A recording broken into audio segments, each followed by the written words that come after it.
all in the stars. And so when you look at the constellation on the eastern side of paradise at that time, you have Perseus. And Perseus spans in the signs of Taurus and Gemini, which is like the middle to end of spring. So Perseus wields the flaming sword in mythology. And Gemini is the constellation of the little children who are the cherubim. And this is astrotheology encoded literally in Genesis 3:24. So he drove out the man, and he placed at the east of the Garden of Eden cherubims and a flaming sword which turned every way to keep the way of the tree of life. And so what in the sky is flaming and keeps the way of the tree of life? This is where people can start looking at this at a deeper level of what really is the tree of life. What is the tree of the knowledge of good and evil? All of this stuff. And so when you look at Perseus and Gemini in the east, that would be the east of the Garden of Eden. And so in the west, at the time of year the sun is on the other side of the zodiac, you have a constellation called the herdsman. You guys know what it is? Boades, or boots, most people say, but it's actually Boades. It's Votis. It's with a V. Just so people know where we're going, currently, if you look it up, it will be Boots, the herdsman. Yes. So he's going back to the older language. And by the way, before we go forward into the herdsman, which is critical, you should understand that everything he's laying down is also, these ideas are encoded in like cathedrals. This is more than just saying, hey, the sky was, people encoded this to the sky. It's actually the path. If you understand this stuff, it is actually a path to becoming a higher human being. I think we should make that pretty clear. Yeah. And again, because our life cycle actually mirrors the cycle of the sun. It's it's all very beautiful. So I knocked you off at what you're going to say. No, I was just saying, so like at that same time of the year, so for the audience, look up constellation serpens, look up Votes, or how you'd say boots, B-O-O. People would say boots, yeah. Yep. And Virgo. But again, going back to, remember the Yov and Job? It's that same, whoever is in the modern era is totally effing that up by calling it Book of Job. It's Jove or Yov.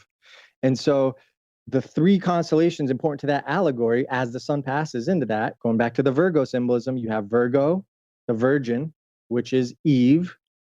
You have Votes, the herdsman, which is Adam. And you have serpens, the serpent.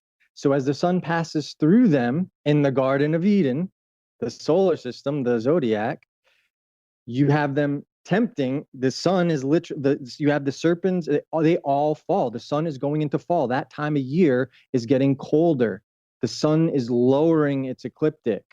And just to illustrate that relationship really quick between the moon and Saturn, which is the merry time, the reason that relationship is special is because Saturn has, like you said earlier, the highest orbit of the planets. The sun's ecliptic is directly in between that of Saturn and that of the moon. And that's why the moon and Saturn have a special relationship with each other symbolically. And so the allegory of the fall of man is why autumn is called fall as a season. The sun is losing its light each day as it moves towards the Tropic of Capricorn. This time of year, go out right now. It's longer shadows, everything. But let's make it clear. This is one level.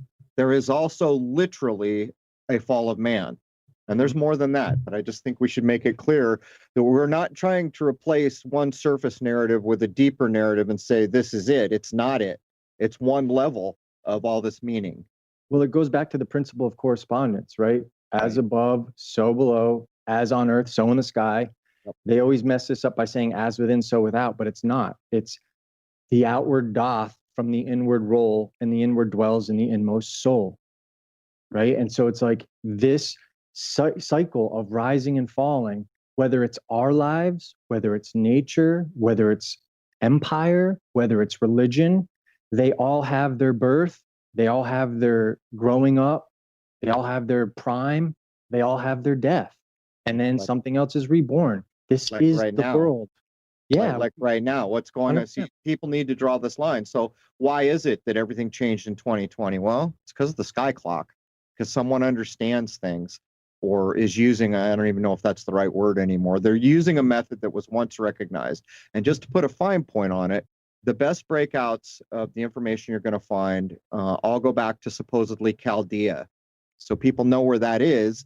That would be a place in modern day Iraq or thereabouts. Babylon is sometimes associated with that. In the modern if you accept that as historical. Right. If you accept that as historical, exactly right. But in the modern day, when our army, when I was in the Marine Corps, went in and supposedly someone broke in to steal all those old antiquities, this is what it's about.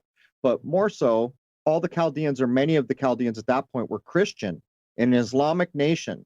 So many of the Chaldeans, which were Christian, came into places like Detroit, in San Diego. There's a lot of Chaldeans. I knew them. I've worked with them. But to get back to the point, it is claimed from the oldest things that we can't even, like Robert Taylor will reference a book. I can't even get my hands on a good 50% of the books he mentions, but he will say that Chaldea was the highest reach of understanding astronomy, or what astrology. It was all the same thing.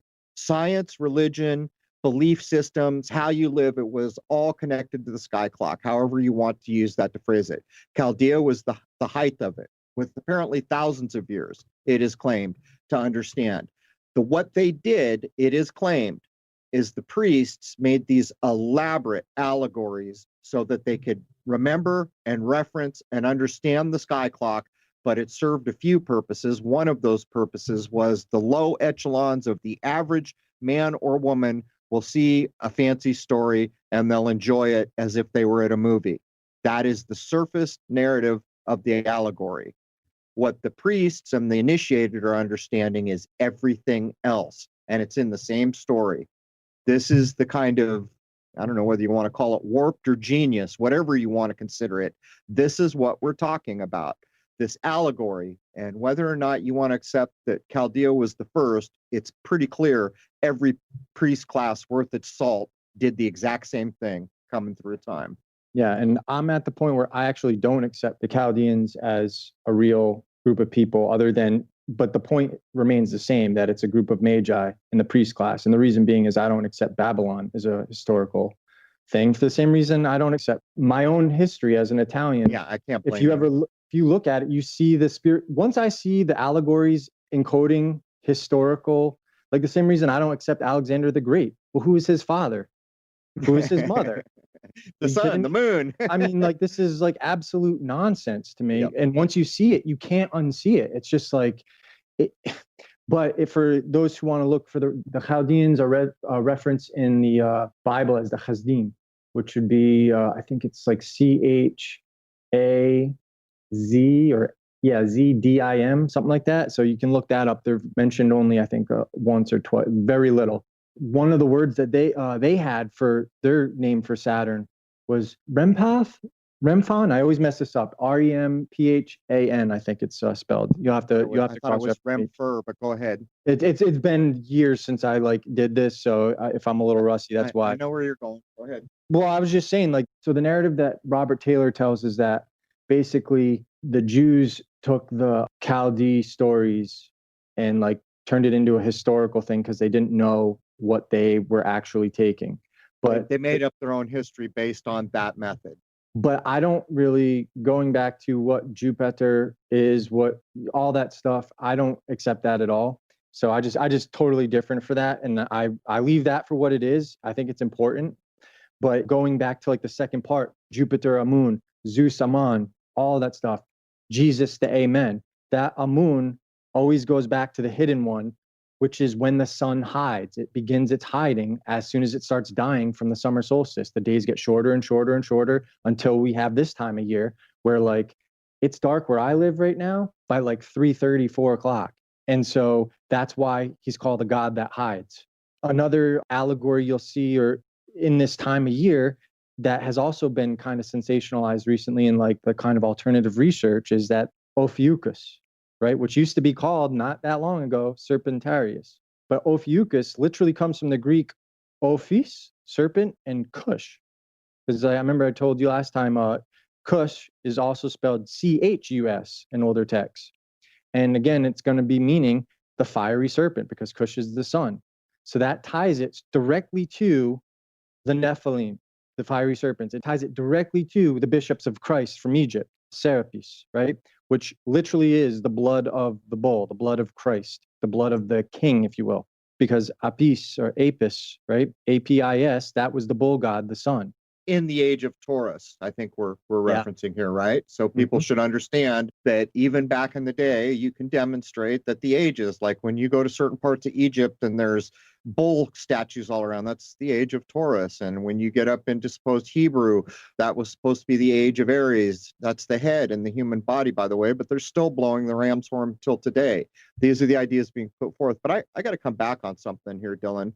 I'm with you all day long that you don't accept these things because history is a damn lie agreed upon from the Taylor work. And it's not the only place. I think he did a pretty freaking good job of citing the language sources, but I see where you're drawing the line. And there is a problem because we can't get at some of those, or I can't get at a few of those sources. But in some cases, he's even citing a famous writer from a previous time and the chain goes back.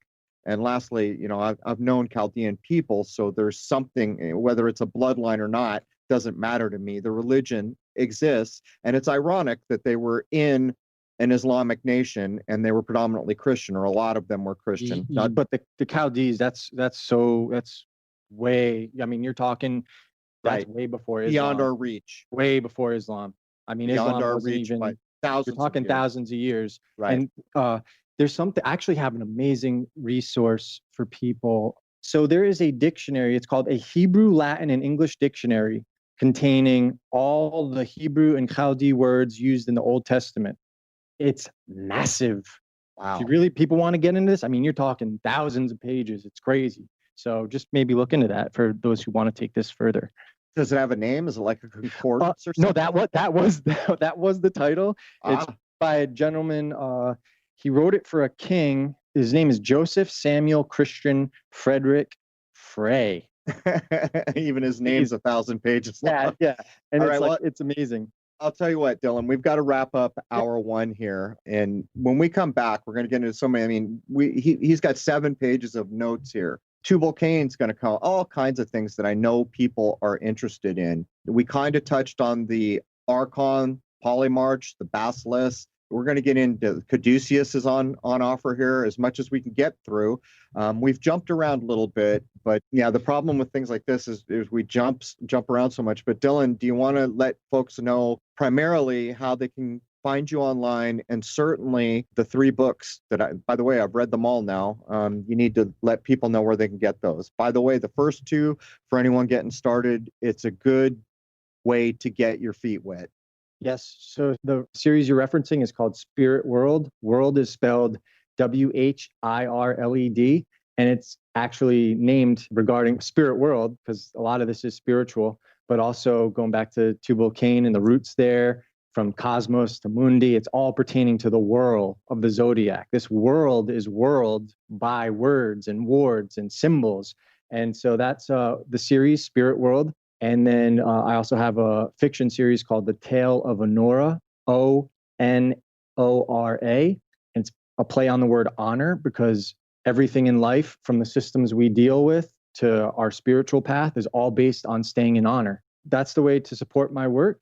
As far as online goes, I don't really want to be found. And the people who do know where I am say that I'm so censored that they actually have to type in my whole handle just to see. Otherwise, I won't even come up in the search.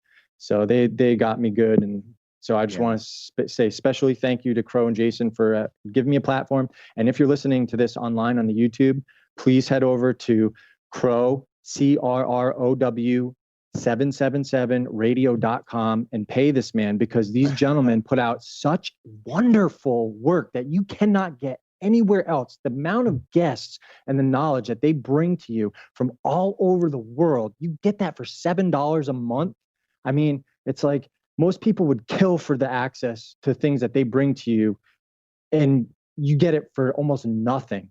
So please support this work, because if you don't support them, there's not going to be anybody around bringing this value to you. And I am a paid subscriber. I still pay.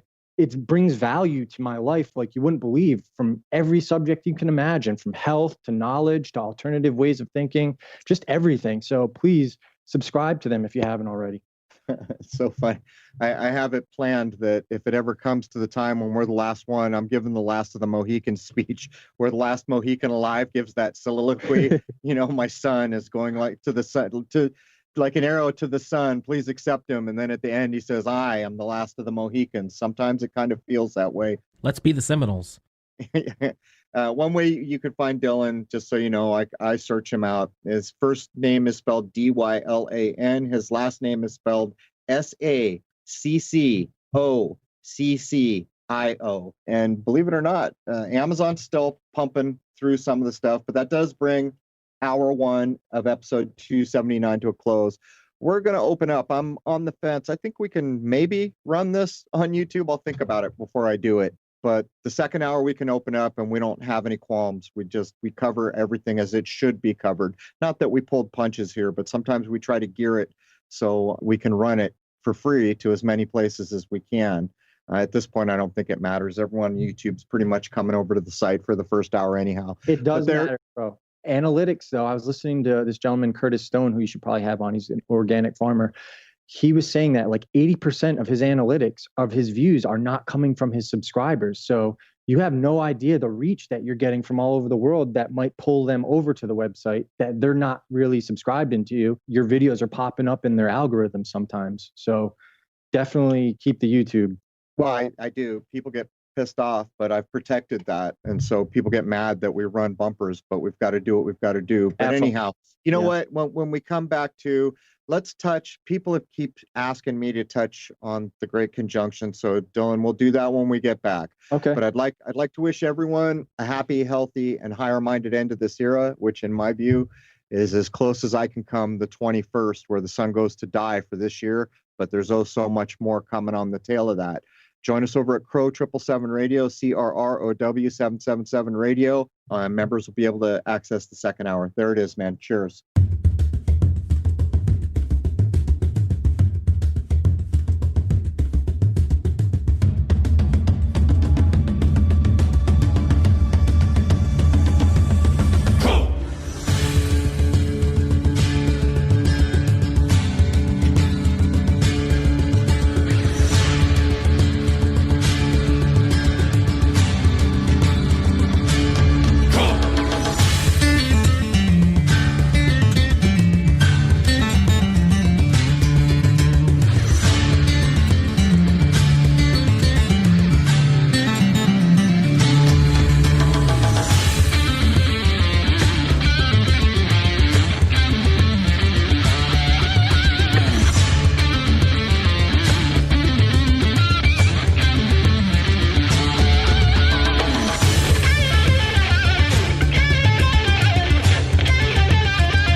enemy of knowing.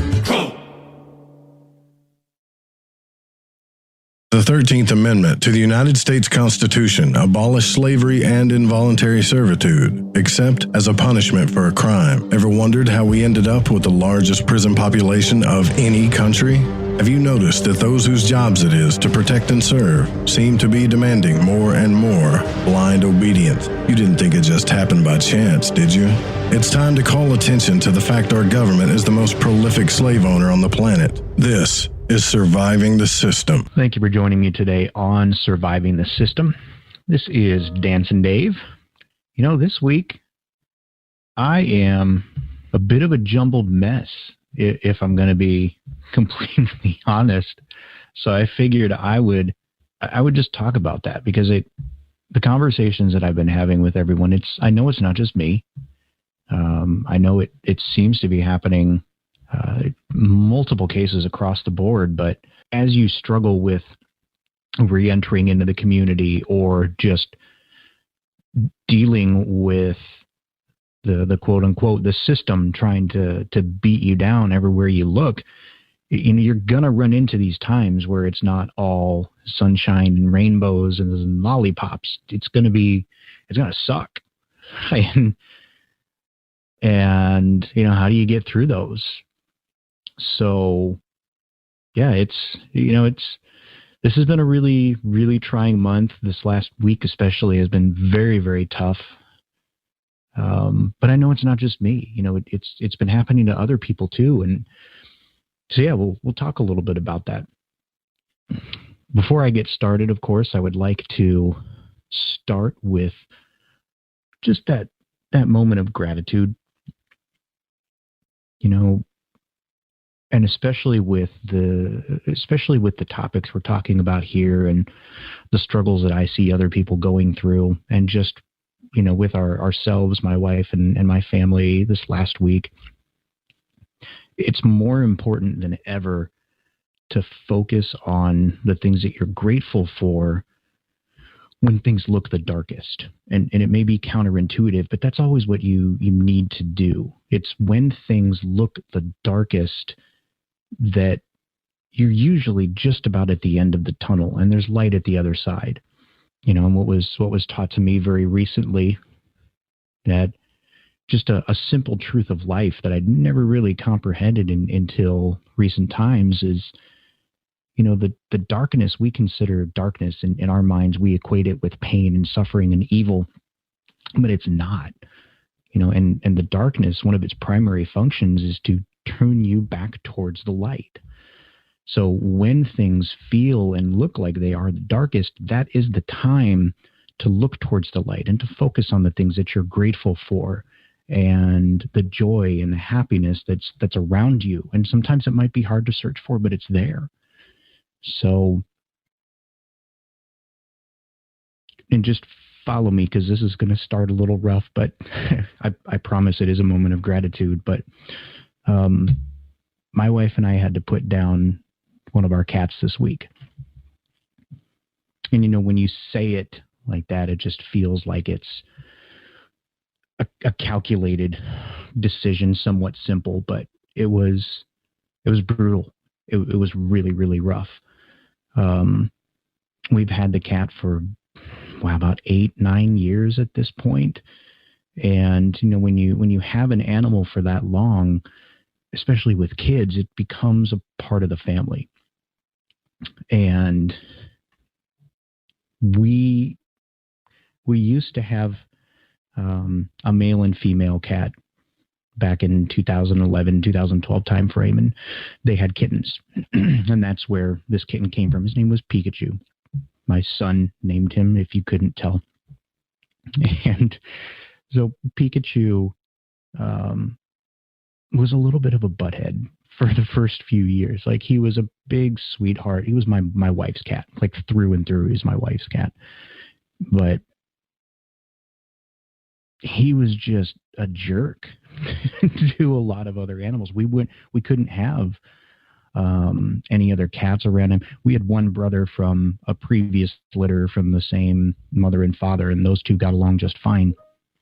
But outside of boy, outside of that other cat, like he just did not want us to have anybody else. You know, we tried having another cat at one point, and he terrorized that poor cat.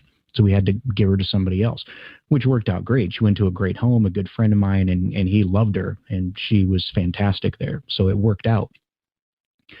And as he got older, he mellowed, really mellowed. And he was not the cuddly kind of cat that would jump into your lap. And then all of a sudden, he became the cuddly cat that would jump into your lap.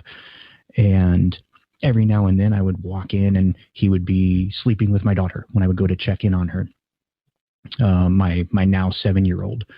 And more recently, our 2.5-year-old, she has tons of energy, and sometimes it's difficult to get her to sleep. And, you know, it can take a while for her to go to sleep. And recently he would climb up and he would lay with her while she was trying to go to sleep, and she would fall asleep petting him. It was just really interesting to watch. And she couldn't pronounce his name, but she would always look for him, and she'd call him Chipu. So she'd always be calling for him, and she'd Chipu, and he would come running over to her. And, you know, he really just became a good family cat. And it was about a month ago, maybe 3 weeks, give or take. His bladder was blocked. You know, we were just having trouble. We could tell he was suffering. He wasn't going to the bathroom in the litter box, but a lot of times he was struggling. He was meowing a lot, and we recognized the signs that maybe there was some trouble. So we took him in, and fortunately we didn't need surgery. They just removed the blockage at that time, and we brought him home and, you know, had to keep an eye on his diet and things like that. Well, over the last week, you know, it looked like he was getting bad again. And so my wife and I just really had to have the hard discussion of, you know, do we want to keep putting this poor cat through this torture? Because obviously it's not comfortable when you can't urinate, you know, not to mention the fact that it's painful and uncomfortable, but then it begins to cause all sorts of other problems with your body. So we had the hard decision, and, you know, we decided, okay, well, let's give him up. And we called around to some humane societies around here. One specifically is a no-kill shelter, and they were very honest, very compassionate, and yet very honest with us, and basically just said, look, he's an older cat. You know, not very many people are going to want him, and most places are not going to put the money in to fix him up because nobody's going to adopt him. You know, you need to assess his quality of life at this point, and it may be time to put him down. It was a difficult decision. So we called our vet, and they were phenomenal. I cannot say enough about them, but they talked us through the process a little bit and just said, look, before you go down that, let's just look at him and check. Let's just see and make sure that it's not something else, so that you don't have to make this painful decision for nothing. So we brought the cat in, and with it being COVID, we couldn't take him in. They came out to the car and took him in and examined him. And the vet came out not too long after and said, look, his bladder's not full, so he's not blocked. It could just be inflammation. You know, let's give him some, whatever shot it was that they were going to give him, and see if that fixes it. Maybe that'll take care of it. And okay, well, let's talk about that. But is that going to fix it? You know, that was really our question at that point. Is it going to take care of the problem, or is this what his life is like now? So we took some time, we discussed it. They were we were there for a couple hours. It was a tough decision, and the vet was, very, again, upfront and honest with us, and just said, look, if you can guarantee that you can manage his diet, that he won't eat anything else but this particular specific diet, then then I can tell you that he'll still be fine. But, if not, then yeah, you're going to be in here every month, if not every other week, with him struggling like this. And there was no way that we could guarantee that. He's, like I said, he's a little bit of a jerk, and he's the one that jumps on the counters and eats the food when we aren't looking and gets into the garbage and all of that stuff. So there was no way we could guarantee that it wouldn't happen. And so, that really was our answer. We didn't want to prolong his suffering just to save ourselves that little bit of grief. And so they allowed us inside. That's the one service that they do allow people to go in for that moment. And they were extremely compassionate. And I won't go into detail because there's no need, and it's difficult for me as it is anyway, but it was brutally difficult for us. At the end of the day, there's that part of you that says, yes, it was just a cat. However, and this is what I'm grateful for, he was a member of the family. And I think of my 2-year-old and how she'll call for him and how he would put her to sleep and just lay next to her. And he would be there in the morning to wake her up, and he'd be purring and rubbing up against her hand. And I think of that and the comfort and the happiness and the joy that he brought, not just to my wife and myself, but to our family. You can't put a price on something like that. And so as difficult as that decision was, I'm eternally grateful for the joy that he brought to my wife and my children. Give me a minute, Joe. All right, I think I'm good.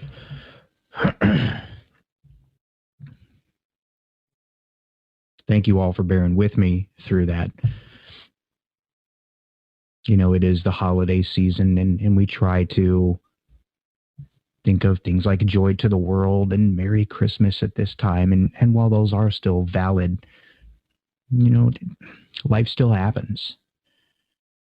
And grief and loss and pain and suffering, they're still out there.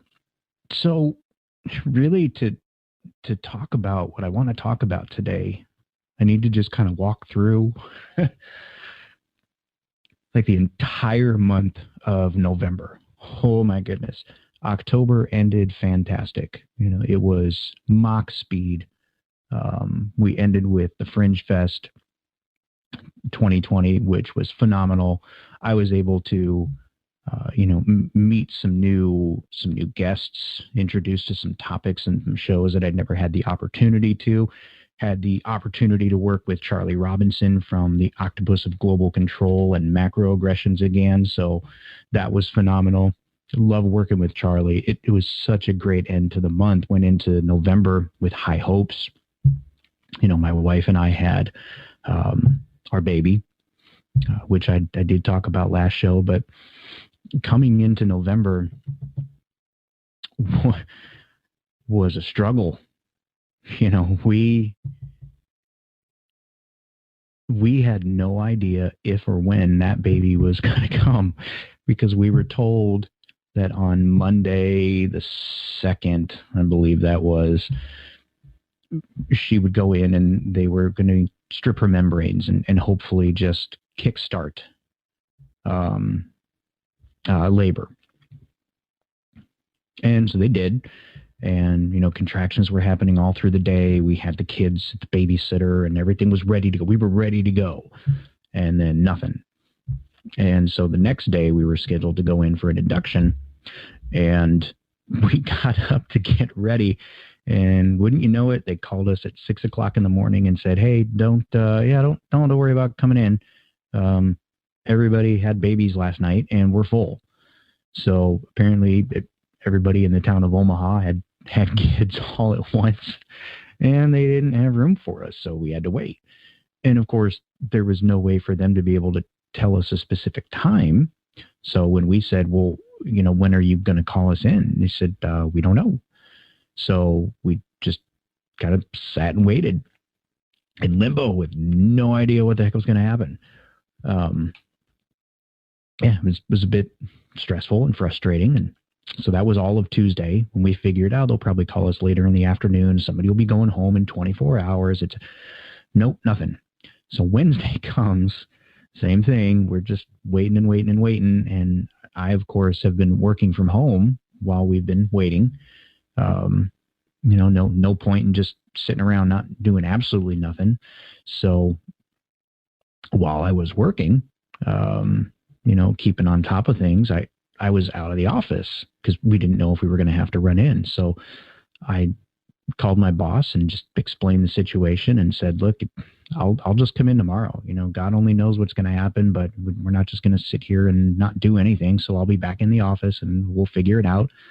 No sooner did I make that call, and the hospital calls us and says, okay, come in. I said, okay, well, never mind. Let me now undo all of the plans that I just had to make to undo the ones that I had from before. So called work back. Nope, we're going in. We're on our way. And while we were in there, again, no point in me just not doing anything. So while they were getting her checked in and prepped, I kept working through the whole thing. And, then the evening came, they hooked her up to the Pitocin, and long story short, baby was born at 9:57 p.m. Everything was fantastic. Everybody's healthy. Everybody feels great. So no complications. We went home. It was pretty, I know, it was pretty quick, I guess. And back home, and I stopped working for about 4 hours there on Thursday morning after the baby was born. I kind of just said, okay, I need to focus. Well, I was exhausted. My wife was exhausted. I wanted to make sure that they were okay. And then I took some calls and kept working. Just, again, there's no point in sitting still. That's how I view it. No point in sitting still.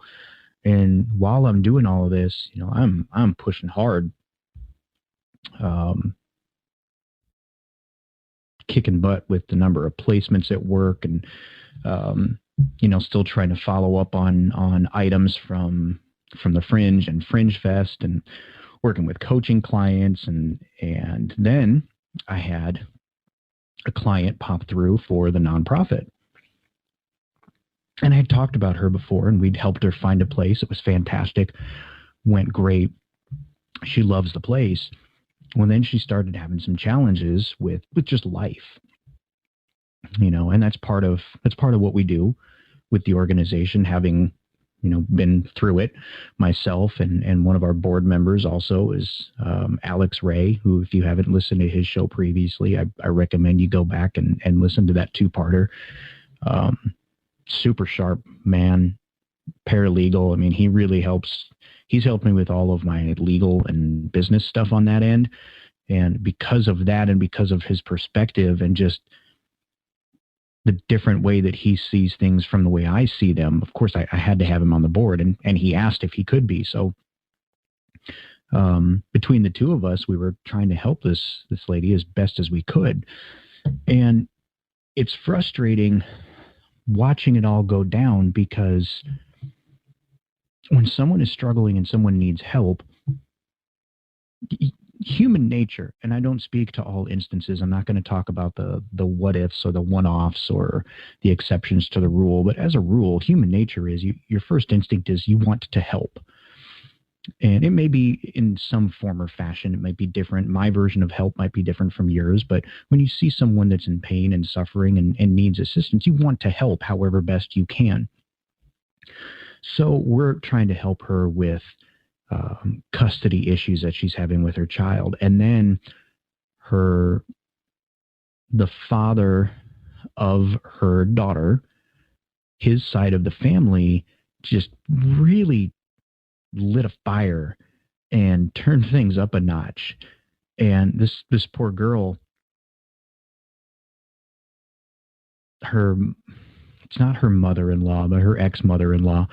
Her ex-mother-in-law got her fired from her job, basically calling up saying, hey, do you know who you have working there? Do you know what she did? Blah, blah, blah, blah, blah. And, brought a little bit too much light and attention to it and cost her job. After, of course, being kicked out of the home that she was in because she had a past and was on the registry, and that's where we stepped in to help her with that. So now it's okay. I get it. I know it's frustrating. I know it's difficult. We know it kind of feels like the end of the world. We can find you some other work. Let's get some feelers out there. And then the mother-in-law, ex-mother-in-law, decided to try to take her daughter. She tried to go for custody. And I mean, if any of you out there have kids and have maybe gone through something similar where you've messed up, it doesn't even have to be something as high stakes as being arrested or being in jail or going to prison or anything like that. I've said it a million times. You turn left when you should turn right, and the next thing you know, you've got CPS knocking on your door, questioning you about the care of your child, and it's extraordinarily nerve-wracking. And for those of us that have children and care about our children, the thought of losing them and being completely helpless to stand by and watch it happen is agonizing. I remember going through something similar. And so I knew exactly where she was coming from and what she was feeling. And so we stepped in and connected her immediately with as many different organizations as I could that I knew would help out. And between all of us, we're coordinating behind the scenes and we're trying to work with her. I don't think that she has any idea how many conversations and how much coordinating was going on behind the scenes for this poor girl to help her out. And that's the point. She shouldn't have to know. She should just know that we're going to be there. And so we put together a little bit of a plan to help her with some paperwork. The mother-in-law stepped things up even more. It just got really bad. I mean, it was ugly. And then the police wound up getting involved at some point. They took her daughter and gave her back to her father, the little girl's father, her ex, which in the mind of our client was a worst case scenario because she remembers his past as being very abusive and manipulative, and she didn't want her daughter in that situation. So, I mean, it really was a worst case scenario for this poor girl, to the point where Alex is on the phone with me saying, I can't get a hold of her. I'm going to go over to her place right now and I'm going to make sure that she's okay. And she was, and through all of this, I'm really trying to practice what I preach, talking about, I know it seems very dark right now. I know that this is really difficult. I know the pain that you're feeling. I know how frustrating it is. Please trust me that it's going to get better. It is not going to be like this forever. You can get through this. You can grow from this. This is not going to be your life forever. And when you're in the middle of that, most of that stuff doesn't resonate. It's more of planting a seed that will take root and show fruit down the road. But in that moment, it's not much comfort to that particular individual, or in this case, to our client. The next day, and we're home at this point here on our end. We have the baby, and she's doing fine. Everything's great. And then get a text from our client, and she says she talked to her ex, and he's willing to work with her, and as long as she does what she needs to do, he's not going to try to keep her daughter from her. And it went from a worst case scenario to everything's going to be okay.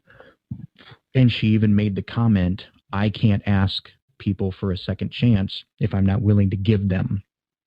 And regardless of the past that she had with him, she was willing to give him that chance as well. So it worked for everyone. Now, of course, the battle is far from over. The war has not been won. So we're still continuing to work with her, but at least the immediate crisis was settled. Now it's find some work, find a custody attorney, see what we can do to help, things like that. So we're still working with her and has this going on. But, you know, I tried really hard not to get too triggered following along with her story. But man, is it difficult when you see someone going through something you went through too, and you know that it's not right. You know that it's an injustice that's being committed against another person, and you get that fire in your belly, not anger, not something where you're angry at someone, but that righteous anger where you know that person is out of line and it's blatant, and there's nothing you can do to curb it. You just have to let that fire kindle, not take retaliation, and try to put it to some constructive use to channel that energy in a more positive manner. You know, I remember being kicked out of the church that I had attended for years, being told I'm no longer welcome on the premises, to work out at the gym of a very, very large, supposedly Christian organization, 4-letter organization that will remain nameless, but has clubs across America, specifically for young men. Being turned down for jobs left and right when you've got the employers saying, man, I need you. You've got a great resume. I would love to have you on staff, but my insurance coverage won't allow me to. Sorry about that. You know, and I could go on, and then watching it happen to my friends, and you learn really quick who your true friends and who your true family are when you go through something like that. And it's a very painful process. And to watch someone else go through it, my heart just goes out. And so while I'm watching her go through all of this, I'm watching all of these other people that I know and that I'm working in reentry with just struggle, to the point that a gentleman wound up passing away. It's about 2 weeks ago now, about a week and a half, 2 weeks. And I mean, nobody really knows what happened at this point, but he was a friend to many of us. He was a program graduate of RISE. So we had that bond, that connection there. And one of my good friends, Jason, that works at RISE, they were very close. They were very good friends. And with COVID going on, in the middle of all of this stress and grief and struggle, nobody but family could be there for the funeral. And speaking from experience, you know, my father passed away 4 years ago this time of year. And I know I needed that closure. But there were also people that came that I didn't even think of, like his neighbors and people from work, that he had touched their lives to such a point that they wanted to come say goodbye so that they had that closure, because now there was a gap in their life. So this gentleman has passed away, and now I've got friends who are struggling because, number one, he's gone, and number two, they don't get that closure. Yeah, and how do you process that grief?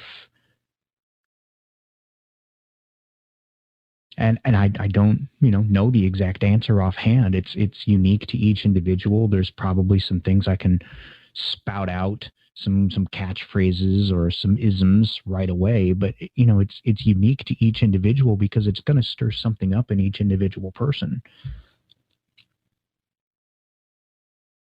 So all of this is going on, and while all of this is going on, like I just said, COVID is all around, and we can get into the discussion of COVID at another time.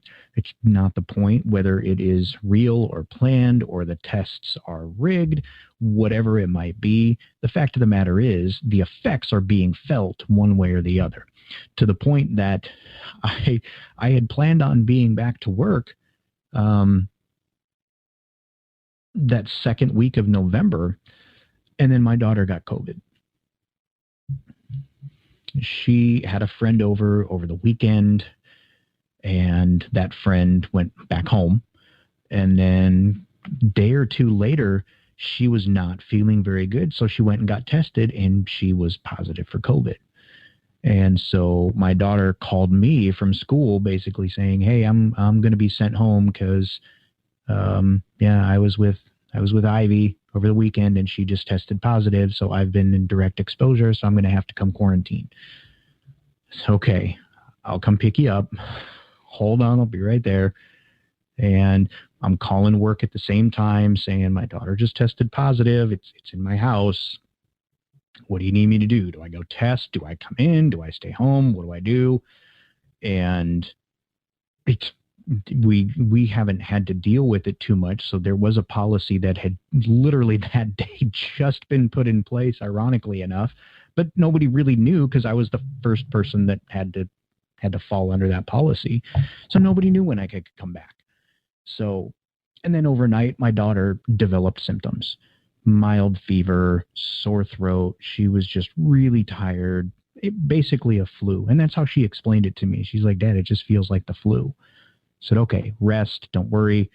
The way our house is set up, she was able to quarantine in her room in the basement for the most part. Anytime she came out, she wore her mask and we kept the other kids away from her and everything was fine.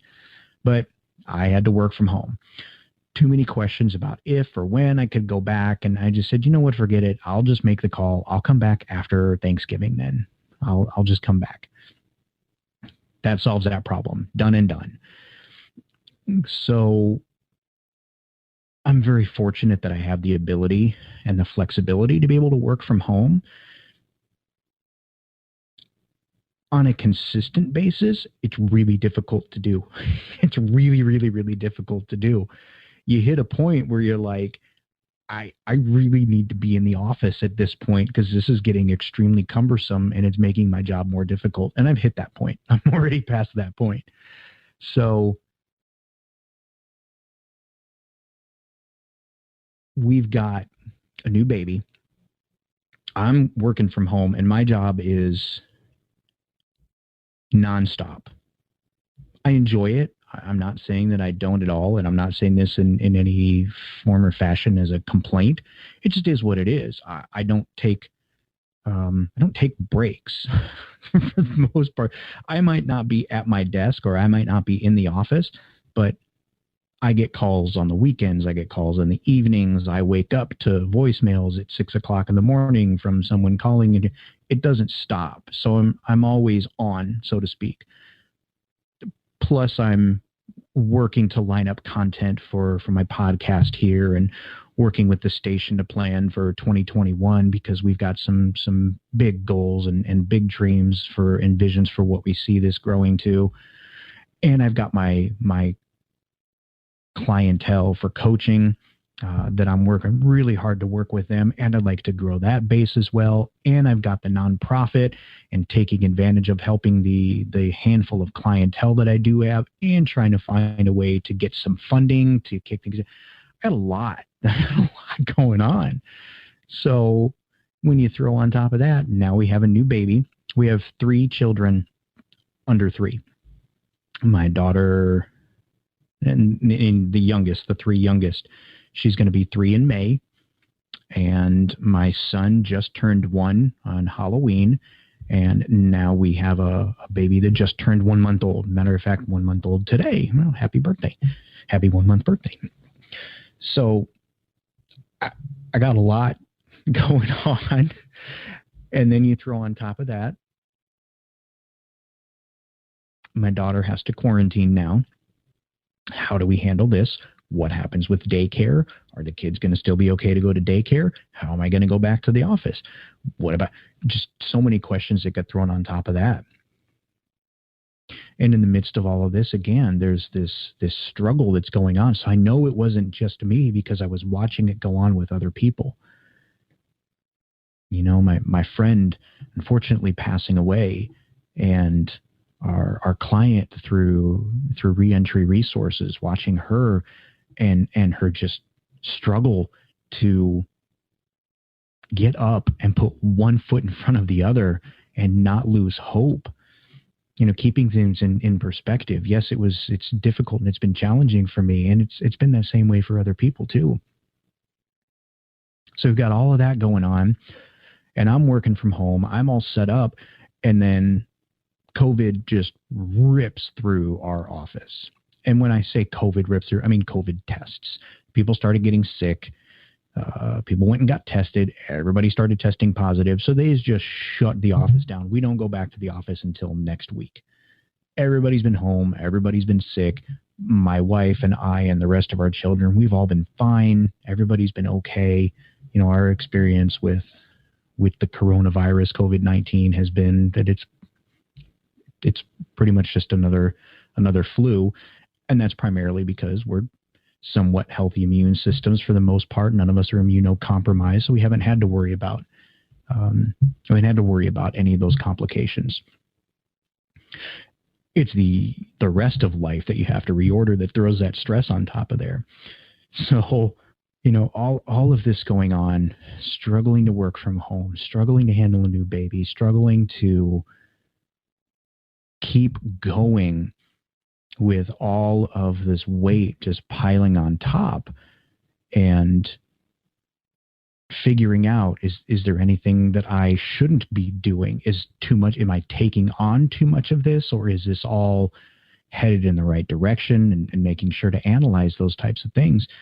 And then, you know, then you throw on top of that our cat this week.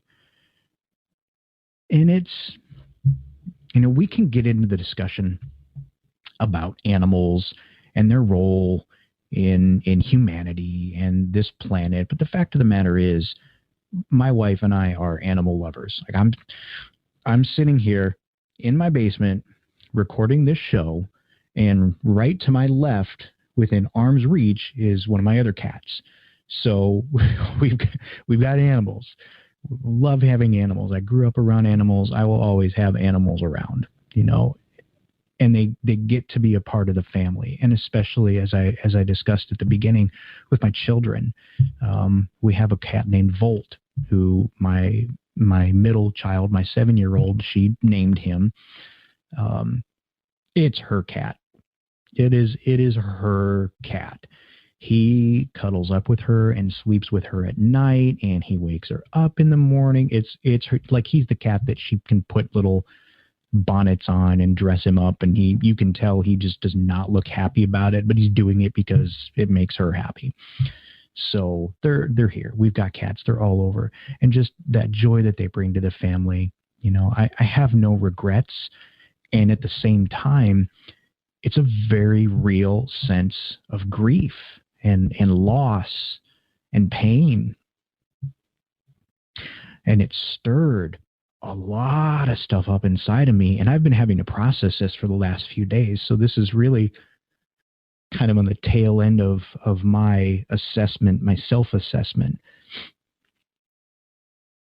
And now it's of course at the point where, so what do we do about this?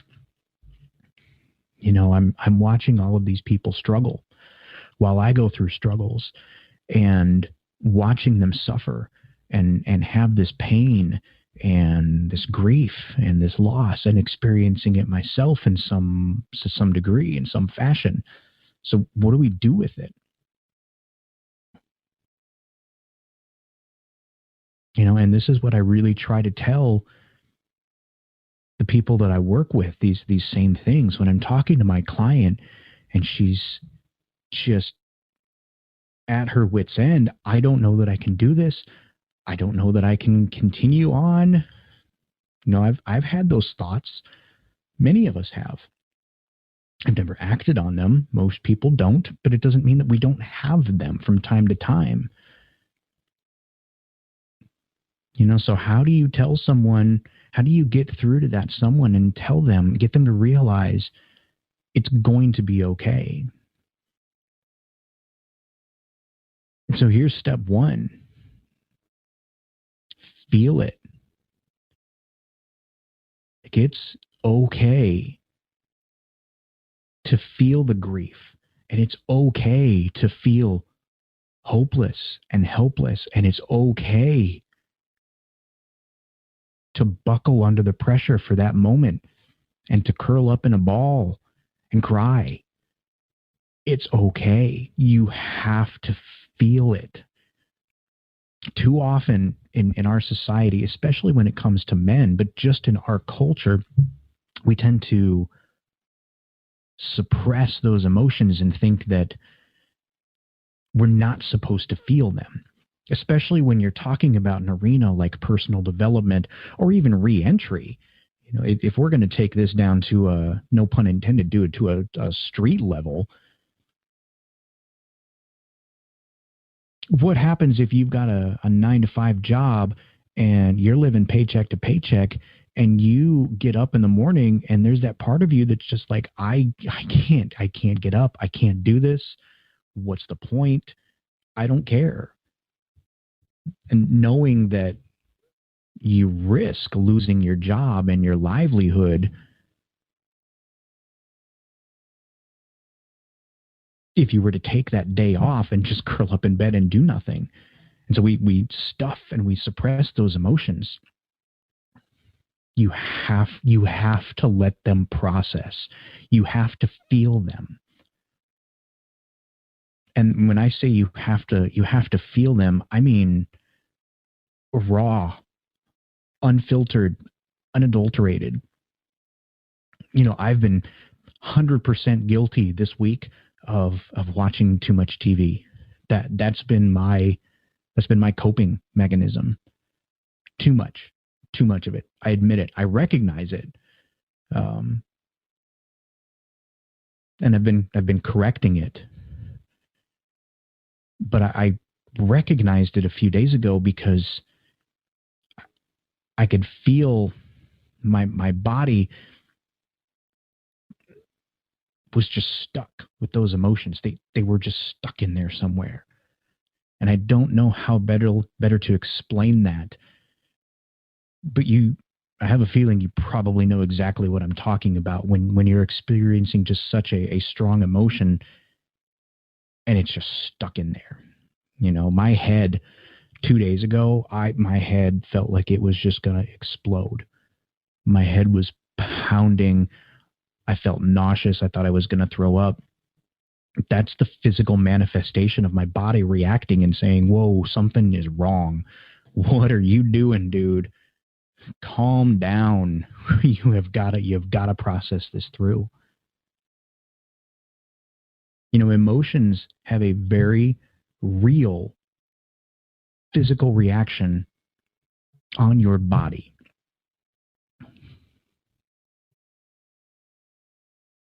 Different ways that you can deal with them in healthy manners, as opposed to things like watching too much TV or drinking or drugs or clubbing, or the list can go on and on and on. Any type of an unhealthy coping mechanism, eating,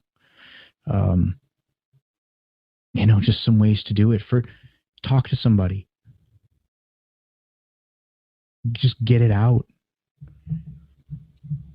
As you start to speak, and I mean, you can hear me doing it since the beginning of the show. As you start to speak about it and your mind begins to process those emotions and they start to move through you, you're going to feel the effect of that. In my case, it's the tears and the choking up. And that's okay. That's the physical reaction of those emotions processing through me in a healthy manner. There's nothing wrong with that. You have to let it happen. Write everything down. Take a journal. Write it down. It doesn't even have to be a journal. Grab a piece of paper and just write it all out. Write out everything that you're feeling. No filter. None. For better or worse, write it all out. And then burn it. Release it. Somewhat of a ritual. You can call it what you will. There's different ways that you can incorporate that. But in this particular instance, it's just getting it out. Get it out onto that piece of paper. Burn it up. It's gone.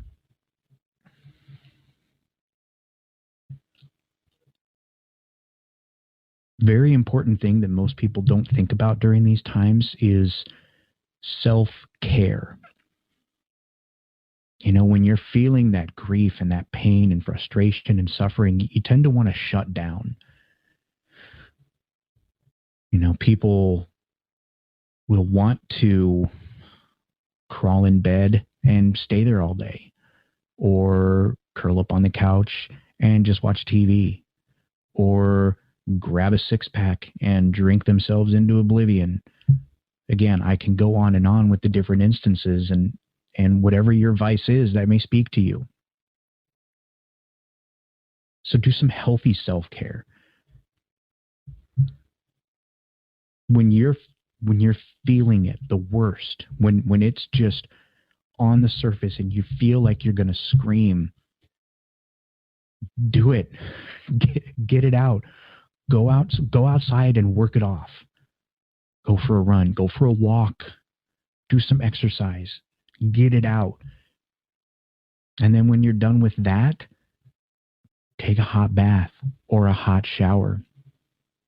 Or a cold bath or a cold shower, depending on what you want to do at that moment. Do some breathing exercises. Ladies and gentlemen, if you have not had the chance to study up on the Wim Hof method, and when I say the Wim Hof method, I'm specifically referring to his breathing techniques, look into it. Will change your life. Absolutely change your life.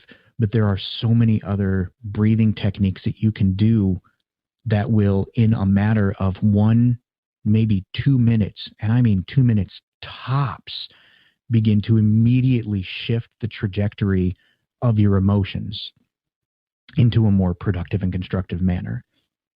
Very, very simple techniques that you can do. And it helps your body to process that through so that you don't completely wreak havoc on your body and shut yourself down and cause more harm. That self-care is what's going to help you to keep going through a very trying time. So make sure to take care of yourself.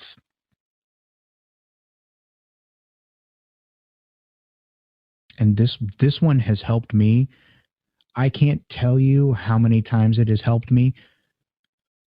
Laugh. Do something that's going to remind you of that light at the end of the tunnel. Just like I talked about in the beginning. The darkness is there to point you back to the light. So when it is the darkest of times, the other night, my family and I sat down and played Cards Against Humanity. And it was my wife, myself, and my 2 oldest. And I laughed so hard, I thought I was going to throw up at one point. It was just the most fun we'd had in a very long time. Nobody had their phones out. Nobody was watching a TV. We just sat on the floor, played the cards, and had an absolute blast. And we slept so good that night. And the next day we got up and it was I will say it, Joe. It was a really, really crappy day. It was a crappy day the next day. It was rough. But if it wasn't for that night before, just that few hours of laughter and reminding ourselves that there is joy and there is good in the world in the midst of that darkness even. And next day would have been even worse. I don't know that we would have managed it, but we did. And there was a day not too long ago, I was going on and I was looking for some YouTube videos for some motivational something or other, just something to feed my brain. And I stumbled on an Impractical Jokers clip. And I was like, oh, yeah, it's only 2 minutes long. There we go. And I had forgotten how funny that show was. And I wound up spending the next 2 hours watching Impractical Jokers videos. Just because I couldn't stop laughing. I could not stop it. Completely shifted my entire paradigm from feeling like I was struggling and spiraling to just feeling on top of the world.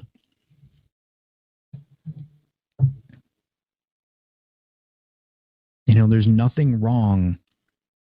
There is nothing wrong with feeling laughter and joy and happiness in the midst of a really, really challenging and horrible situation. Because you have to remember, the sun will always rise. Even in the darkest of nights, the sun will still rise. The tide goes in, the tide goes out. It may be a really, really difficult time right now.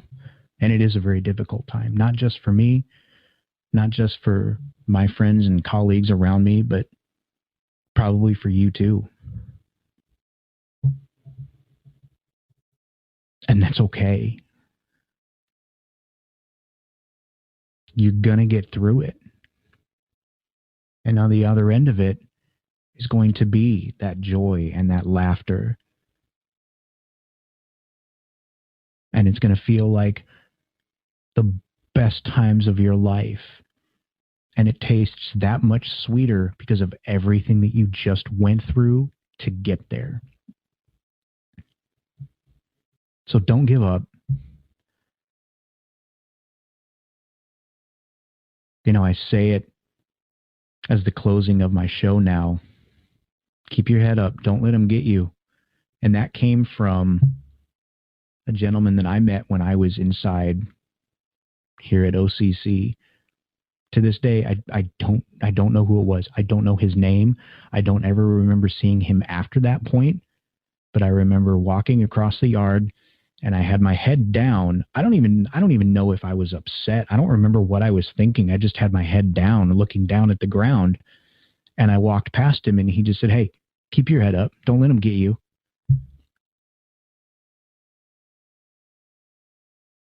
And that hit me. It obviously made an impact with me, because to this day, that's like a motto that I have. And I've incorporated that in the show because I believe it is that important. Absolutely that important. So don't give up. Keep your head up. Don't let them get you. Remember that it's okay to feel the tough emotions. It's okay to feel like giving up. It's okay to feel sad, and it's okay to suffer and feel that grief. It won't last forever. Work your way through it. Get through it.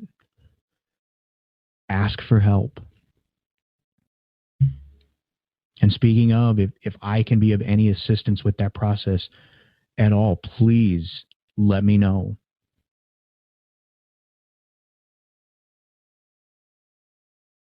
You can find me on my website, survivingthesystem.org.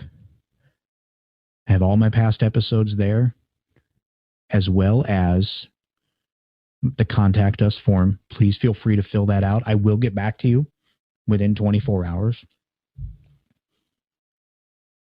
I'm on Facebook at facebook.com/survivingthesystem. Same thing, guys. I'm working really, really hard to find someone to help me with my social media.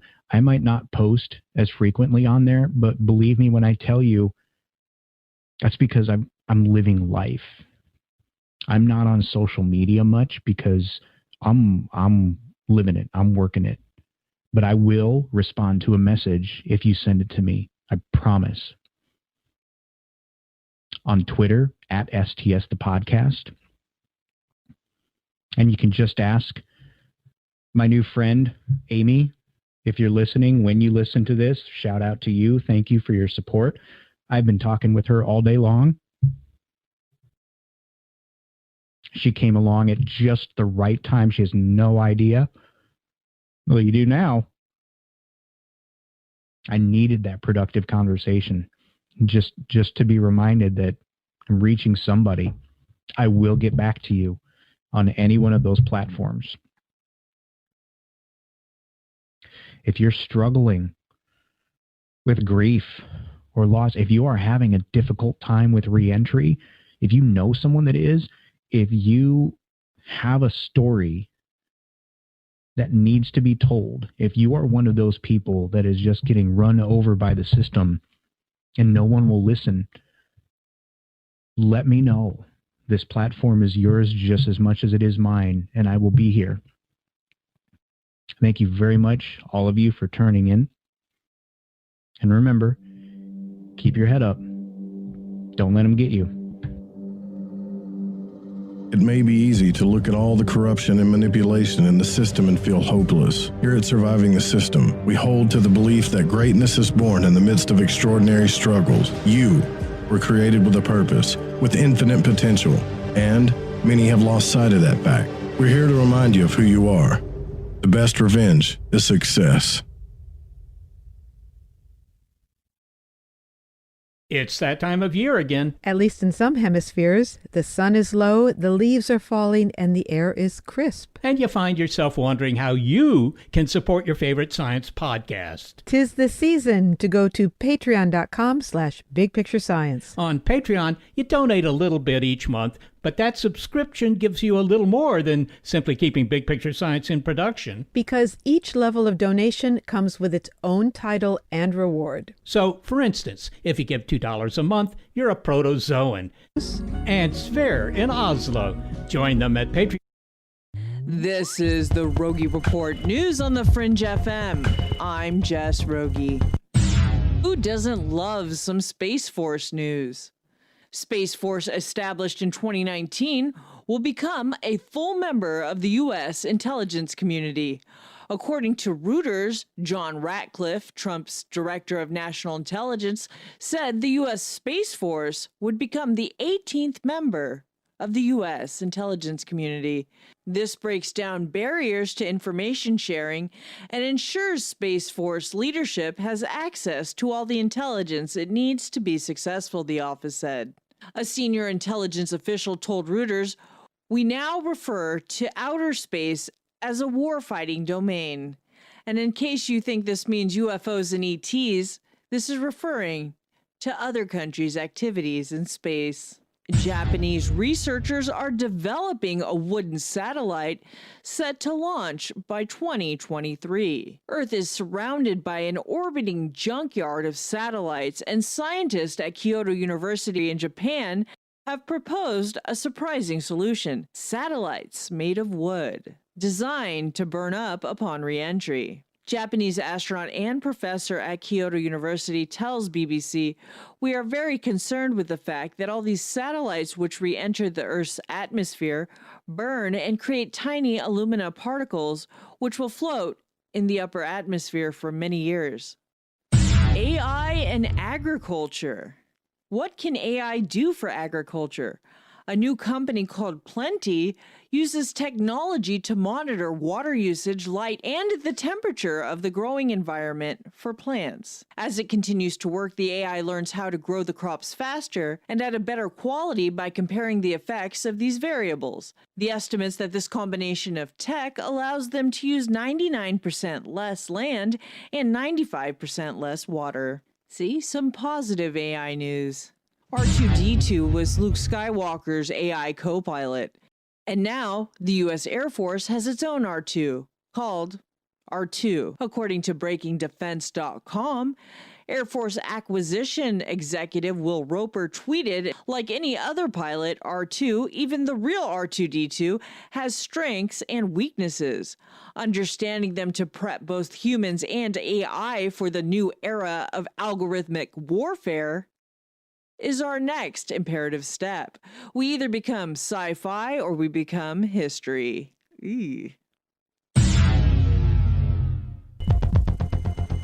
This has been the Rogie Report News on the Fringe FM. I'm Jess Rogie.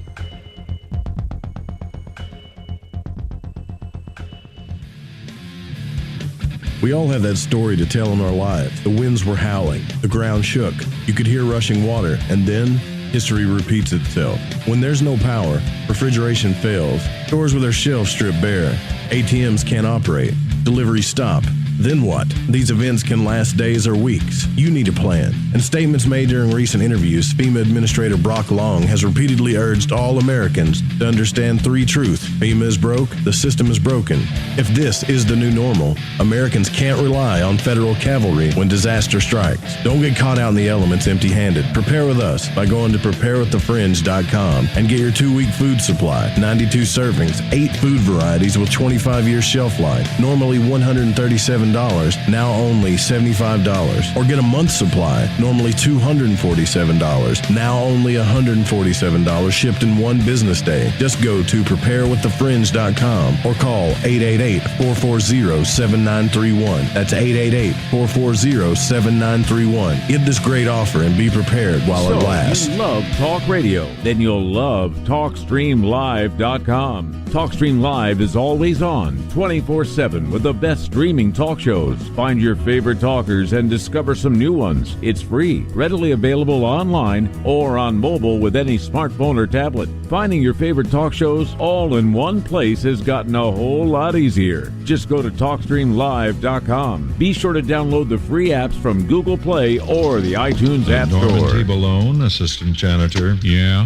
I am here to inform you that everyone in this unbelievably large advertising agency has been fired. Oh, no. Except for you. Really? Which means, Mr. Balone, you're now president of this entire unbelievably large advertising agency. Gee, I don't know much about advertising. Apparently neither did anyone else around here. See, I spend most of my time mopping floors and listening to the radio. Radio, now there's an efficient and economical way to advertise. Really? Well, sure, radio costs a fraction of TV. Ooh. And radio targets specific customers. I love radio.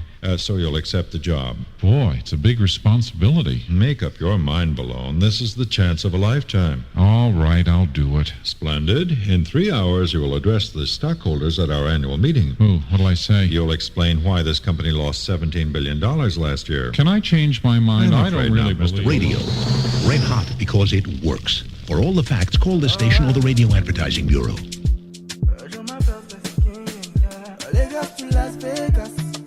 Steady chasing paper, balling like we Lakers.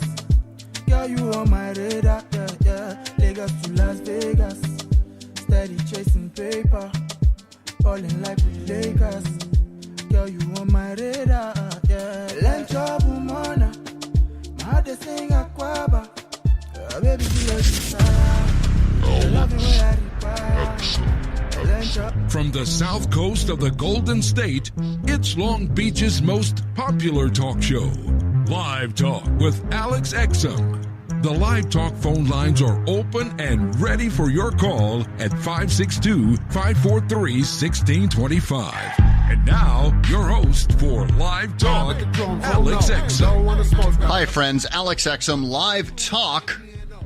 The Fringe FM 562live.com. I have a special treat for you this evening. I have a gentleman I haven't had on the show in about 7 years. In my first, like the beginning days of me podcasting, before I was doing radio, and I was doing a little show, as you may remember, called The Exum Experience. Oh, yeah. So we got a special guest. He's going to be coming up, and he's talking about music and music marketing, especially in the days of COVID. So all you musicians out there that I know, and some of you I've helped promote your music, you want to hear this. He's got some great information. John Ozaka will be coming up shortly, so you're going to want to hear that. Yeah, and I'm not going to get into the epic banning of Trump on social media or the shutdown of Parler. I'm not on Parler. Ever since I was thrown off YouTube and Twitter, I said, what's the point? I tried Mastodon, got thrown off that as well. So I said, what's the point? I do not care to get thrown off social media any longer. And it's all changing, folks. So, look, you can listen to my last 2 shows. I did a show. It's on my Patreon account. I think I did an emergency broadcast. They should both be on the archives. or you can go to my Patreon account to make sure you don't miss anything, including bonus content. I have a feeling this show will go long tonight, so we might have to put some of that in the archives at the Patreon account. That's patreon.com/AlexExum. And that's all I'm going to say about the social media nonsense. I just can't do it. I can't do politics anymore, folks. That's why we're doing something a little more lighthearted. Important, making money. Making money is very important, folks, especially in this day and age. And, one thing people got to realize, musicians are getting hit at every angle because what do musicians do? Well, they're waiting tables. Not all of them, but a lot are waiting tables, or they're bartending or working in coffee shops or maybe doing temp jobs and things they can do to have their time up to do their music. Same thing with actors, same type of thing. So I know their pain. I mean, it's plus think, if all the bars are closed, they can't go out and do live gigs. Same thing with DJs, right? I know DJs who are probably sucking wind right now because they can't. I know they are, because all the bars and restaurants are closed, so they're not getting DJ gigs. Wedding DJs, they're not getting DJ gigs. I mean, it's just entertainers are really getting hit hard right now. So we're going to have some tips and tricks with John coming up shortly after the break. I'm going to have a quick break because I want to make sure we get him on as the featured guest. Big things are happening with the Fringe FM and this show, just so you know. I can't say anything right now. You know how I like to tease. And we also have some new hosts coming on. I know Jess is going to be doing a new show. Oh, my battery's running low. That's great so we'll plug that in. Oh, good. My battery. Yeah, okay. That was my laptop saying your battery's about to die. So we'll go to a quick commercial break if you didn't hear that. And just wanted to mention, Jess is going to be doing a new show on the Fringe FM, and you might remember her from the Fringe Fest that we all did together. She did a great job on video, and not just video, performing all sorts of different functions behind the scenes, and also performing as interviewing, I guess the host or MC for most of the event. So she's got an upcoming show, and I thought we were going to have her on. Didn't happen this week, but maybe next week we'll have Jess on, and we can talk about her upcoming show. I am going to plug in my battery, and I didn't get to play much at the top of the show. That's a featured artist at 562live.com, and I know I'm not going to say this right, almost like I always mess up John's name. Aquaba, featuring Speckingling, and it's Speckingling is the title of the song. So just letting you know, featured artist at 562live.com. When we come back, we're going to have an amazing guest who's going to tell you what to do if you're a struggling artist to get your ship in order. I said ship. Management, I said ship. Get your ship in order so you can make money in 2021, because Lord knows 2020 was not a good year for you. Well, I hope it was a good year for you, but I'm sure it wasn't. That wasn't for most. I'm not even a musician, and it was not very good for me. I'm a talk show host. Yeah. Not a lot of fun.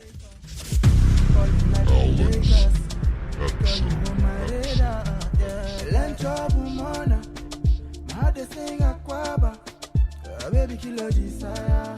Baby, your loving way I require.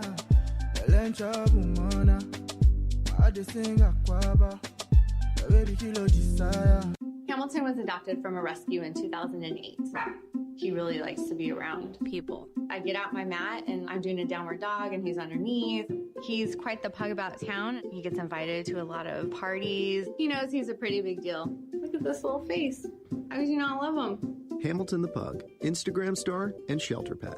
Amazing adoption stories start in shelters. Visit theshelterpetproject.org to find a pet near you. Brought to you by Maddie's Fund, the Humane Society of the United States, and the Ad Council.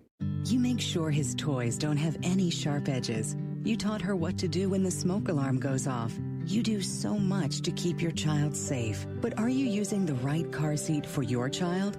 Car crashes are a leading killer of children ages 1 to 13.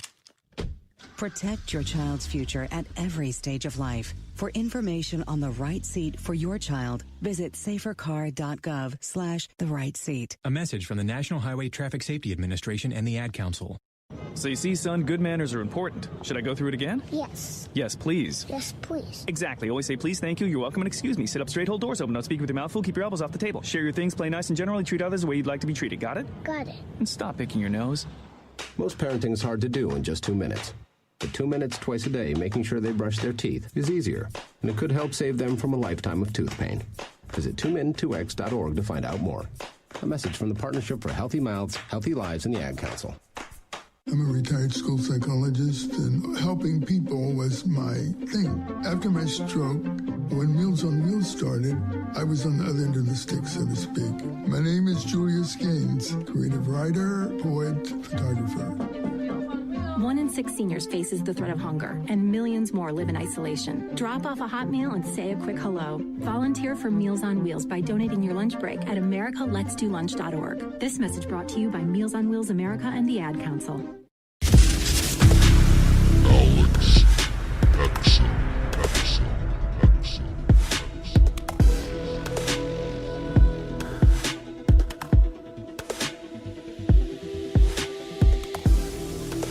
Folks, do I have a treat for you tonight? Now, you know that I work with a lot of artists with 562 Live and the Fringe FM, so people send me music all the time, and I don't have really great advice, let's just be honest, during this whole COVID pandemic and everyone wearing face diapers and nobody going out to bars, restaurants, or clubs for live music, let alone, most people know, in LA at least, actors like I used to be, and musicians usually are bartenders, waiters, and work at coffee shops and things like that.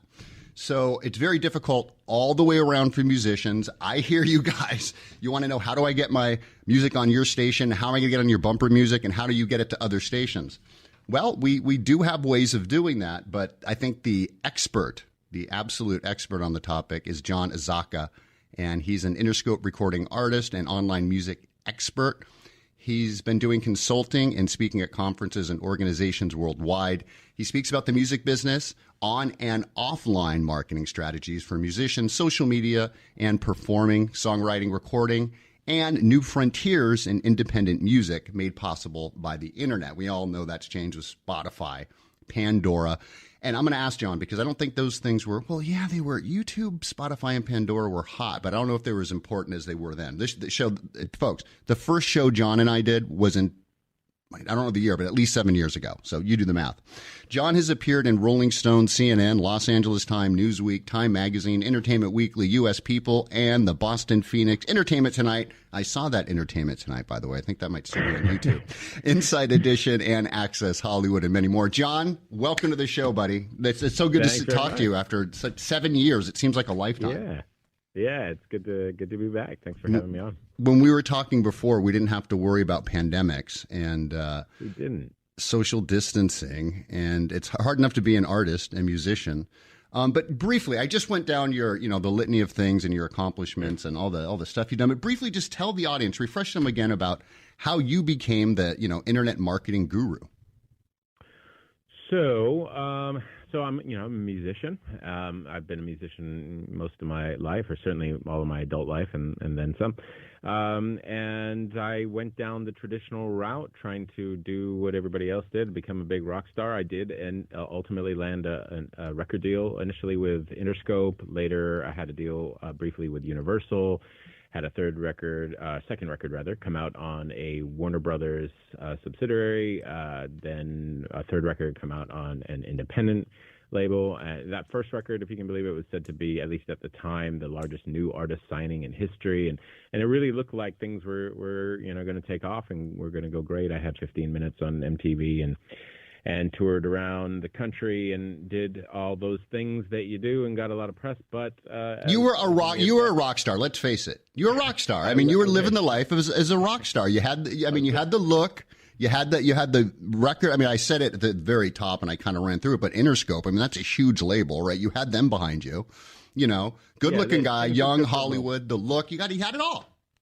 I had some, but it didn't go very well. In the end of the day, I didn't sell enough albums, and like most stories ultimately end up, I was dropped, and that's where the subsequent deals sort of came in. Kept chasing it, kept getting deals, and it just frankly just kind of kept going downhill. It kept getting worse and worse and worse, and it started to feel pretty hopeless, frankly. And I was getting older. I still had some money in the bank, fortunately, so that bought me some time, but that money wasn't going to last forever, and that was becoming clearer and clearer. And I had literally no skills other than music, and but I had a huge ego and didn't want to go get a job waiting tables. And like a lot of people, and this is back, I want to say around 2006 maybe, so a long time ago by internet years, but I'd see these courses floating around, these ads rather, with big flashy red headlines saying, buy this course and they'll teach me how to make millions of dollars in my sleep overnight with little to no effort. And I bought a course, and I sat up all night following the strategy. It was a paid advertising-based strategy, picked an affiliate product that I didn't own, basically just set up some ads. Very skeptical, as I think everyone is going into these things. You certainly see the comments on the ads that are out there today, reflecting that sort of skepticism about these kinds of offers. Anyway, Sure. I set it up. I spent $10 on advertising, and I woke up, and lo and behold, I had sold an ebook. It was an ebook at the time. And so I made $10 in profit. It was a $20 ebook. I spent $10, and I was hooked. I was just, holy crap, this is real. Works, you can actually do this. And if I, somebody who knew nothing about online marketing, could make a sale within 12 hours of buying a course, I knew that there were more sales out there to be had, and that began a journey for me of just trying to master the art of basically digital marketing. And it took a while. It was just frankly moderate. It was mostly failures with the odd moderate success, a few $100 a month here, a few $100 a month there. But after about a year of just trying everything, consuming probably an easy 500 to 1,000 books and lectures and courses on marketing, I ultimately figured it out.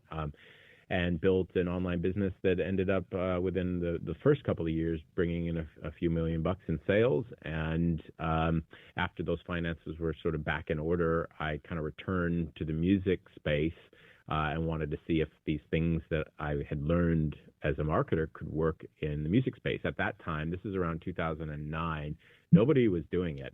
There were a few people that were not musicians who have long since disappeared, kind of flirting with some of trying to introduce the music industry to some of these strategies. And there were certainly other people out there who were teaching marketing techniques, but they tended to be more the sort of old industry techniques. But to my knowledge, I was sort of the first person to bring direct response marketing to the music space, this act of using advertising to drive leads and then using copywriting techniques to sell to that list. And then scaling everything up. I don't know anyone else that has been around that long doing it.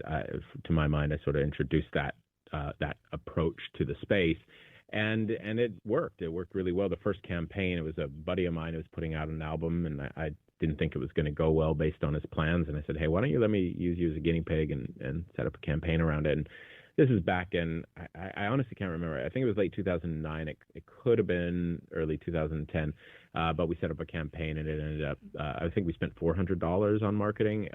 That was just mostly on Facebook ads back when the platform was brand new. And we ended up setting the all-time single-day sales record at CD Baby. And it was on the Billboard Heatseeker chart, and we were kind of blown away. So anyway, looking for something else to do, something I was a little more passionate about, I sort of, it's a more convoluted story than this, but the simple version is I started musicmarketingmanifesto.com, which has ever since been a resource for independent musicians looking to learn the art of selling their music online, which, as you alluded to, could never be more prevalent in the middle of a pandemic. Oh my gosh. I mean, it's perfect right now because everybody is online trying to promote themselves, and they've been doing it for a while, obviously. When we spoke, I think, we talked about it, obviously. I'd have to go back and listen to the show. It's been that long, 7 years. But, right. I don't know how important, and I know we both know how important Spotify is, right? Spotify might have been on the map, but not as important as it was. It was more, Pandora was pretty big, I think, even then. But Spotify was kind of new.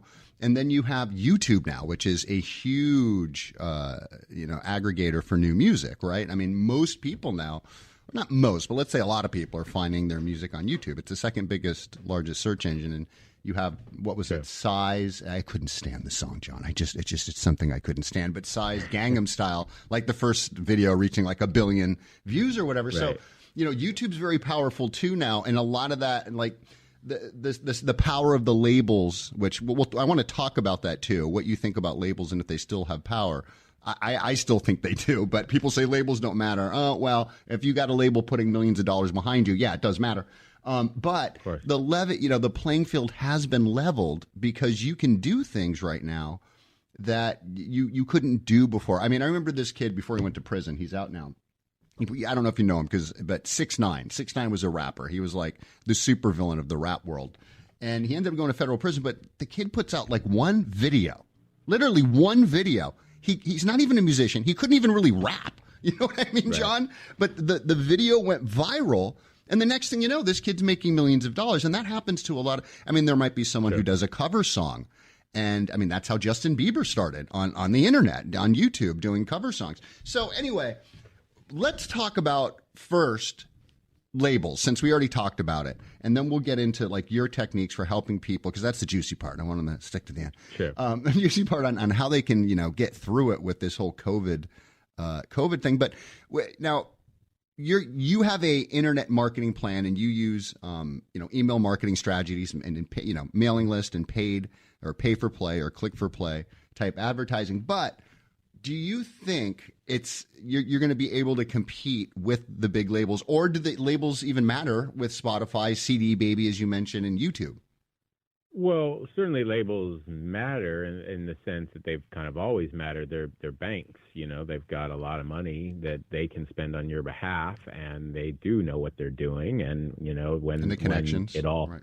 Yeah, and certainly the connections, and when it all lines up and everything works and lightning strikes, there's nothing more powerful than $500,000 being spent by people who know what they're doing on an artist's career. And that's all well and good. So I'm not here to say labels are irrelevant, but I don't personally pay attention to them. You certainly don't need a label to be successful. I mean, I did the label thing. I put all of my eggs into those baskets, and it didn't work out. And I spent a lot of years chasing deals when I should have just been focused on being an artist, frankly. And I think that's probably the biggest mistake I ever made as an artist. And when I kind of went this way, and what, Music Marketing Manifesto is kind of, I named it that for a reason. It was, to an extent, it started with this little ebook that I put together many years ago that is since no longer out there, and I turned it into a bigger, more involved video course. But it really was, to some extent, a manifesto, a proclamation about the need for change to the old way of doing things. I was I remain really, really frustrated with gatekeepers. I'm a bit of a control freak. I like autonomy. I like being able to carve out a path for me that doesn't rely on waiting around for other people to help or to do something that they may or may not ever do. And so, but what I'm describing is an independent model, and I think it is really important, and we can kind of circle back eventually and touch on all those things you talked about, because this very much pertains to the streaming platforms and their place in the space. But I think there is a lot of murkiness out there surrounding the fact that these really are different business models. The way an independent musician goes about succeeding versus the way major labels go about succeeding. And I've been saying stuff like this for a good decade now. It's just that the way major labels are now operating is different than the way that they were operating 10 years ago. It used to be that they controlled the distribution channels. You basically needed a major label in order to get out there and get heard. You don't need that anymore. But they are spending millions of dollars to create so much market awareness for a song and for an artist that it ultimately creates that tipping point, and people start to engage and consume because of that awareness that the label has built. They're dumping all that money into branding strategies, which can work. They still fail more than they work, but they can work, and they do work over and over again. When you have $500,000 or more, or it's often millions of dollars to spend, but they don't work at all when you have $1,000 to spend, or $5,000 or $30,000. But you said it twice now, so I've got to just kind of highlight that, sure, because we got to talk about it. Let's get down to what they are. They're a big bank, and you said it twice. Sure. They've got the cash to really do it. But the problem with that is you give up a lot of control, right? So when you're independent, you can kind of call the shots, and you can, if you don't like the way that your image is being portrayed, I don't know, the music videos, whatever, you can control it now. Or how much are you going to spend on your music video? You're going to spend $100,000 or, $50 and have Uncle Fred film it. That's the difference. Right. But I've heard these horror stories from musicians, John. I'm sure you've heard it, and I hope this didn't happen to you. I don't think it happened to you. You just kind of like, you had your experience, you had your light in the, your time in the sun, and you just kind of did your own thing. But some people, they don't realize what they're signing, and all of a sudden they've got, they go in the studio, make one album, right? And they might even have a 2 or 3 album contract, but they go in and make an album. They think they're set. I'm going to make 3 albums, and we're on our way, and they're marketing us. And then the first album doesn't sell well at all, and that's it. They just pulled the plug. Yeah. They're not going anywhere. That is literally what happened. That my first album didn't sell enough, and the plug was pulled. And, and the promises they make, of course, was you go into the deal or to the contrary, but it just doesn't matter. It's all numbers, of course, and understandably, they're companies, they're not charities, and if the numbers don't make sense, you're going to be dropped. But it's heartbreaking for the artist, right? And then Definitely. You have this situations. These could be like kind of big artists, right? They're on a label. They might have recorded, 2 or 3 albums in the studio. They might be in the can. The first album doesn't sell well. A lot of this, but some of these people out there go, "Wait, this can't be." Oh, yes, it can be. They own those other 2 albums. They own all 3, but they also own those others. So they go, "Okay, no, we're not going to promote the next 2. They're in the can. They're in the studio. We're just not going to do anything. We're not going to even master whatever." It's well, can I just have those? And can I? Oh, no. Those are ours. Go on your way. Do what you want, but we own those. And so anyway, it's just it's heartbreaking for our, And here's the thing. A lot of this stuff can now be not easily learned, but there's classes. I've taken classes in music marketing stuff, and there's classes like yours where people can kind of learn this stuff and not get screwed over, and just at least know, hey, before you sign it, just get a lawyer, not like, someone who's, your buddy who's a law student first year to look it over. So, there's just certain things that you can do to protect yourself. But let's get into, because we don't have much time, and, we could talk for 2 hours. So the labels still have control. Let's just say, I'm not going to put words in your mouth. They have power, but you may or may not need them. But you may or may not. Okay. So, well, you don't need them if your only goal is to spend a life in music and be a professional musician and make money from your music from the music that you create, then you certainly do not need them. And never before have we existed in a time where that was more true. That we have access to market in an unprecedented way, and it's incredibly exciting. But it is really important that we don't then go out and try and employ all of the same strategies that a very different business are utilizing or using or executing. That tends to be what most musicians do. We just copy what the major labels are doing. We jump in all the same places. We try to promote ourselves in the same way, and we're hoping usually for lightning to strike and for that tipping point to happen. We're hoping to get 100 million streams because something just goes nuts. But all of those same gatekeepers are emerging. They're different gatekeepers, but the same kind of gatekeepers are emerging with playlist owners and things like that. And at the end of the day, it's starting to look like the old dichotomy where we are hoping to get struck by lightning. This is an old stat. I don't know what the current equivalent would be, but it would be, probably somewhat similar. I remember talking with David Foster, the producer, years ago, and we were talking about this is years ago. In that year, something like 14 new artists had gone gold, which we used to think about as the sort of standard for success, breaking, for making it, quote unquote. And that same year, like 28 people were struck and killed by lightning. And that's not funny. It's not funny. I don't mean to laugh, but you know what? Yeah, I get it. I've dove into those stats. It's actually way more people on average are struck and killed by lightning just in the United States than that. So it's really difficult if you're hoping to become one of the few lucky ones who just, you gave a bunch of examples of artists breaking with little to no effort, and that can happen when you have something truly remarkable, something that absolutely stands out in such a unique way that it just strikes the right chord. Success can come all on its own. But that, if you want to bank on that, then more power to you. Good luck, I should say.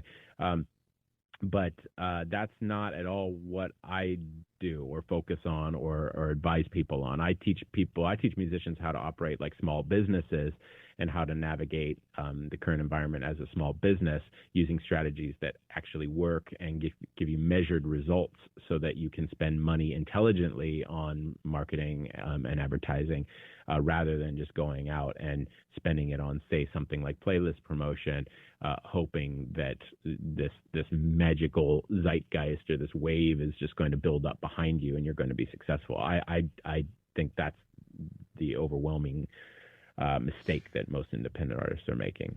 And I know that, like, so that's the thing I keep seeing a lot of now. I'm glad you mentioned that because it used to be radio airplay, right? That was the key. Everyone wanted radio airplay. It's just that was the goal. Get your song on the radio.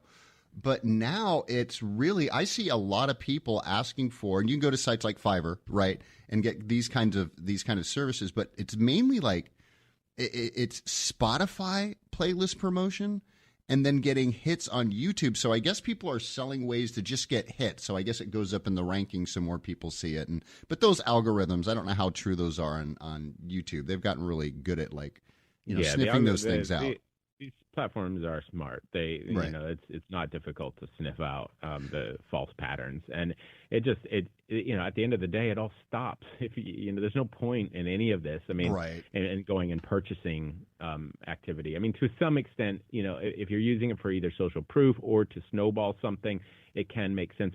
But unless you're operating at a positive ROI, it really makes no sense going and getting a whole bunch of low quality or even fake streams, does absolutely nothing when the money stops. And there's certainly no way that you're going to spend less on that kind of promotion than you are going to make from it. So it's silly. We need to be generating real fans. And I'm not sure how, if someone has a playlist, right?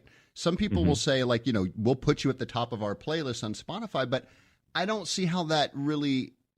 Okay, so maybe it'll generate some. I don't know how they even know. I mean, I guess they can see through the analytics if they show them. But like, how does that really generate into more money? Because I know Spotify gives you next to nothing, right? So I guess they're doing it just to say, hey, I'm at the top of this popular playlist, right? No, not entirely. I mean, the idea in simple terms would be that somebody owns and controls a playlist that has a ton of listeners. They add your music to that playlist, and then suddenly you get, thousands of streams. And hopefully, again, the music is so remarkable that those people keep coming back to it. They seek out the rest of your catalog. They become true fans. The discovery algorithms pick you up because your streams are spiking, and then more people discover you, and it kind of snowballs from there. So So that's the goal, because like I get this all the time where people want to submit their music to the station, right? They want to make sure we're licensed. Yeah, we're licensed. BMI, ASCAP, Sound Exchange, we're licensed. Okay, great. Just want to make sure.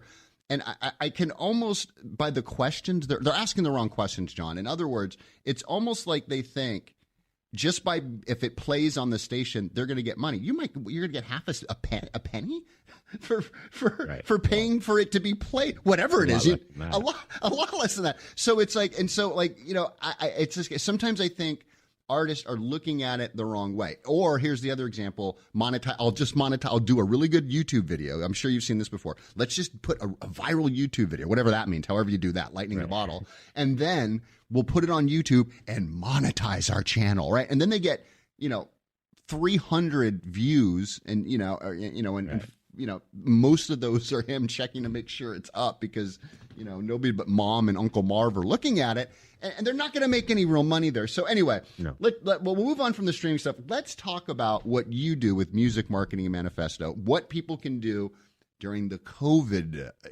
and is it as bad in New Zealand as it is here? Like everything's shut down in Long Beach. Okay. No, I feel terribly guilty. Life is normal here. We don't have any community spread of COVID-19 at the moment. We haven't since November.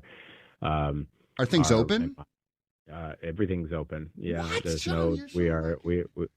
It's just life is normal. Oh, you suck. Not.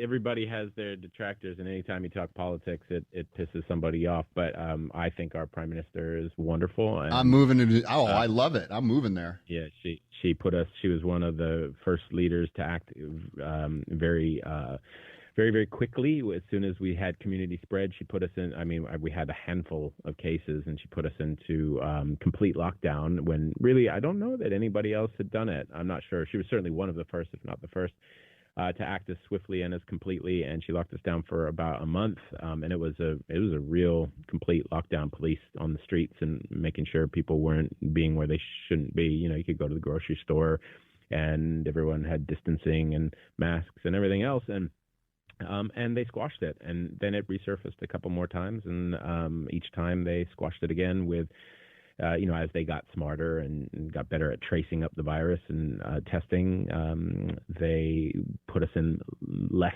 intense lockdowns, just did what was needed. And so there were basically two lockdowns, the second one being much briefer. And I think Auckland, our largest city, had a slightly longer second lockdown, or might have had a third. I can't remember. But anyway, it's been since November 18th. There's been no community spread, and we go to bars and we go to restaurants and see concerts. And wow, no masks, right? No masks. No masks. Nope. There's no need. Not in the community. So there is a hope that will happen here, and they've got the vaccines rolling out here in LA and everywhere else, but. I know you used to live here years ago.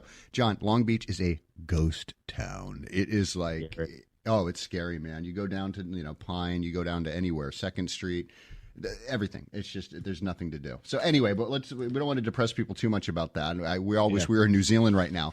But so what can people in LA and all over the country, we've got it the worst. I think the major cities are getting hammered the worst, where they can't go out and do live gigs, and they're not even making any money right now doing maybe their normal jobs, their side gigs, bartending, even, driving right now, Uber and Lyft. These guys are hurting too, everything. So, and the hospitality industry, which they're all in. Totally. Disneyland even, right? You got to sing and dance when you work at Disneyland. So what can they do? Like, what strategies do you give your students, and do you consult your students with to help them make it through, not just this time, but any time that they're trying to make money? Well, it's a hard one to answer. You got 5 minutes, John. I'm just kidding. You got more than 5 minutes.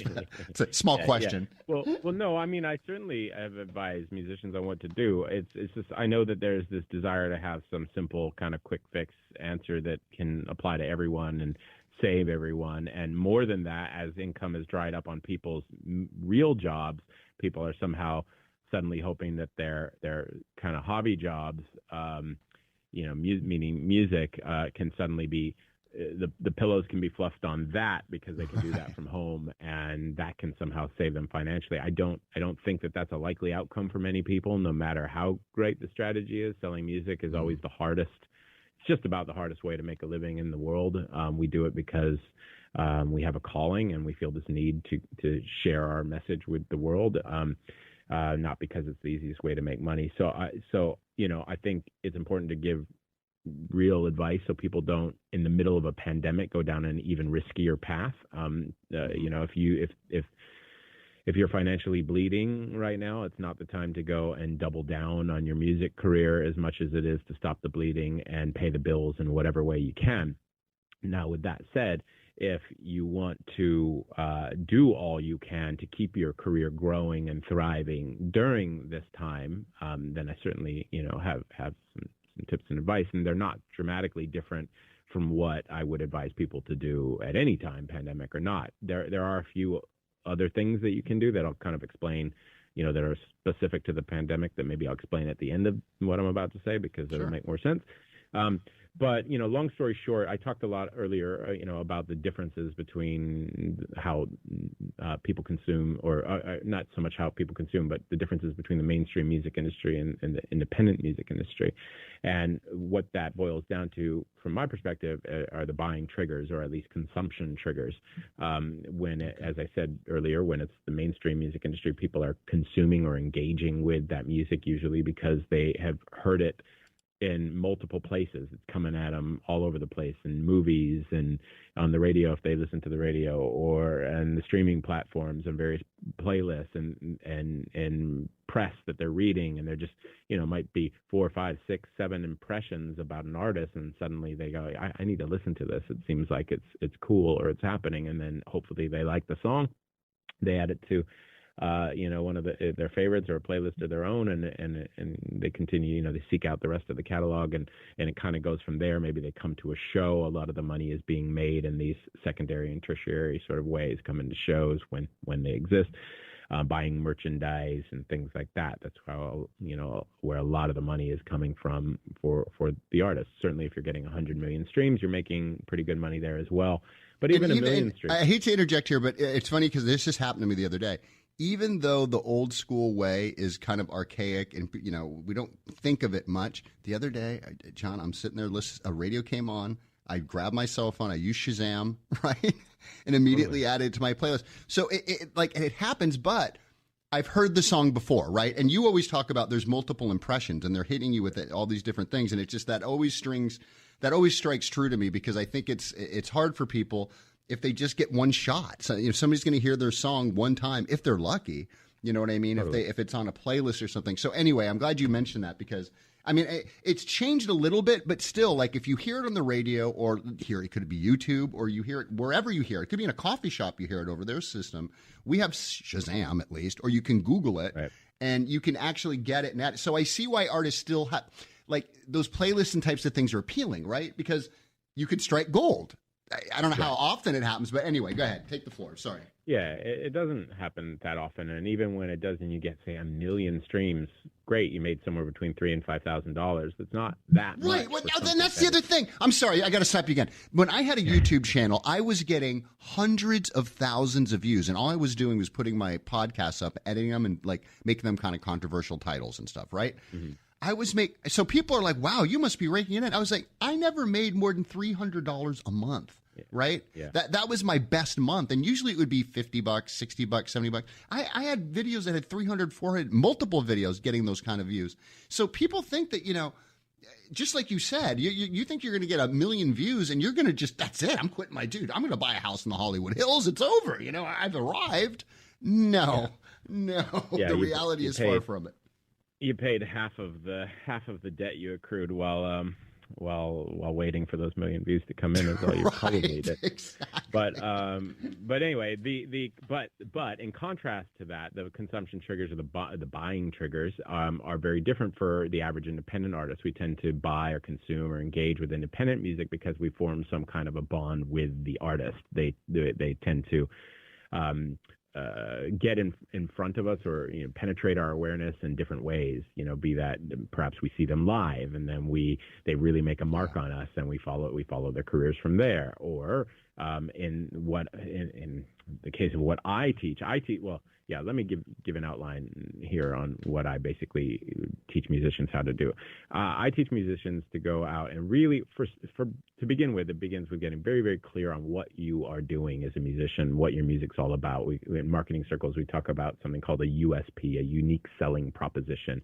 Mm-hmm. Musicians tend to talk about branding, and that's fine. I just find branding to be a confusing word that keeps people a little more focused on more surface things like image. And branding's more than that. But a unique selling proposition is clearer to my mind, and it's that thing that makes you really stand out. It's the thing that somebody else who confront or comes across your music is going to take away. What they're gonna. If I listen to your music and I go into the house and talk to my wife, and she says, "Well, what'd you do?" I just listened to some guy's music. Well, is it like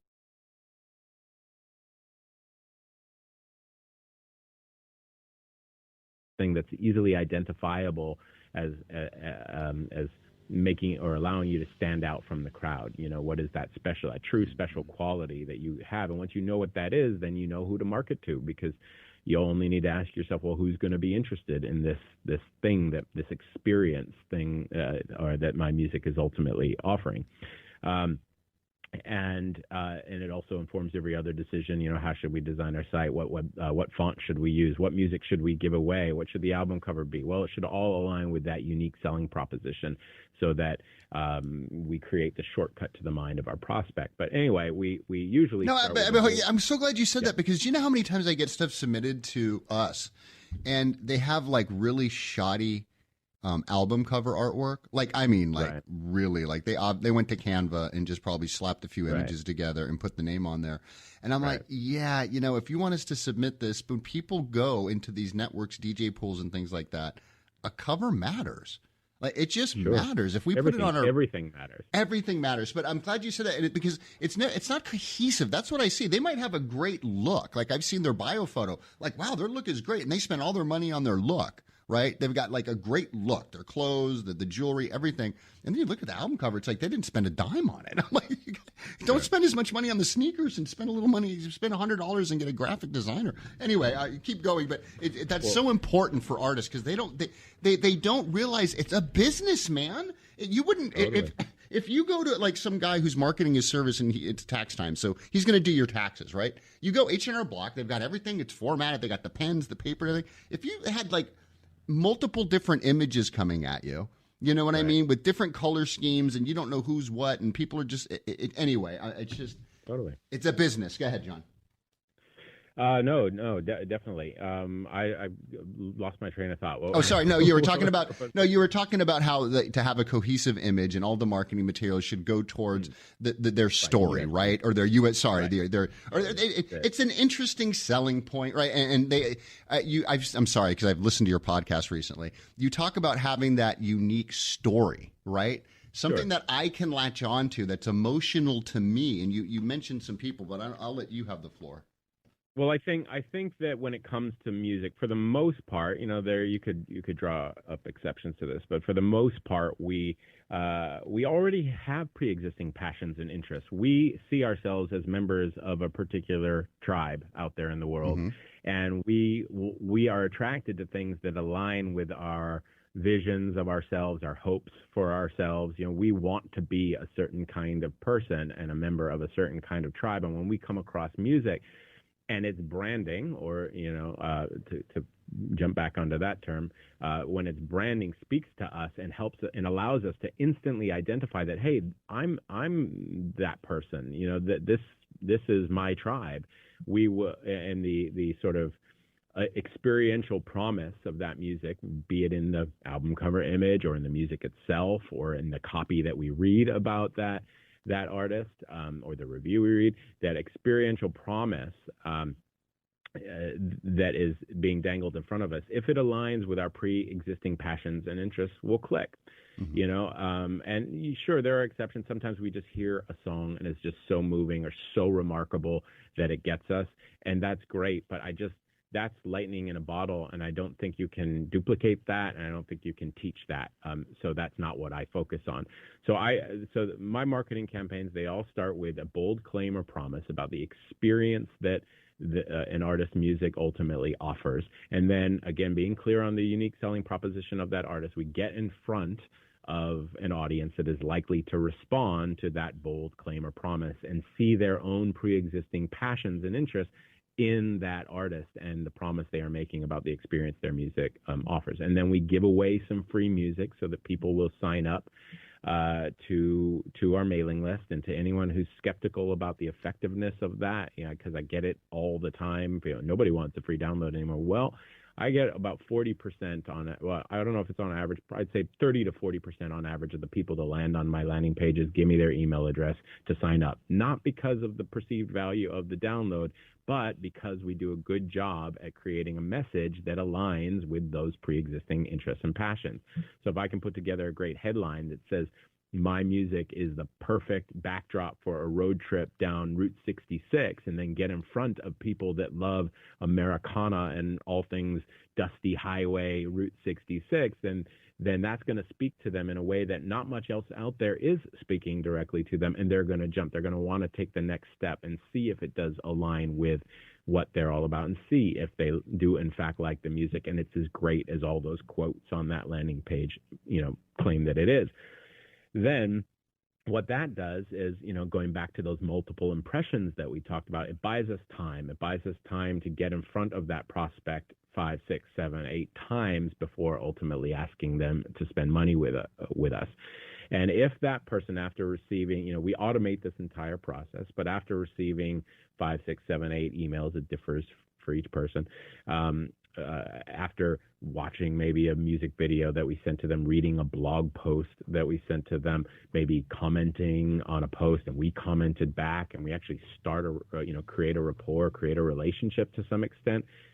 After we earn the right to ask that still engaged fan to spend some money with us, I find that a healthy number, a healthy percentage of them will. And now it is a funnel, meaning it's wide at the top and it's narrow at the bottom.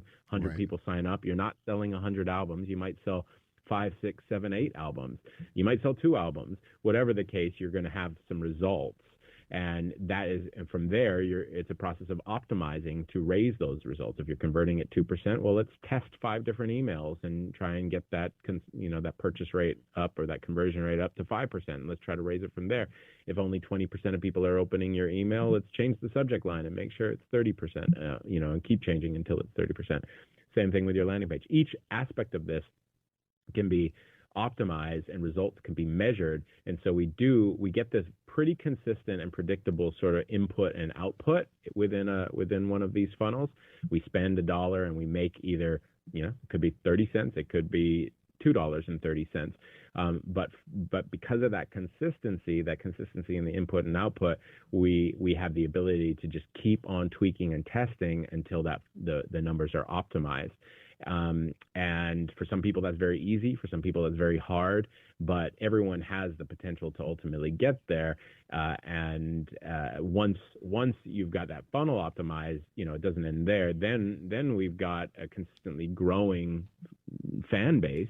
A fan base not just of people who've signed up to get some music, but people who've been buying from us, and we can continue to sell and sell and sell. So, and it's simple. I know I said a lot of things that maybe stuck and maybe didn't with the listeners, but in the simplest sense, what we're doing is we're building. I'm teaching musicians how to build a mailing list and then sell stuff to that list, and then continue to sell stuff to them over and over and over again. And we use advertising to fuel it, so that we're not bound to the gatekeepers and everything else. And I know that there's a lot of skepticism about buyers or music fans being willing to spend money with or on music, but that's just simply not the case. It is industry-wide, but it's the case industry-wide because we're looking at the mainstream music industry. They're not carving out individual relationships between artist and fan. They're creating national tipping points. But when you have those relationships and when you have true fans, they will support you because they feel that they know you. They feel that they're part of your tribe. There's a sense of reciprocity to an extent. Yeah. And people will not only buy traditional music, but even if you found that people weren't buying your albums from you, either digitally or physically, there are other things that you can sell. You can create membership sites if you want to use somebody else's platform, Patreon. There's many ways that we can monetize that list, and that's all that's really important. Build a list, monetize your relationship with that list, and that's kind of what I do. So to answer your question about what to do in COVID, it's not a simple, okay, it's COVID, now turn on a dime and do this and you'll be fine next week. I don't have that strategy for you. But if you've been a musician your entire life and things are bad and you need to generate some money quickly, the best thing you can do is to run a limited time offer. And I know this sounds oversimplified, but if you've got an existing list of 3,000 people, go and put 2, 3, 4 emails together and run them every single day. Put everything you've got together into some kind of a package, like a box set, be it digital or physical, and give a very steep discount. Like, it depends on how much stuff you've got in there, but sell $100 worth of stuff for $50 or an album at half price, whatever, if you only have one album. But run some kind of a limited time offer and sell directly to that list. Maybe build a membership site where once a month you're going and releasing a new track, or run a Patreon campaign, but do something where you can go and ask people to buy right now and give some kind of limited time terms, where that discount is only lasting for a few days. That forces people off the fence, and it really, really, really works. every day I'm hearing from students who are employing these tactics and generating hundreds, if not thousands of dollars in just a matter of days.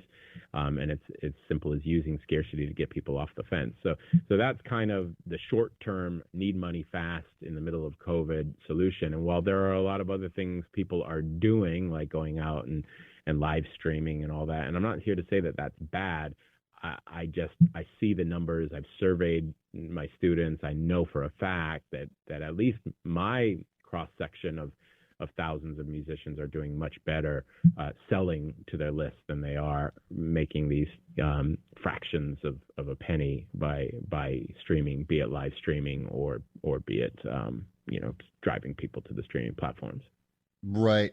What do you think about, like, because I know a lot of people are going to say right off the rip, right? Well, I don't have a huge mailing list, right? I don't have thousands of subscribers on an email list. And I know how hard that is trying to build that up. Now, I think one of the things that would help is giving away something of value, like you said, a download or even like a free ebook or whatever. Knowledge is always good, but for musicians, probably a download, right? Even with like custom artwork. Right. There's no better.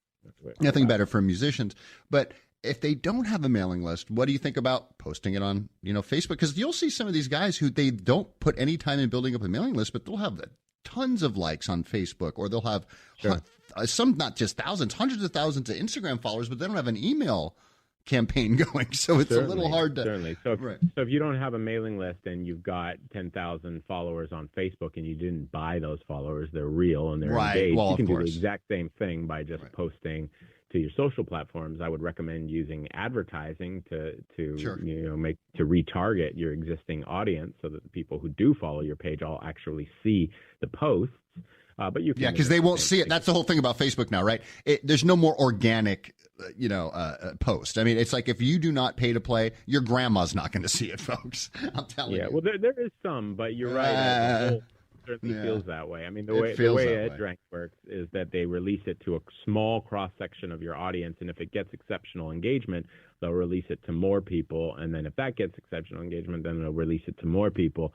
But for the most part, our commercial content does not get exceptional more engagement than our very personal content does, and so it feels like nobody's seeing it. But it does happen. But yeah, I have 50,000 organic followers on my Music Marketing Manifesto page, and it's not uncommon to get reach of 180 people if a post just doesn't connect. You really got to pay for it. And to people who are cynical about that, I don't think that this is a bad thing. I mean, sure, it'd be great to get free traffic all day long, but if we can't operate as businesses that can generate more money from the advertising than we spend on the advertising, then we don't have a business. And I know we all want this to be a world where musicians just create and the world rewards us for it, but that's not the world we live in, and I think that's an unfair expectation. And I think that we, we're just going to have to embrace the fact that we as musicians have we have to wear many hats now, and that's part of the role of being a professional musician, is learning at least a bit about marketing.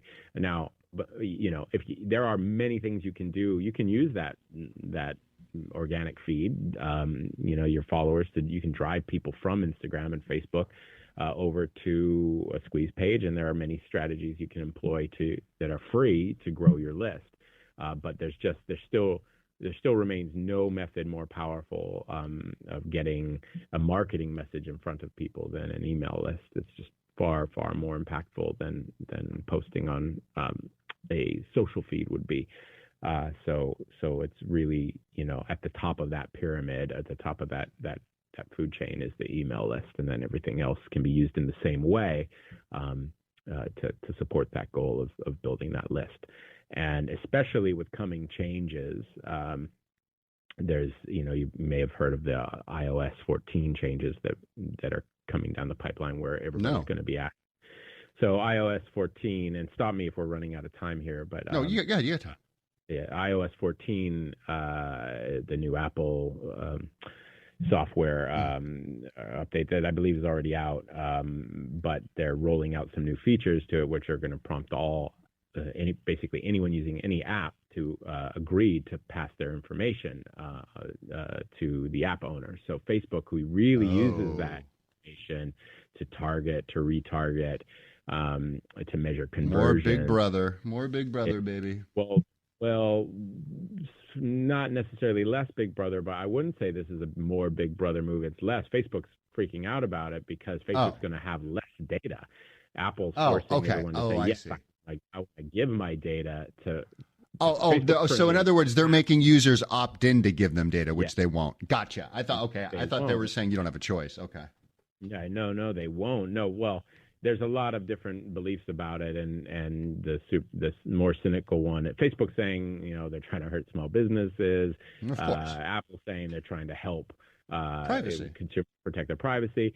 I think that Apple is seeing the fact that they can actually control all of that data and really limit the reach of some of their competition. It's more nefarious. Yeah, probably. So whatever the case, it's going to potentially make it harder. It's not good. The sky's not falling. The sky's not falling. Things are not ruined. Technology is always changing, but it might be a little bit harder, but at the very least, and what I'm ultimately getting at is the more data we have as business owners, like a mailing list that we can then upload, the more we can do all of the better off we're going to be going forward. So whereas a lot of these companies, like e-commerce companies that are trying to make sales to a cold audience, or people who are trying to get streams from a completely cold audience, when you're trying to convert strangers, that data is even more important. But when you're trying to build a list, we kind of own a significant amount of that data, and so we're in a better position. So whether or not this becomes a huge deal, as some are predicting it will be, I think it's going to be just a medium-sized deal personally, but we don't know yet. Whatever the case, I think you're going to see many businesses, not just musicians, realizing that they need to be focusing even more on building their list. So if you're a musician and you're not focused on building your mailing list, then I can promise you, as someone who sees the numbers from thousands of different musicians, then you are missing out on a ton of profit. And it's only going to get harder as privacy laws intensify. So start building that list. Friends, can you tell that John knows a little something about this? You thought when he came on, he was going to go, "Hey, Alex, just go on stage, man, and throw joints in the audience, buy them beers." And he comes on with sales funnels, optimization, ad campaigns, reciprocity, all these fancy sales words. People are like, "Wait a second, this guy knows what he's doing." Musicmarketingmanifesto.com. Alex Exum.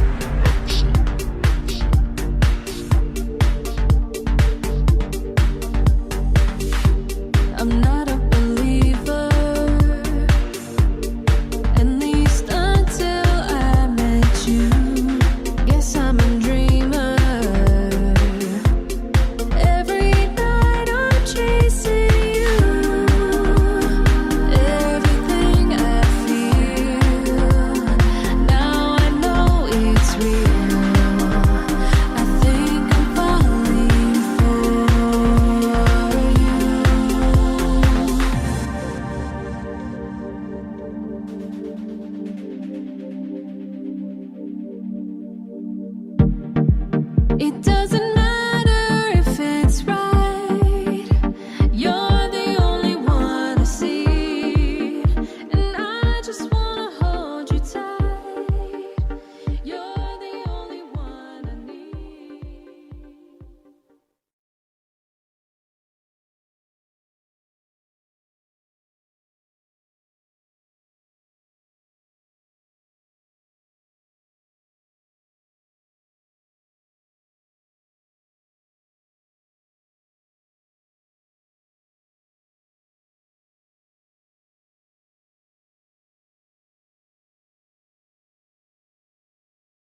I'm Ryan Gable, and I want to remind you to keep your radio, phone, tablet, or computer tuned to the Fringe FM, and visit the website thefringe.fm to listen to the entire lineup of shows.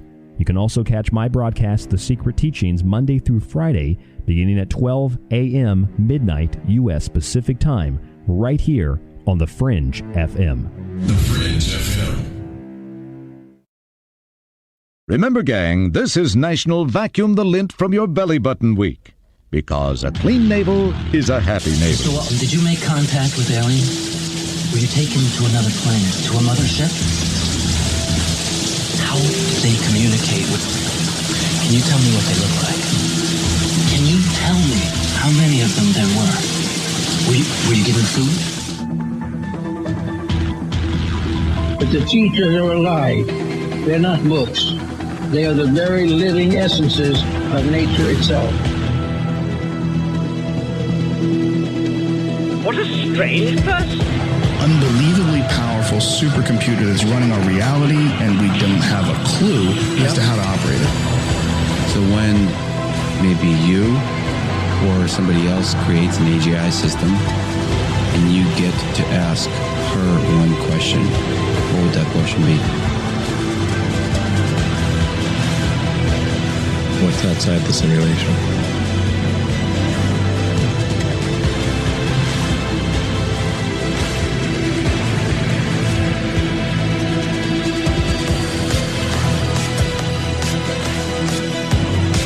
Say in your mind, say to yourself, I am more than my physical body, because I am more than physical matter.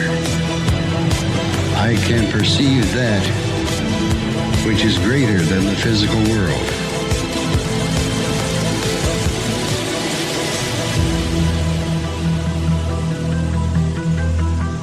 Do not know all the answers to questions about reality. Do not claim to know the ultimate truth about life. I seek that which has been made hidden. As a part of a family of explorers of consciousness, I'm a void.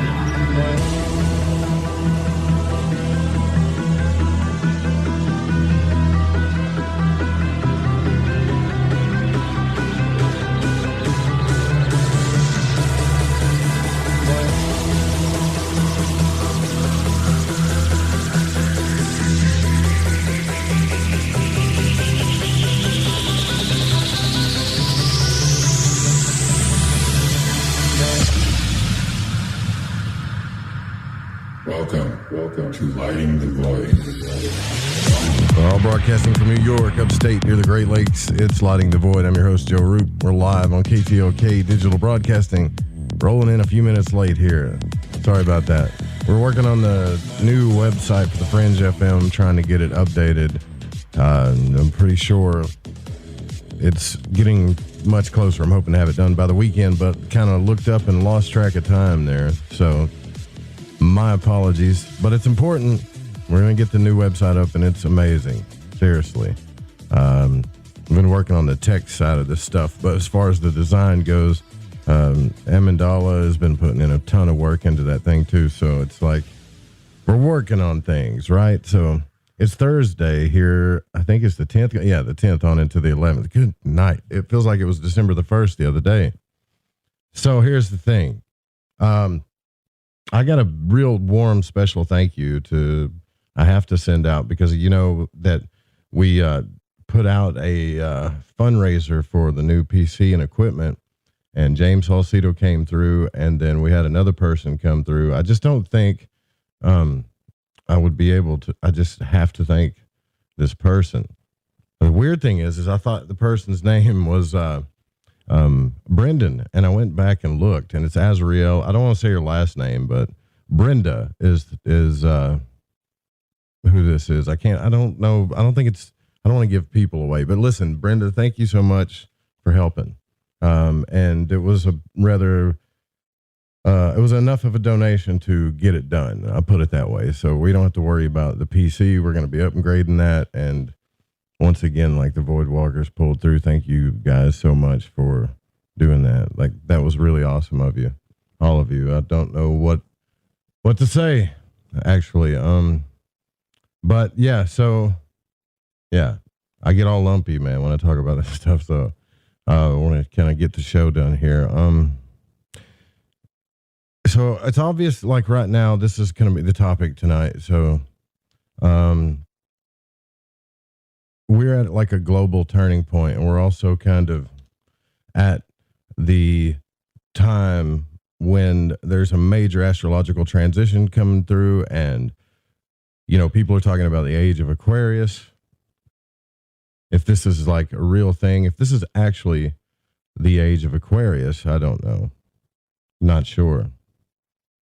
I wonder, because that changes a lot. Doesn't it seem like astrologers are always saying, even Jeff was on the other day saying, well, it could be a different, it could be the age of Aquarius, but I don't think so. It's this or that. It's like, that's so confusing to me. But I still know that the conjunction that's happening is going to be happening in the sign of Aquarius. And this is a big deal, right? Because Aquarius is the water bearer. There's a massive mythological story behind this too. It's pretty much when you come into your solar energy, but where actually you come into your highest self, you know, your solar self or your star self, or it kind of corresponds with the sun too, in a way. But there's a balancing of these energies. It's actually an air sign too, believe it or not. So I don't really want to go deep into that story. You can look up the mythology. You can look up I'll tell you what you really should look up. You should look up what that really means in the tarot. That would help you out a lot. That would help us all out, actually. But anyways, I'm digressing here. So this idea that we have, you remember when I was talking about the triangle thing, where we have this idea of a savior and the idea of the perpetrator, the savior and the perpetrator. So the age of Aquarius gives us this idea that we need a savior. You know, someone save us. I need a savior, someone to save me. Now, here's the ironic thing about that. Most people just need love in their life. That's really it. And they need to learn to love themselves. But why do we lean on the idea of a savior so much?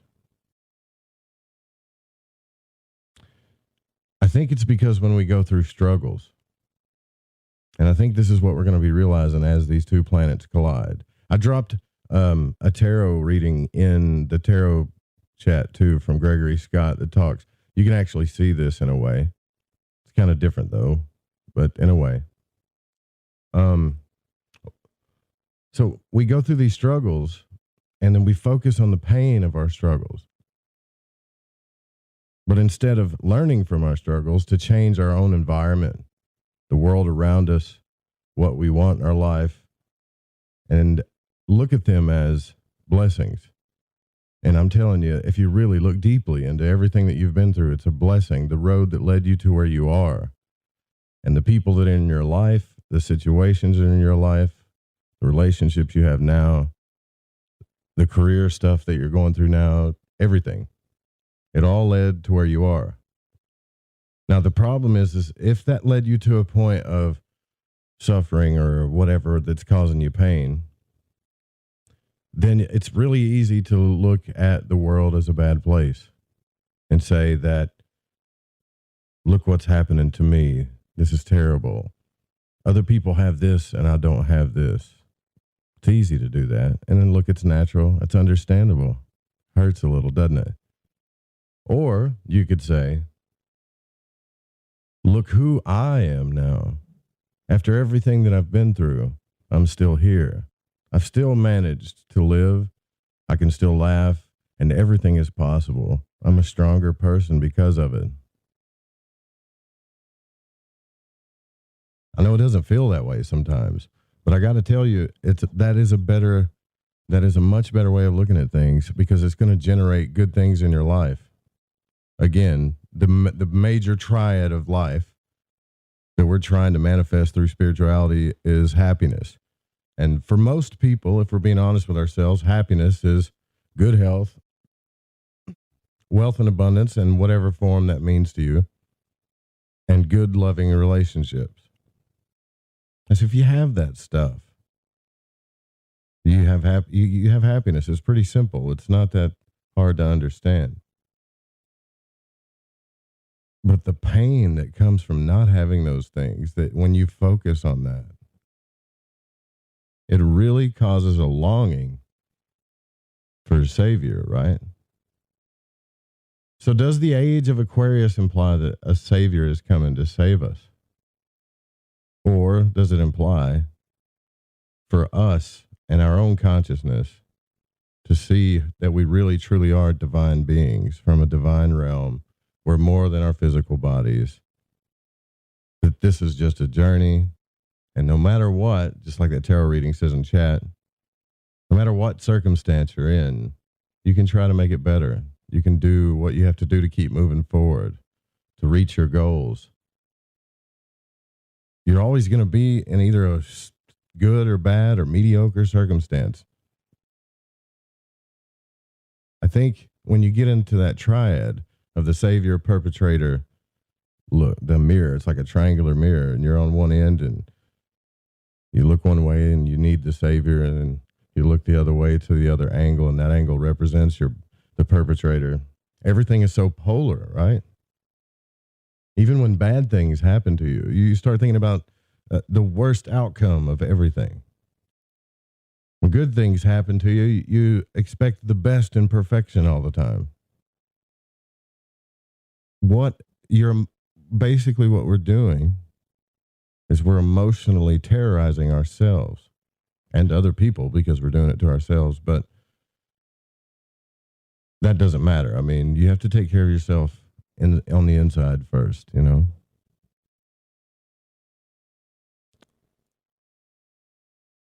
I think once you realize that, you'll meet the right people in your life.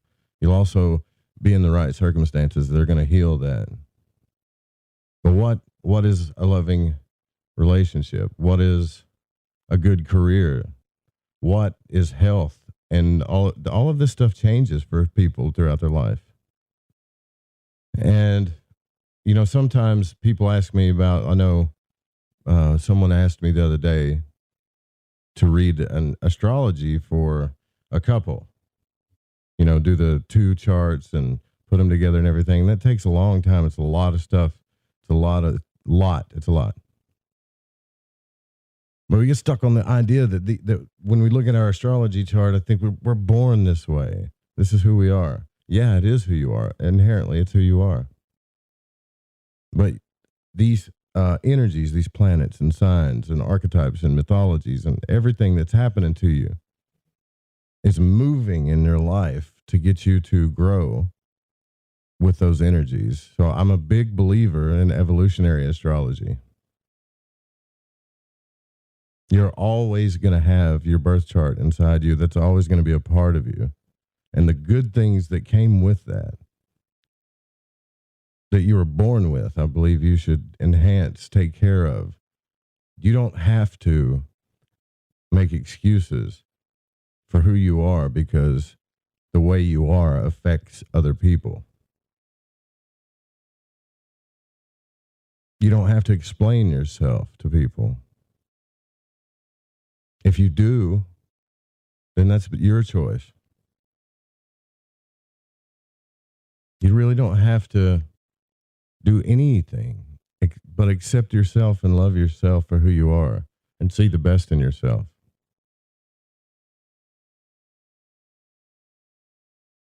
Right? So I think that's happening right now to a lot of people. And it doesn't really matter what is happening, what circumstance is happening for, I guess, this conjunction to show you that you have to nourish yourself. And by nourishing yourself, you also nourish the things that are around you. You also nourish life.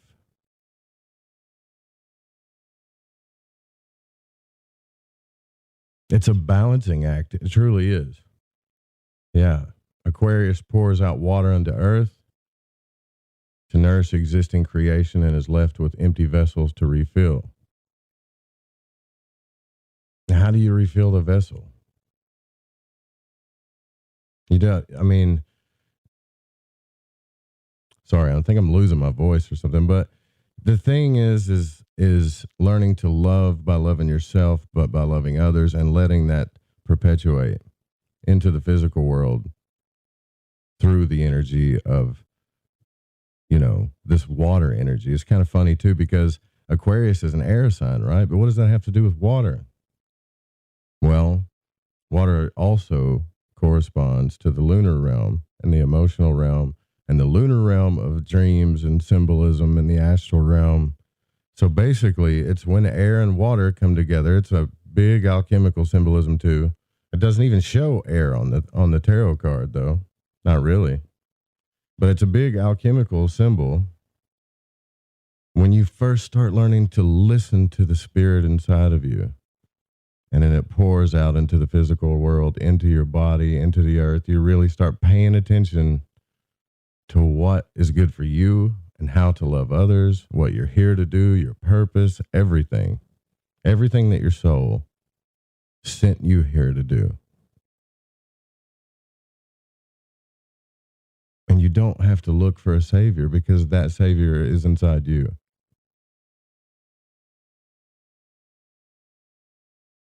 And when we learn through our own struggles, it allows us to create what's needed to change the world around us. And that perpetuates a better world, and we evolve as beings. Because you know that song, This is the Age of Aquarius, the whole thing, and everybody speaks and talks about it as if it's an instant utopia, but it's not really going to be an instant utopia. It's going to be more about breaking a major cycle in society of expanding and evolving in your soul to do what you came here to do. Everybody right now is being asked in some form or fashion to listen to your soul, to listen to what's inside you, your intuition, that water, right? Your intuition, your emotions, the stuff that don't make sense, the stuff that's pulling you in one direction when your mind's telling you something else. And that's been pulling on us all the way up until this conjunction. Some of us are going to change. Some of us are going to lose big things that, it just seems devastating because it's going to change so much. Others are going to change with ease. Regardless, change is coming. And this month, I believe Jeff is right. Like, there's going to be some drama on a global scale. I'm just waiting for it to happen. And there's probably going to be drama, even microscopically in our lives a little bit. But it's here to teach us what we have to do. Like, where do you need to make a stand in your life? Or where do you need to go? What initiations do you still need to go through? You can't go back to the old way because you're not that person anymore.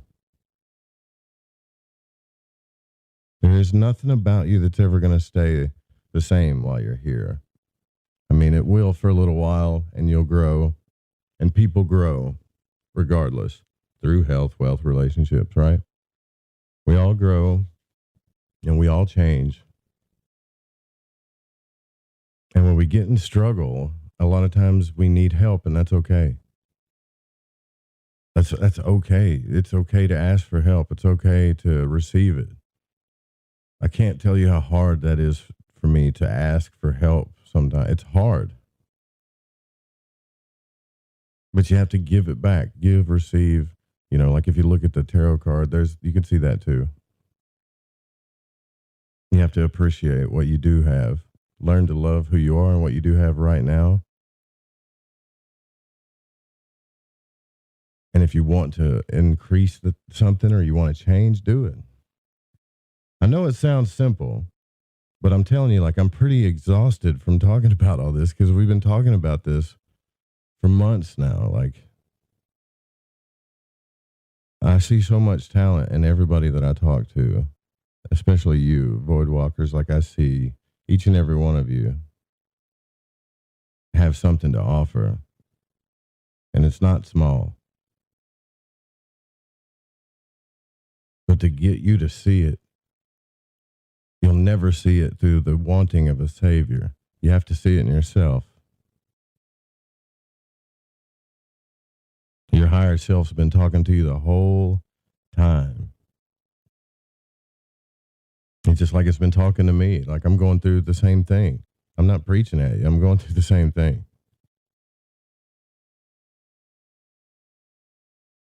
It's pretty heavy. It's pretty personal. It's so personal, I can't talk about it. That's pretty big, right? Because I usually talk about a lot. But it is one of the heaviest initiations I've ever went through in my entire life. Probably it could be the heaviest before it's all over with.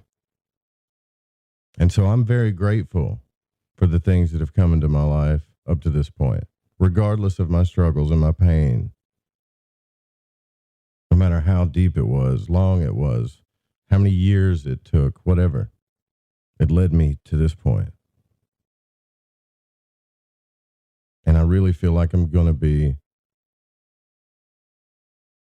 a more authentic soul when this is all over with. It's not the end, but it's a big cycle break for me. And a few other people I know too. It's so heavy that the weight of it, just thinking about it, I'm sure you can hear it in my voice too. It's just like, it's almost like being able to exhale, but it's hard to believe too. Like, it's that heavy of a cycle. I wish I could get detailed about it, but I really can't. I mean, there's people that have called me and told me that, hey, I had this for 35 years and it's gone. I don't even know what to do. I don't know. Like, I don't even know what I'm supposed to do with my life. But the whole way up to that point, something was telling them this, it's time to move in a different direction. You're not happy. Let's do this thing. Do what you came here to do. And we all ignore it, don't we? Like not until it's too late, but we all ignore it until something happens. Either way, it's all okay. You just got to realize that you're, I can't define God. I don't know what God is. I don't know any of this stuff. Like I can't define any of this for you. But what I can say is I intuitively know in my heart, and based on all of the conscious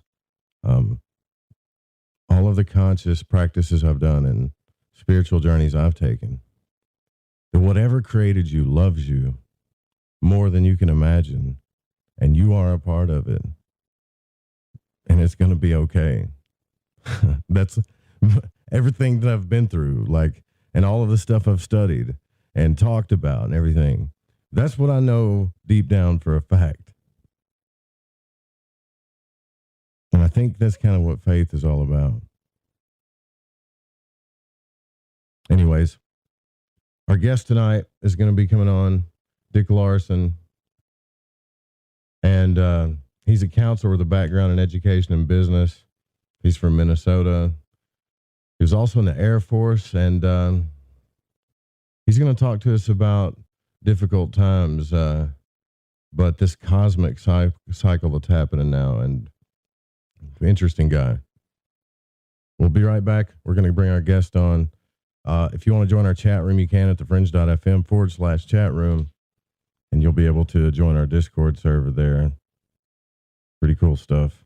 Pretty cool people. The best people on the planet. Stay with us. Hello? Anybody home?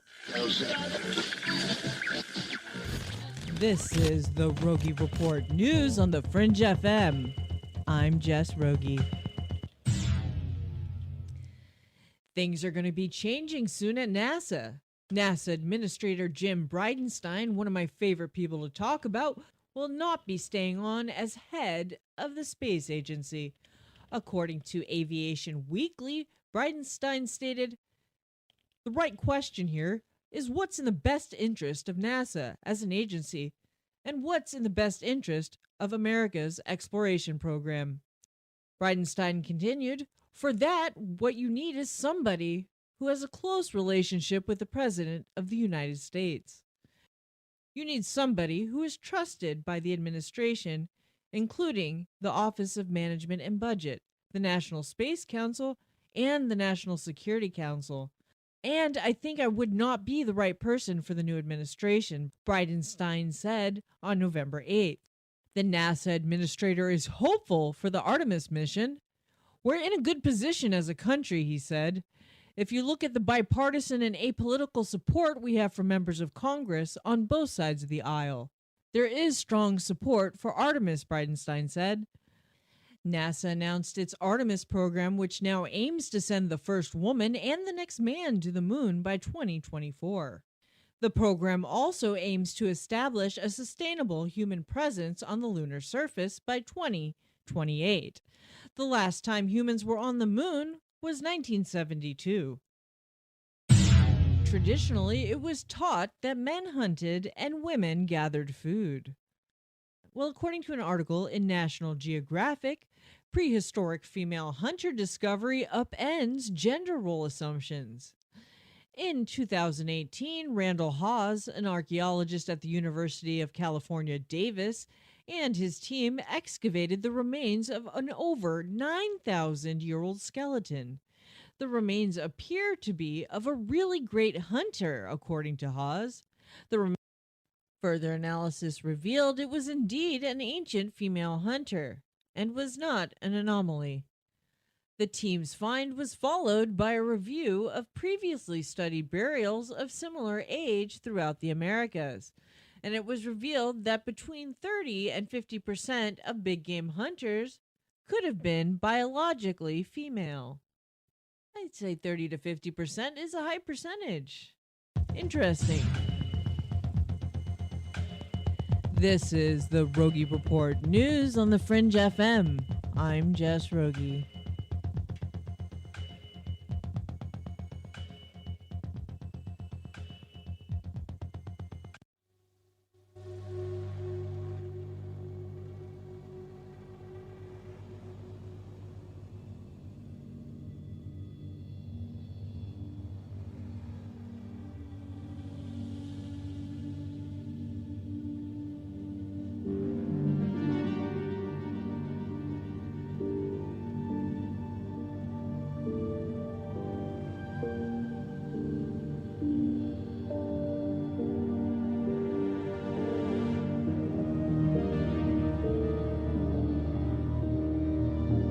Alrighty, let's do this thing. Our guest is here with us, Dick Larson. Welcome back to Lighting the Void. I'm your host, Joe Roop. And Dick Larson is a counselor with a background in education and business, a native of Minnesota.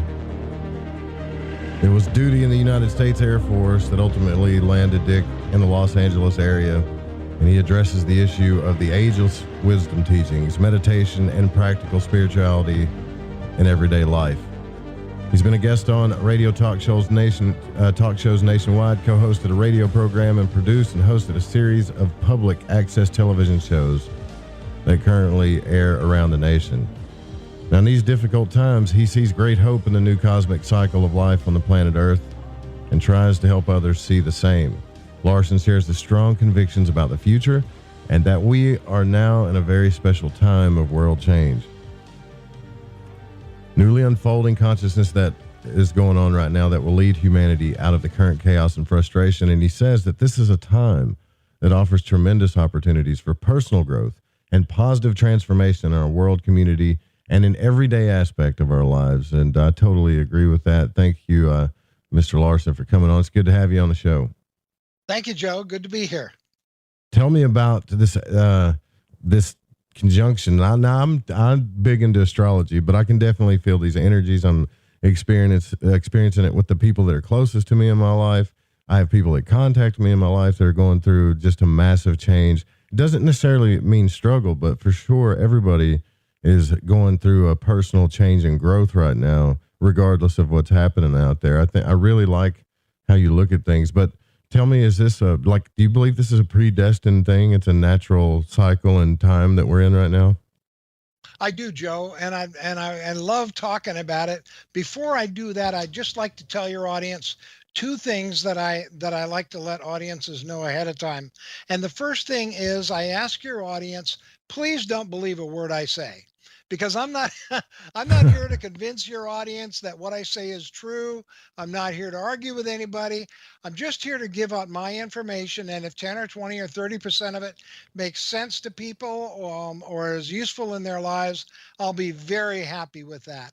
The second thing I'd like them to know is, people always ask me, what's the source of your information? Well, the source of my information is, as you said, Joe, something called the Ageless Wisdom Teachings. Now, the Ageless Wisdom is an ancient philosophy as old as humanity. It's not a religion. It's a philosophy as old as humanity. And over time, more of this philosophy has been revealed. It's an esoteric philosophy. What esoteric means is hidden. It's been hidden from humanity until we're ready to understand parts of it, and then parts of it are given to us as we're ready. You know, Joe, you say on your website, I search that which has been made hidden as part of a family of explorers of consciousness. This is part of the big part of life that's been hidden from humanity until we were ready to understand it. The last two teachers of the Ageless Wisdom are a woman named Alice A. Bailey, who wrote about 20 books in the 1930s and 40s. A few of them are pretty difficult to understand. And the most recent one is a man named Benjamin Creme, spelled C-R-E-M-E. He's from London. He passed away a few years ago in his 90s, but I knew Benjamin Creme very well, spent a lot of time with him. And he has about 17 books on Amazon. I'm not here to sell books, but if you're interested in more information about what I have to say tonight, one good source are the books by Benjamin Creme. They're very easy to understand. They're sold basically at cost, so people can afford them.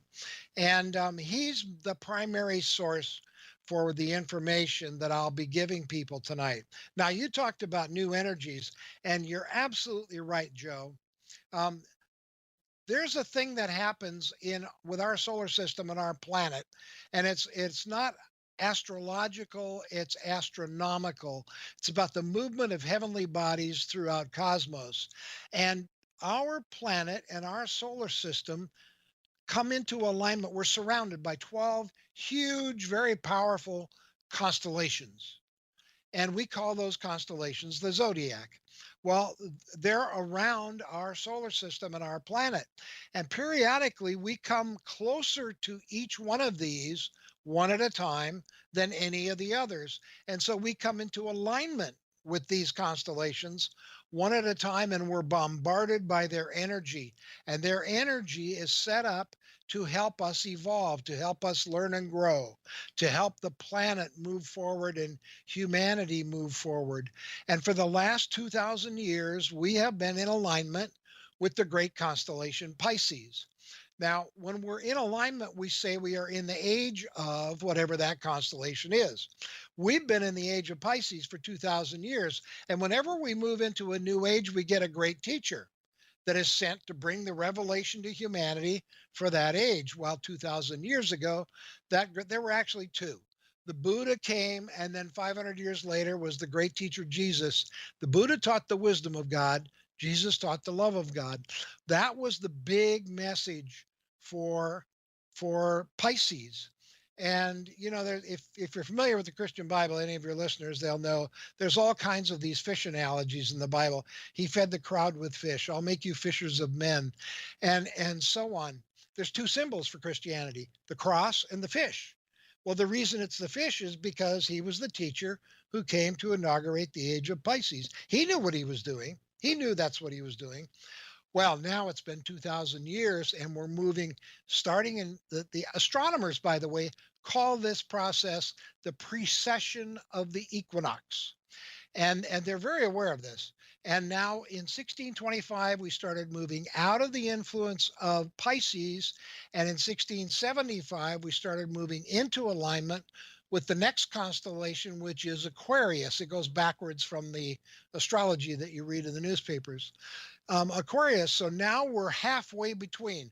We're receiving energies from Pisces and we're receiving energies from Aquarius, and they're very different energies.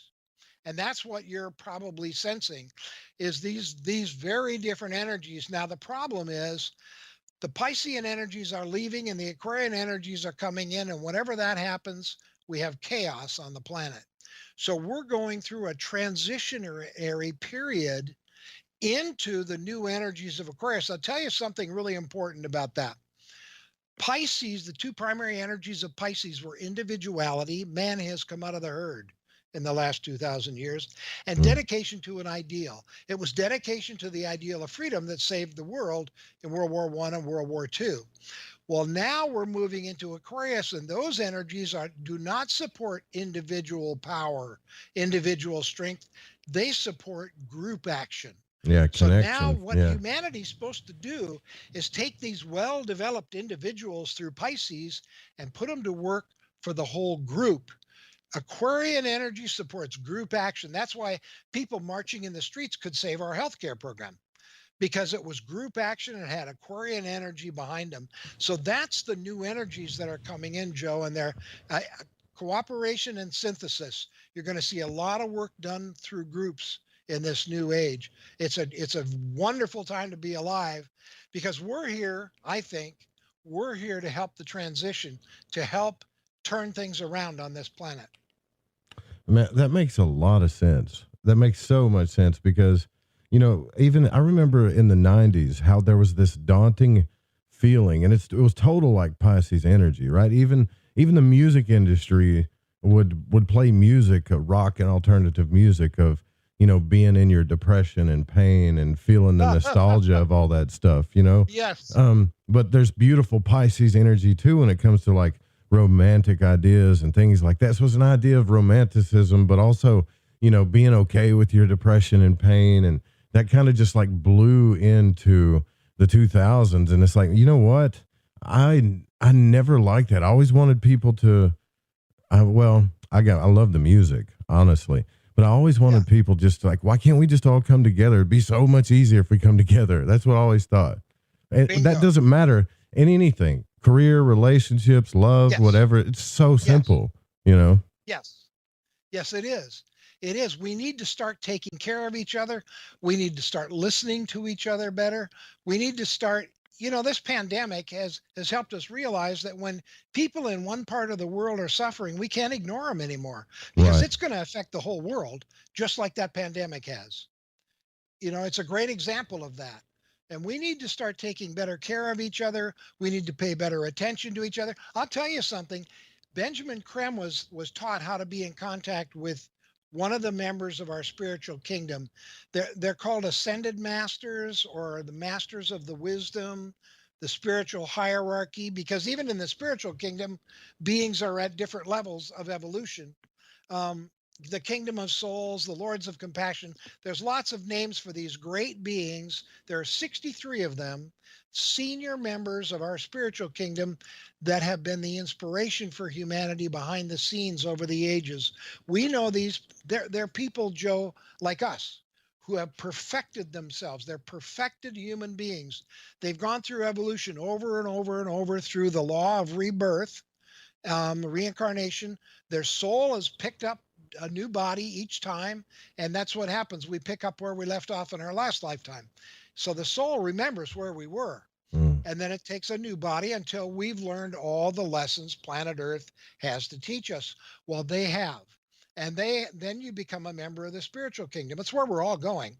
And these are great beings like Confucius, Krishna, Buddha, Muhammad, Jesus. Joan of Arc is one of the great masters now. Mary, that was the mother of Jesus, is one of the great masters. There are 63 of these great beings in the kingdom. Well, Benjamin Krem was taught how to be in contact with one of them on a very regular basis, 24/7. And that's where he got his information. People always ask that. Well, Benjamin Krem, he was in contact with one of the masters.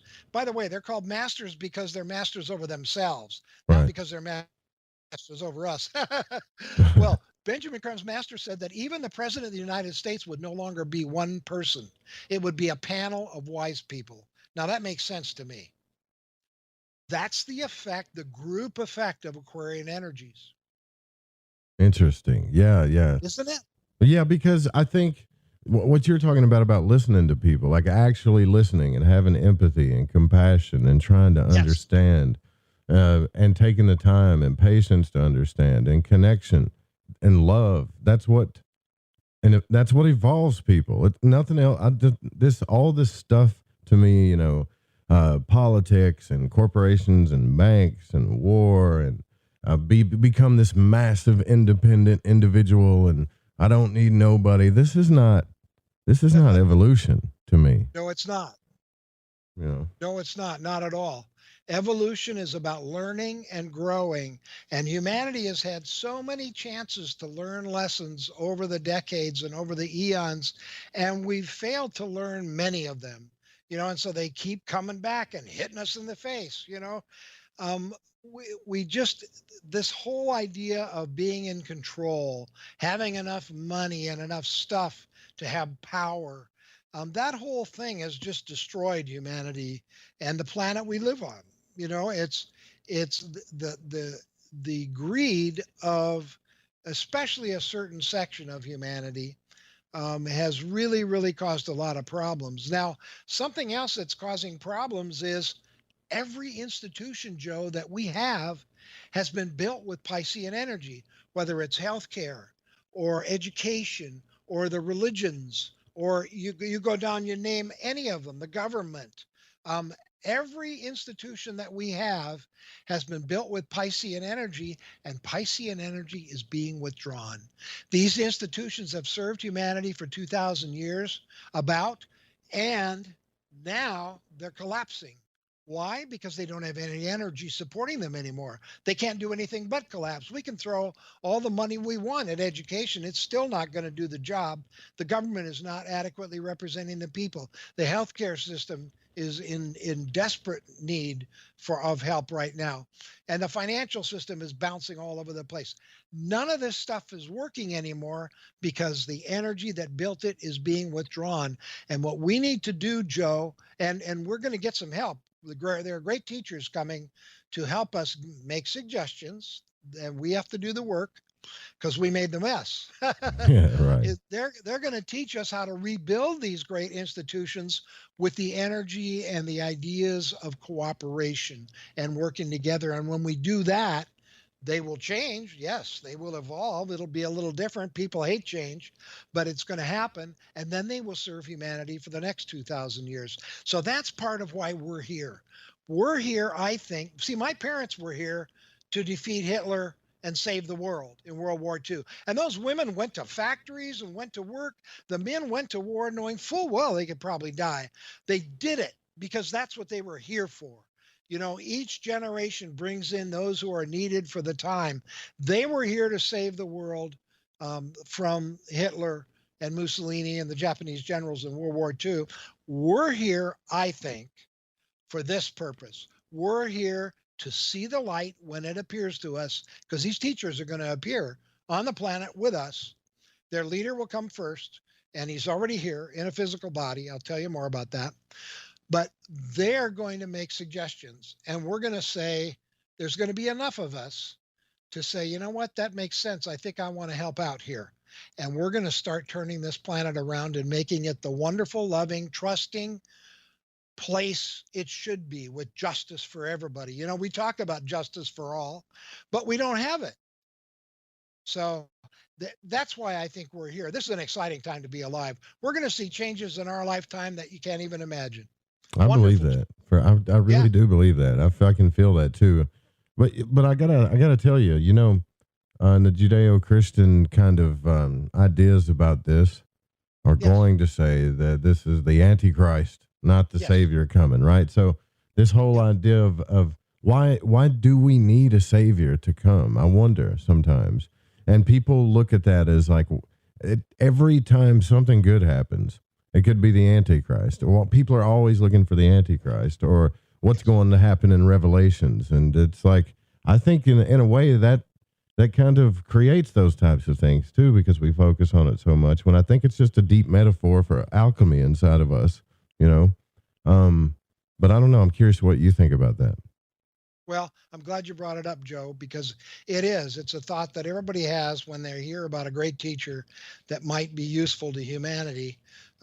So here's what the ageless wisdom has to say about the teacher for our age and about the Antichrist.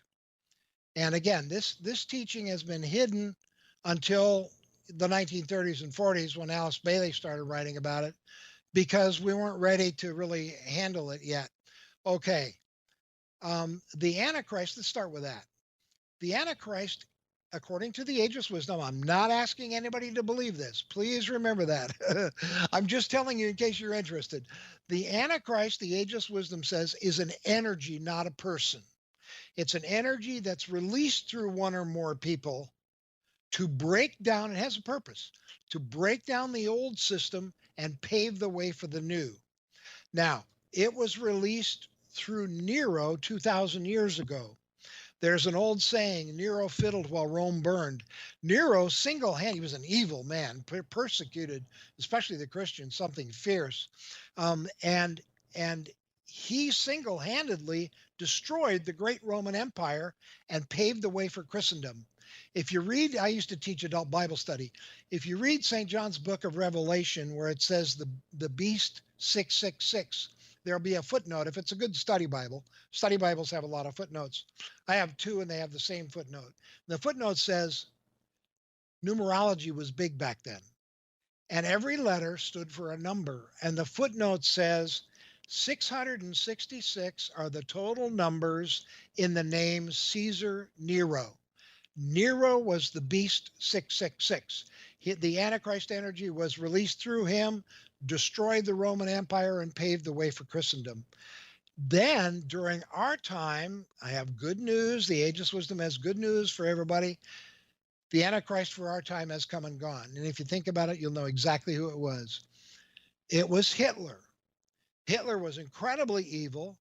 He said he fooled people for a couple decades, saying he was going to build this perfect Aryan society. He tried to conquer the world and was ultimately defeated by the Allied forces.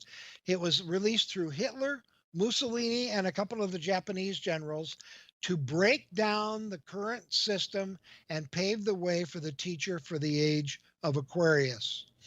Well, what the masters didn't see, we have free will. Humanity has free will. We always have had. It's sacred. That's how we grow. We learn from our choices. The goal isn't to always choose right. The goal is to always learn from our choice. We can learn from a wise choice. We can learn from a poor choice. Mm-hmm. The goal is to learn from the choices. That's why we have free will, to choose and learn. Well, what happened was, the masters always know what the end result's going to be, but they don't know the timing because we have free will, and it kind of puts us in charge of the timing. So rather than the teacher being able to come forward right at the end of the war, boom, we went right into the Cold War, and they didn't realize we were going to do that. And the Cold War slowed everything down, held everything back until just about a decade ago or so. And so now the teacher is working on coming forward, and that teacher is not Jesus. The teacher for the age of Aquarius has a personal name. His personal name is Maitreya. Maitreya is Sanskrit, means the happy one, the one who brings joy. And he is the world teacher for the age of Aquarius, but he doesn't come alone. Jesus comes with him. And as I understand it from the ageless wisdom, Jesus' job is to get the Christian church back on track. All the major religions have lost their way. They've all got all kinds of man-made dogma and rules that were never intended to be there. And so Jesus, this is the last pope. Jesus will take his rightful place on St. Peter's throne at the head of the Roman Catholic Church and the Christian Church, largest religion in the world. And Jesus will take his place at the head of the Christian church, and he will teach. He will get the church back on track to its original teachings. The church was meant to teach and to heal. They've done a terrible job of teaching and almost no healing at all. That's all going to change. And the people that are worried about Maitreya being the Antichrist, ignore him. Just listen to Jesus. Now, Jesus is here now. That's my information. He's in a physical body, a male body. He's living on the outskirts of Rome. And the Pope and a couple cardinals around the Pope know he's here. They've been asked not to say anything because if the Pope says Jesus is here, most Roman Catholics, at least, are going to believe that, and a lot of other Christians. And that goes against our free will. We have to recognize him when he comes forward on TV and radio, and we see him and we hear him, and we feel his energy in our hearts, the energy of love in our hearts. It's up to us to recognize him. And once we do, once he senses that, then he will start to teach. He will say, okay, yes, I am here. I'm back. He gave a hint in the Christian Bible when he would return. There's a little vignette in the Bible. Your Christian listeners will be familiar with this. There's a little vignette where Jesus sends his disciples into town. He says, look for a man carrying a pot of water, inquire within, and rent that upper room where we will have our meeting and our dinner. The water bearer, right, yeah, totally. The symbol for Aquarius is the man carrying a pot of water. Now, it was very easy to find a man carrying a pot of water in those days because only women carried water. The only men that carried water worked for a hotel. So they found the man carrying a pot of water. They went into the hotel, rented the room. That was his hint. There's so much symbolism in the Bible that we don't understand yet. It's going to get explained. It's very exciting. But there's one little symbol right there of the symbol for Aquarius. He gave a hint when he would return. Well, my information is he's here now. He's in a body. He can't be killed. He doesn't need to sleep or eat. And the same with the world teacher. Now, the world teacher made his own body, and he can't be killed, doesn't need to eat or sleep either. The masters work 24 hours a day, 7 days a week. You know, they never rest. They're always working.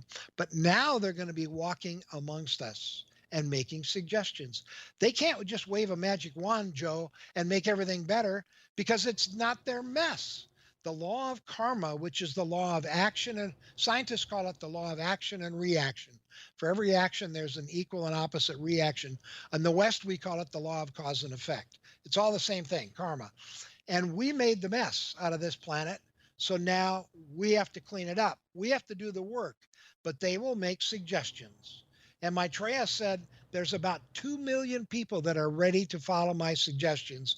And that's more than the critical mass needed to start turning this planet around. Wow, this is some pretty big stuff, man. I got some questions for sure. Yeah. Oh, it's huge. Yeah. So what we'll do is we have to take a top of the hour break here, but what we'll do is we'll open the phone lines up too if anybody's got any questions at 1-800-588-0335. If you want to, I guess, look at something for reference, you can grab the Ageless Wisdom if you want. That's you can get that on Kindle for like 99 cents, but I'm sure Benjamin Crimm's book is for sale there too. So interesting stuff. Before we go into the break, I don't remember too much. I know I read this once, but didn't he say that that esotericism and occultism was essentially the same thing, but esotericism was like the knowledge of this thing, and the occultism was how to bring it about, or something like that. Like, I remember maybe that was him. I don't know. Yeah, they're almost interchangeable, the two words. There's a difference between cult and occult. Occult means hidden. Right. Cult means a group of blind followers, you know. Right. Whole different deal. Yeah. Okay. Yeah, all right. they are. They're almost interchangeable. We'll be right back, guys. 1-800-588-0335. If you got any questions, feel free to call in, and more Lighting the Void coming up. Stay with us.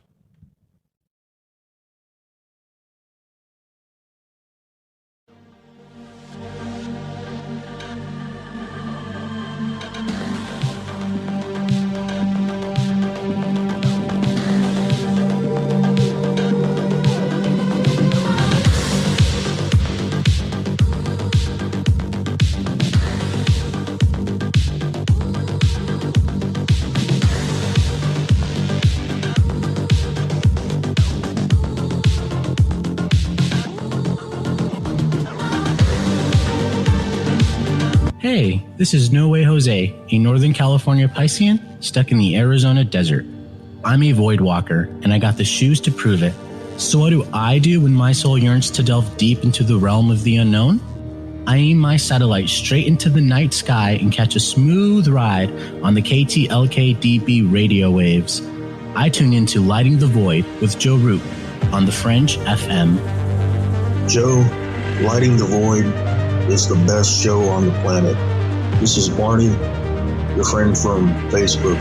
Thank you and all the crew for all you do. Namaste, my friend. This is Macon from the foothills of North Carolina, and I am a void walker. G'day, void walkers. This is Lily from down under Australia. The world may be small, the enigma is greater. So let your curiosity take you for a journey with Joe Root. Hey, this is V, coming in from Central Maryland, and I am a void walker. This is Kevin Doherty, a beginner void walker. I'm from Vancouver, BC.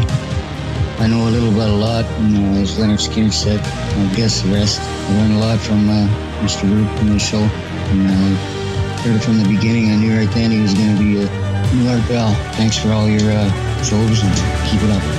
Hey, this is Derek from Mass, a.k.a. the Night Stalker, and I'm a void walker. This is Mark from Chicago, and I walk the void to ascertain what is consciousness.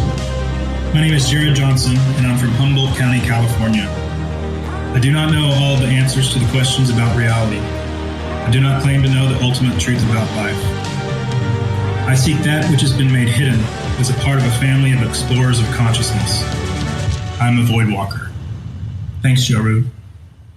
This is Barbara Charlton from Metaphorical Archaeology. If you've ever had a traumatic paranormal experience, the effects of it may stay with you for years. Who do you talk to? You can't go to conventional help. What we do is we use emotional freedom techniques or tapping to actually neutralize the effects of that event. Maybe when you tell the story now, your heart races and your palms get sweaty. You don't even want to think about it because you don't know how to neutralize that. That's what EFT tapping does. It neutralizes those emotions. The circuit that was recorded on is gone. The energy flows freely and you're free of it. And that's what emotional freedom is all about. We offer this as a pro bono service, but this is something that I offer because no one, it seems, is helping people with these experiences. If you'd like to reach me, it's really easy. My cell phone is 214-995-3754. Please leave a message. I will get back to you as quickly as possible. Or you can email me,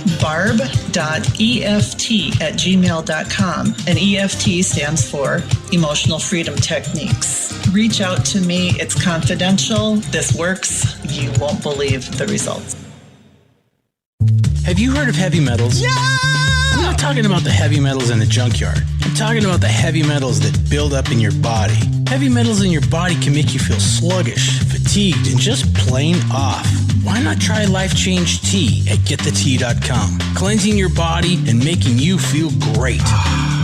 Cleansing the inside of your body of intruders that sneak their way into you and set up an intruder camp. Life Change Tea helps remove unwanted intruder camps.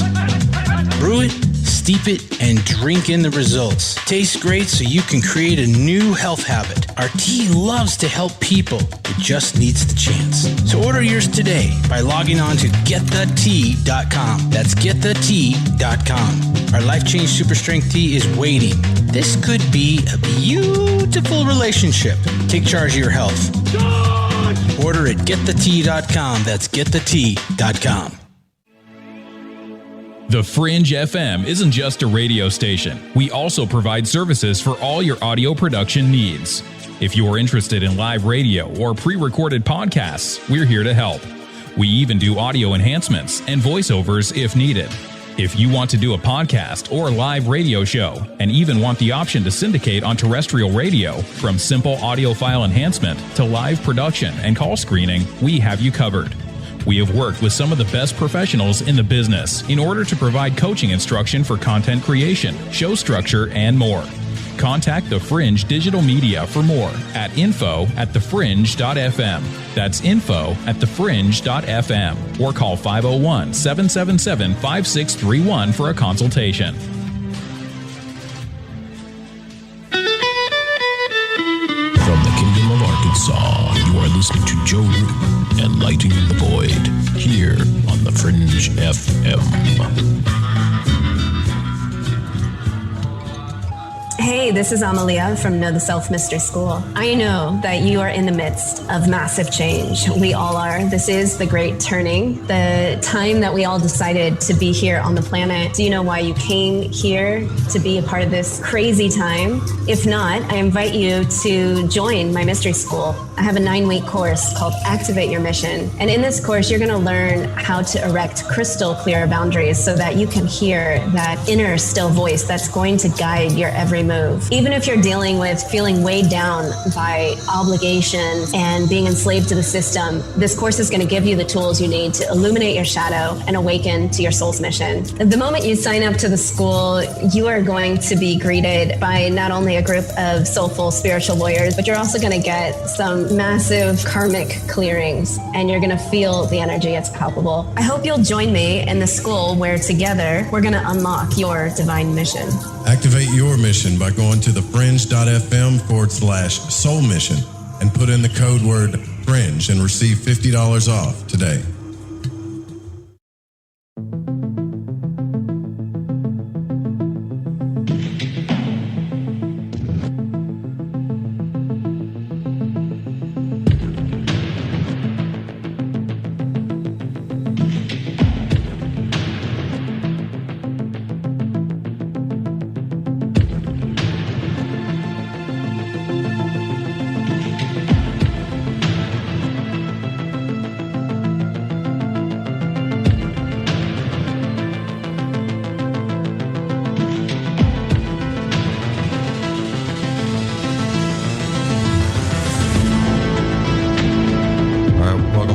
The Void. Our guest tonight, Dick Larson, is here with us talking about the ageless wisdom.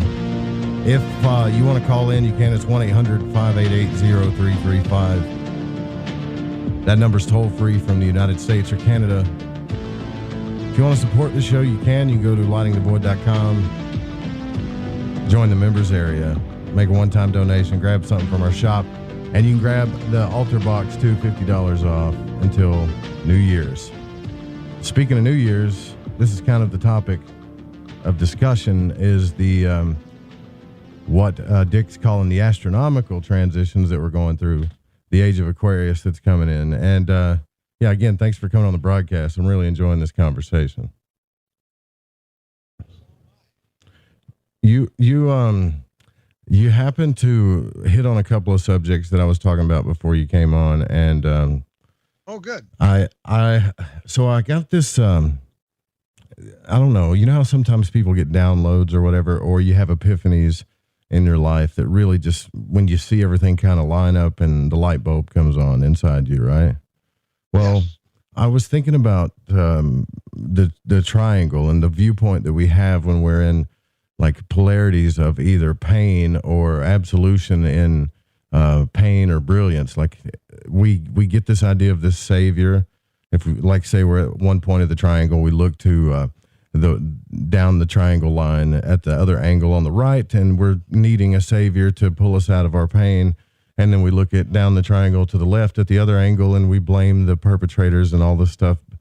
But I think that this savior energy that you're talking about is the energy that's inside us that is showing us that we're creating this reality based on our, what our choices, our thoughts, everything that we do with our energy. It's not someone else's fault, so to speak, even though people are responsible for what they do, that we just need to change in ourselves and perpetuate a different type of energy on the planet. That's kind of what I was thinking. But isn't that what Jesus pretty much taught? Like, don't worship me, you can do what I can do and more. But you got to, you got to get to that point. You got to wake up, right? Yes. He said, we will do greater things than he did. That's right. And that's because we have the Savior inside us. It's called our soul. And our soul is that chunk of God that is in each of us. And we can call upon that. That's the purpose of meditation, by the way. Any good scientific meditation is designed to make contact with the soul. And then we can, prayer is kind of like uploading spiritual energy to the spiritual kingdom. Meditation is like downloading spiritual energy from our soul and from the spiritual kingdom.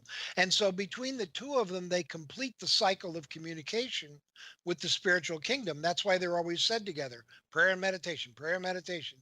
And so that energy from the soul, when we make contact with it, it's always trying to contact us, always. But it's eternally patient, thank God. The soul is eternally patient, and it will just wait until we start to wake up. And by the time you know that you're a living soul, your soul can now start working with you. And what it does, it downloads its will into our mind, our brain, the computer part of our body. And then the mind translates it into something that we can understand. That's if you're really having a nice, solid contact. That's a very inspiring occurrence. Now, sometimes it'll just happen for a little while. Back to what you said, I couldn't agree more with what you said. The Ageless Wisdom teaching says that through the law of rebirth and through the law of cause and effect, karma, we create our lives from moment to moment and day to day, because there's this tremendous backlash of whatever we do comes back to us. It's guaranteed. The law of karma is absolute. There are great lords, 6 great lords called the Lords of Karma. And their job is to institute the law of karma on planet Earth so that it never fails. And so whatever we give out, whatever actions we take, they come back to us. So if we cut somebody off in traffic, you can absolutely bet your bottom dollar that at some point, somebody's going to cut you off in traffic. If we stop and let somebody into a traffic line where it's all backed up and they're waiting to get in, if we stop and let them in, when you're in their place, somebody's going to stop and let you in. That's, if you want people to be thoughtful of you and kind to you, we need to be kind and thoughtful of others. It's exactly how it works. So whatever troubles we have, we created in this lifetime or a previous lifetime.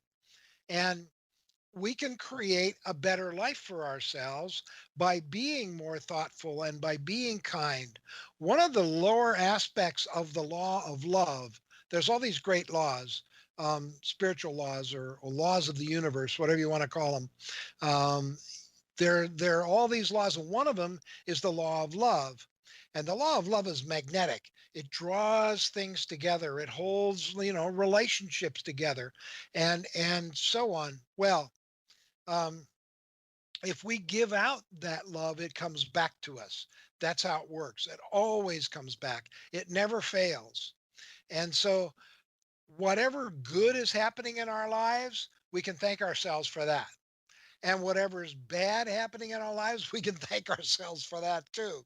Because, see, here's the thing. This is why getting even never gets even. Right. If somebody does something to you, don't get revenge, because it's not going to, now they're going to owe you back. So if somebody does something to you, just let it set. Don't do anything about it. Don't try to get revenge, because maybe the balance is even now and you won't have to deal with that person anymore in a negative way. Maybe the law has settled, that's why, people are going to understand this so much better. They're going to understand life so much better when they know about the law of karma. If you were abused by your parents, it's undoubtedly because at some point you abused them. In a previous lifetime, you were their parent and you abused them. And before you were born, your soul met with the masters or a couple guides, disciples of the masters, and you decided if you wanted to be born to these people, knowing full well they were going to abuse you, but then you would even up the balance of karma and you wouldn't have to deal with them ever again. And you decided, I want to be born with them. I can handle it.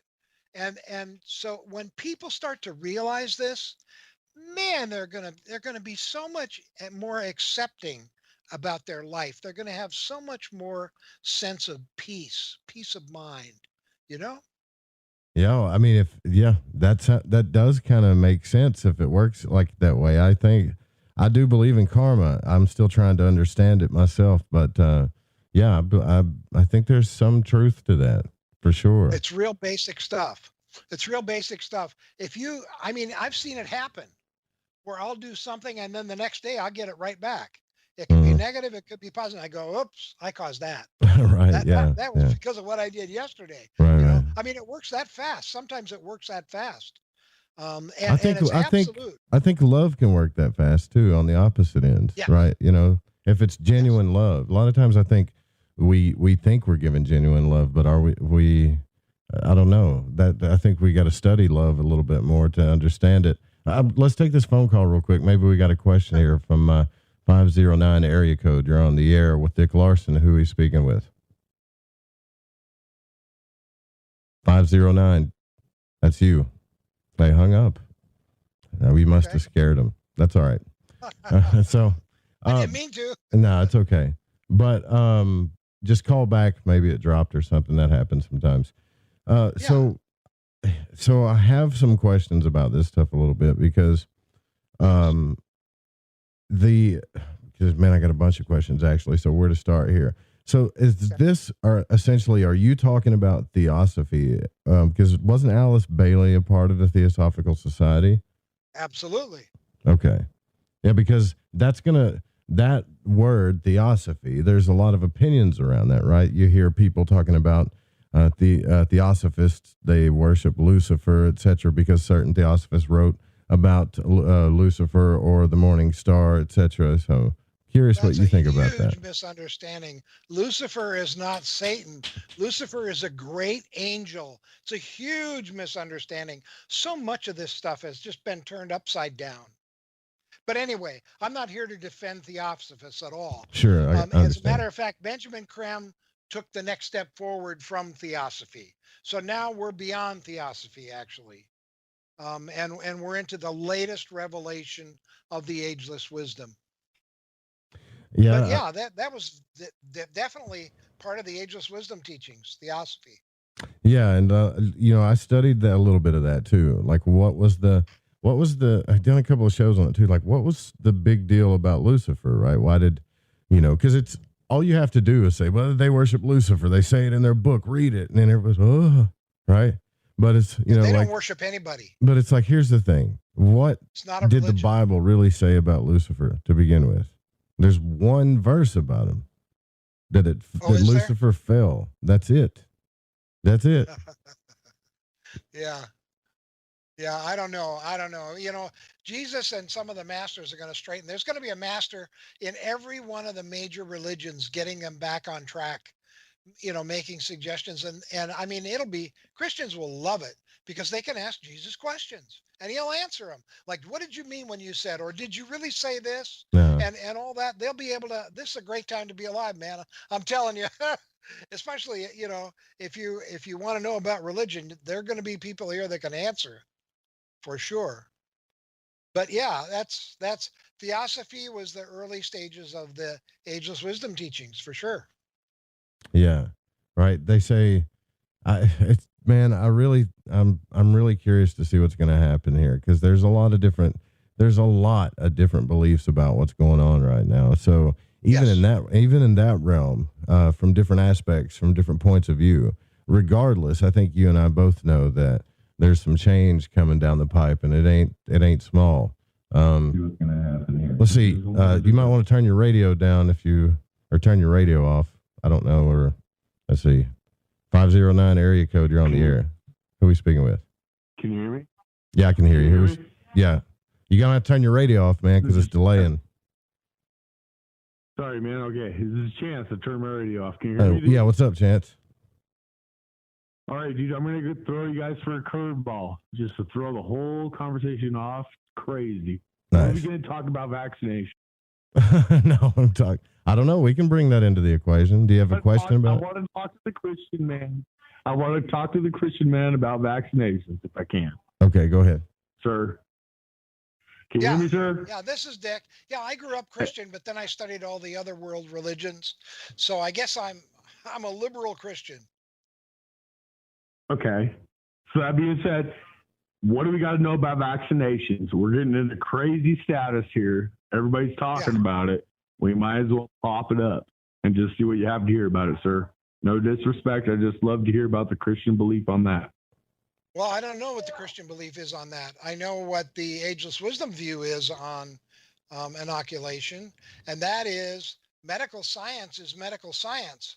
And if it has been demonstrated that it is effective, then unless you're afraid of the side effects, and they can tell you what the side effects might be, uh, it's a good way to go if you want protection. I mean, it's listen, science and medicine was given to humanity by the spiritual kingdom. It was the more advanced members of our human society are the ones who were given this knowledge to share with humanity. So although science can go way off kilter, like we can make, huge bombs and stuff, which it probably wasn't meant to be made, at least not in the number there are now. But basically that stuff is given for our help. If you need to see a doctor, go see a doctor, that kind of thing. Don't go to a priest to heal you, because although the priest may be able to help you out a little bit, if you need a doctor, see a doctor. If you need a psychiatrist, see a psychiatrist. If you need a shot so you don't get the flu, get the shot. So, I mean, if the vaccination has been tested and proven, like 90% effective or whatever, everybody has free will. I'm not saying you have to get a shot.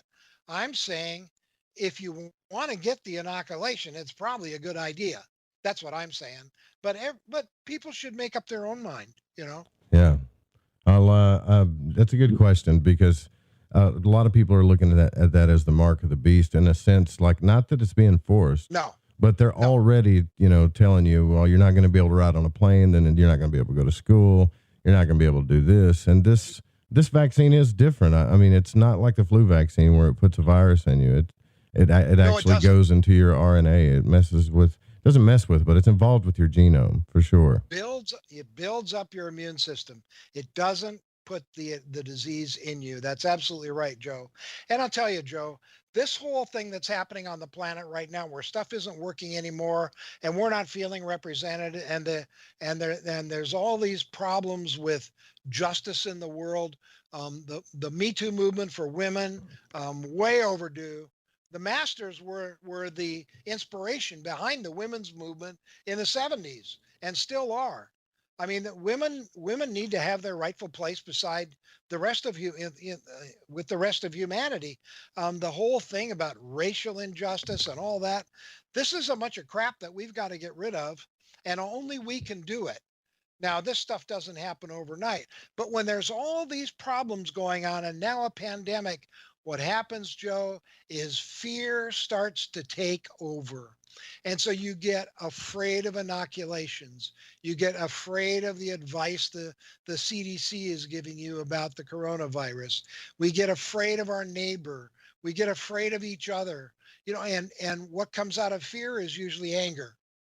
And so it's very, very challenging time to make it through with a level head. And all I'm saying is, don't let this fear overwhelm you guys. Don't. Just be cautious. Use your normal, everyday common sense and take necessary precautions about who you trust and who you don't trust. All the normal stuff. Don't go down a dark alley in the middle of the night. All the common sense stuff. But try to live as much of a normal life as you can, and try to accept those around you as pretty decent people, unless they prove otherwise. And the same thing with modern science. Try not to let the fear overwhelm you. Maitreya comes to remove fear. He says fear is useless. Fear is worse than useless. It hurts us. It holds us back. I'll tell you, the people that handle fear aren't the people that aren't afraid. You look at a fireman. A fireman looks at a building that's fully involved, and he's got to go in there because there's 3 people in there that he's got to get out. He is afraid. But what does he do? Does he let the fear stop him? No. He goes through the fear and goes in the building anyway, and we call that courage. You can't demonstrate courage unless you're afraid. Yeah, that's true. That's the yin and the yang. That's the way the world works. You got to have fear, or you don't need courage. Yeah, true. That's true. Yeah. Thank you for your question, Chance. It's a good question, actually. It needs to be taught because that's what's going on right now. Like, it needs to be talked about at least. So, yeah, thanks, brother. Thanks for your call. Great question. All right. Yeah. I guess for some reason I can't hear him. I don't know what's going on. I've been having weird technical issues the whole time, but either way, we heard your question loud and clear. Thanks, Chance. Good to see you again, brother. More questions, Joe. Well, I think that it's okay. Like I'm all for talking about this stuff. Okay, like I think you should be able to talk about it. One person should be able to say, sure. I think the vaccine is okay. I think it's okay. In my opinion, if you want to protect yourself, you should do it. Another person should be able to say loud and clear that, that there are vaccines out there that have actually caused certain things to happen to people. And this one we don't know anything about. I've got personal friends whose children got messed up from vaccines pretty bad.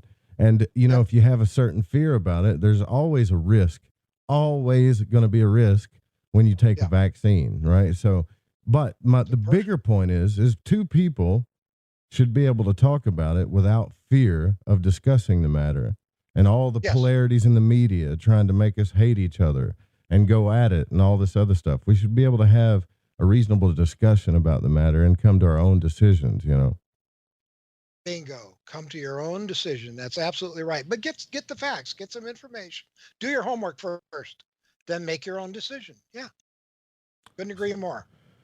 So if there are, according to prophecy, if there are these, and I'm not trying to take this to a bad place, I'm just trying to become aware, right?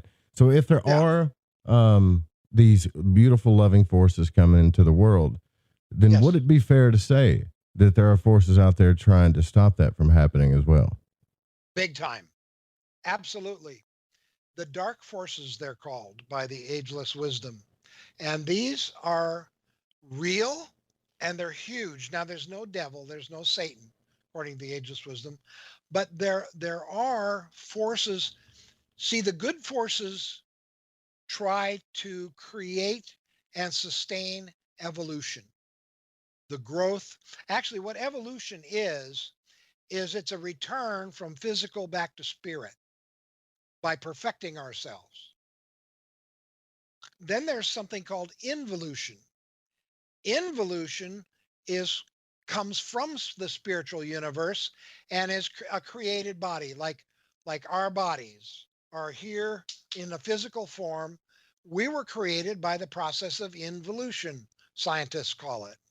Well, the forces that cause involution, that cause spirit, that cause energy to become physical, those forces can overlap. And so if you look at a circle, and the top is the spiritual universe and the bottom is the physical universe, and you go around the right side of the circle down to the physical universe, the forces that create that are the forces of involution. Then if you go from the bottom up, the left side up, back up to the spiritual world, that's the cycle of life. From spirit to physical, back to spirit. That's where we're all going. That's where the planet's going. Everything is evolving that way.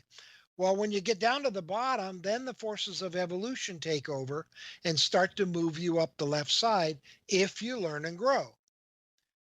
But the forces from the right side, the involutionary forces, when they slop over and try to hold back evolution, they become what we call evil, the dark forces. So they go beyond their turf. They go beyond their territory onto the evolutionary side and try to hold things back. That's evil. That's the forces of evil. They're very real. They're huge. There are huge archangels and so on the evolutionary side. Right. While there are huge beings just as big on the involutionary side, what we could call either the forces of evil or the dark forces. Now, the more you talk about them, the more power you give them. So I don't want to talk about them for too long, but they're real. And let me tell you, they know their time is over because they know this is it. From here on, the planet is going to get more and more evolved, more and more sacred, more and more kind and loving and just. and more heavenly, to use a word. And we're going to turn this planet into heaven on earth is what we're going to do. And they know that. They see the end coming, and they're fighting tooth and nail. Let me tell you, anybody they can get a hold of and overtake to work for them, they will do it. And the more powerful position that person is in, the more they want to get them. And if a person gives themselves over to the dark forces, they're very easy to spot. I totally feel that. And it's like this whole thing about, we don't battle against flesh. This is my point where we like to point our fingers, right, and say, this person did this person did that. Yes. It's not a person. That person has love inside them too. For them, it's the forces that are working in and out of everybody that are doing this stuff. Even like in your life, when you ever notice how when you and I started learning this in my 20s when I started following my dreams. When you move to the thing that you feel like you're meant to do, or that's loving to you, or that makes you feel love or any kind of divinity, even your closest relatives will try to stop you in certain ways, or problems. Something will come up. Yep. Yeah, something always comes up, right? And I used to think, well, I'm cursed. But I started really studying this stuff, and I'm like, whoa, these are guideposts. When forces come out to try to stop you from being happy and loving, think about that for a second. Daskalos talked about this too. He actually taught the Theosophical Society. He was one of the hidden masters they wrote about. Daskalos, or Dr. Stylianos Ateshelos from the island of Cyprus. I don't know. Okay. Yeah, he's a Christian mystic. Fantastic stuff. Good. But yeah, he talked about that these elementals they work in and out of everybody. And I don't elementals. That's exactly right. I don't focus on that to think about the bad stuff. I focus on that because most of society can relate and understand to that. So they kind of wake up and say, oh, because we've all heard, we just need to love each other more. And, people are, yeah, right. That's an of course thing to people. But it is, of course. It's bigger than you think. It's like it'll fix everything, actually. It's all we got to do. Yeah. But it's a tall order. I think we need to take it one step at a time because Sure. Jesus taught love 2,000 years ago, and look where we're at. Yeah. We haven't learned that lesson very well. I'll tell you a good place to start. It's one of the lowest levels of the energy of love, and it's called harmlessness. If you can't help them and you can't love them, at least don't hurt them. Leave them Now, alone. I want your audience to just think about this for a second. Just imagine the entire planet with nobody hurting anybody. Whoa, that'd be a different world, wouldn't it? And that's without all the love stuff. Yeah, we haven't even got to that point. That's just harmlessness, Mm-hmm. Haven't even got to that point. Yeah, that's a good goal for everybody. Be as harmless as you can. Whether it's to animals or to nature or to the air we have to breathe or to each other. Be as harmless as you can. Yeah, absolutely. So in the Ageless Wisdom, and I think Benjamin Krim also talked about this too, the 7 rays, right? The 7 rays were talked about by him as well. The first ray is will or purpose. So Aleister Crowley, an occultist, this is about how far he got, was the first ray. Okay, then you have the second ray of love and wisdom, the third ray of active and creative intelligence, and then you have these rays of attribute, harmony, thought, conflict, beauty, and art.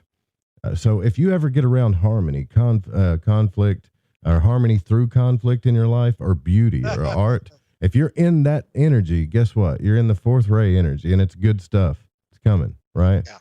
And then you got the 5th ray of concrete science or knowledge, 6th ray of abstract idealism or devotion. Here is what I want to talk to you about. The 7th ray is of ceremonial order or magic or ritual or organization. Okay? That scares people. But listen, when Jesus healed the blind guy, what did he do? He made a ritual out of it. He rubbed his fingers in the dirt and rubbed it in his eyes.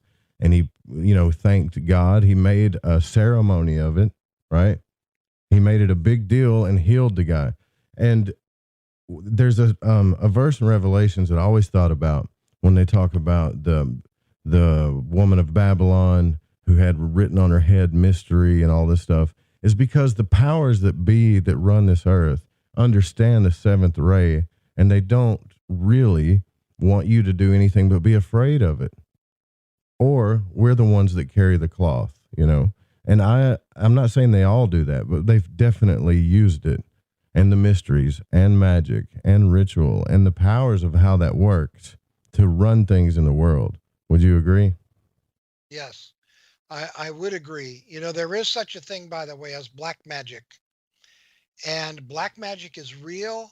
And my advice to your listeners would be don't mess with it. And one of the things that the Ageless Wisdom advises against is Ouija boards. That is a real easy way for the dark forces to get to you. So I wouldn't mess with the Ouija board. And there are other dark forces, you know, they're not like they were in the old days. In the old days, people could literally turn, using black magic, turn a person into a pig. Now, we can't do that anymore, but that was real at one time. Now, these, may I talk about the rays for a minute, Joe? Sure, yeah. For the purposes of your audience, let's get down to real basics. A ray is an energy. There are 7 primary energies that make up everything we see and don't see. 7 energies. That's why it's no accident that there are 7 notes on a musical scale. There are 7 colors in the rainbow: red, orange, yellow, green, blue, indigo, violet. There are 7 days in the week. None of that is an accident. It's because there are 7 primary energies. The Ageless Wisdom calls them rays, but they're energies that make up everything we see and don't see by the different combinations of these energies, which are, you know, in the millions, how you can combine them. Sure. And here's the deal. Each of us is made up of certain ones of these 7 energies. We have a mind. Our mind is dominated by one of the 7 energies. Our emotions are dominated by one of the 7 energies. Our physical body is dominated by one of the 7 energies. And our soul is in one of the 7 energies, which means it's in the ashram of that particular energy, whoever is the master over that energy. So these energies change in our bodies from lifetime to lifetime, and that's what gives us our personalities. So if you have a lot of fourth ray, then you're very easily hurt. Your feelings are very easily hurt, but you're very artistic. Yeah, and you also can create beautiful things, and you also love easily too, I think, in that sense. Like, yes. Sensitive people love very well. You just you have to be compassionate about their sensitivity. That's all. Yes. The second ray is the ray of love, wisdom. So the second ray, most Americans have a second ray soul, the love. Benjamin Creme said, the world is waiting for America to wake up to its soul. Yeah. Because America will save the world. America's generosity will save the world. That's what he said. And that's because we're a second ray country. And most of our people have a second ray soul, which means the love soul. You know, that's the soul of love. Maitreya is a second ray teacher. Now the 7th ray takes all this energy stuff from the other rays and makes it physical in the world, makes it real in the world. So you can't have a bunch of 4th rays without any 7th ray, or you're not going to be able to make that painting. You'll have it in your mind, but you can't put it on paper, you know? So the 7th ray makes things concrete. And the 7th ray is the incoming ray for humanity right now. That's how we're going to be able to create a new world, new institutions, through the 7th ray of concrete energy, putting all those ideas to work. The energies, the rays are real interesting, but it's basically energies that make up everything we see and don't see with the different combinations. You know, a 4-6 here and a 2-4 there and a 7-5 over there, and you know that make all different. There's some real truth to that, and I think too in numerology as well. If you really study it, you know, like not like magazine numerology, but really study it. You know, we got a caller here. We're gonna look. This is a live show, so we're gonna take this call. This anonymous, unknown caller on line 1. Who are you speaking with? Hey, brother. Yeah, it's Rohan from the chat in Discord. Hey, what's up, Rohan? It's good to hear from you. First time I heard you. Yeah, nice one. Yeah, first time I called in, man. Nice one. Yeah. I'm really enjoying the show. Loving hearing the guests. I'm desperate to ask some questions though, just a couple, and I've got a quick couple of comments I want to make as well. If that's okay. Yeah, sure. Just mentioned on the vaccines because it's prominent. It was a good point you made there. I like to say that with the fear of the vaccines, although I don't agree with none of it, do me reading, you get nocebo effects. So if you start getting worried and then you take it, you could cause it yourself. There might be nothing in it. You know what I'm saying? But I'll make that point. And the saviours. I've saved myself. You're absolutely right. You've got to be our own saviours. And we are, because we demoralise ourselves if we're not. And also, I thought I had a situation, without going into details, where I lived my own worst nightmare. Okay? And I thought the Buddha was going to save me. And I prayed for it. And something happened. And I thought the Buddha was helping me. But it wasn't. That was just my carrot. So that, because it turns out, in hindsight, I had to do everything. I had to graft it. But facing it, all of what I had to do, being told that at the beginning, never would have done it. Exactly, you know right? For a period about over 2 months, my nervous system, because I suffer with acute anxiety, shut down 17 times. Wow. It was that bad. It was that bad, brother. But I got through it, and that's how much it took, because what I was trying to escape from was that big. See what I'm saying? Yeah. That's how much effort it took. So, so there was that. But the other point I wanted to make about Ascended Masters, I wanted to ask, are these like regular people walking among us, working at the cheese factory, or what? Or can they do walk-ins? I mention this because during this astonishing period of my life, I swear I met one. Yep. Do you know what I mean? But I didn't know. It was just so strange, but something felt soft about this guy. I wondered if he had some kind of special needs. He had a white wolf. I've never seen a wolf before. You know, it was just the weirdest guy I've ever met. He had a wolf that was like being his companion, it looked like a wild wolf. Yeah, like his pet. He had no lead. He had nothing. It didn't pay no attention to him. He walked 4 feet in front of him constantly, and I thought, this is a weird situation. You know, I just thought it was odd. And then other people used to say stuff to me, these random people that were significant and about stuff in my life, little snippets. And I just ignored them because you don't know, do you? Do you know what I mean? It's only in hindsight I can put it together. So I just wondered, Yeah. Yeah, you want to speak on that, Dick? I'd love to. The masters, especially Maitreya and Jesus, and the master in Tokyo. There are 14 masters in physical bodies on the planet right now. There's a master in New York. There's a master in the San Bernardino Mountains out here in the West. There's a master in London, that's Maitreya. There's a master in Rome, that's the Master Jesus. There's a master in Darjeeling in India. There's a master in Tokyo, and so on. They're in physical bodies, but here's the thing. They are masters over all the energies of our planet. You know, they're not subject to gravity like you and I. You know, if they don't want to obey the law of gravity, they don't have to, because they're beyond that. Well, they can appear and disappear at will. They can make a body appear right in front of you that is solid as could be. You can shake their hand, and then in 30 seconds they disappear. The masters do that. They've been doing that for 25 years. Benjamin Creme published a magazine. It's still available. It's a monthly magazine called Share International. I'm a volunteer for this worldwide organization of Share International, who are trying to get out the information that Benjamin Creme was teaching now that he's unable to do it anymore.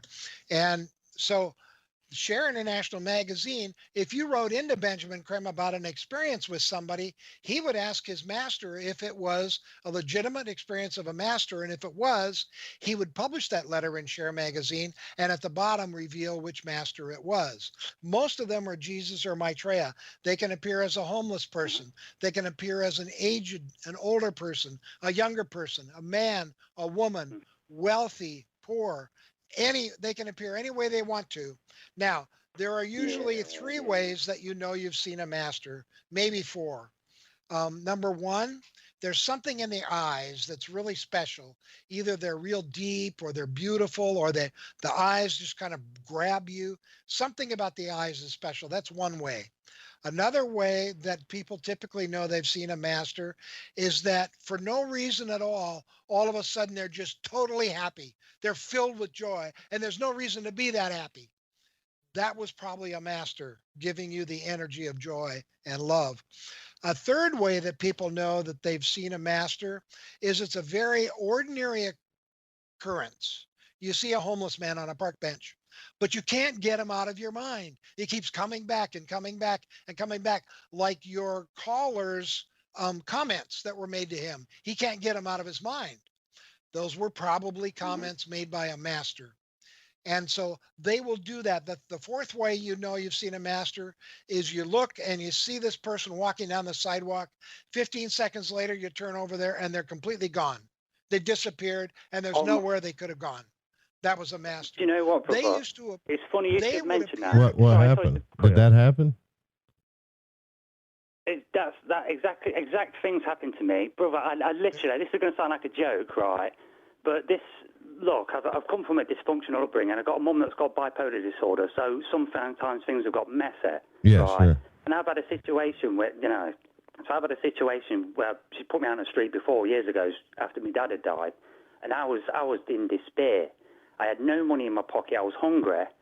And I jokingly, for the first time in my life, prayed to God, and I was like, come on, now give me a sign, because this is the time, brother. Yeah, I need a break. Yeah, I've been there before for sure. Like, this is it. Yeah, you know what I'm saying? This is it. Bro, Yeah. I was on the way. Do you know what I'm saying? You know what I'm saying? I was walking, not knowing where to go, and I was heading towards the red light area, and I was thinking, I'm not doing that, surely. You know what I'm saying? You know what I mean? So I did this prayer for the first time in life, and it happened straight away. A guy taps on the bus stop. It's made of glass. And it was his ring that caught my attention. And I looked at him, and I'm not joking, it was the classic, cliche, stereotypical of God.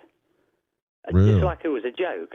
And I walked a few more steps. I thought, he can't be waving at me. Do you know what I'm saying? And he had a dapper cane. He had an amazing suit, this lovely gold that wasn't bling-bling. It looked the real deal. And then and I took 7 steps, and I thought, I'm going to talk to this guy, and he's gone.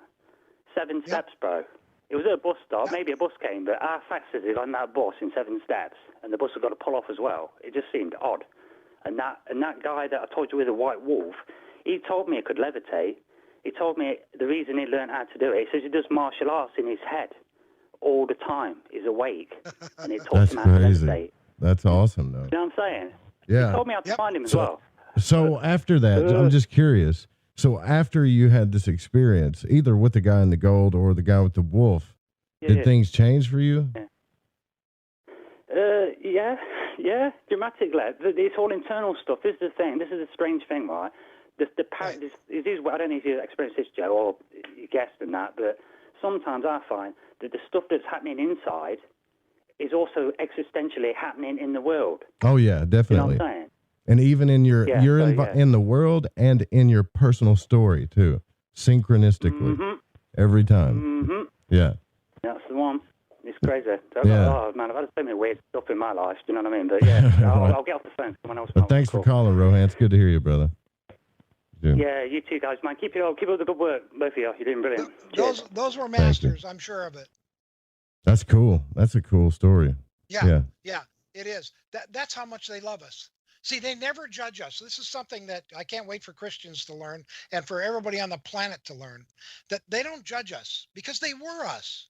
Look, they went through humanity just like we are. They did everything they've killed people, they've been killed. They've deserted people, they've been deserted. You know, that they've done everything that we've done and learned all the lessons that planet Earth has to teach, so they don't need to be on planet Earth anymore. So they ascend and become a permanent consciousness in what we call the spiritual universe. Thank goodness they hung around planet Earth, 63 of these great beings, to inspire humanity behind the scenes. Well, now it's time for them to come forward to us. But that's how much they love us. See, they just love us. They don't ever judge us. We judge ourselves. The day of judgment is when we die. It's written in all the books about after death experiences or near death experiences. They're called many things, especially children. will die and come back. And they've been interviewed and written up in books, and they'll say they looked at their life, they had a life review, and they looked at how everything they did and said affected other people negatively or positively, and they were asked to learn from that. Interesting. And then they came back. Well, that's what we do. We judge ourselves. They don't judge us. They just love us. That's how much they love us. They'll show up. These masters never waste energy. So when they showed up to your caller, they were there dead serious, wanting to help him, let him know he's not alone, And let you him know, know he's loved, and to let him know his prayers are answered. they gave so much energy to give you that they just had to make a presence. That was it. Yes. That's it. Yes. You know, And I know what created that wolf. Yeah, I know exactly what he's talking about, because when he's talking about that desperate moment where, you know, like, if there was ever a time that you really existed and you could give me a break, this would be it, right? It's a super desperate moment, right? Like a moment of complete vulnerability, and all they got to do is show up at, like, just for a little bit, bink, and changes something. That's it. Absolutely. That's amazing. Actually, that's really cool. I want to take one more caller. We got to make it quick because I got a couple questions I want to ask you before we let you go here. But it's I don't know. Is this 509? Is this 509 area code? Who are you speaking with? It's Chance. Well, Chance, you calling back again, brother? Did we not get you straightened out or what? What's up? No, you guys got me plenty straight. I just want to let everybody know that, yeah, there may not be a whole lot of hope, but I hope there's some hope. That's all I got to say to you guys. Oh, there's hope. Joe. I love you too, man. brother. There's definitely hope. All right. Good deal. So That's what my message is. There's hope for the future. We're going to turn this planet around. yeah, hope is a real thing. And hope is actually a symbol that that you will see in your life if you are experiencing this in all kinds of different forms. Watch. I bet you one of you guys tomorrow are going to see a sign that says hope or something on it, like a road sign or something. Or a happy face. Or a happy face. Pay attention to the synchronicities for sure. All right, so we're going to log out of the phones and go ahead. Real quick, you were talking about how when you try to do the right thing, a loving thing, sometimes there are blockages that come up. Sure. And the one thing I wanted to say about that is, according to the ageless wisdom, we're never given a problem we can't handle. Doesn't mean we won't, but we're only given as big a problem as we're capable of handling. That's one of the things that the masters do for us when the dark forces try to interfere. The masters will keep those problems down to a size that we can manage if we really make up our minds. I just wanted people to know that. Well, I think what you're doing is good too. I have questions. You know, I just like, I like to be able to talk about these things without judgment. I don't care if it's vaccines. I don't care if it's good and evil. We have got to get to at least to that point in a compassionate kind of way, where we can have an open discussion without the vitriol, the hate, the polarity, all of that stuff, or we're not going to get anywhere. I mean, we will get there though. I think we will get there because of what you're talking about, connection and groups and bringing people together. Because I can tell just in the little group that we have here, we're all here because we've experienced some of the same things. And we're all here because we've had some of the same pains. Wonderful? Yeah. Yep. And we have some of the same desires, and we want to talk about it. And we don't all agree, but at least we love each other enough that we can talk about it. Yes. You know? Wonderful. So, question. Yeah, my second question here is, if I remember the Ageless Wisdom right, or Benjamin Krim, the book in Ageless Wisdom, he talked about how that the pyramids of Egypt were constructed with mantra, right? Didn't he talk about that? With sound. Now that sounds completely wackadoo, but if what we talked about last night, and this is so synchronistic about how the laws of physics work and the mind works with co-creating your reality, it could be possible that somebody could tap in to that. But I got to tell you, that's a stretch. That's, for some reason, I get that piercing doubt in my mind when I hear those things. Yeah. Yeah, we lost a lot of that science and that knowledge during the time when we blew each other up. See, the masters thought about 100,000 years ago, the masters thought that maybe if they give us science, maybe we'll evolve quicker. And they gave us science, and we didn't have enough of a brain, a mind. We were mostly emotional humanity. You know, we started out as animal man, then we got feelings, and then we got the mind. And it was over time that we got this. Well, we took this science and we got mad at each other and we blew each other up. And that was the Atlantean age. That was why Atlantis is under the sea, like in the Mediterranean, around the shores under the water. They found these buildings, the city of Atlantis down there. Well, that's because we blew ourselves up, and that was Noah's flood. We blew up, pieces of the land fell into the ocean, and that was the Atlantis destruction. And then the master said, okay, we have got to retreat and let humanity evolve on their own for a while. And so they did. The masters live in the mountains and desert regions of the world, and they inspire the more evolved of our species behind the scenes. They're the ones that answer our prayers, not God. They answer our prayers because they're closer to humanity. They were us. They understand us completely, totally, 100%. So that was the story of Atlantis, and that's the story of Noah's Ark and the flood, and all that is a symbolism of the time of Atlantis.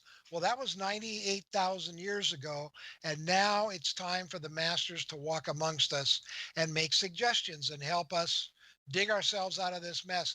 I'm telling you, even Benjamin Krem's master said within 2 years of Maitreya coming forward, which I think he'll do within the next 3 years. It's not official.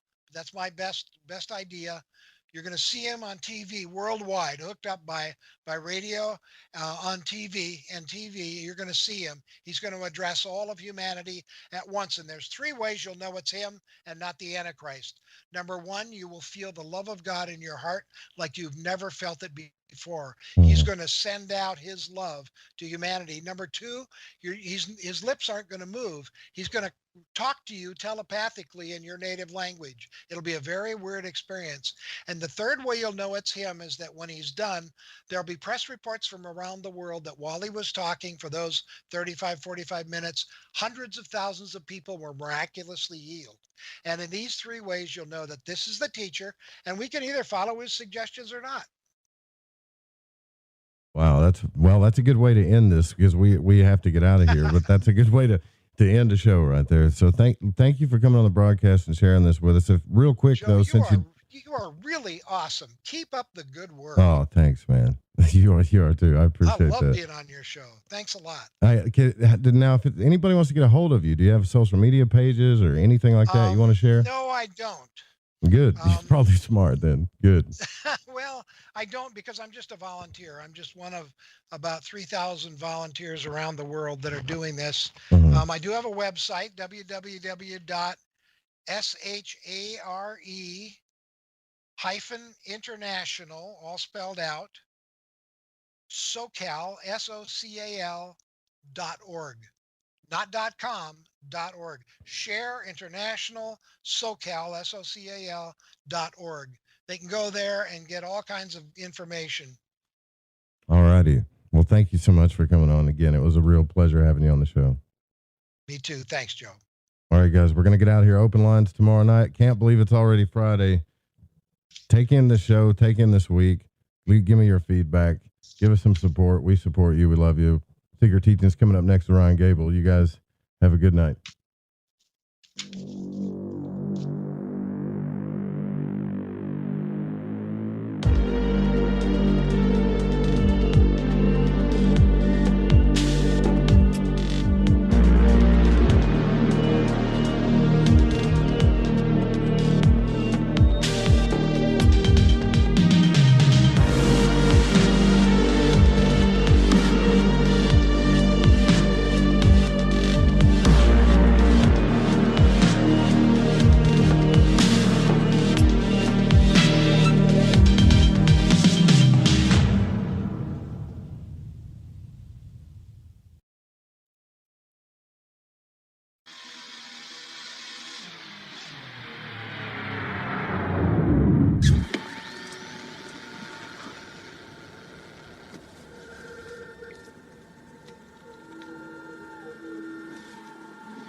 There's two of them.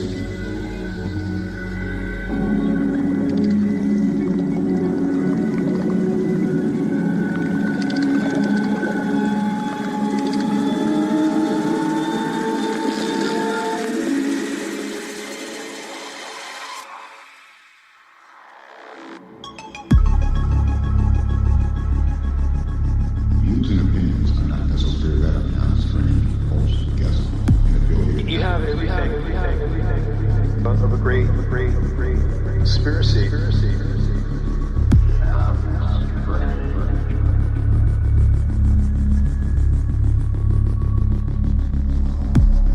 How did I get?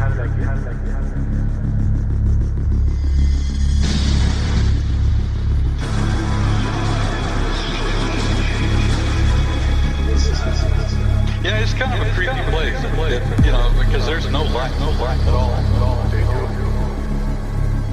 A lot of experiments out there. Plutonium, nuclear weapon, nuclear destruction. They're just balls of light.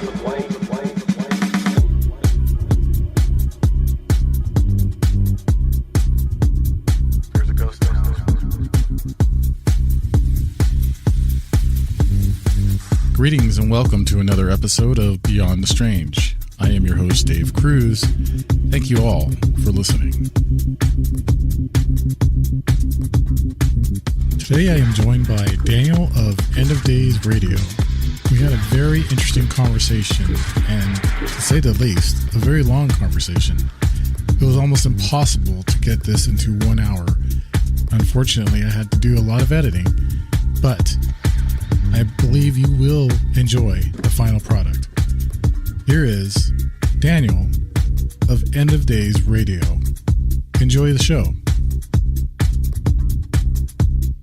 Anyways, man, I am really glad and I appreciate your time for being here today, and for joining me on my show Beyond the Strange.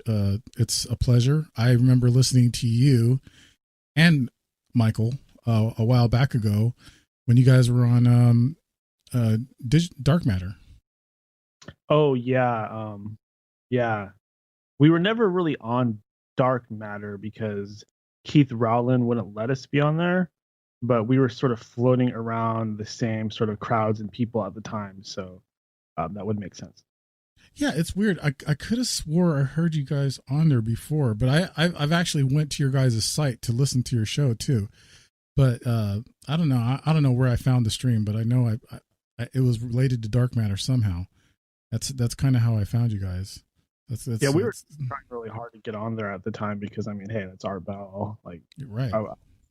Like probably you. I was a huge, massive fan of Art Bell and Coast to Coast, and wanted to kind of like do the same thing, but for a younger crowd. I'm old now, but at the time, shoot. I wish I was your age right now. I'm older than you, bro. How old are you? I'm actually 50. Oh, you're 50? Well, I'm 38. I just turned 50. Yeah. I wish I was 38. The closer we get together, so the difference in age, it gets thinner. Time progresses. And knowledge. I want to believe I'm getting wiser, not older, but I can feel it, so I can't say that shit. Not me. I just get stupider and dumber and more of an asshole. I get that way too. I totally get that way too. But anyways, let me go ahead and read the bio. All right. So Daniel, host and creator of End of Days Radio, has had paranormal experiences throughout his entire life.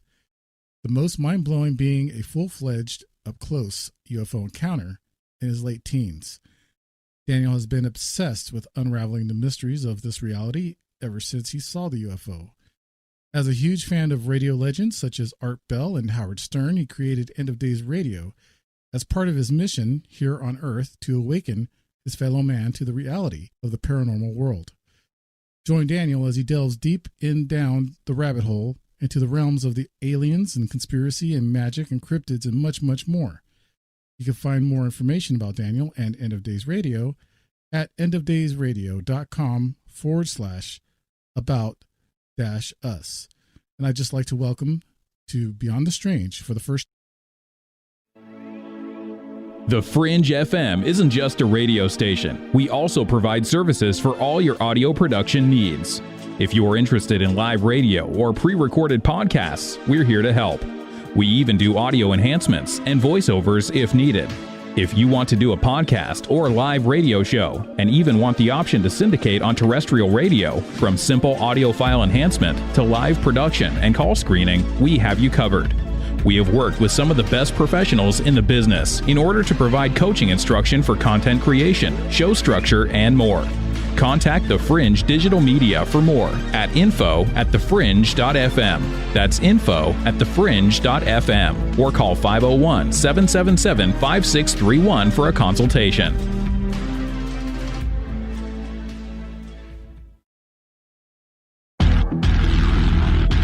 Mr. Walton, did you make contact with aliens? Were you taken to another planet, to a mothership? How did they communicate with... Can you tell me what they look like? Can you tell me how many of them there were? Were you given food? But the teachers are alive. They're not books. They are the very living essences of nature itself. What a strange person. Unbelievably powerful supercomputer that's running our reality, and we don't have a clue as to how to operate it. So when maybe you or somebody else creates an AGI system and you get to ask her one question, what would that question be? What's outside the simulation?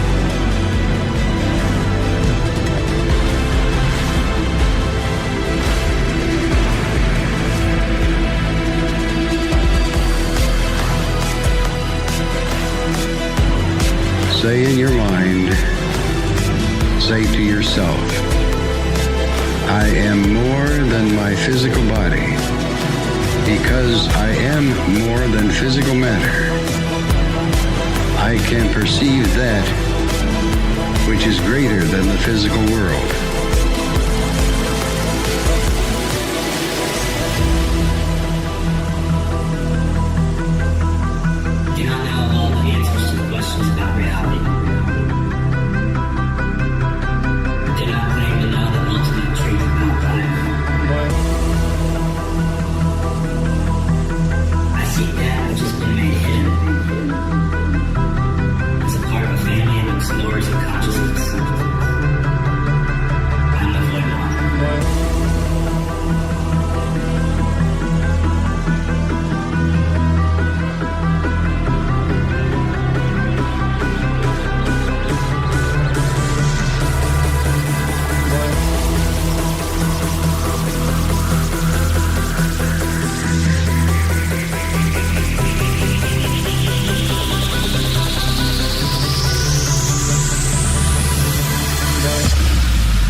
Welcome to Lighting the Void. All broadcasting from New York, upstate near the Great Lakes, it's Lighting the Void. It's Tuesday, January the 12th on into the 13th, and we are live on the Fringe FM, KTLK digital broadcasting. That's the Fringe.fm, which is now, just in case you haven't figured it out, Fringe.fm. We've got live streams all over the place. Tune in, TalkStream Live, the Paranormal Radio app. Trying to get some YouTube streams going too, but it keeps changing the background picture for some reason, so I'm gonna have to find just one solid picture for, I guess, every show to do that. And welcome to the show. If you're listening to the show for the first time, we talk about all things strange, weird, but especially the human potential and conscious exploration, as well as awareness. And I hope your awareness is up on a higher level now, if you can see what's going on with all of the censorship and all the crazy stuff that's happening. It's pretty easy to see. You can look at the negative polar side of things and see the craziness and the mass hysteria, as well as all of the just behavioral crap that they've got everybody flinching on every time they throw a behavioral science bomb out there to get you to move. So you see, we're on the downfall, I think, as far as physical society goes, but we're on the upswing as far as spiritual society goes, I believe. Real quick too, though, like if you want to support the show, you can go to lightingthevoid.com, click on the donate button, go to the Patreon, support the show, keep us going. We just got a new patron too. Like every one of you guys keep us floating here at Lighting the Void and the Fringe FM too, essentially, because I gotta keep the wheels moving here. All right. If you want to contact the show, you can call us at 1-800-588-0335. You can also email the show at contact@lightingthevoid.com. And you can still use the text line at 501-777-5631 if you like. I don't think anybody does that anymore, but yeah. And Frank Castle is back here with us. It's been a minute since I talked to him. It's been a few months. It's like right when I moved to upstate New York, I think, is when I talked to him. But if you don't know who Frank Castle is, he's the man who walks in all worlds, based in the Bronx, New York. Frank Castle, a.k.a. Frankie Fearless, who brings...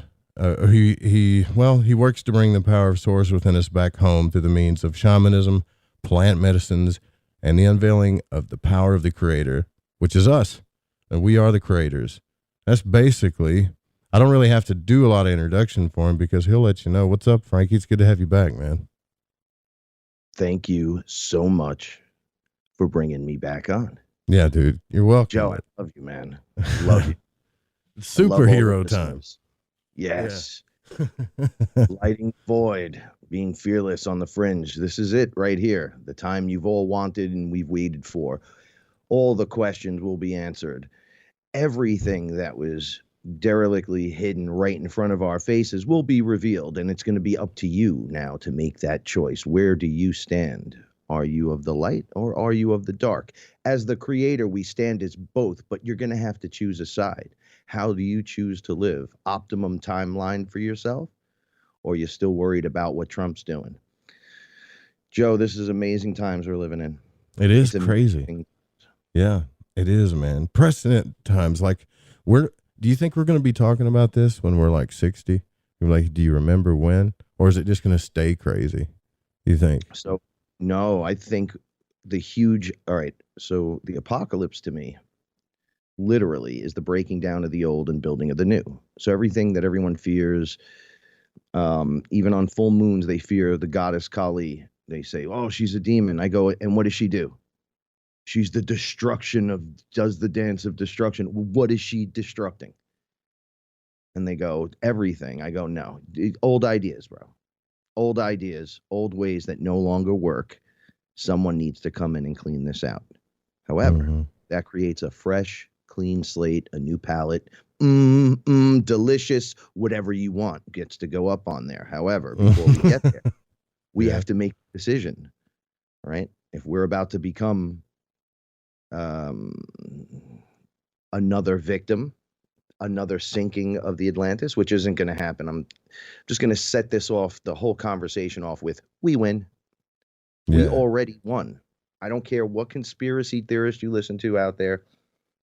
If they're saying, look, don't worry about it, we win in the end, they're right. That doesn't mean sit there and do nothing.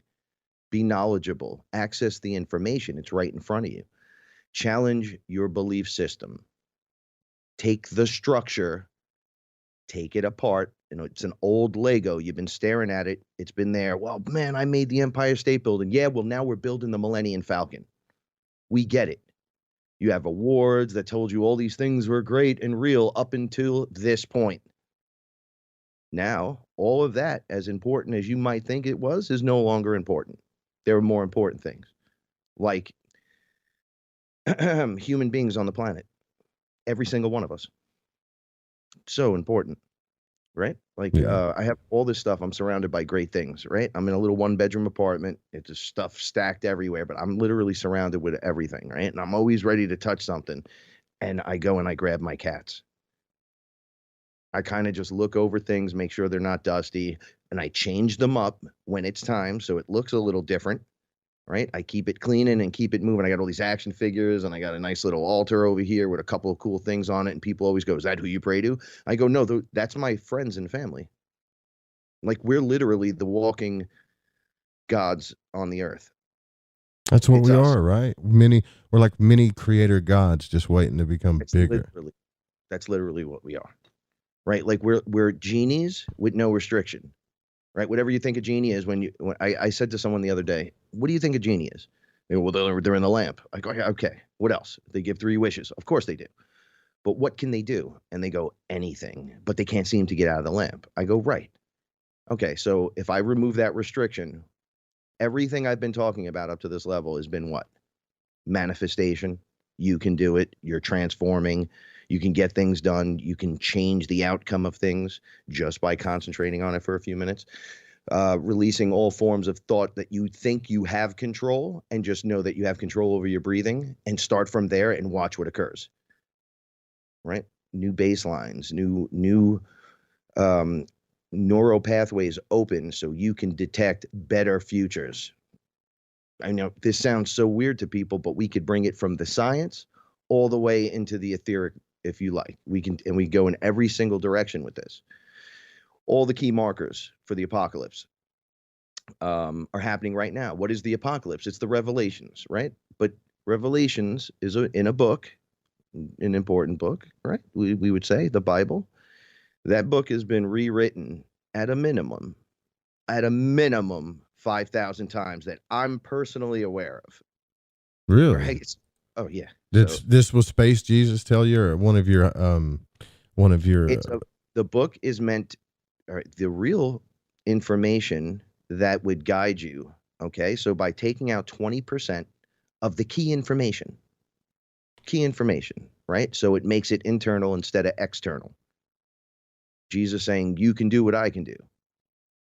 Right? And you can do more. It's like, well, why is that? Why is that?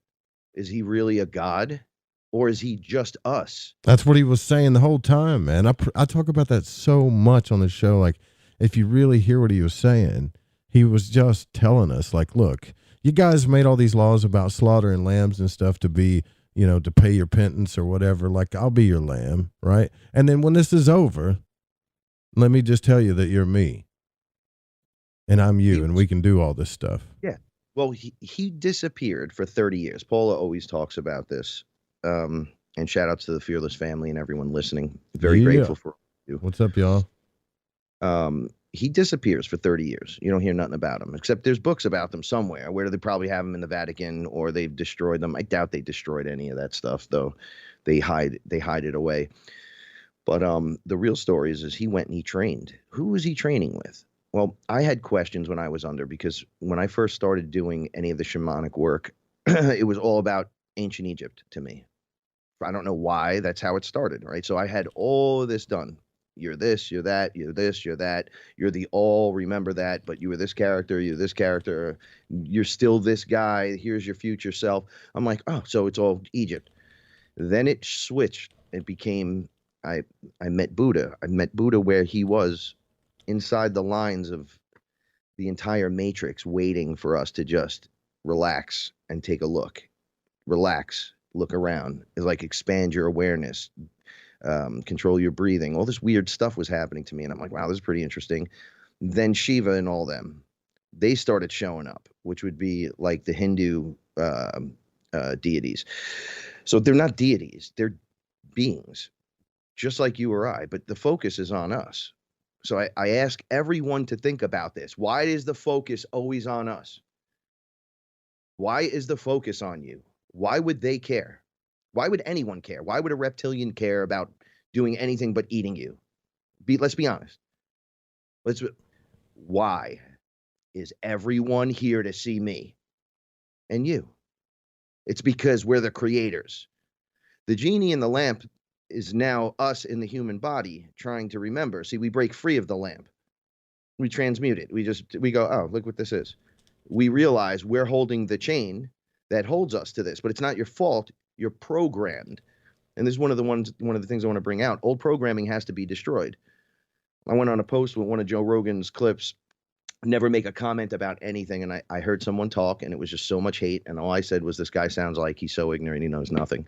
And this is I'm not even going to say who it is. And then everyone went nuts on the post. And I'm like, this just proves it. Look at what's going on. It's not your fault. You've been programmed, but it is your fault not have when it's being shown to you, like the mirror reflection, because you could go back and watch this stuff. You should think to yourself, well, I'm aware I sound like that, or I said that, and now fix it. And you do start right now. You don't have to be hyper apologetic. Be hyper apologetic to yourself. Stop spitting acid on people. You know, the closer this gets, I don't know everything naturally, but I always wonder about this part. They always tell me the event, the this, the that, the solar flash, these kind of ETs I work with, this one over here.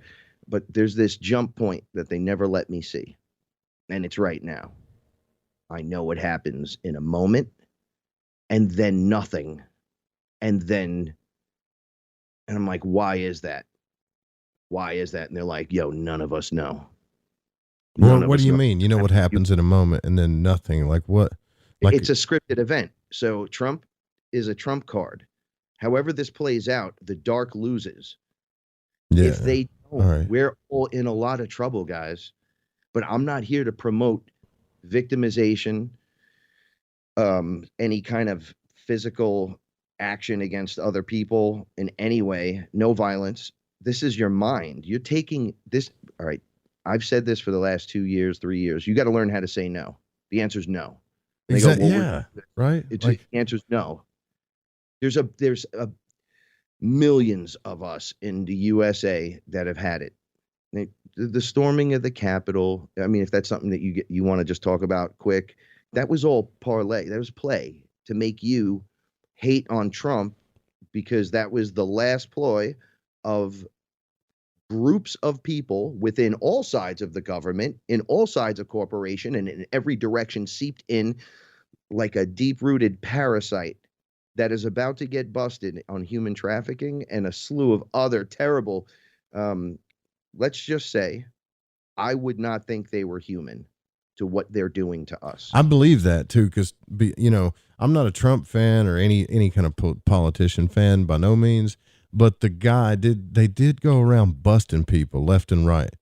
Yeah, I remember when they took down some of those traffickers on that bridge that one day, and they just arrested a whole bunch of people. These people were behind the scenes in their little black cars or whatever, like hiding behind the scenes doing this stuff. And there's still a whole bunch of them out there, And you know what's funny? As soon as they stormed the Capitol, and it's not hard. You can go back to my home state in Arkansas, take two guys that know how to talk to a crowd good, find a bunch of Trump-loving rednecks, and say, let's storm the Capitol. This is BS, and tell them every reason why, and get them to go. Scripted. You know? It's literally scripted. What they were trying to do is get the Trump. All right. So this is what I mean by scripted, right? So people are still in play that have no clue what's going on at all. But there's a whole bunch that, like you're saying, that can direct a crowd. And what they know is what the basic Trump supporters don't know. So they get you to storm the Capitol with them. But you noticed there is a moment when I was this was so weird. I was sitting here with Paula. I was in a little bit of pain, and I said, I need something to laugh at. I hurt my back again. So I'm like, I just need something. And Alex Jones popped up on Facebook, and now he's banned from Facebook. Well, I started laughing and doing the jokes, but Alex woke me up. So he's never lied to any of you. I don't know where this comes from. People just hate people. So it's like, he's the guy that yells, right? So yeah, he's awesome. I like watching Alex Jones. It's entertaining, at the very least entertaining, for sure. Correct. And he's had great guys on. Okay, naturally, if you hold his feet to the fire for everything he's ever said, he's still correct way more than wrong. Way more. Okay, wait, but this isn't about Alex. I was making a joke. So when I worked at TFR, they had a song with the gay frogs. Yeah, I heard it. Yeah, it was funny. So I was imitating the voice, and I hit play. And it was live at the. I was like, "What's going on?" And an hour later, there was a guy dressed like a Fortnite character, standing on the Senate seat. And I was like, we watched the whole thing, so I was laughing so hard during this. I didn't laugh when the girl got hurt, killed. She died. That these things happened during that on purpose. It's meant to make you react to a certain way, to way they visually show you the situation. Okay, so it sucks that people got hurt. That happens. I went to a Metallica concert once, right? And a fight broke out right next to me. We were in Giant Stadium. Yeah. And the fight, this big giant dude was just throwing people off the platform. Right. That always happens. There's always somebody that gets annihilated at one of those concerts. Right. So we were the first row up. We were off to the side of this giant fight. So the whole area backed out. And the guy picked up another guy and threw him and broke his neck. He threw him onto the field. And the guy snapped his neck. The guy was there for 20 minutes underwater because it was raining. Cops surrounded him and then was brought out. And no one in Metallica knew even what was going on. Then there was stuff in the news about it, whatever. And they blamed all this bullshit stuff on, everything else. I was standing right there, so it happened. Stuff happens. You can't control everything. And when you got people riled up because you're taking their money, you're taking their lives, their livelihood, everything, you're cheating, lying, and stealing. You're literally, Vince McMahon is running this. Right? And he's WWE. If you've ever watched that wrestling, professional wrestling, you would see that this looks exactly like it. And it can't be trusted at all. So you have to learn how to do things like, and people are going to get mad at me or whatever, but I'm like, look, I'm in New York, right? I'm in the Bronx. What can I do? What do I need to do? I'm a shaman. I was literally told you're not allowed to be in the crowds. They'll kill you. Yeah. They're literally looking for people like you there. Like they see, the higher ups see what we are. They know a bunch of us. We've been tagged. We've been here. This is it. This is you. Opening your shirt, tearing it open like Hulk Hogan. I'm not taking it anymore. There's a million ways you can do this, though. So, Frank, what are you going to do? Oh, I can't go to D.C. because that's not something I would do. I'm an injured dude. What am I going to do? Well, I'm going to maybe not buy or use platforms that have censorship, right? I'm not going to buy Coke or Pepsi. I'm going to buy a water filter, and I'm going to get a fluoride filter, and I'm not going to partake in any of the ritual of what you're selling. That doesn't cost, you spend $300. That would change so much if everybody would just do that. Really. My dude, want to stop them? This is how you do it. All right, look, when the dark is in, gas goes up exponentially. How does that happen? Oh, but they're all for us. Schools don't get any help. Oh, all right. The programming and the kids is terrible. This is what I was talking about with the Joe Rogan thing. I made a comment and then people were just spewing ridiculous communistic Marxist hate at me and ridiculousness, and then making comments that were so far left or far right that you couldn't believe it. So it's hyper judgment. Hi, Paulie. So there's hyper judgment going on. But where does this come from? These little babies and these brats haven't been taught by anyone but the system. That's right. Yeah. Right. They didn't get punched in the face growing up. I used to get bullied, not bullied where I turn into an emo kid. Bullied. They didn't have rotary phones and black and white TVs that you had to move the antenna to watch a Channel 4 program on. You know? They don't even, dude, you don't even, they have no clue about any of that. I say payphone, it was a dime, then it was a quarter. And, you just knew the payphone number and people knew to be there at a certain time. Yeah. Yeah. Like that's kind of that's where we came from. I mean, I don't really know how old you are, but that's where that's the generation I came from. Right. So I was born in 74. Yeah. So you definitely, so, you've been like, it's a totally different thing. You're right. These people are spoiled. Joe, you want to hear a classic? So I was on those lines for Star Wars, right? When you see those giant lines in the 70s. Yeah. People, okay. I was there literally as a little tiny kid. You couldn't have lightsabers because they didn't make them yet, right? You had to wait online to buy your tickets for the show, which was like 3 hours with these gigantic lines because everyone loved Star Wars. Then you had to go online and wait for the movie. Oh. So we were out there 6-7 hours having the best time. Right. Weren't bored. Joe, we'd walk up and down. People would be. It was a different time, man. It was just a completely different time. It was good times, wasn't it? What It really about was. ticket sales, right? Oh, your favorite band's coming to town. You had to go to your local record store. That's even a joke, right? The comic book store, the record store, the candy store. People don't know that. Like, we used to go hang out there, and you had to wait online and hope that in the lottery you got tickets. You got you pulled a good number so you can show up and be on the line outside. And the line outside the record place would be around the block. That's how it is. That's how it was over here for years and years and years. So you guys don't really know struggle and hustle and love and fun with no phone and no, like, if you wanted music, let me tell you what, we were waiting online for Star Wars, and dudes would be playing the Star Wars. They had the cassette tape in boom boxes.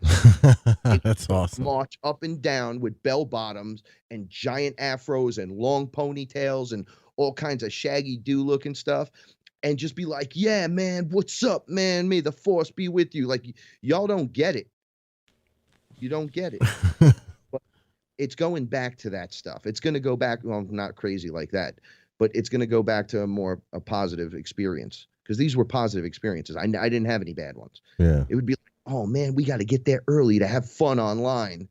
Right? When you were drinking, you drink a little bit before you go, and you hang out online, right? If you're smoking pot, you go smoke pot and go hang out on the line. People most likely would just be doing that there anyway. Like, it was a different thing that was happening. Okay, so it turned into like this communist pile at one point. We're like, yo, where's this headed? Right? So the conspiracy theorists are telling stories from characters like these Q guys, which I do not follow, and then Trump being from viewing things from the future so he could play 5D chess against these fools. Or it's literally a script, and it's like scripture, and it's playing out revelations. Right? See, my part in this isn't this part. It's the next part. Right? The next part. If they bring in the ET presence, which is coming, I'm going to let everyone know, little caveat, whether they show you their version, the real one is there. All I do is work with the real version nonstop, all over the place, constantly in connection with my galactic family, which is crazy. See how it just jumps. And if the fake shows, the real is going to show you what the real looks like compared to the fake. So you can start using just like better discernment, right? Because now we're at a time where in democracy, 51% can say we want to murder the other 49%. We don't want them here. We can just throw them into the water and set them on fire or something weird, right? So if more than 51% of the population believes in ETs, don't we think we're ready? If you're ready to do that thing, then you should be ready for this thing. It's obviously they're gearing up for it. They've declared, the Space Force war zones. They started declaring zones up there already. War zones up there already, right? They got Congress saying, well, we need to get full disclosure on the ETs and UFOs. Look, they're only going to give you the cookie out of the cookie jar to shut you up. Don't depend on them to give you the truth, ever. But they're gearing us up for something about it, for sure. So it's all different factions at play here, right? So some people go, well, Trump. It's not Trump. It's a timeline. We'll call the timeline Trump, right? So it's Trump timeline allows us access to free energy, non-deception that would probably hinder us in any way, a change in the economics, a freedom, a republic, right? Where I used to say the Hillary timeline was the negative one. I'm like, you don't want to be on that one. That one ends with you in train cars. I used to work as an inspector for the USDA and used to have to work on the trains. And I used to say at the rail yards, what is this area for right here? So I'd have to know all of that. And they would say, well, just in case FEMA takes over and they have to bring people through here. And I'm like, what? Oh, man. And it's big enough to do that. So I went down to the Aqueduct once in the Bronx, and I was talking to them over there. And I said, you know what? This is around like a school. I was allowed to I was doing an interview there. So I go, the way the school's set up around here, it looks like something out of it's castles. So I was like, right in the middle of the Bronx, but they have towers in the castles, and they surround this aqueduct area. So I'm like, that's naturally not for rainwater. That's obvious. It looks like you could perform in there like it's a small giant stadium, right? Something like that. Mm-hmm. So they're like, no, in an emergency, and there's signs up all over there. And I'm like, does anybody ever just read the signs? Forget about conspiracy theorists. Just go here and read the signs. That's held for camps. It's literally there for camps. Mm-hmm. Literally there for camps when you have one of those moments where it hits the fan. So things are being converted right in front of you. So the towers is where they would have watchers from. So when they talk about having like 4 men for every 10,000 people just with guns, it keeps these people over here. And they won't rebel because 4 people at a time will get picked off. But there's 10,000 of you, and they don't have 10,000 bullets. Right? And there's other ways to do this. Right? So, all right. Do you want to go that route? Do you even want to talk about this stuff? Yeah, no, I'm not. Definitely. I want to talk about this stuff. We got to take our first little break here, but I'm not afraid to go down any rabbit hole because look, the Fringe.fm is going to be, this place is where we can say what we want. Granted, we got streams on all these platforms and stuff, but if they take us down on one platform, we're just going to pop up on another. So it's pretty much like whack-a-mole with the Fringe FM. That's all we are.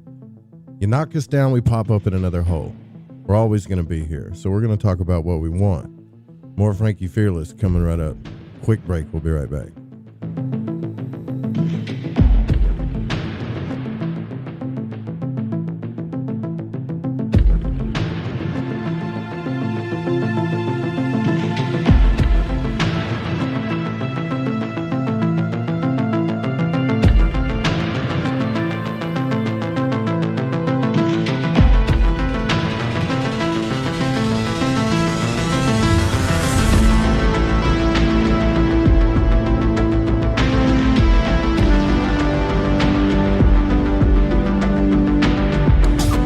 Hey Fringe FM listeners, did you know that when you're on the road with limited data or no Wi-Fi available, you can still listen to every minute of the Fringe FM by calling 701-719-3971. No smartphone, app, or internet needed.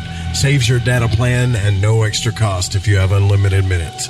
Call 701-719-3971. That's 701-719-3971. Listen to the Fringe FM on any phone, anytime, anywhere. AncientLifeOil.com. That's AncientLifeOil.com. Are you stressed? I mean, who isn't? Anxiety creeping in? No, not that. Is sleep hard to attain because your brain just won't slow down? We're living in crazy times, and the fear knob has been turned up. Okay, there's an answer. Take a big breath, exhale, and go log on to AncientLifeOil.com. CBD, broad and full spectrum, organic and non-GMO CBD for you to enjoy. Change your tune from fear to calm, from brain overload to clear thinking. 0.003 THC on full spectrum and 0% THC on broad spectrum. Competitive pricing with the best quality. Also know everything is going to get better. No worries, be happy. CBD can help calm so your nerves don't think they're a 6-string electric guitar. Enjoy life, smile, and log on to AncientLifeOil.com for great CBD. That's AncientLifeOil.com. You'll be glad you did. Want to know what's on the Fringe FM? Check out our schedule at thefringe.fm. Hola, Fringe listeners. This is Dave Cruz of Beyond the Strange, and you're listening to The Fringe FM. This is Malorcas45, fan of The Fringe FM, challenging everyone to open their mind's eye. Listen to Lighting the Void with Joe Roop to gain precision for your third eye vision. My name is Jake. I'm from Billings, Montana, and I am a Void Walker. Hey, Joe Root. Thanks for lighting the void. This is Janine in the bluegrass of Kentucky, and I am a Void Walker. What's up, guys? This is Damien from San Marcos, Texas, and I'm a Void Walker. I listen to the show to keep myself aligned with the world. Hi, this is Laura, aka Laura Lavender. I'm from Las Vegas, and I listen to Lighting the Void because it helps me understand some of the strangest experiences I've had. So thanks for all that you do and for always being there for us, Joe.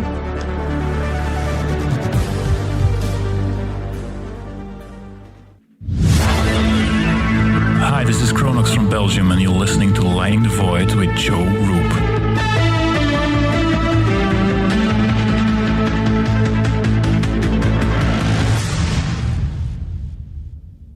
Hey, this is country music singer and void walker Jason Benoit, and when I need my fix on the world of magic and the capabilities of the human consciousness, I listen to Joe Roop right here on Lighting the Void Radio.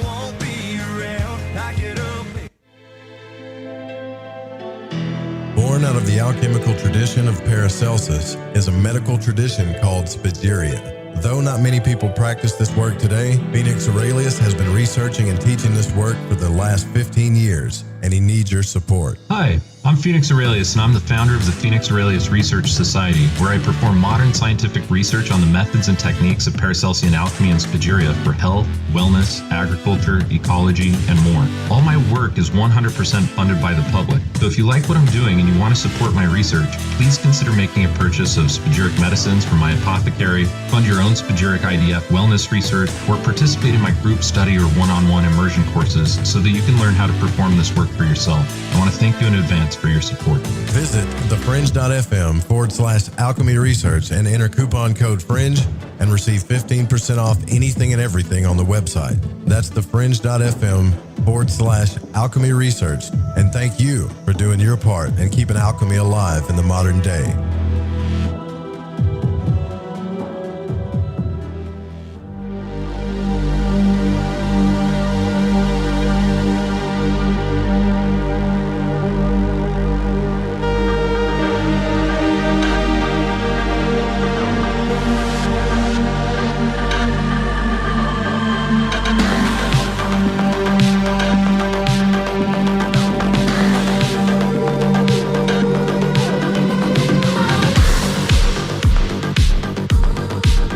Welcome back to Lighting the Void. Like I said, we're live on the Fringe FM, KTLK Digital Broadcasting. Frank Castle, a.k.a. Frankie Fearless from IamWeAreFearless.com. Also, his Fearless crew does his YouTube show. Remind everybody when you do that YouTube show, too. You do it once a week, right? It's like weekly on the dot. Yes. Yeah. It's Saturday nights, New York City time, 9 p.m. Frank Castle's Fearless. Name of the show, Fearless Volume 2. And see, here's the thing. Here's what I want to get into real quick, too, because everybody's like, well, you can't talk about this or that on YouTube or they'll take you down. We had Dean Henderson on YouTube. He said he gets taken down all the time. You know why I believe our videos don't get taken down on YouTube? It's because I don't monetize it. I don't get the money involved. And if you don't get the money involved, they don't mess with you. It's like, oh, there's no money over there. I don't have to worry about him. Did he click this button or that button? That's fine. Leave him alone. But as soon as you get advertisers involved, that's when you got to worry. The money. Once I hit monetization, they had me, Paula and I, we weren't allowed to curse.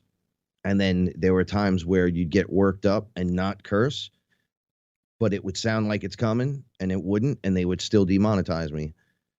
And I'm like, is the $7 worth it? Like, I'm not even arguing anymore, bro. I'm going to demonetize. If people want to be kind enough to donate, right, send it to my PayPal so they don't take 30% from the super chat because they're raping us on that as well. Man, that's how much they're taking from it? I never knew that. Straight 30%. I'm sure right now it's more. Oh, you want to throw up looking at the numbers. And me as I was signed as a musician, as a, hip hop, and we made nothing. Nothing. You really have to be toting the party line, even in the music industry, to get anywhere. Yeah. Well, that's how things are. I mean, like, look, you were talking about Alex Jones earlier, right? And yes. Alex Jones is a guy that would scream and yell and holler. They took the guy to court. They booted him off of everything. Essentially, what's happening to us now, it's been staged for sure. They made an example out of Alex Jones. So we knew all this stuff was coming, right? But he still survived. He's still doing his show. He's still in InfoWars. He's got his own app. He's doing his own thing, which is something we are trying to do. We can all do that, but they're trying to scare you to conform too, though. Yeah, all right. Well, you said it before. They're going to play whack-a-mole with us, but here's the thing about creators. We don't leave the field. You think we leave the field, but we don't. It's just creation, baby, right? So if there's a will, there's a way. That's right. If there is not one, we create one. Like you're playing with the wrong characters. Sometimes I'll get into a situation with beings that are like, "Oh, I'm never gonna stop this with you. You're under my control, my dominion forever." And I'm like, "Really? So how long is forever to you?" They're like, "For a long time." I'm like, "Oh, so like, do you have like a number that I can work with?" They're like, "Dude, would generally speaking." I go, "I'm not a dude. That's the thing. You're a dude." Gator. Right? You're in here with me. I'm not in here with you. Yeah, this is just a big joke. I'm not laughing because I don't want to hurt your feelings. That's what I would say to him. But it's just a big joke to me. My first 5 years at this, all I did was get thrown around and beat up with my style of doing things. And I learned how to press every single button. Yeah, right. Learn not to touch anything and keep my mouth shut, right? So I learned that relatively fast. So it's a different take on things. All right.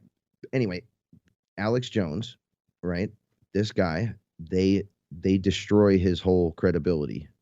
Did they? He hasn't lied to you yet. I'm not defending him. I don't know what he said specifically that has got him in that much trouble. I heard some stories, but he was, see, this is the thing. If you say a sentence that's kind of misconstrued a little bit, taken out of context, and then everything else is in context, and it's just that one moment you're focusing on thousands and thousands and maybe millions of moments, then you're looking at dictatorship. You're looking at anyone trying to censor anyone. Okay, now you have KKK platforms on Twitter. You have Bill Gates, who should never be ever discussing things to put in your body. He's the Microsoft guy. How did this guy, now you know why he got hit 3 times in the face with a pie that day. There's something sinister going on in the background. They're destroying lives on such a level that it pales in comparison to your personal issue at this moment, right? Because it's going to come around to you eventually. If it's not now, it'll be later, right? If it's not COVID, it's cancer. If it's not this, it's that. If it's not the skies and the poison, if it's not the religious characters from a gold throne telling you how to feed the poor, and then they don't let you feed the poor. They don't help anyone. Yeah. Yeah. Okay. How many cops have to beat people before there's a reform? Do you defund them? No. You put these guys through more training. You make men out of them. Not military men. You make men. Sacred masculine should be in that position, not reptilians. Right. Right? Peacekeeping, but at the same time, and we could argue over statistics in this all day, and I'm going to tell you that they botch and put numbers out there that they want so they can grab money from all different directions. I mean, how much more? They want to vaccinate you. You know what's in those vaccinations? They literally have nanotechnology in it. Oh, yeah, yeah. They're tracing you, tagging you. It's RNA, so it changes your DNA. The minute your DNA changes, you're not a human. If they could declassify you as a human being, this is that moment. That's what I'm saying. They're like, oh, they're making us better. They're making they're making you better. Like they've been data mining us from our phone. This is all about data mining for reprogramming you. They data mine more so they can reprogram you more. And eventually you'll be in a state of hypnotic rhythm so deep that all they're going to do is just suck the energy out of you like on the Matrix. That's it. Yeah. This is exactly the point. The Matrix and the Roddy Piper movie, They Live, all documentaries, right? Movies like Aliens, right? Where they have these bug creatures that attack you and I go under and I see these things. I'm like, oh, look at this. You are working with them. They're literally bringing you out of that, and now you're in control of them. I see how this works. Right? See, people like in the music industry, I was there with Wu-Tang Killer Bees, and they were going, you got to bring in another being when you're outside of the industry to help fight off the demon in the industry. And they were all convinced of this. So I'm like, well, what do you do? And they wait for like a certain date and time, and Saturn has to be in a certain way, and they ask for this character to come out. And I'm like, I ain't part of this. So they're invoking spiritual or planetary beings to help them fend off other beings in the inner realms. Right, because they can't get shows properly. You see how people fall off. Like they can't get a show nowhere. Nobody shows up. They get the club. Then we get to the club, and the guy goes, "Oh, you can't perform here tonight." The It's like Murphy's Law keeps happening to him. Yeah, they got something going on for sure. It's nonstop, so nobody could make money. So they cut it down, and you think, "Oh, everything's like Puff Daddy," and it's nothing like that. Just like the food you're eating is nothing like what you think you're eating. It's in everything. It's in everywhere. Do you want this? This is the point that we're circling back around. The Bible only shows you a certain percentage, right? It gives you some guidelines. And then it's all this guy, Jesus. And then so much so that you go kill other people who say it's this guy, whatever. And this guy over here, this group of people want to kill you over here. But those books have all been rewritten. They've all not been given to the people. You know, they were given down to the people after they were fixed to fit the model of whoever won the war at that time and how they wanted to switch it in and out. We don't know how far back that specific thing goes, but for sure, we've been in a giant deception for thousands of years. Yeah. Thousands of years. What you mentioned earlier, from all the meditations I've done, and I haven't done any ayahuasca. I'm not a psychonaut yet or whatever. Like I haven't traversed the inner realms as much as I've wanted to, but I can tell you from all the studying I've done, meditations I've done, and life experience, the force of the divine, masculine and feminine coming together to create that force that's inside of us all is what they're trying to keep you from realizing about yourself, about you and how much of a creator you are and what love actually does and what it's capable of. The second they just watered it down. They watered astrology down, the sky clock down. They water a bunch of stuff down until we're trying to decipher the mysteries. But it's real simple. How much more are they going to take? Come on. You know what happens next, right?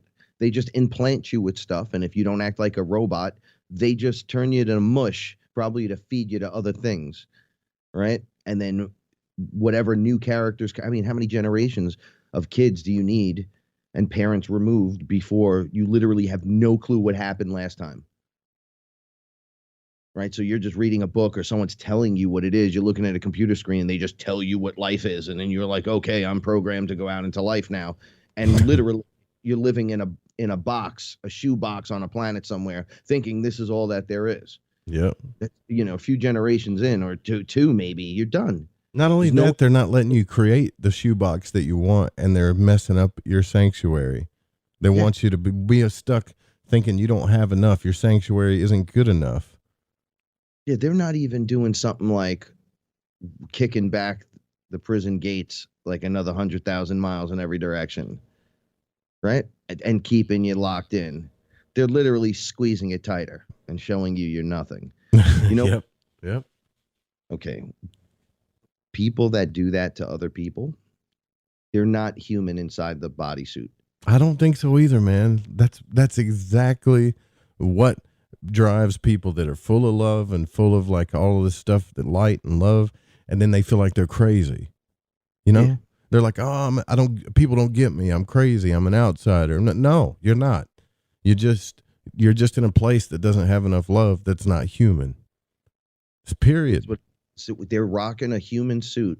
However, what's inside running it, right? The puppeteer is not the creator. Everything is source.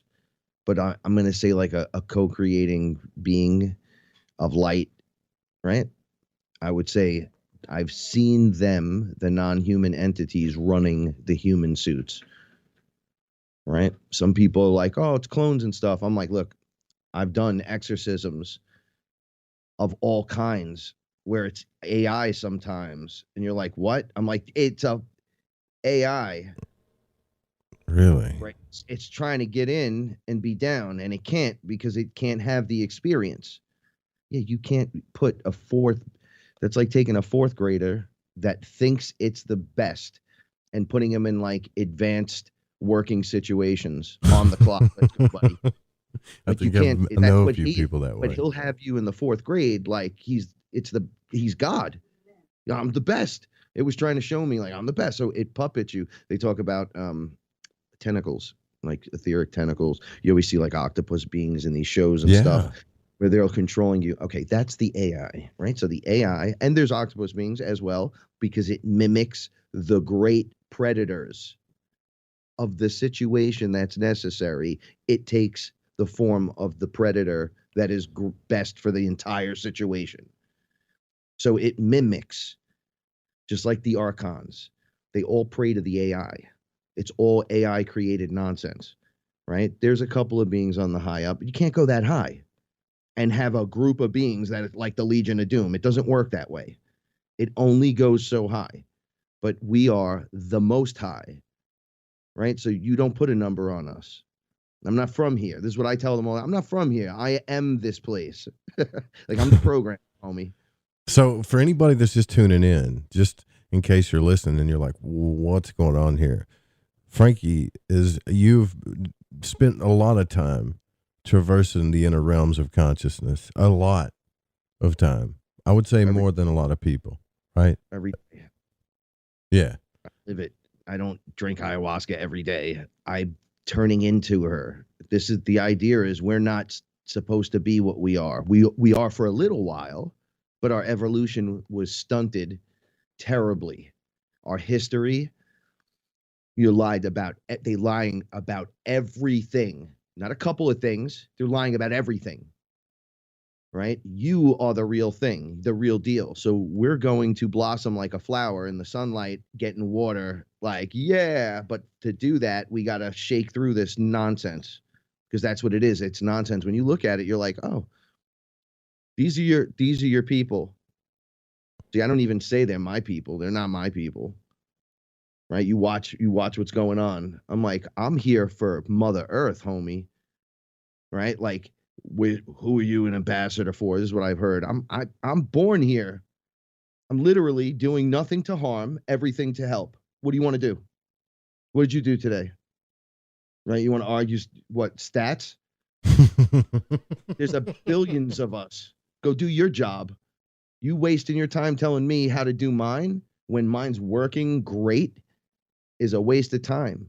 As a matter of fact, you might not even be a creator, which is why you're looking at it and steal people's stuff.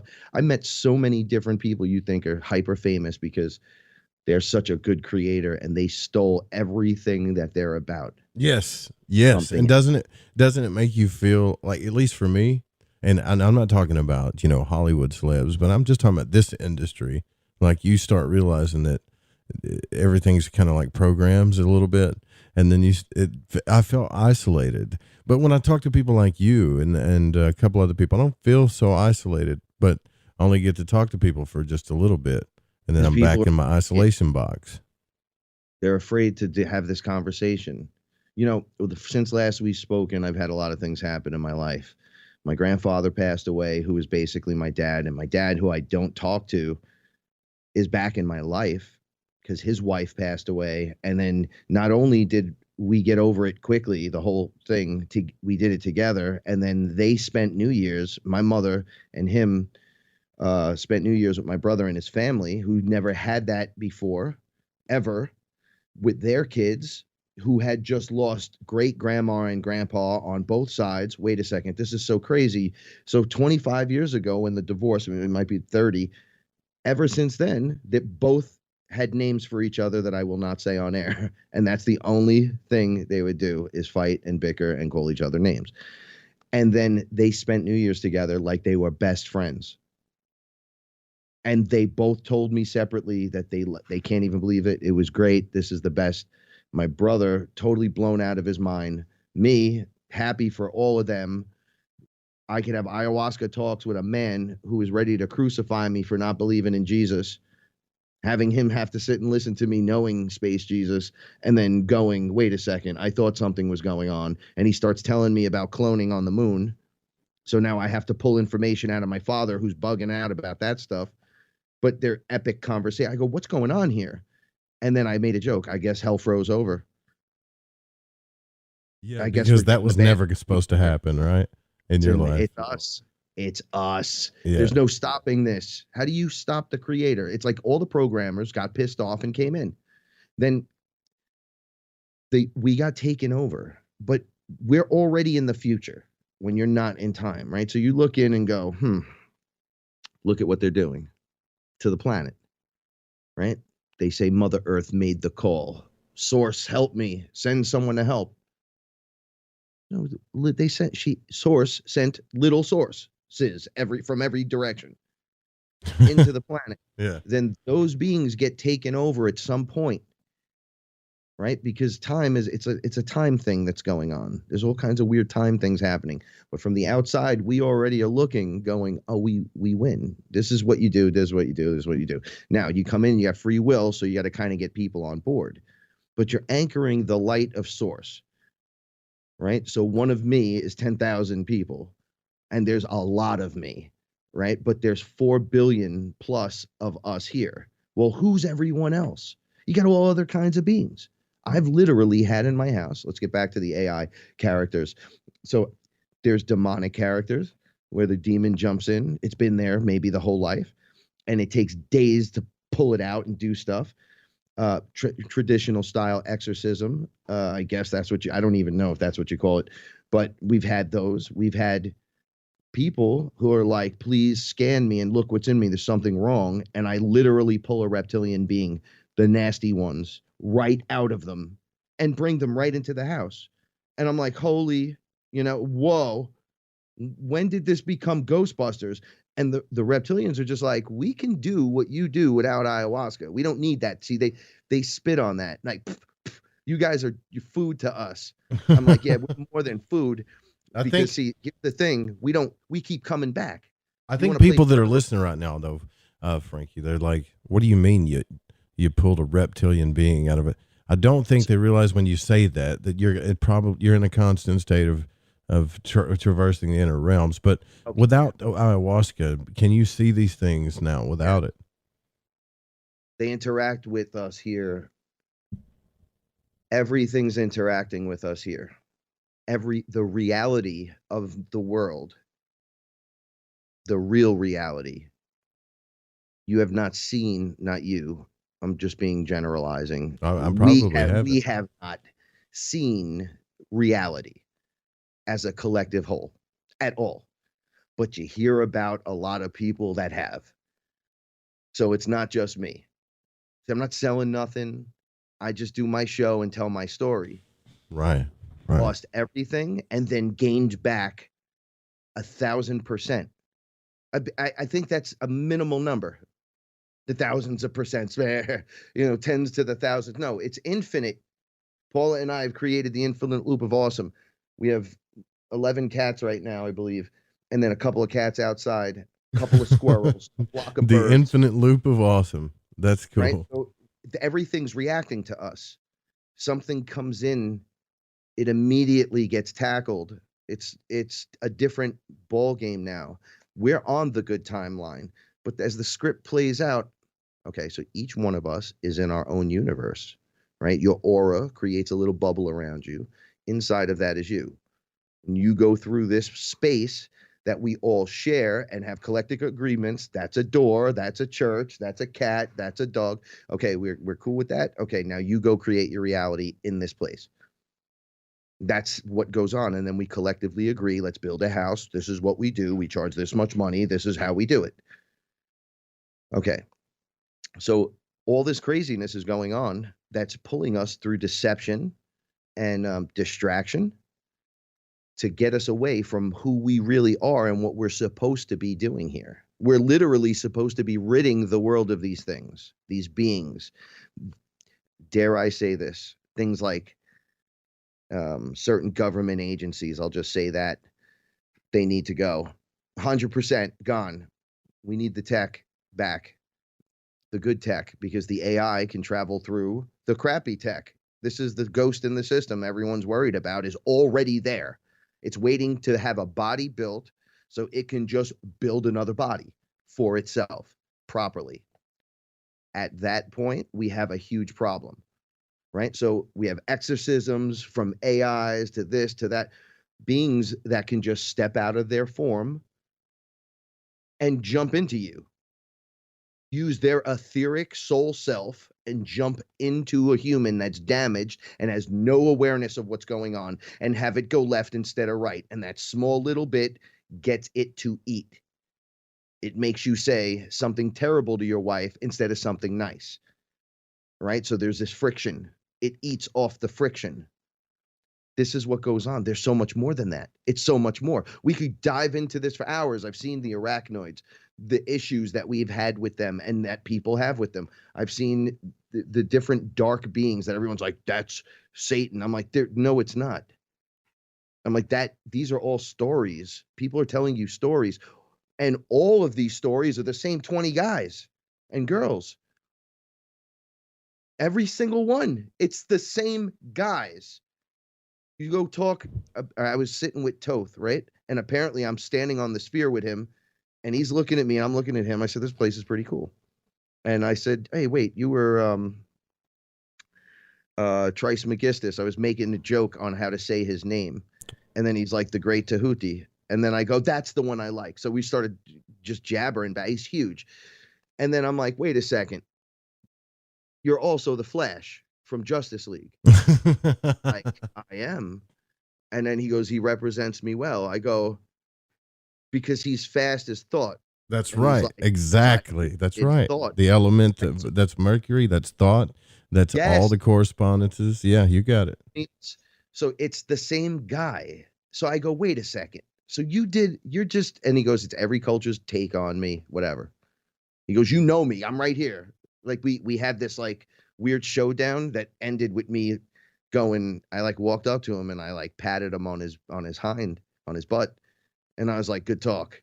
And then he looked at me like, what are you doing? And I go, damn, why did you choose the head of the bird? And they have the bodies. This is ibis, what makes me say all this. He looked like Hercules with a bird head.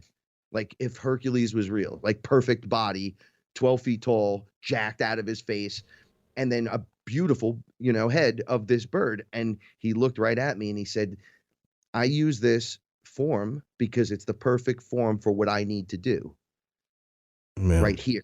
So this is what I'm like upgraded to. And then he's like, but you did the same thing. And I know because they showed me the Horus. So I'm like, oh, look at this. There's a whole bunch of us that aren't from here. And they're like, nobody's from here. But on the highest level, you're the light body. This is what they were trying to get to me. So it doesn't matter who's Horus, who's Shiva, who's Ra, who's this. None of that matters. No names. It's the I am and the we are. Right? Well, so the light body activates it. So you come to this universe to experience a process some would call ascension. There's a lot of names for it. Moving into New Earth, all kinds of cool things. And you're supposed to, it's like taking a spiral staircase upward into accessing your realms of awareness around you into the literal truth of that of which you are. That's so, you know what? Light.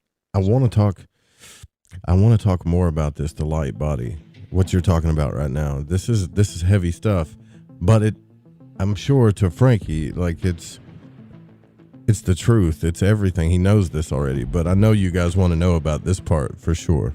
We'll be right back. We're at the top of the hour. We'll open the phone lines up when we get back. If you want to ask Frankie a question, you can.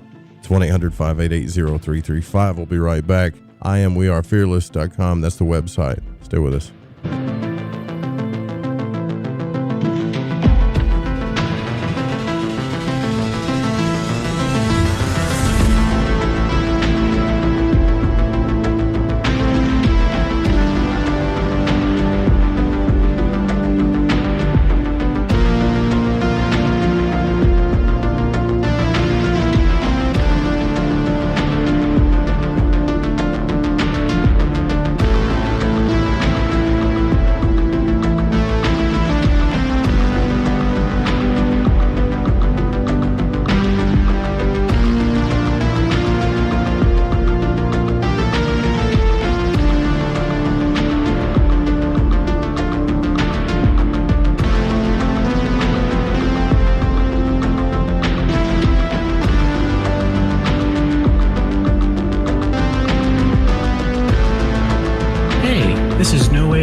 California Piscean stuck in the Arizona desert.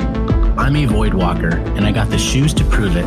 So what do I do when my soul yearns to delve deep into the realm of the unknown?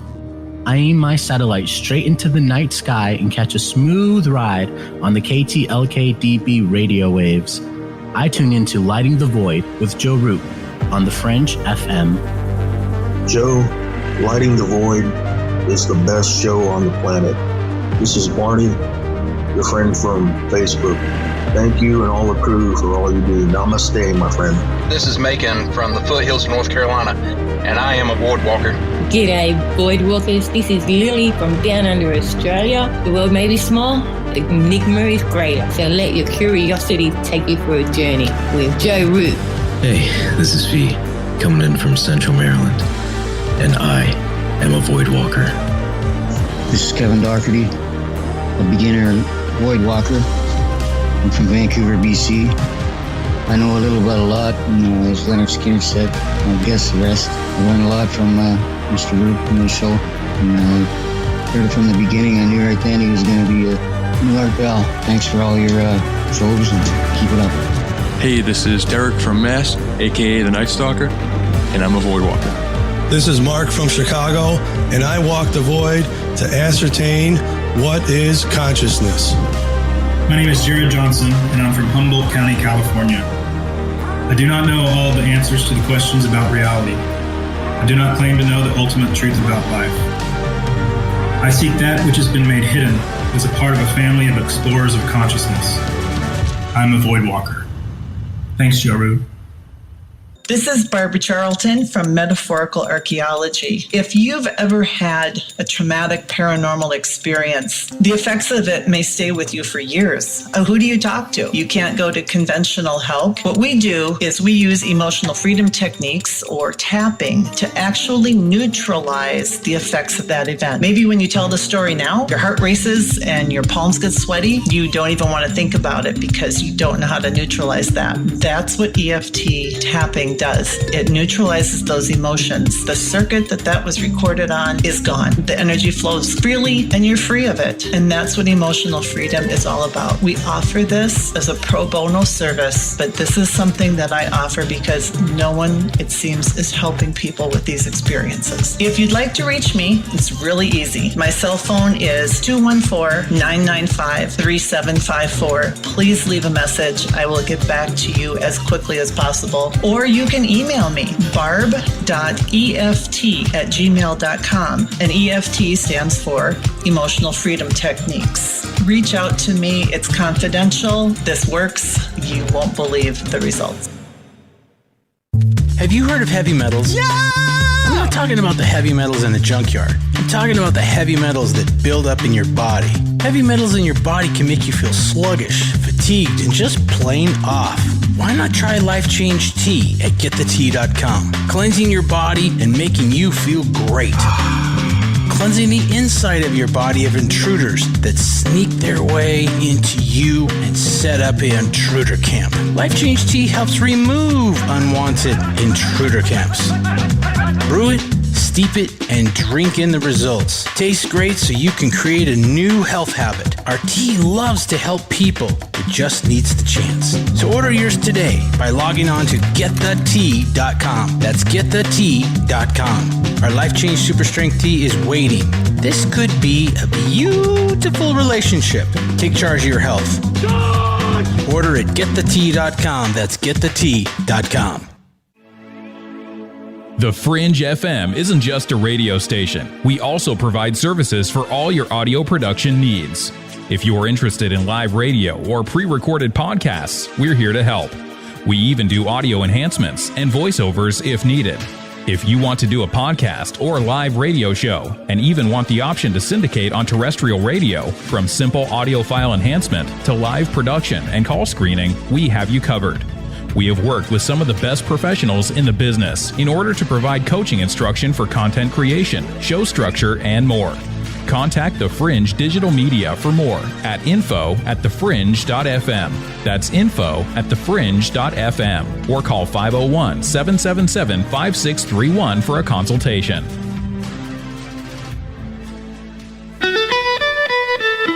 From the Kingdom of Arkansas listening to Joe Root and Lighting the Void here on the Fringe FM.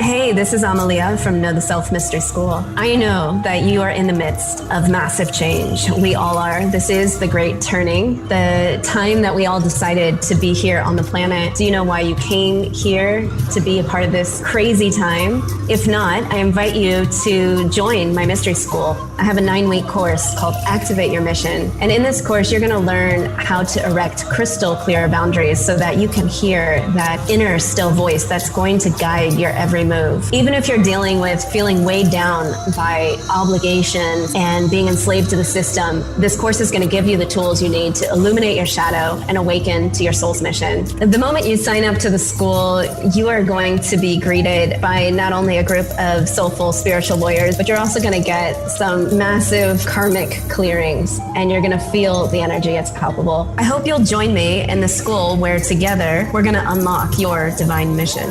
Activate your mission by going to thefringe.fm/soul mission and put in the code word FRINGE and receive $50 off today. Lighting the Void and the Esoteric Scholar present the Altar Box, crafted and designed for magicians by magicians. Now you can take your practice with you. This beautifully handcrafted mobile altar opens and works as an altar for any of your spiritual, religious, or ritual practices. Made to travel and work in small spaces, the Altar Box comes with hidden compartments for your practice tools and accessories. The Altar Box also comes with a dark scrying mirror for scrying and reverses and fits perfectly also as a chalkboard for any sigil, symbol, or whatever you see fit to sketch. The Altar Box is handcrafted to carry as a small suitcase, so you may take your practice with you, and the hinges are made with solid material and hinged with leather and rivets for extra strength. The mirror piece and floor plate fit perfectly when closed, so no movement will happen. Use it in small places as well. You can practice meditation, magic, planetary magic, sigil magic, scrying, ritual. Never be without your practice tools again, no matter the setting or where you go. And this season, give the gift of magic for yourself or your loved one by grabbing your Altar Box. Was $249.99, now $199.99. The sale ends January 1st, 2021. Just go to lightingthevoid.com/altarbox and get yours while the sale lasts.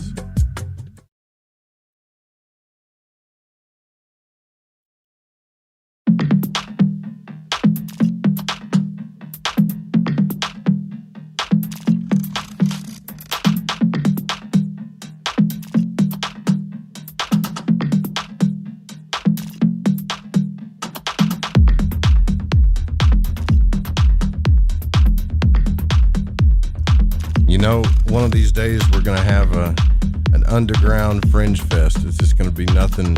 It's going to be like Burning Man times 10,000. It's going to be awesome. It's happening. I can already envision it. I'm probably getting that energy off of my guest tonight. Frankie Fearless from IamWeAreFearless.com. Frank Castle.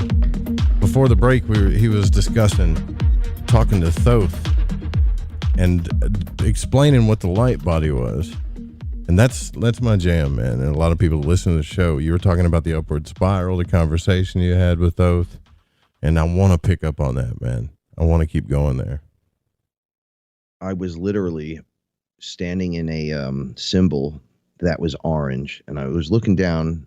Everything was gold on inside of this sphere. It was like a starship of some kind, but it was a sphere. And I said, wow, excuse me, the control panel was really cool. It looked like jewels, and it was mind activated. So you touch it and think what you want to do. And each one does something different. And I said, this symbol's really awesome. And he goes, it should be, it's yours. And I go, what is going on here, man? And he's like, we're breaking through your neural pathways so you could think more. So I go, so this isn't real? He goes, no, you're on the ship with us. This is where you're projecting in from. You've only been away from us. If we had a calculated time, the way you want me to answer this question, he's like, your entire time you've been on the planet is only 2 months, 2.5 months to us. And I'm like, what are you talking about? My life is Frank. They're like, no, the whole thing. Like the whole deception where you don't remember us.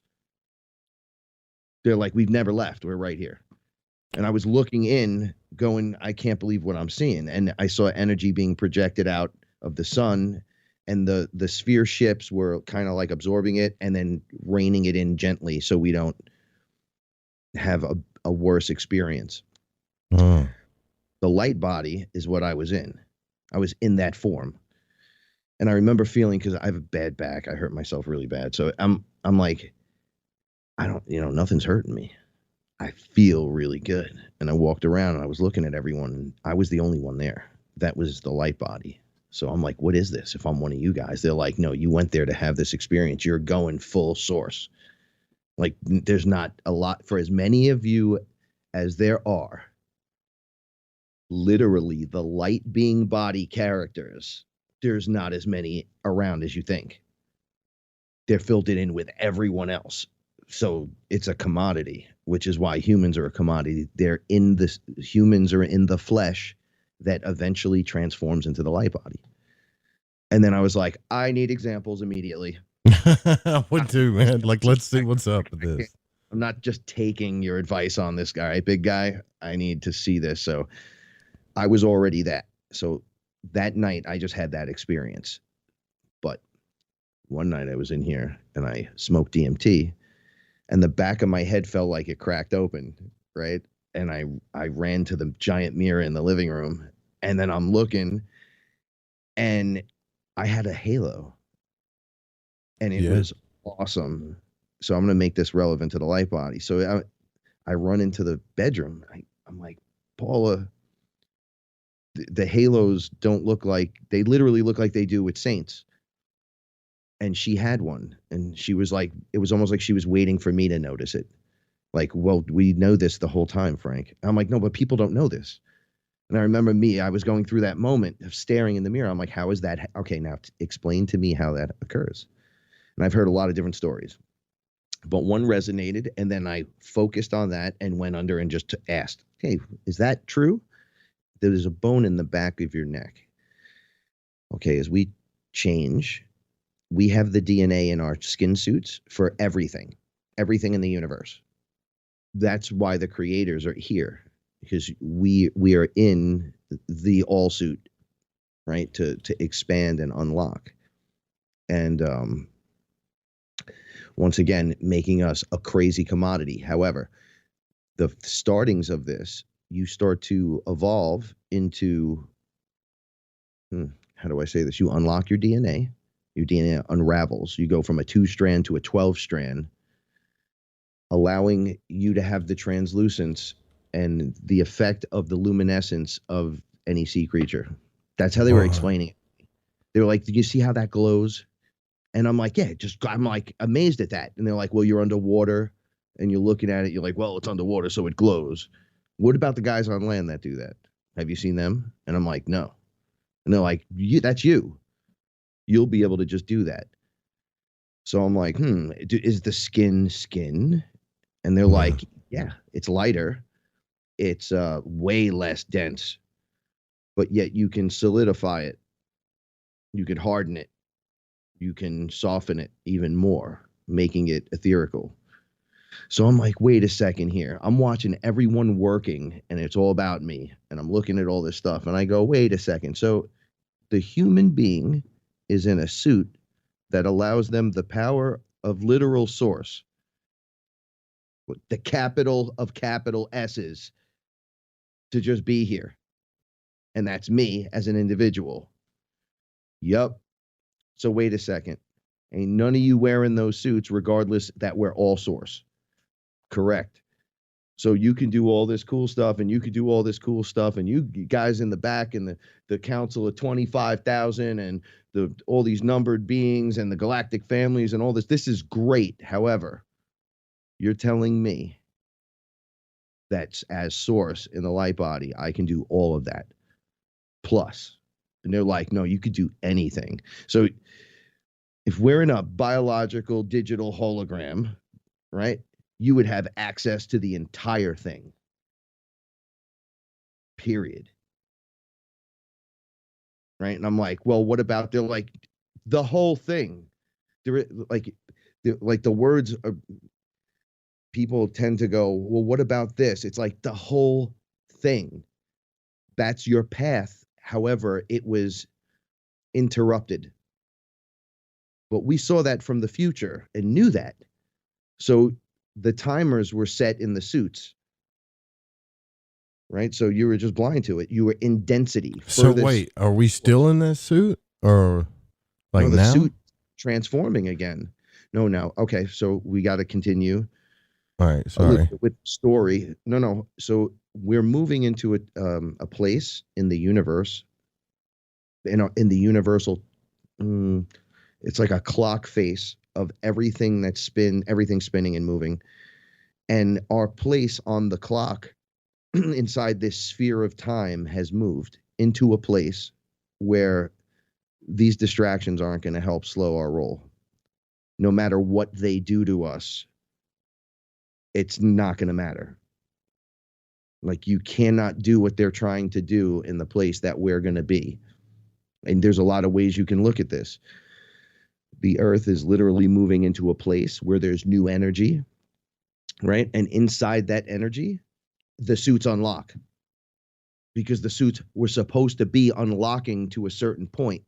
And that's why all the beings came to help to begin with. That's why the greatest show is on earth, because we're actually all the gods in here, right? And I want to say capital G's together, but it's just source, right? The lowercase gods are nothing. They're just people.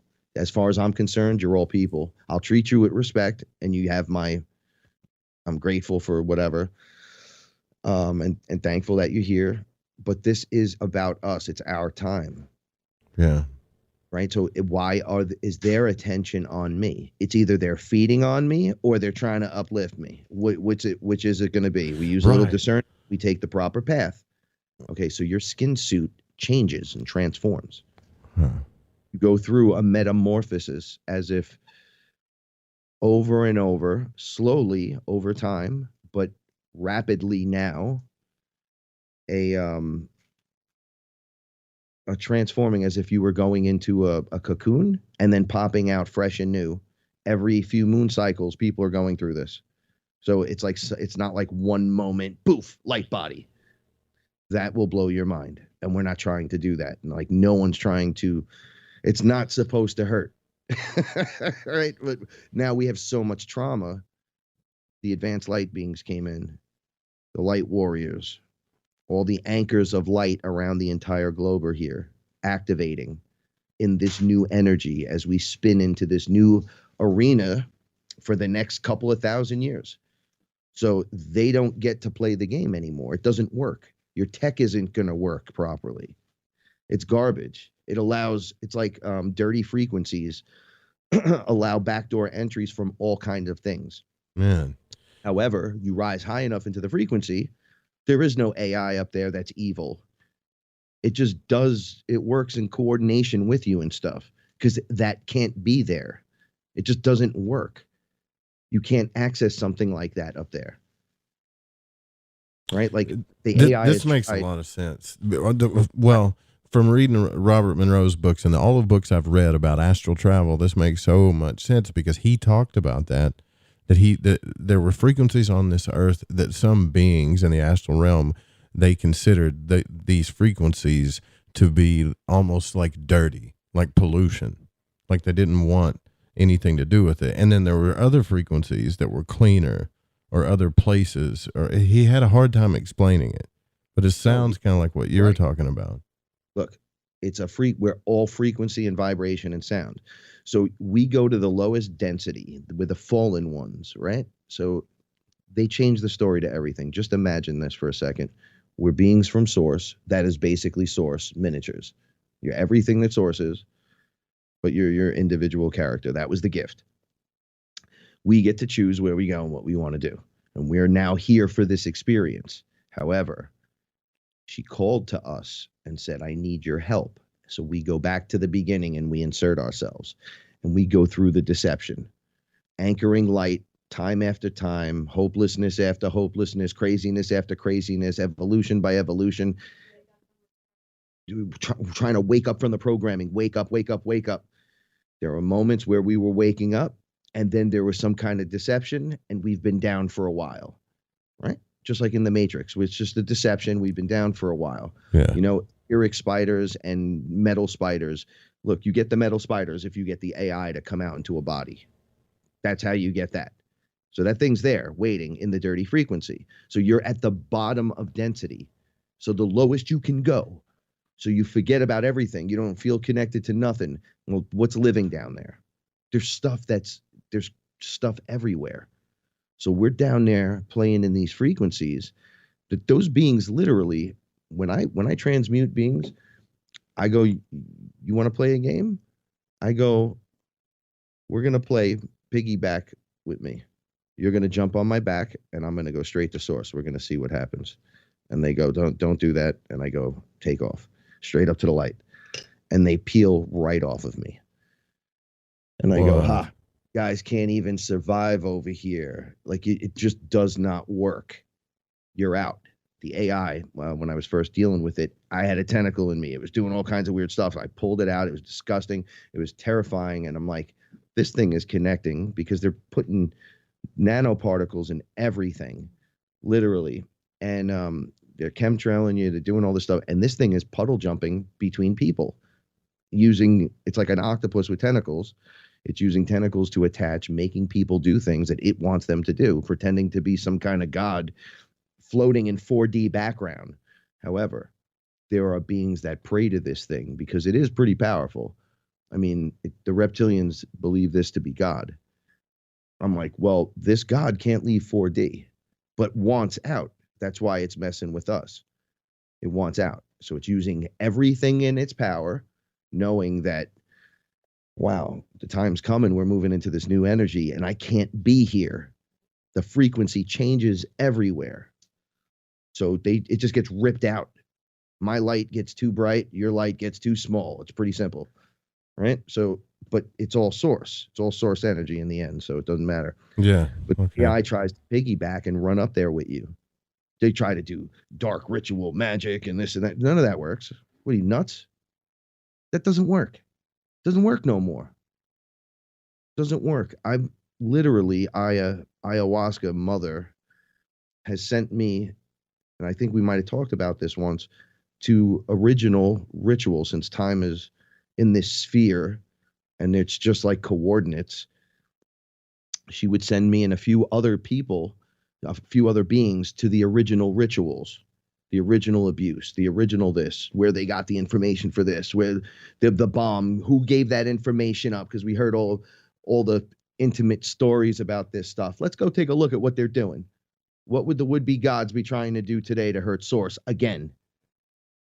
And how would Source defeat them is to except send us in. And we decide, yes, let's go in because we have free will. We're the only ones that have that free will, by the way, at that level. We have access to the whole thing.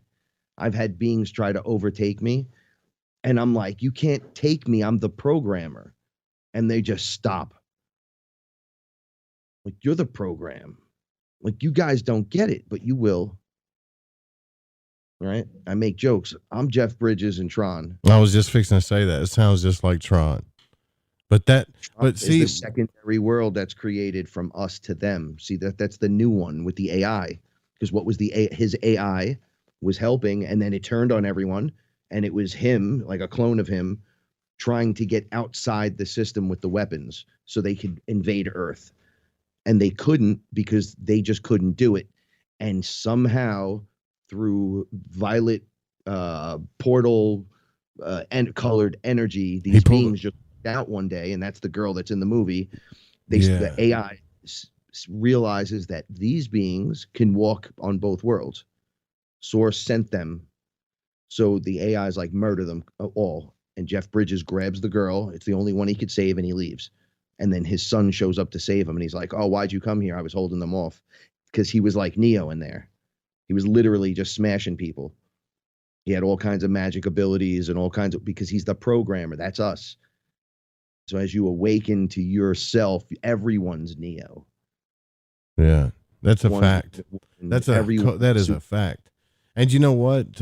Even even people that are studying astrology, like I was listening to Crow 777, and they were talking about the sky clock and the mysteries and how they've been kind of watered down and tainted over time. But the story of that clock up there is telling you it's the path for everybody to become a higher ascended human being.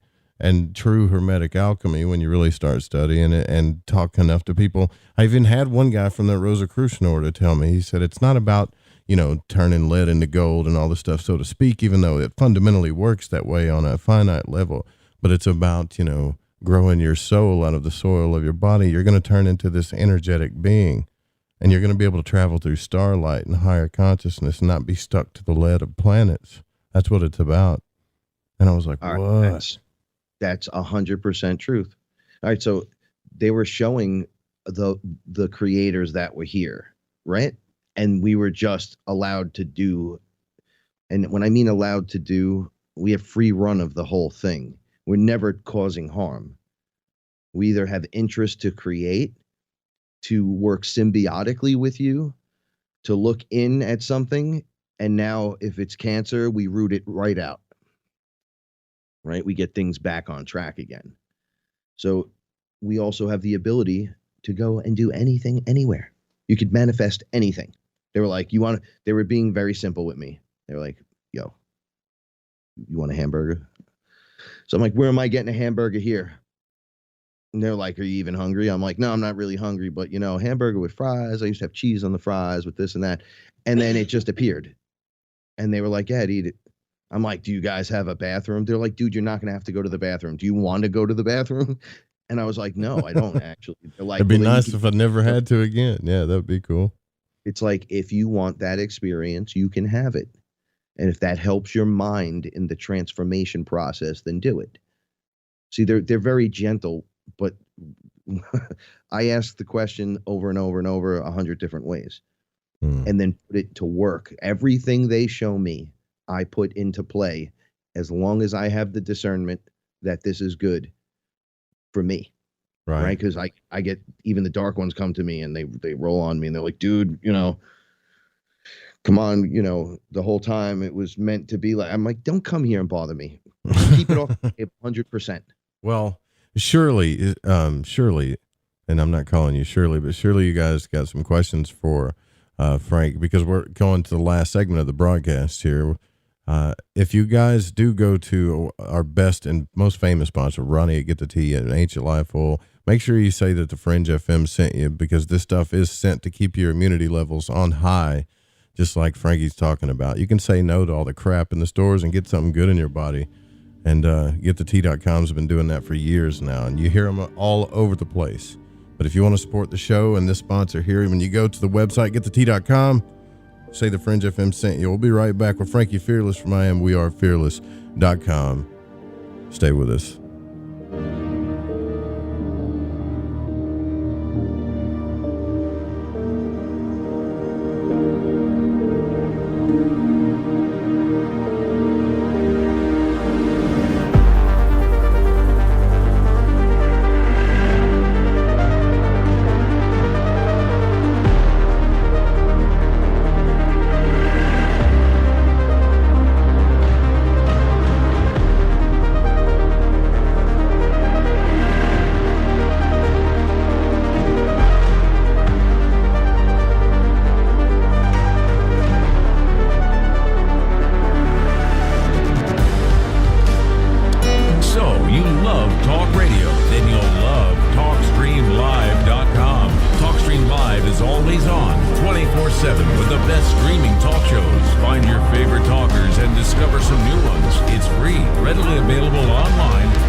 iTunes App Store.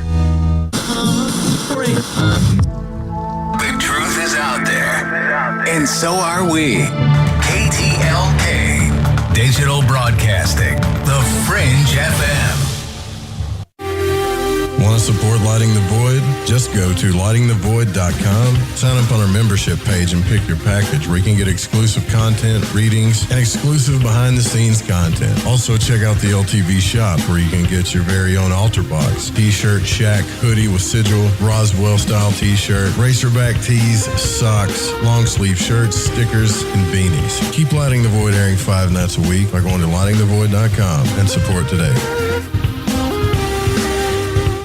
Hey, is that a new music app? Yeah, check it out. Surfer Music Discovery. It links to thousands of online stations, but the twist is you see the song names and artists that are now playing live. That's different. No guessing. Looks like a waterfall of music. So many formats. Rock, oldies, country, R&B, jazz, and a whole lot more. How's that spelled? Surfer. S-U-R-F-R. Is it expensive? It's free. No need to sign up or sign in. Get the Surfer Music app free from Google Play or the App Store. Telepath is a weekly digital newsletter filled with the latest paranormal news, trending topics, and fresh articles from some of the most popular critical thinkers in the community today. Stay informed on your favorite paranormal podcasts and live streaming talk shows. Interact with the Telepath and upload your paranormal story or pics. It could be featured in an upcoming edition. Sign up right now for the free Telepath newsletter at paranormal.radio. That's paranormal.radio.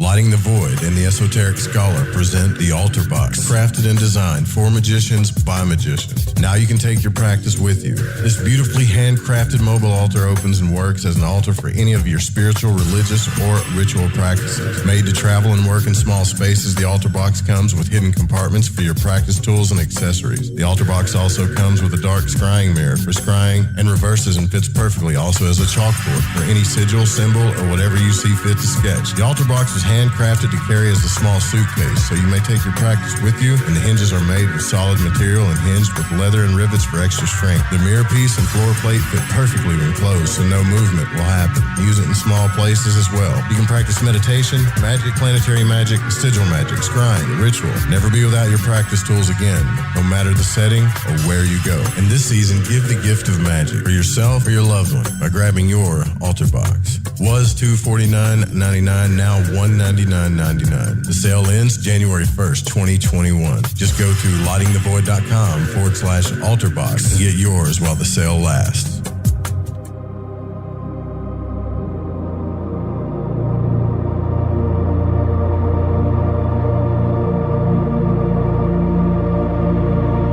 I don't know all the answers to the questions about reality.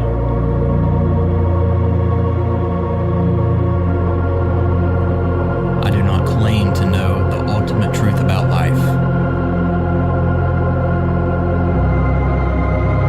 I seek that which has been made hidden as a part of a family of explorers of consciousness.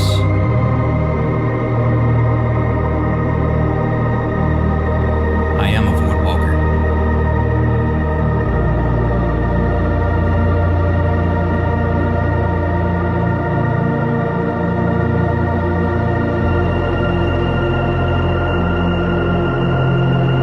Hey, this is Macon, and you're listening to Lighting the Void with Joe Root.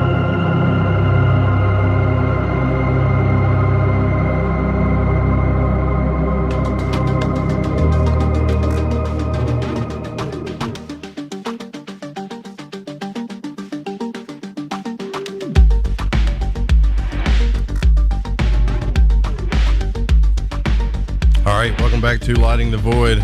Remember, the call-in number to the station is 1-800-588-0335. I think I got someone calling the office line to try to get into the show. It's 1-800-588-0335. That's how you get into the show. If you want to talk to our guest, Frank Castle, a.k.a. Frankie Fearless, is here with us tonight. We were talking about the light body, and man, this is some interesting stuff. And I brought this up to you during break, and I want to ask you about this, about the reprogramming of our bodies and DNA. And I've read some stuff on this where we obviously know what we focus on, where energy goes, and focus goes, energy goes, etc., manifestation. But can we focus ourselves on sick? Like, that's the thing. I mean, I'm not a doctor. I don't want to tell people that, this is a cure, but I literally think we have this within us all. Well, if we focused hard enough. or if we believed enough. We could just change. We could change the way we looked if we wanted to. I know that sounds crazy, but I really think that we're capable of these things. Any comment on that? Yeah. So I ate 5 grams of mushrooms once. I laid on my bed right next to Paula. She did it too. And there was this one point where we were in different. It felt like an upgraded body. It looked like it too. So, but it also looked like the behind the scenes inside the hologram. So there were beings on a ship, and they were like having us stand on these platforms, and on the platforms there was like a holographic layover of all the different versions of us, and it was pretty crazy. Now I'm holding Paula's hand, and then it made us look like the next versions of us, right? And everyone was laughing and congratulating us and whatever, and I was like, oh, look at this. And my body's always in pain, but it was me. So I go, do I have to die to do this? And they were like, no. Why, do you want to? I'm like, no, I don't. I'm kind of over this. And he goes, okay, don't worry about it. That's what you turn into. I'm like, how do you do that? They're like, you activate your DNA. But what you do is, from outside of the matrix, in the real reality, the higher you can be in here helping program the lower reality of what you're going to do. And it's just up to you to listen to it. That's the game. It's like The Sims. However, because I'm right there, and I'm like right here as well. And they're like, well, you're multidimensional. It's you. Look. And I'm like, whoa, crazy. Okay, well, so I got to go back in there. So Frankie is going back in. I'm having the Frankie experience. However, the next guy up understands that I understand now that this is all going on. And now everything shifts, and your DNA begins to unlock. All the, like, I don't believe what the media tells me. I don't believe what anyone tells me. I go get my information myself. You know, I have my people that I guess I enjoy listening to. It's fun. Right. But for me, what's necessary most of the time, right? And I'm in a collective group here with my family that's working on our stuff. So it's not like we're any greater or any worse off. For as many times people are like, wow, I want to see what you see. I'm like, have you ever been slapped literally by a giant tentacle, or have one shoved down your throat? Have you ever been torn apart by a reptilian? Have you ever had to walk through any of those situations where you have to be in the hierarchy of the evilest ones and walk in with your light body and kind of be like, come on, guys, could we cut it out? And they're just like, no, we want you to die. And I'm like, yeah, but I don't die. None of us die. And they're like, we just want you to. We just want you to die, regardless of, we know you don't. We just want you to. Yeah. And I'm like, come on, we can play this out forever, or because my version of forever and your version are completely different. Right? Like, it's just, there's no point where you win this. You might think you're winning for a small period of time, because that's what it is. It's some kind of echo chamber for you, for me, for them, for this. But to me, I'm all time, all the time, and out of time, and inside of time, and in every dimensional rhyme, everything. Like, you're playing the wrong game. You think you're doing something that's going to get you somewhere, but it's really just going to get you hurt in the end. Because what happens is the planet will start spawning the antibodies to the darkness. Sometimes it doesn't. Sometimes it does. You know why? It's a collective consciousness thing. So it's like you're convinced that you need to have this experience, and you go have those experiences. So who am I to judge good or evil, here or there, whatever? But I know what happens with me and my people. And I'm looking, going, oh, I actually speak to Mother. So when someone wants to know, where do you get your permission to do what you do? I'm like, I don't need a permission. I'm born here, literally through Mother, with her full permission. If you say I need it, well, I don't know who you are, but we're both in the space together. So Mom gave me permission. She's your mother too, because you got a human suit on. So where's your permission slip for whatever it is you're doing that's harming humanity rather than helping it? You tell me if she's happy with that. It all goes back to that, the sacred feminine right now. It's the rising into that. Men become real men again. Yeah, the sacred masculine needs to step up for sure. It's not what people think it is. It's not like this, this guy that's just always, pissed off and silent and protecting everybody and super strong. The sacred masculine's in touch with his feminine. He understands the mother, like you're talking about, and protects it, protects beauty, protects love, protects it. Paula is the mother of the house, right? Yeah. We have all these cats, so she's the cat mommy. But she's like the house. It's hers, the apartment. So, but I'm here too. So everyone loves her. So I allow no harm to come to her. So she's allowed to do pretty much whatever she wants to do. There is no restriction unless she decides to go full ape and put me in a headlock or something. I don't know. Outside of that nonsense, like she does what she wants. I'm here to make sure no harm comes to her and to help, because everything she touches turns to gold. That's right. Yeah. However, it turned me into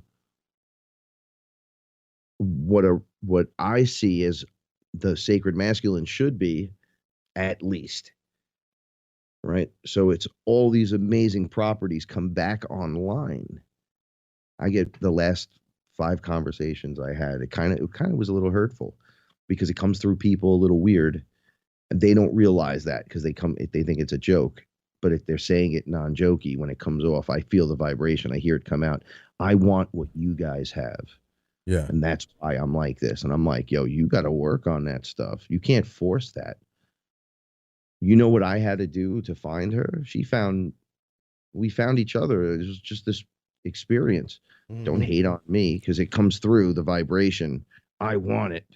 And I'm like, well, yo, hold on. Yeah. Have you been through enough trials and tribulations and grown yourself spiritually to meet that person yet?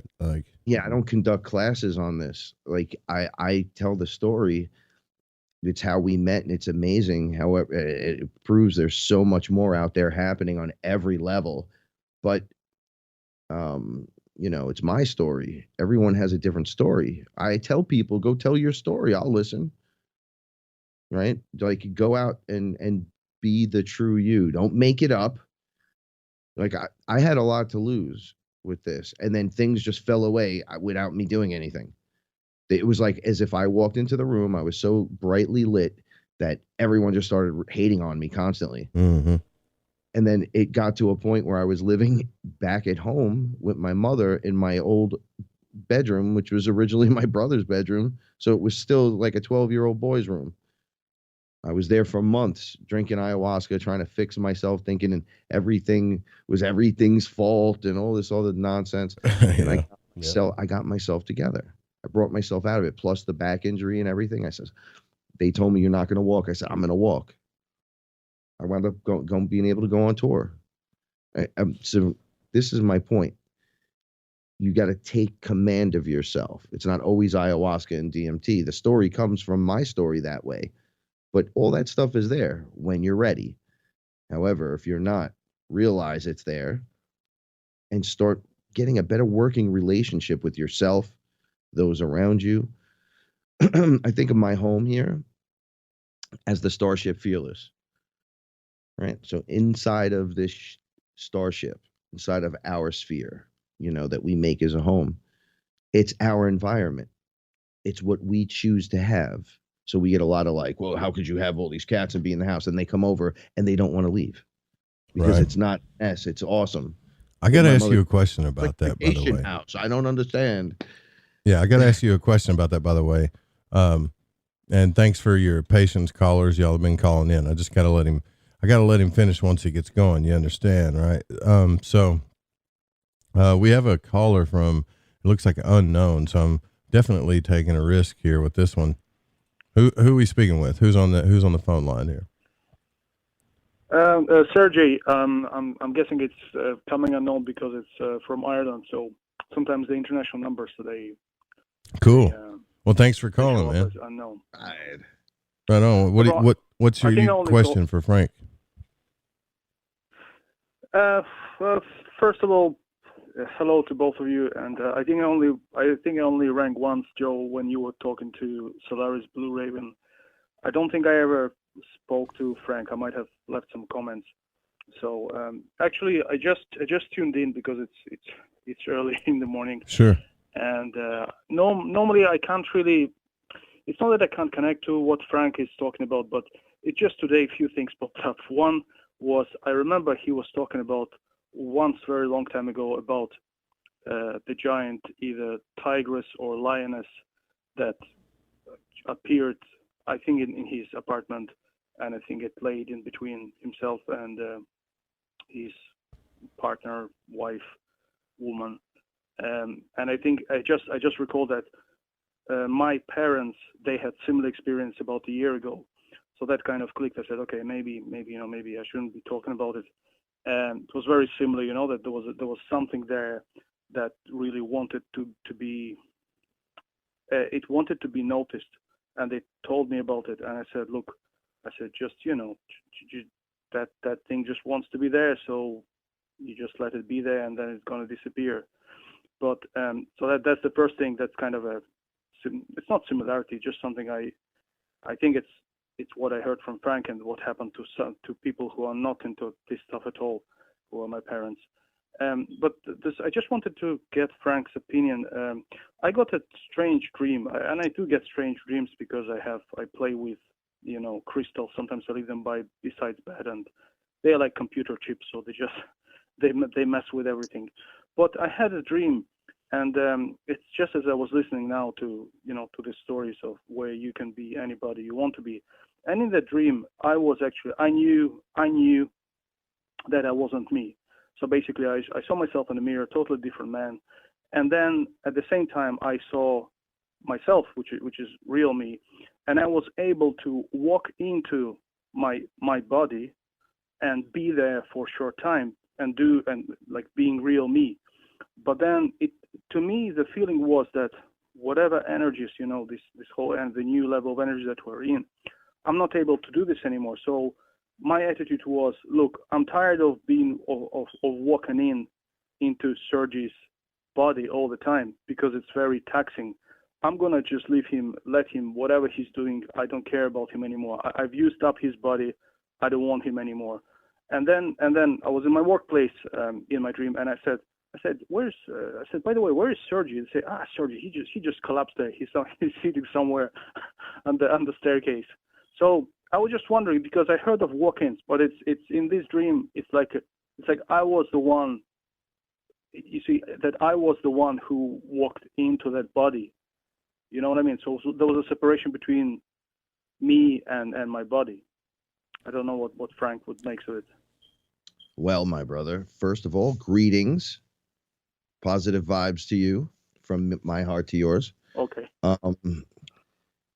My take on the multidimensional self is we are a fractaled version of the main source, right? So you can be all of those, but you're also going to be, your focus is who you choose to pick and be and focus on. All the other ones are going to happen regardless. You can't focus on all of them at once. There's another version of you doing all of that, keeping that in line. But you're in here with, having the experience. Why this time? Why this place? Why this version of you? Why Sergio? Why Frank? Why Joe? Why? Why does it have to be exactly like this? Why does it work out? All right. So as for, you are correct about the feline being coming to me. That was Paula's other version, who was in my ex-girlfriend's apartment, who was throwing me out. And I was just sitting in the living room having a psychedelic experience. And I started falling on the floor, shaking, and was having one of these weird moments. I couldn't control my body. And I saw my guide suddenly come to my aid, and I freaked out from that because I've never seen any of this. And then, as if someone was looking in from a domed visual, there she was. She was wearing a tight outfit that you would say, wow, this cat being, she was beautiful, is wearing this outfit. It looks like they're in some kind of ship, and somehow they're looking at me. Now that I'm here, I know way more than that, but I had a full communication with her. And then a couple months later, we met, and she told me exactly how we would meet. So yes, I had that experience, and that is there, but that might have been enough for you to hear and then compare just a little. Something clicked with your parents, so you tune in a little more. Maybe you don't agree with everything. Maybe there's something that you do or something that you don't, and it pulls you into a direction that you need to be for your process. I don't need everyone to agree with everything I say. I need you to go into you and see it yourself and be yourself. I used what I had to use because of the experiences in my life to get me there. I don't know what you need. Like, as an individual, I'm not a therapist that way. However, you can be any one of those characters. We've talked about it on the show. Like, it'll feel like Paula is not Paula. Like, it doesn't feel like my Paula. And I couldn't tell, did I make a jump? Because I would wake up in the morning and then it would just be like weird. And I make jokes right away because she's my sweetheart. And I'm like, well, you don't feel like my Paula. You don't act like her. Where's she? I want her back. And then I'm wondering, wait a second, why would I even say that jokingly? And then further down the line, as I'm in my ascension process, I'm realizing that we're going to sleep and jumping in and out at night, and your focus is different. You could jump in and out. I've seen beings push us as we're coming back to our bodies, waking up, into push the light body into another version so they don't get into the one they want right next to the other version because you're fractaled. So they're all just lined up. You're right there. Almost, it's like a computer file visual with the bodies that you've chosen. And they just push you into that timeline. And then things feel weird and you go back to sleep later on. I remember I got angry. I smoked a lot of pot and got really angry. I went back to sleep. When I woke up, everything was fine. It was almost like she didn't even care that any of that happened. There was no visual weirdness from it. Everything was back to normal. And I'm like, man, what's going on here? And then she had it happen to her a couple of times. So we started coming up with passwords, little code words so we know it's us. And we've joked about it on the show before. Well, so essentially, then you validated this guy's experience calling from Ireland, and thank you very much. I guess he's saying keep following that path and figure out what's going on there, but for sure that can happen. I know Robert Monroe talked about that happening too. But yes, thank you for your call. Since we started just a little bit late, we'll take this last call and then we'll wrap up the show. Looks like 812 area code. You're on the air with Frankie Fearless, Frank Castle. Who are we speaking with? Hey guys, this is Barb. Hey Barb, what's on your mind? Hi. Hey, so I have the strangest question, and Frankie, you kind of touched on this, talking to the previous caller, but the first instance that I ever had of light body was in a distance Reiki healing. And the first time it hit, it was like it was the, what Hendrix album cover is that? It's not Are You Experienced, but you actually even said the word experienced a minute ago, and it made me laugh. It's a Jimi Hendrix. It's like the Hendrix. I know which one you're talking about. Yeah. Right. So who is leaking this to us? Who is giving us this information? Because it's been coming down the pike for. It's you. What year is it? Right. So like 40 years, right? Yeah. Greetings, They've been Barb. trying to tell us for so long, right? Listen, Greetings to you too. It's the ones that made it, the ones that are doing it. There's fractal versions of you everywhere. Like I've been on the ship, and then it's like there's a commander guy there, and he looks like me, and they laugh, and everyone walks away and just leaves us, and we just kind of hang out. This conversation happens, we hug, and then we kind of move on, but I have his information, he has mine. And then I come back here and I get kind of weird. Like I know strategic stuff on how to deal with life. Like I apply it to my life all of a sudden. But if I had a sword and a good back, I'd take down a reptilian any day. And I'm like, why would I say that? And then it's this version of me. So it's them doing it the whole time. They're like, come on, wake up, snap out of it. Remember who you are. There's no accessing over there of whatever it is. right? So as cool as the Galactic Federation is not nearly as cool as your light body. I'm telling you, it's just something different and more, and they want us to expand and grow, period. And then there's that which is out of time, outside of time, applying this.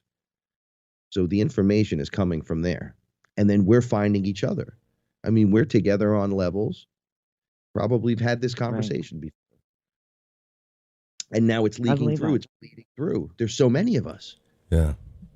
Gosh, I hate to end this, well, man. We're all finding each other, I think. Yeah, we are, definitely. And I hate to wrap this up. It's weird. Thank you for calling, Barb. I appreciate that, for calling in. Thank you. Thanks, Joe. Rock on, man. Frank, man, Late. tell everybody where to find your show one more time, because we got a peak of listeners right now getting the transition into Ryan's show. So now would be a damn good time to plug your show, for sure. All right, cool. Thank you so much for having me. You can find me on YouTube at Frank Castle Fearless.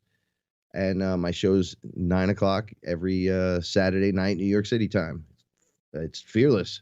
Come check it out. Join me. Become part of the, the story now. Right on. Stop reading the comic. Jump in. Let's go. World's finest, baby. It's time to turn on. Thank you so much for having me. I'm grateful for all of you for spending your time with us tonight. I love each and every one of you. Thank you so much. Go to the website, wearefearless.com. Also, we'll have them back for sure.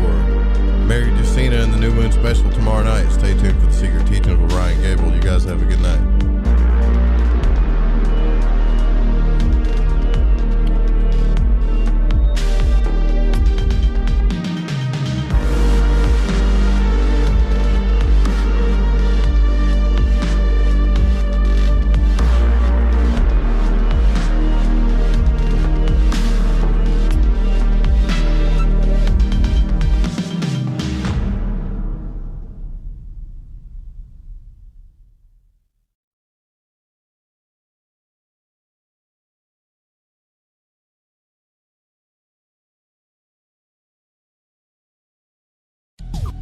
Hey Fringe FM listeners, did you know that when you're on the road with limited data or no Wi-Fi available, you can still listen to every minute of the Fringe FM by calling 701-719-3971.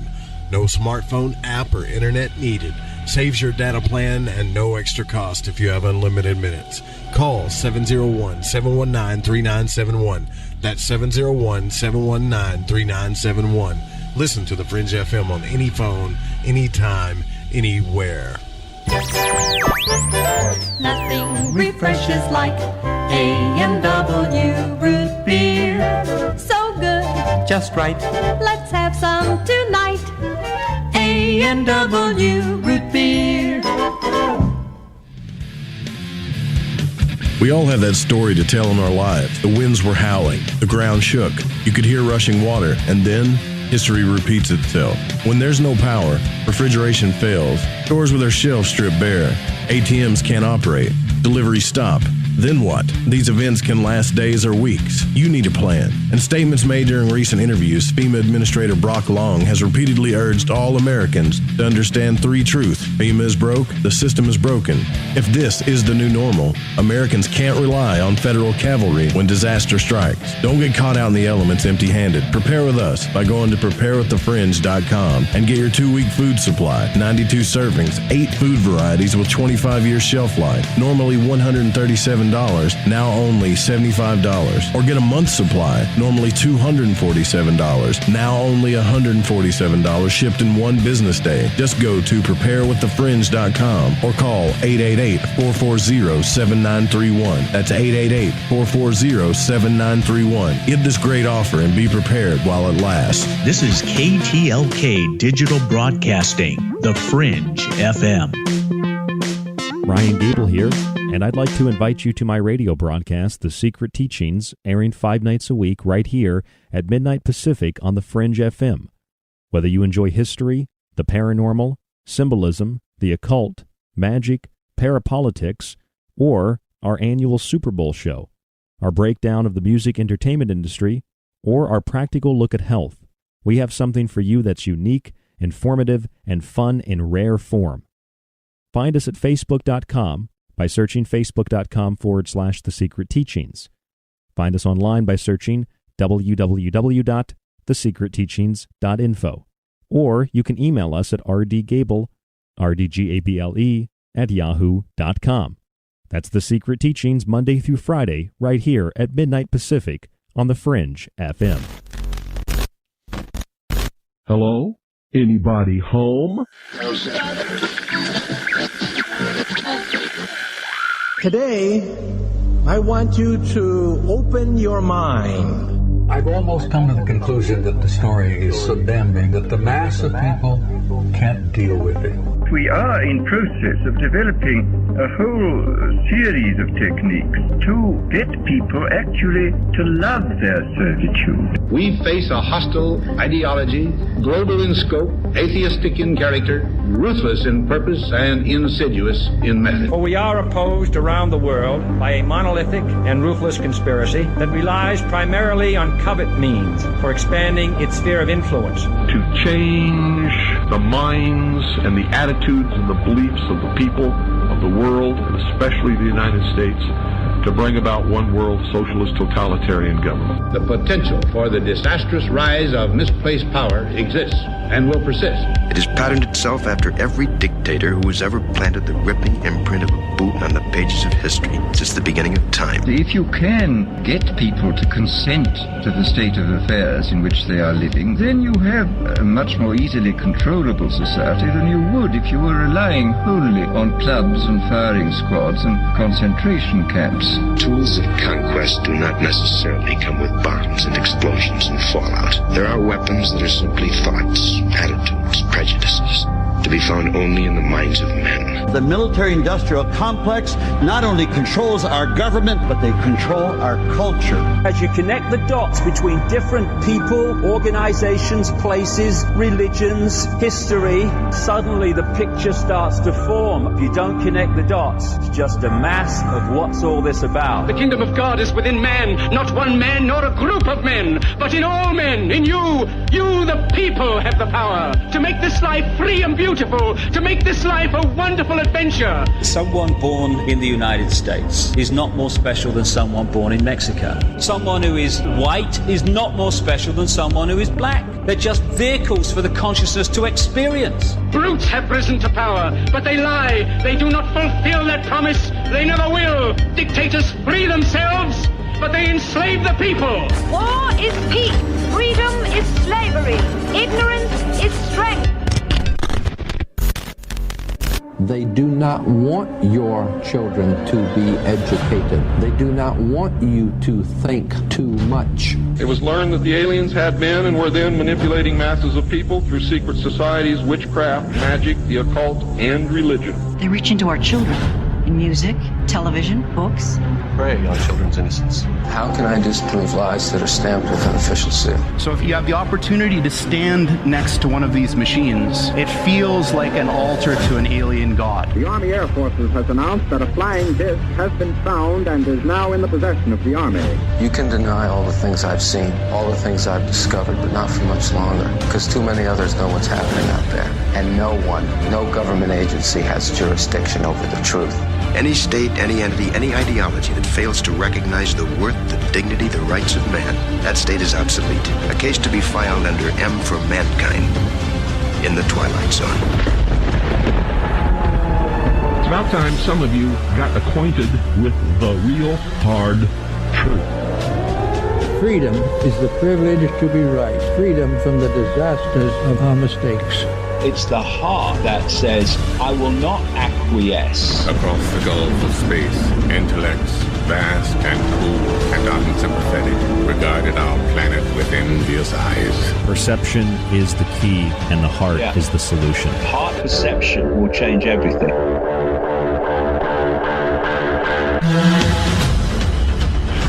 I'm Ryan Gable, and you're listening to The Secret Teachings on the Fringe FM. If you'd like to contact the show, you can email us at rdgable@yahoo.com. That's rdgable@yahoo.com. Find us on social media at facebook.com/The Secret Teachings. And check out our website at www.thesecretteachings.info, where you can find our full show archive, the montages, top news stories, my books, and more at www.thesecretteachings.info. Last night, I was watching a very funny video on Facebook. I normally don't really scroll through Facebook or do any kind of social media outside of posting the show promos. But I was scrolling through Facebook, and it said in a little notification that Stephen Cambion, who hosts a YouTube show called Truth Seekers, he used to be on the Fringe FM, very temporary. I think it was temporary, like maybe it was a temporary stay of maybe like a couple months, and he decided to do his own thing. He's been on the Secret Teachings before, and I've been on his show before, but Stephen Cambion was going live, and so I clicked on it to see what he was doing, and he was doing it was really funny. He was doing like a video broadcast where he was commentating on the newest David Wilcock videos. So I had to watch this thing, and I was planning on getting off the computer and getting something to eat and actually going to the store, and I ended up just sitting and watching most of this 2-hour video that Stephen Cambion did. And I just thought it was so funny because, one, the way that he presented it, it was comical, but the stuff that David Wilcock was saying in the video that Stephen Cambion was commenting on was comedy in and of itself. It almost always is. So I'd like to give you a little bit of a background for those of you who don't know who David Wilcock is. David Wilcock is an author. He is a presenter. He speaks at conferences. He's been on Ancient Aliens, the guy with the blonde hair. He's been on numerous other television shows. He's been on radio shows like Coast to Coast. He's been on Jimmy Church a lot. And he has this group of followers that are kind of like a cult. And they never used to be like a cult, but something changed with his followers in the last couple of years. I mean, I used to watch David Wilcock back in like 2010. So right around the time that I was first beginning radio, I would watch some of his presentations. I didn't know much about the guy, but his stuff at that point, 10 years ago, was maybe more credible. I'm not exactly sure, but he was talking about things that were more verifiable. And over the last 10 years, kind of like what we talked about last night, we've seen this shift, this transition of groups of people who otherwise would be removed from politics. They'd be removed from religion. They're not anarchists or atheists either, and they just like to learn. And that's how I came into radio, as someone who just wanted to learn, and I didn't really care per se what the subject was about. I just wanted to learn something. And so I found myself around other people who wanted to learn. But I found in the last 10 years, however, that those of us who kind of neutrally want to learn have been absorbed by ideological cults, some of them political, some of them religious, a lot of them more New Age in nature. And so I've seen Wilcock's following and the following of many other people become these New Age, almost like U.F.O cults, but they're not really U.F.O cults. They're more like New Age cults. And so I've covered some of the stuff that people like David Wilcock have been saying, all these predictions of big events and mass arrests, things that have not happened and probably will never happen. But any kind of evidence, any kind of insinuation from a random news report will be taken by these people and be presented as proof that they were right. And when they're wrong, they say they were wrong only because they talked about a mass arrest, and that's why the mass arrest wasn't carried out. And it's like, after a certain amount of time and so many of these predictions, wouldn't you think that you would just, if you knew about a mass arrest, you'd keep your mouth shut so the people that are going to perform the mass arrest or the people that are going to be arrested wouldn't be aware that you knew it, and then therefore you wouldn't stop it by speaking about it? That doesn't make any sense. But we hear all these predictions, not just from David Wilcock. We hear these predictions from endless amounts of people, endless streams on YouTube, predictions of big events, very vague, generalized commentary on world events. The big thing is going to happen. That's going to happen. This is going to happen. That's going to happen. It just goes on, and none of it ever happens. You know, we hear these stories about things that aren't even, they sound like they're not even based in reality. They sound like something from like Star Trek, or they sound like something from Avatar, or they sound like something from some really bad sci-fi movie on the Sci-Fi Channel, you know, or something from The Fifth Element. and you know, so if you don't know who these people are, like David Wilcock and people like Corey Goode and people like Jordan Sather, they're a mix of presenters and authors, and I would call them false prophets at this point. And this guy named David Wilcock, for those of you who don't really know who he is, I'm going to play you some of the video tonight.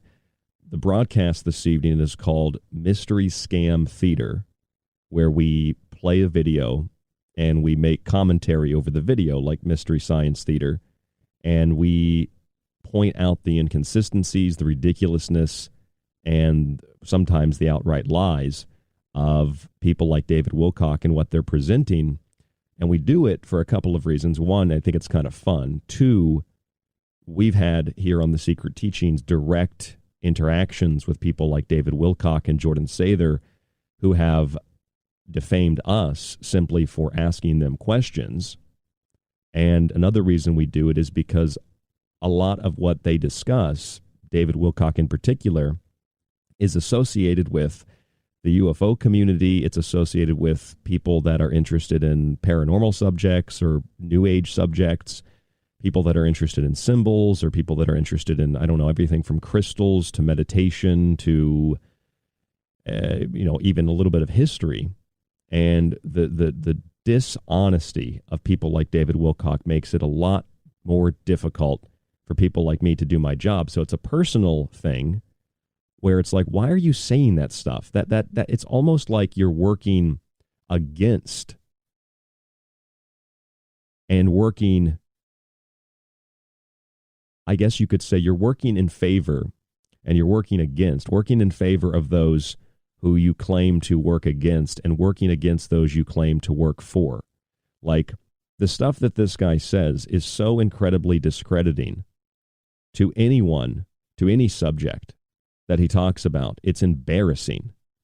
And you start to listen to what he says and you wonder, why is this guy still being paid? How is he being paid? How does this guy have all this money? Nothing he says ever comes true. He makes these indirect associations with claims that he makes and then news articles. And again, if something doesn't come true, which is almost everything that comes out of his mouth, they say, well, it didn't come true because we called it out first. So we stopped the murders. We stopped the rapes. It's something that if it was, an individual on YouTube with like 100 followers, I would still comment on it. But when it's someone like David Wilcock, who has hundreds of thousands of followers, and he's very well known because he was on TV and he was on Ancient Aliens, and he's making these claims, and he's going on radio shows, and he's even, people like myself and people like Stephen Cambion, he's very aware of who we are, and he doesn't like us because we ask him questions. And he claims that, there are things that are said about him that are libel or that they're slander. And when I was listening to Stephen Cambion's broadcast last night, where he was reviewing one of the latest Wilcock videos, he put up his fair use banner saying that, look, if you try to hit us with a copyright for playing your video or your audio, you don't have a leg to stand on, because what we're doing is we're criticizing, we're commenting, we're reporting, we're teaching, and we're trying to research and understand what you're saying. It's protected under fair use. And that's exactly what it is here on The Secret Teachings. This is fair use. We're going to play some of the video so that you can listen to David Wilcock, and primarily because David Wilcock is kind of like a microcosm of the overall macrocosm of what we talked about last night, and that is the community of followers, some of them rabid followers, of QAnon.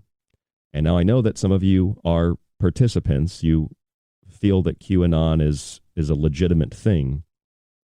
And here's the thing that I think is most important.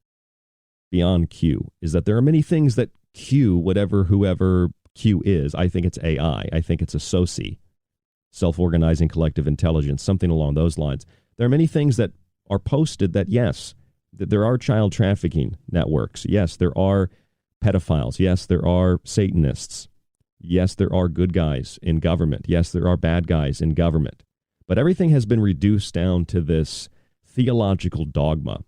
There are angels and demons. They might come in the form of aliens or congressmen or senators or presidents and vice presidents. There's a heaven and there's a hell. It might be ascension. It might be getting left behind on Earth. It might be getting taken to an alien planet.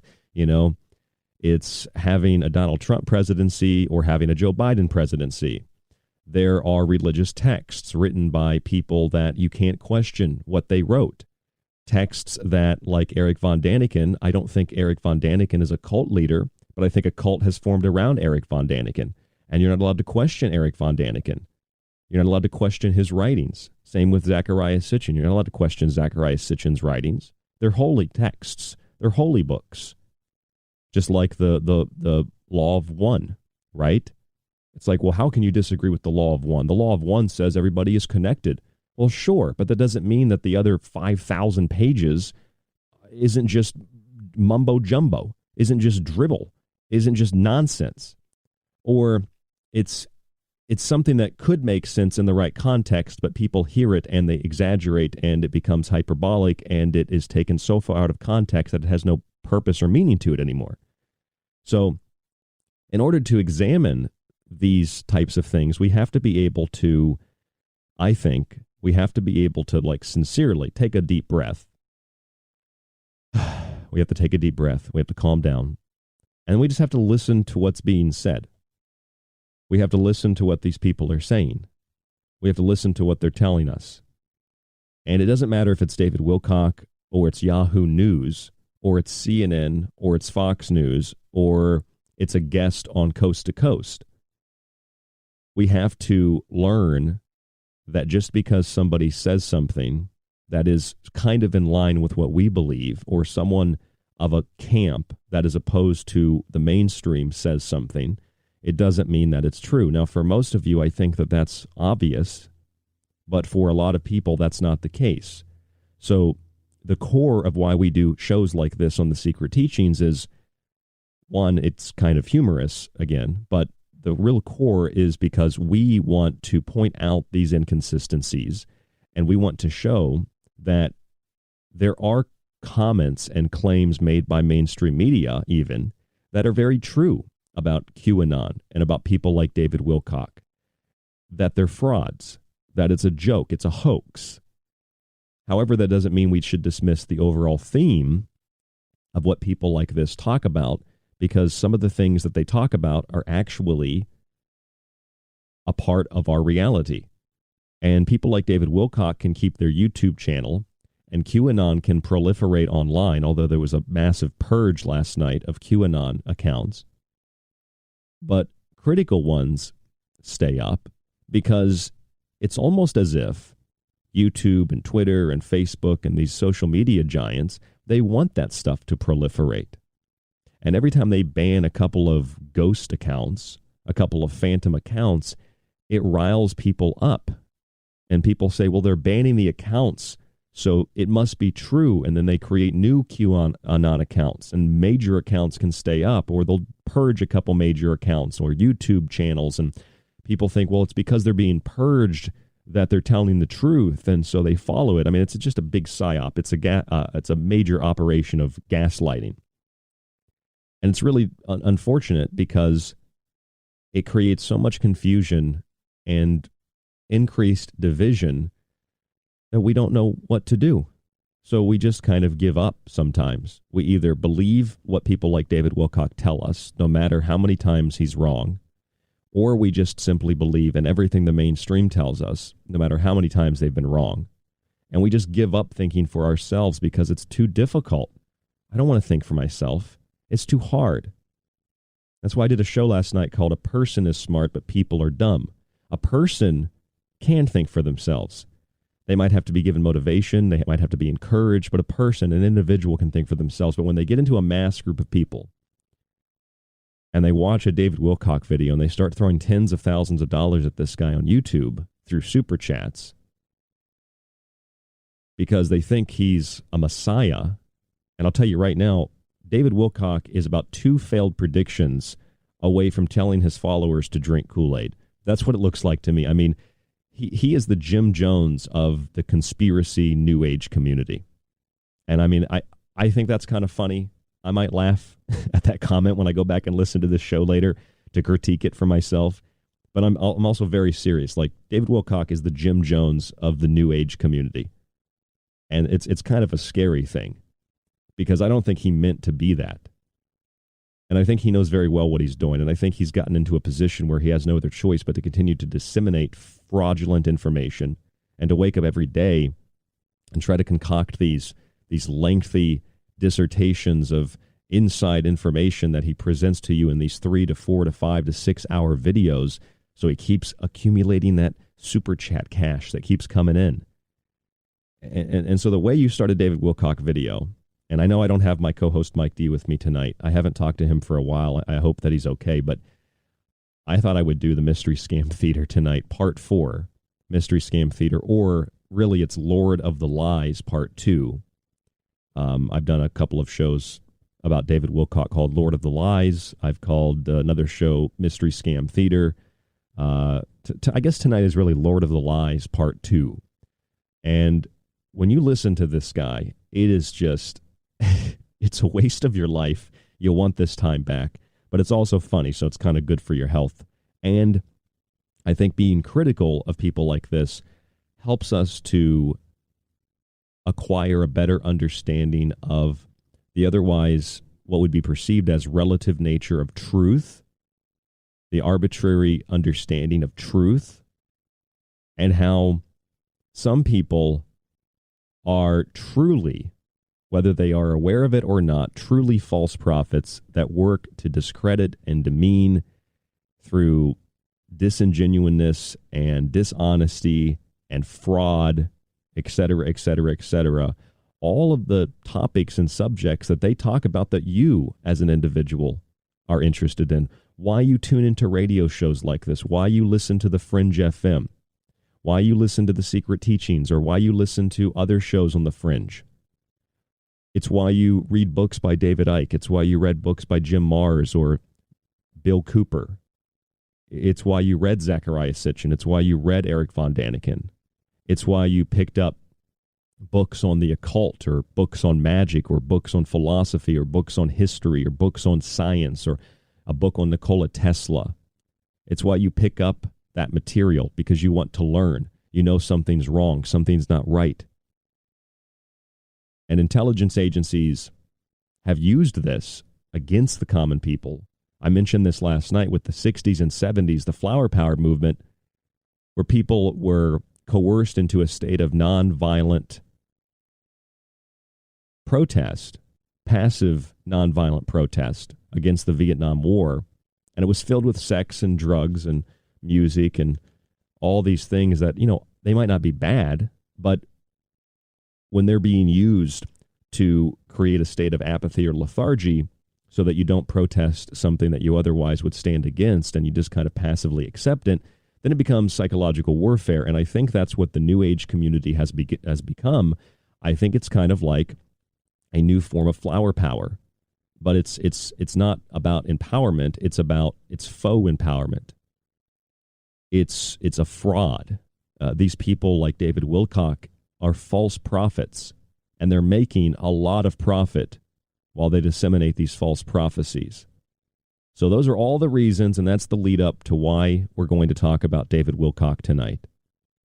And we do not have enough time to get through all the videos because it's literally the last 2 videos he did, which were back-to-back, Part 1 and Part 2. They're over 5 hours long. Okay, so I'd have to do 2.5 shows to get through these videos. And one of the things that I saw last night was he spent 20-something minutes talking about how to write a screenplay. It has nothing to do with the video, but he just keeps talking. He just keeps talking because he's bringing in that super chat money, bringing in that cash, and all the people that follow him that think he's a god.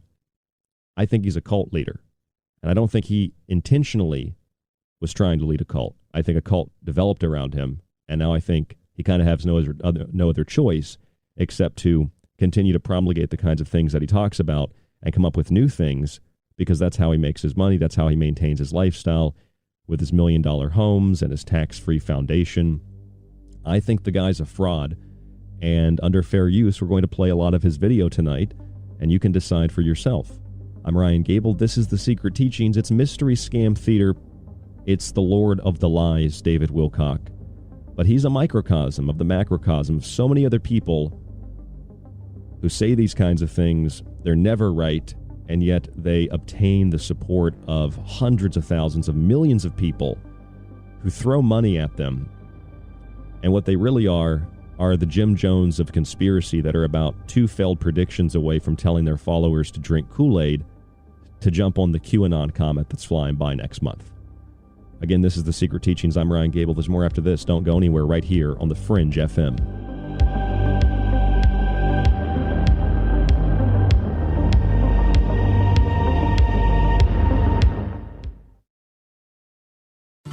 This is KTLK Digital Broadcasting, the Fringe FM.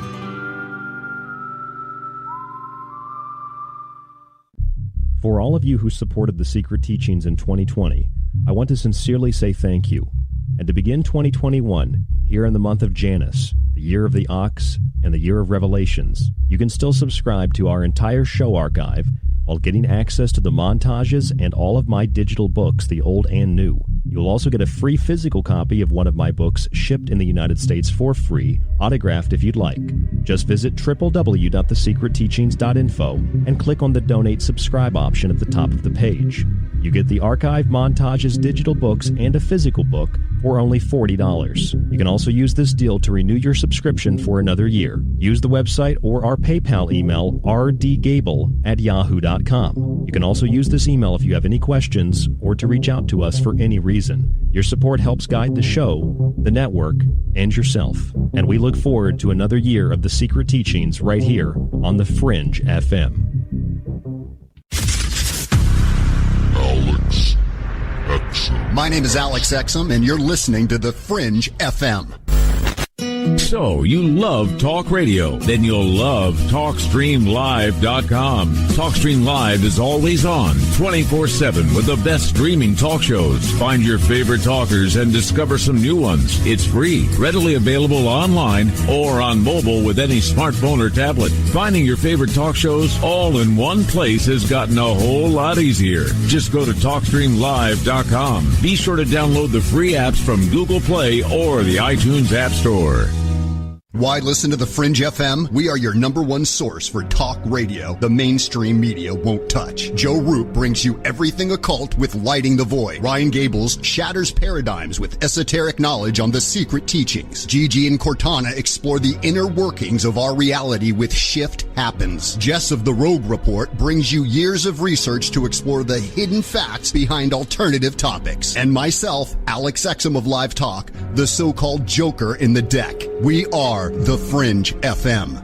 This is The Secret Teachings.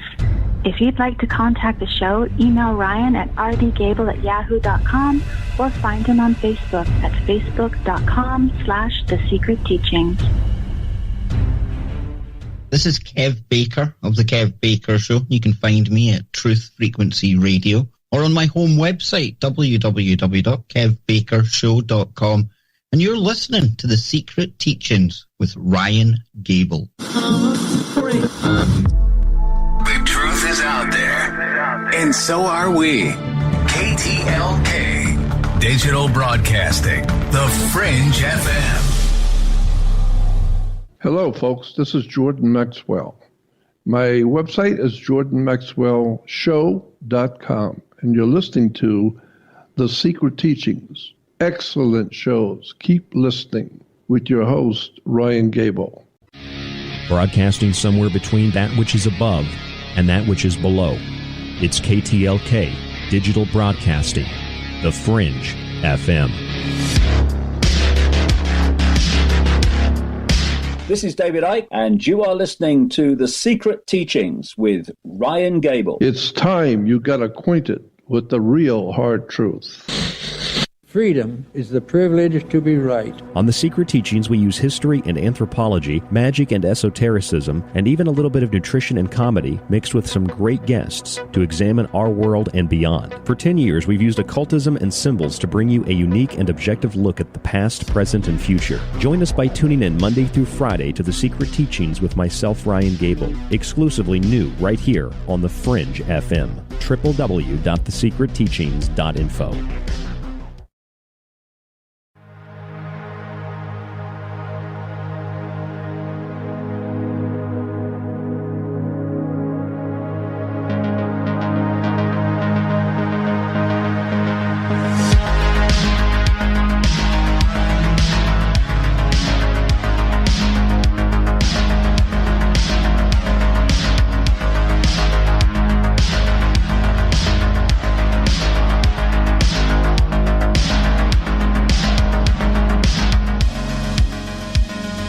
I'm your host, Ryan Gable, and you're listening to The Secret Teachings on the Fringe FM.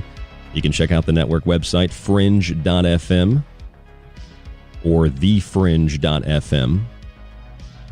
You can download the app for the Apple device or the Google device that you might have. It's free to download. You can listen to the network 24 hours a day, 7 days a week, and listen to some of the on-demand shows.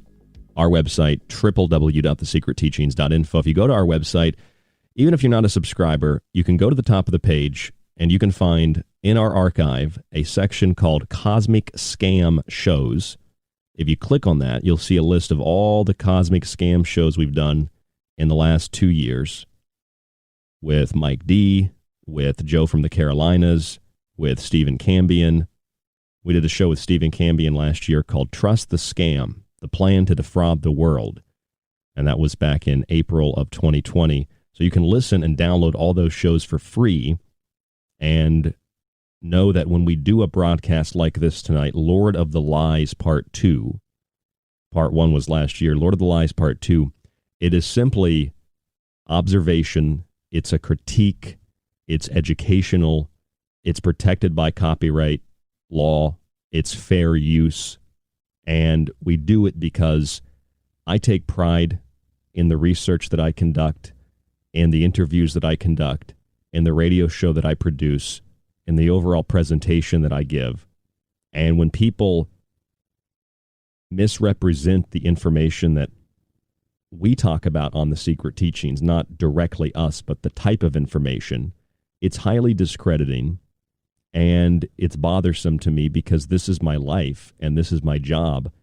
And for many of you, these are the things that you'd like to learn. These are the things that you're interested in. I don't care if it's geoengineering. I don't care if it's witchcraft. I don't care if it's history. And when people take money under false pretenses, if they take money and they defraud people through scams, that is a big issue in and of itself. But to do it using this kind of content and claiming that you're enlightened and you're a new age guru and you have all these insiders and all this access to secret information, and yet nothing ever changes. Nothing ever happens like you say it's going to happen. You're just proven to be wrong time and time and time again. I think I have a right and a duty, especially on radio, to isolate what you're saying and obliterate it because it's not a fact. It's an asinine statement, and it needs to be talked about. So that's why we do these shows. And so we're going now to play some of the David Wilcock video. David Wilcock, on his YouTube page, he has 2 new videos, and they are a whopping combined 5 hours. He has one video at 2 hours and 44 minutes and another video at 3 hours and 1 minute. So there's a lot of content. This is 5 hours and 44 minutes. That's for and when you watch them, he's talking about nothing for 5 hours. There's nothing in these videos that's worth watching them except for comedy. So here it is. Here's how you start out a David Wilcock video. This is basically Mystery Scam Theater, and we're just going to talk through the video this evening here on The Secret Teachings. So this is how you start a David Wilcock video. You start it with technical issues with the video and the audio not being set up, so you can kind of imply and lead your audience to think that some mysterious, evil, dark force is preventing you from speaking. but you're just smart enough to outwit them. So you get the audio and the video going. And the reason that they were trying to stop you from talking is because what you have to say is very important. So let's listen to this video. This is part 1, Global Peace Meditation to Offset Coming Events. Oh, there's always coming events. There's always an event. I guarantee you, I promise you tomorrow, there will be a major world event. There's a major world event every day. Here's David Wilcock. We'll have a hot mic throughout this presentation. Be a huge problem. Yep. There's always got to be a huge problem. Always a huge problem. Here, he can't get it set up. Yeah, we probably were live. Okay. All right, everybody. Sorry about that. This is normal because, we don't know what we're doing, or we do this because we want to make you think we're more important and we know more than we really do, and the cabal is trying to shut us down. None of this live streaming stuff really makes any sense, but enough with all the technical stuff. Let's get down to business. Oh, it makes sense. You click record. Looking at our slide here for a moment, I'm calling this part 4 of our investigation into the global, very acrimonious elite divorce that is going on right now on a worldwide level, which also kind of looks like a battle between good and evil, to be very honest. And what I've been telling everybody is, if you aren't paying attention, you should be, because everything that I've been telling you all these years is coming to a head right now. And this is actually a tweet that some... Okay, here's what happens. Everything I've been telling you is coming to a head, he says. And then he just, as proof of that, he shares a random tweet of some guy named Salmonon. Just a random tweet. It's not like an official scientist or a representative of some organization, like somebody official. It's just some random person on Twitter who tweeted David Wilcock and said this. Somebody wrote in from just a few minutes ago. 34 minutes ago is when I took the picture. It was about 12 minutes ago that I took that picture. Salmonon says, everything you said before has been happening. Thank you for sharing. It is blowing my mind to see it all unfolding. LOL. Okay, so we're only a minute 16 into this video, and he's already made a claim. Everything I've said is coming true. Okay, where's the proof of that? Some guy on Twitter named Salmonon who said everything you said before has been happening.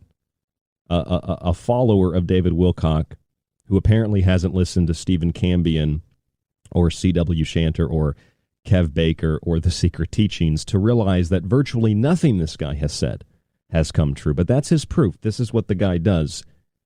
That's not proof. That is self-fulfilling prophecy. And for all we know, one of your bot farms posted that. So as I've said before, folks, let's go over here. Yeah. So this is the secret. Okay. This is what I wrote. Changing camera angles. Before this stuff started happening, it was already finished in January. The manuscript was done. I can prove that. So now he's holding up his book, the new book that he has out. And I'd encourage you, get a copy of it. Check it out. Awakening in the Dream, David Wilcock. And he's going to promote his book here. And it talks about everything that's going on right now. This is the latest book, Awakening in the Dream, and it's pretty awesome. We've got the highest ranking on Amazon yet out of any of them. It's like a solid 5-star. Really, really incredible. So thank you, guys. All right, there you go. 1:48 into the broadcast, and he's already lied twice. He's lied twice by saying everything I've said is coming true. He proved that with a random tweet of somebody saying everything you've said is coming true. That's not proof of anything. Maybe show one of the things you said was coming true and then show proof that it came true. That would be evidence. And then he makes a claim that it has a solid 5 stars on Amazon. Now, I know this might be seen as nitpicking, but I went to Amazon and it doesn't have a solid 5 stars. It has like 4.5, 4.7 stars.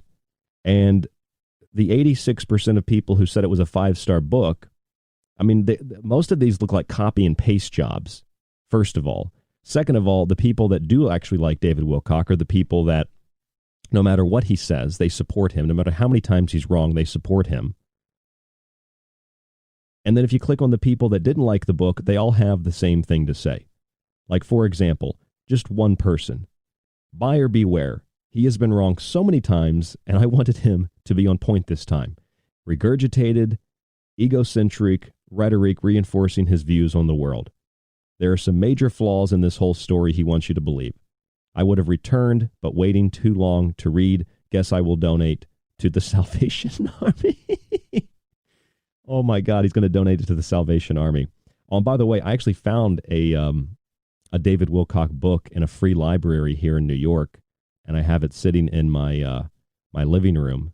So if you're interested in the book and you really want the copy, contact me at rdgable@yahoo.com. I'm not going to do anything with it. I just had to grab it, and it looks brand new. Someone must have bought it and saw that it was nonsense and then dumped it, just like this Amazon buyer. So he claims he's got a solid 5 stars. That's not true. It took literally 5 seconds to find that on Amazon. That's not true. And he says everything I've said is coming true, and he proved that with a random tweet from someone named Samanon on Twitter. These are just introductory comments being made by David Wilcock. He's been wrong twice in the last 1 minute and 48 seconds of the video. And it goes on for 5+ hours, and people just throw money at the guy. I don't get it. All of you out there for your support. As you know, my focus is always on going beneath the surface, looking at the deeper stories. We're going to jump through this thing because I don't have the ability to listen to 5 hours of this. Can be found in otherwise inexplicable social and public events. We are not those fake in teeth. a normal period of time. We are poised on the brink of something that is extremely big, much, much bigger than the incident in 2001 in September, much bigger. And I have every confidence that this event is going to take place very soon. There will be a whole series of events. It's probably going to be the most game-changing, eye-opening, shocking, revelatory moment in any modern history. All right, so 2 minutes and 33 seconds into the video. This big event's going to happen. There are going to be a series of events, and it's going to change everything. I hope that listeners of David Wilcock, and I hope that you as well, understand that these vague generalities are very, very provable because they're vague generalities. Every single week, another big story appears in the news, whatever grabs the headlines. That is a big thing. It could be the Jeffrey Epstein story. It could be COVID-19. It could be the Great Reset. I mean, they've told you at the World Economic Forum the Great Reset is coming. They're having the meeting this month, January, the Twin Summit in Davos. So they're having this meeting. It's a big event, the Great Reset. Technically, David Wilcock would be right. But why not just say the Great Reset is coming? Why not just say this is the event that's coming? No, you speak in vague generalities. People throw money at you. They want to hear more. I mean, David Wilcock's presentation is like the equivalent of some online, video model. Like, she'll take her clothes off a little bit, but if you want to see the goods, you have to pay coins. You have to buy the coins with your credit card, and you have to pay. That's what David Wilcock's like. You give him a little bit of money. He's like, the big event's coming, but in order to get access to the big event, you have to pay $333, which is the price of his mystery school, which is just another giant fraud, another giant scam, another giant joke. I can't even think of anything that would compare to something like this. And what's so strange, too, is that so few people... I don't know, World War II is pretty big, but what do I know? People know about this. So few people have any awareness of what really is going on. I mean, let's be clear. All right, now they've put up a banner. This is his video, and it's on his YouTube page. And they put up a banner that says, David Wilcock, New York Times best-selling author. They must have pulled that from the Ancient Aliens file system. New York Times best-selling author. We already know who David Wilcock is. We're on his page. We're watching his video. Why do they have to tell you he's a New York Times best-selling author? Well, because that is a way to give him more credibility, because he has none. So they have to put that on the screen. You look at the world and you see that there's been a lot of trouble, and it's built up, especially this past year. Always. There's always trouble, David. Always trouble. But what we haven't really seen is a ray of light, a ray of hope. A lot of people are very, very worried. And What's happening right now is what we could call the dark night of the soul. And this is happening on a global level. In fact, I would say this is probably the first time that we've had a true global dark night of the soul experience. Now what is... Really? This is the first time we've had a dark night of the soul experience on a global level. So I guess nothing in history has counted. I guess the fall of the Roman Empire didn't count. I guess major world wars don't count. I guess major famines, major catastrophes, natural disasters, none of that counts. Just now in 2021, it counts. It's the big event, and it's coming, but you just got to give this guy more money. What is the dark night of the soul? The dark night of the soul is a concept that comes from Jungian psychotherapy originally, and it is regarding this idea that, as I've talked about in my previous book, Synchronicity Key, there is a universal template for human soul evolution. Okay, so what he's going to describe here, and we're not going to play through all of it because it's too much, but he starts in this video, and then in part 2 of this video, Stephen Cambion was playing this last night in his presentation. It was really funny. You should go listen to it for free on YouTube. Type in Truth Seeker Stephen Cambion, you'll find it. Is that Wilcock literally describes, it takes him like a half hour of this 5 hour and 44-minute presentation to describe how to write a screenplay. That's what he spends his time doing, how to write a screenplay when he's supposed to be talking about major events and the global peace meditation. That's the name of the video. And he starts talking about how to write a screenplay. And he starts talking about the dark night of the soul. And this has never happened before. What do you mean it's never happened before? What do you mean that all this is just vague generality to convince people to give him more money because he's doing great work? Somebody on Twitter said all the stuff he says is coming true. This guy is a hack. He's a fraud with his big fake teeth that he had to get done because he said the cabal... Yeah, if you didn't know that, he said the cabal made him grind his teeth down. So he had to get new teeth put in. This guy is just, he's too much. I can't deal with this guy. So David Wilcock goes on, he's talking about the alliance. Here we go. To both. Anyway, that's a whole long discussion. But what I skipped over 8 minutes there of your life that you wouldn't get back. I didn't want to waste your time with that. But 8 minutes of the dark night of the soul and how to write a movie script. And then he talks about it again later in the video. Really want to get into today is that we are freaking out of time, folks. So enough of this spiritual mumbo jumbo. We got business to take care of. So let's go back to the slide. The alliance has run out of time. Yeah, enough with this new age spiritual mumbo jumbo. Back to the slide. The alliance has run out of time. What alliance? What are you talking about? What alliance? You mean like in Star Wars? Here we go. And why do I say that? Because today is January 5th, and tomorrow, January 6th, and I just typed this in on Google. You can see this. This is from last week for any of you who are concerned about the time. This is a week ago he was doing this video because he only does one like every 6 months. 78 million results when I type in January 6, 2021 electoral. Okay, so what does that mean? He said there's like 78 million results. When I type in January 6th, 2021 electoral college, I get 78 million hits. Well, yeah, because on the 6th of January, they confirmed the Electoral College vote for Joe Biden and Kamala Harris. Well, that's proof of what he's saying because he got 78 million results on Google. This guy is just absolutely out of his mind. College. This is the proof, though. They show the screen. If I type in these words, other words come up on Google. See, I'm telling you the truth. Well, Google doesn't give you a whole lot of sense that there might be anything contentious or strange or abnormal about this, except if you look at the right there, it says Hawley, Cruz, and other Republican senators plan to reject the Electoral College. What the heck is that all about? I'm kind of amazed that they even have a clickable link there, but then again, they're not going to tell you what is really going on. People have become so disillusioned with mainstream media. The level of anger that I see now in the videos that people are putting out. And I don't advocate this stuff, by the way, folks. If we are going into a situation where there's going to be military activity, for God's sake, stay in the house. Okay, when I used to live in California. When I lived in my Malibu mansion. We lived up on the area where... Yeah, that was a quick save. We lived up on the area. Yeah, you mean the giant house that Charlie Sheen lived in on 2.5 Men, that kind of a house in Malibu. There was a good mountain view. We had a good... Because your family owned a mountain in Malibu.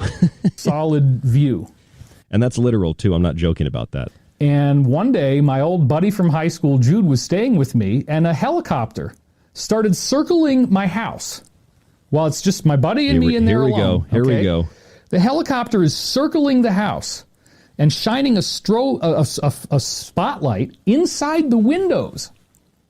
Now try to imagine, with me, with who I am, and with what I've done, and all the crap that I've been involved in over the years, and a helicopter starts circling your house and shining a light in. You wonder if this is it. You wonder if you're going to start seeing guys zip-lining out of that thing and coming in.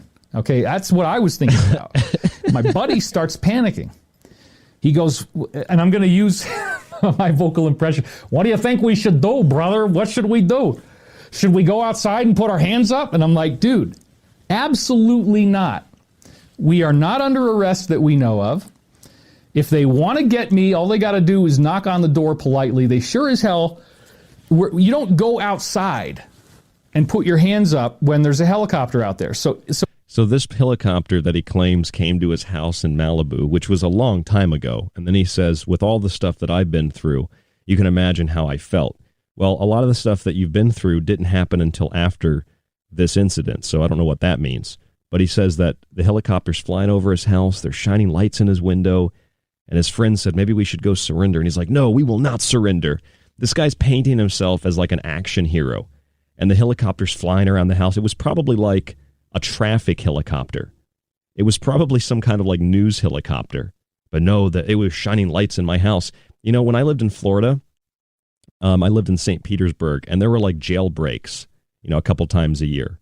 And you'd get like on the TV or something or the radio, they'd be like, you know, a suspect, you know, broke out of jail or broke out of custody and they're on the run. And there were times helicopters would fly over my neighborhood and they would be shining lights in the backyard. You know, as a kid, I didn't think anything of it. It was kind of scary, but like they were looking for a suspect. And David Wilcock, if that's what it was, or it could have been a news chopper, felt that he was under, I mean, the conceit of this guy. A helicopter flies over your house, you immediately think, this is it, because everything I've been through, they're here to get me. Why would they make a giant scene and come after you with a helicopter? So what it turns out was, and we called later, we found out, there was a guy that was on the loose. Ah, there you go. And I have not screened this, so I did not know he was going to say that, but that's what it is. And so they were looking for him. He was a runner. So they knew that he had ran right near where my house was. So they were actually looking to see if he was hiding somewhere around the house, or obviously if there was something going on inside the house, that would be different. But so this is a very important point, folks. But maybe he's going to say, but they used that story to spy on him. Why am I telling you this story? Because you need to eat up more time. I'm telling you this story because the equivalent might be happening soon. And for God's sake, if there's a helicopter outside, don't go outside, because that makes you look suspicious. Okay, that's what I told Jude. I said, we are not going out there, because we go out there with our hands up, they're going to assume we're guilty, and they're going to tell us on the bullhorn to get down on the ground.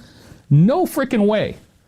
So if any of this kind of stuff starts happening, do not be an American hero. Do not be a weekend warrior. Do not pick up your piece and run outside. You stay in the house. This is very, very important. And I cannot stress this enough. The groups that the Alliance has chosen to work with, they already have all those established relationships, as far as I know. If you get some other kind of instructions, if somebody comes to your house and it seems official or whatever, if that kind of thing happens, fine. But it's very critical. So what this guy is telling us is if a helicopter flies over our house, don't go outside and put your hands up. That makes you seem guilty. Just stay inside. Just stay inside and don't go anywhere. I'm not sure what that means, what this is in relationship to. If you live in a big city, helicopters are flying over your house all the time. This makes people feel important, is what it does. A lot of the people that listen to David Wilcock, because, you know, a large portion of the population in the United States, like in any country, live in cities. So you have helicopters flying over all the time. And you know that there are people that listen to this, and a helicopter flies over, and they're like, They're here to get me, but just don't go outside. Don't go outside, because if we go outside, that's going to mean we're guilty. Do what David said. Don't be a hero. Stay inside and protect your family. This just gives David Wilcock the appearance of being some kind of master, some kind of guru, some kind of expert. And it gives the illusion that since David Wilcock has been through something like this before, he's an expert on the subject. And he doesn't want to promote violence or anything like that. He wants you to stay safe in your home. I mean, it almost kind of sounds like the lockdown orders, right? We want to protect you, want you to stay safe, just stay in your home. Don't go outside. Sometimes it seems like David Wilcock is working for the other guys, doesn't it? To just remain calm. I cannot stress this enough. Remain calm. Don't go outside and put your hands up to the helicopter. People are going to panic.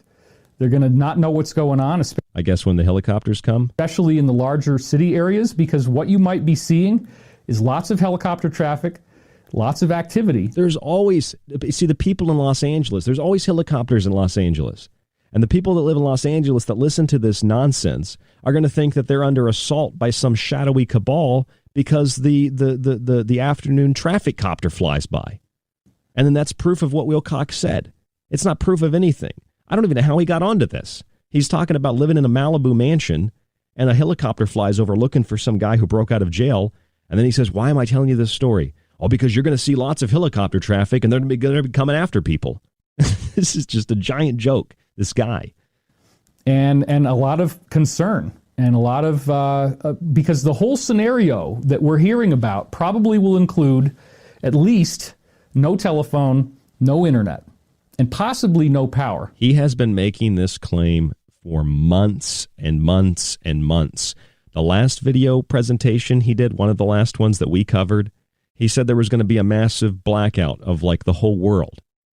Never happened. But little tiny blackouts, which happen every day in countries all over the world, were the evidence, were the proof that what he said about a major blackout really happened. But since he talked about it, it didn't actually happen.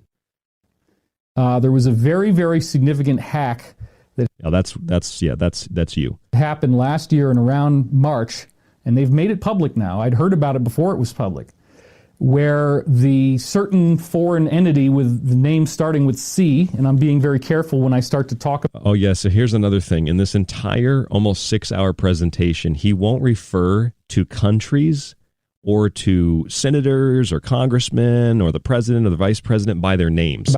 Everything is in code. About certain things. So we'll just call it C, okay?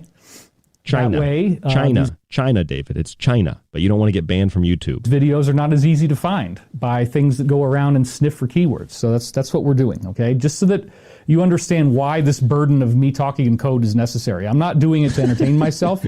There's a very specific reason, because I think at this point, these guys have got a lot bigger problems than this video, but we still don't want to. Okay, so if David Wilcock was really a big threat, a huge threat like he suggests he is, don't you think that the cabal would have come after this guy and just removed him from YouTube? But no, because he's now talking in code, the cabal is leaving him alone and allowing him to have his YouTube video up while they take down other YouTube videos, while they take down other YouTube channels, Twitter accounts, Parler. They take down people like Alex Jones. They remove and shadow ban other podcasts and radio hosts and simply Facebook pages that they don't like. But Wilcock, who has all these insiders, who knows that the helicopters are going to be coming and shining lights in your window, they can't come after him and get him. They can't get his PayPal page taken down. He's still making money on PayPal. He's still making money from the super chats. Once again, it's to make him feel and seem important. He has to speak in code. If he doesn't speak in code, they'll take down the YouTube page. Well, what about all the other hundreds of hours of nonsense on YouTube where you named people by name and you said QAnon? They didn't take those down. This guy is such an incredible fraud that I almost feel like it's useless talking about him, but he's a microcosm of the macrocosm of the psychological warfare and the gaslighting that has gone on for decades, that has been run by intelligence agencies, that has been run by the media, that has been run by corporations that run PR. It's the same kind of gaslighting, the same kind of fraud, the same kind of manipulation, the same kind of deception. It makes you feel important. It makes you feel like you're special. It's a big joke. It's a giant scam. It's a big fraud. It's bigger than his fake teeth. It's David Wilcock, and we'll talk more about this when we come back from break. I'm Ryan Gable. This is The Secret Teachings on the Fringe FM.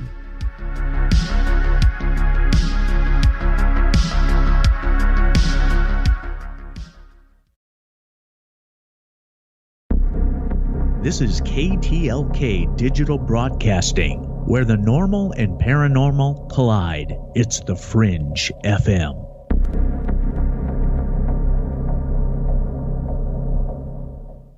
You are listening to The Secret Teachings. To contact the show, to share information and your opinion, or give recommendations, email rdgable@yahoo.com. Visit the Facebook page, facebook.com/The Secret Teachings, or visit the website at www.thesecretteachings.info. Do you like The Secret Teachings and Ryan's passionately balanced approach to subjects from food and health to the entertainment industry and the occult? Then check out Ryan's books, available in PDF and softcover with free shipping in the United States. For a practical, balanced, and unique look at the food industry, vaccinations, the theories of disease, and geoengineering, grab a copy of Food Philosophy. For a deeper look into artificial intelligence, U.F.O cults, black goo, and pacts made with the devil in the music and entertainment industry, have a look at the technological elixir. Or look for Ryan's masterpiece, Occult Arcana, an encyclopedia of occult knowledge spanning from mythology and science to symbols and sigils, from ritual magic to voodoo, and from comparative religion and psychic abilities to paranormal activity. All three books can be purchased on the website at thesecretteachings.info, where you can read reviews from other authors and radio hosts around the world. Just visit thesecretteachings.info. Why listen to the Fringe FM? We are your number one source for talk radio the mainstream media won't touch. Joe Roop brings you everything occult with Lighting the Void. Ryan Gables shatters paradigms with esoteric knowledge on The Secret Teachings. Gigi and Cortana explore the inner workings of our reality with Shift Happens. Jess of the Rogue Report brings you years of research to explore the hidden facts behind alternative topics. And myself, Alex Exum of Live Talk, the so-called Joker in the deck. We are the Fringe FM. This is Jess Rogie from the Rogie Report News, and I literally sift through hundreds of articles a week to bring you the best in Fringe news. Check out the Rogie Report News here on the Fringe FM. You can't handle the truth! For all of you who supported The Secret Teachings in 2020, I want to sincerely say thank you. And to begin 2021, here in the month of Janus, the year of the Ox, and the year of Revelations, you can still subscribe to our entire show archive while getting access to the montages and all of my digital books, the old and new. You'll also get a free physical copy of one of my books shipped in the United States for free, autographed if you'd like. Just visit www.thesecretteachings.info and click on the Donate Subscribe option at the top of the page. You get the archive, montages, digital books, and a physical book for only $40. You can also use this deal to renew your subscription for another year. Use the website or our PayPal email, rdgable@yahoo.com. You can also use this email if you have any questions or to reach out to us for any reason. Your support helps guide the show, the network, and yourself. And we look forward to another year of The Secret Teachings right here on the Fringe FM. Hi, this is Dave Cruz of Beyond the Strange, and you're listening to Ryan Gable of The Secret Teachings right here on the Fringe FM. Join me on a journey where getting lost is the only true destination, where happiness is an illusion. Here, where the past, present, and future all coexist on the same timeline. Welcome to a future where our true reflection is only revealed once the screen goes dark. Welcome to the darkness. I hope you find it enlightening. This transmission is coming to you from the space between heaven and hell. It's KTLK Digital Broadcasting, the Fringe FM.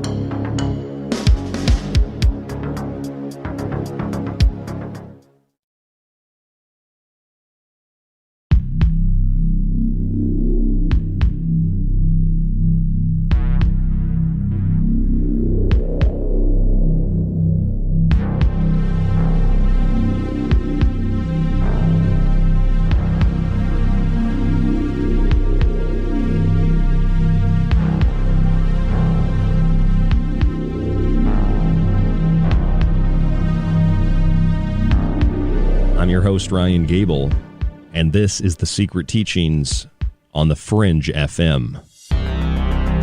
Tonight, Lord of the Lies Part 2, a little mystery scam theater. I was kind of inspired last night by a video I watched with Stephen Cambion, who was on the Fringe for a very short period of time. Now does a YouTube presentation and on Facebook called Truth Seekers, and he talks about con artists and frauds and New Age cults, and Stephen Cambion talks about a lot of stuff. He does it with a common sense approach, and he checks the sources of what people like David Wilcock and others say. For those of you who don't know David Wilcock, he is an author, a presenter, a television personality, and as far as I'm concerned, he's a fraud because most of the stuff he says never comes true. He speaks in these vague generalities, big claims that are just claims that never occur, and yet people still throw money at this guy. And he does these big video presentations, makes tens of thousands of dollars. He stays on the video presentation as long as he possibly can to collect more money. He talks about, well, essentially nothing of any importance, and he backs up and supports what he says with evidence that is not only out of context, it's just asinine. At the beginning of the video that we played, one of two videos that are a combined almost 6 hours, he says that everything he's ever told you is coming true, and the proof of that is a random tweet on Twitter of one of his followers or somebody from one of the bot farms they operate, who said, everything you said is coming true, David. So he just makes a claim and then finds a tweet, and that supports the claim. It's a lot of self-fulfilling prophecy is what it is. So let's go back to David. Let's see what David's talking about. And as he's talking in this video on YouTube, making just ungodly amounts of money, he's made thousands of dollars on this video, speaking about nothing. And as he's talking, here's $100, $25, just rolling in. Lots of cash coming in.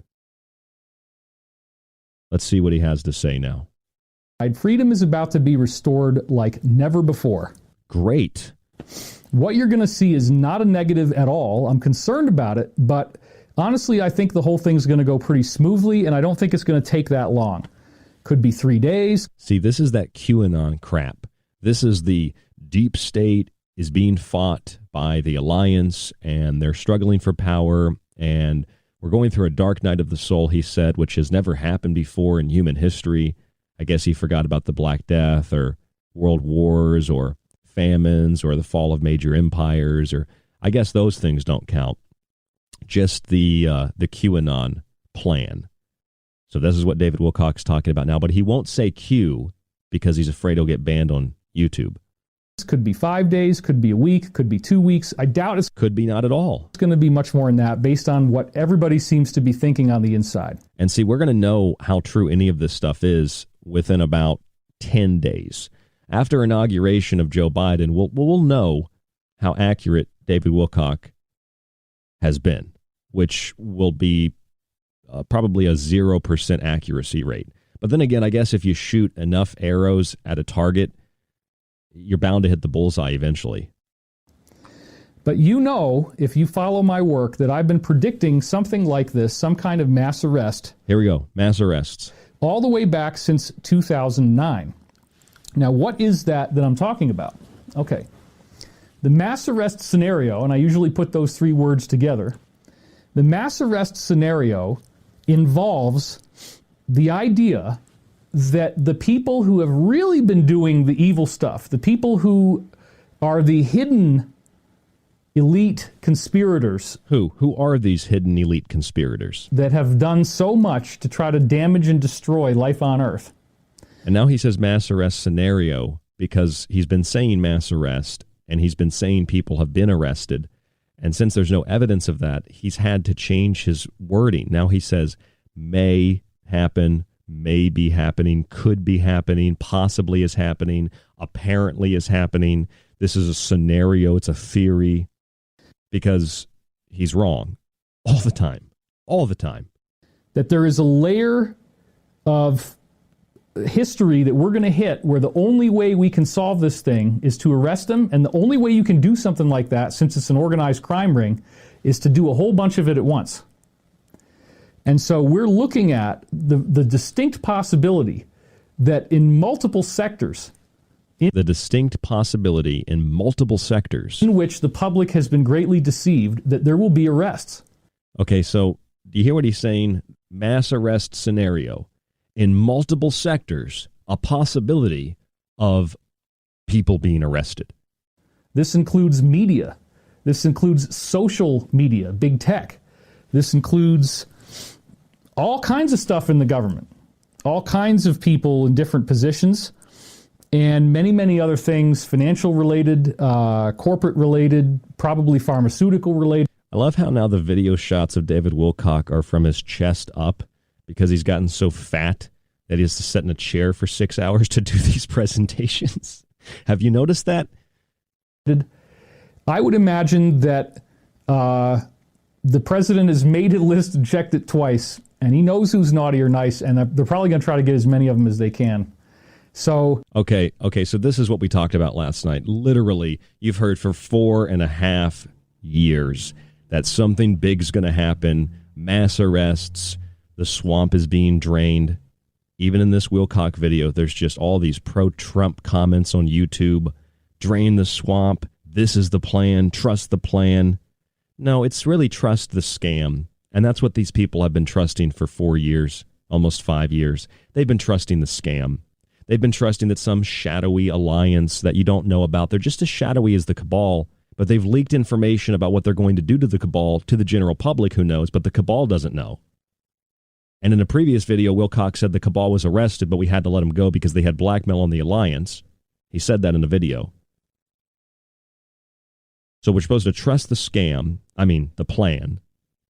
And after all this time, with just like a week and a half left until inauguration, these people are still pushing the idea that it's all okay, Trump will still be president, and that this whole thing is going to be a turning point in the dark night of the soul, a turning point in civilization.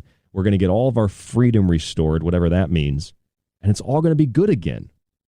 It's all going to be great. All the pedophiles go to prison. Trump remains president. It's like, even if that were the case, why is Trump the hero? Why is Trump the savior? He's been made into this anthropomorphic like God.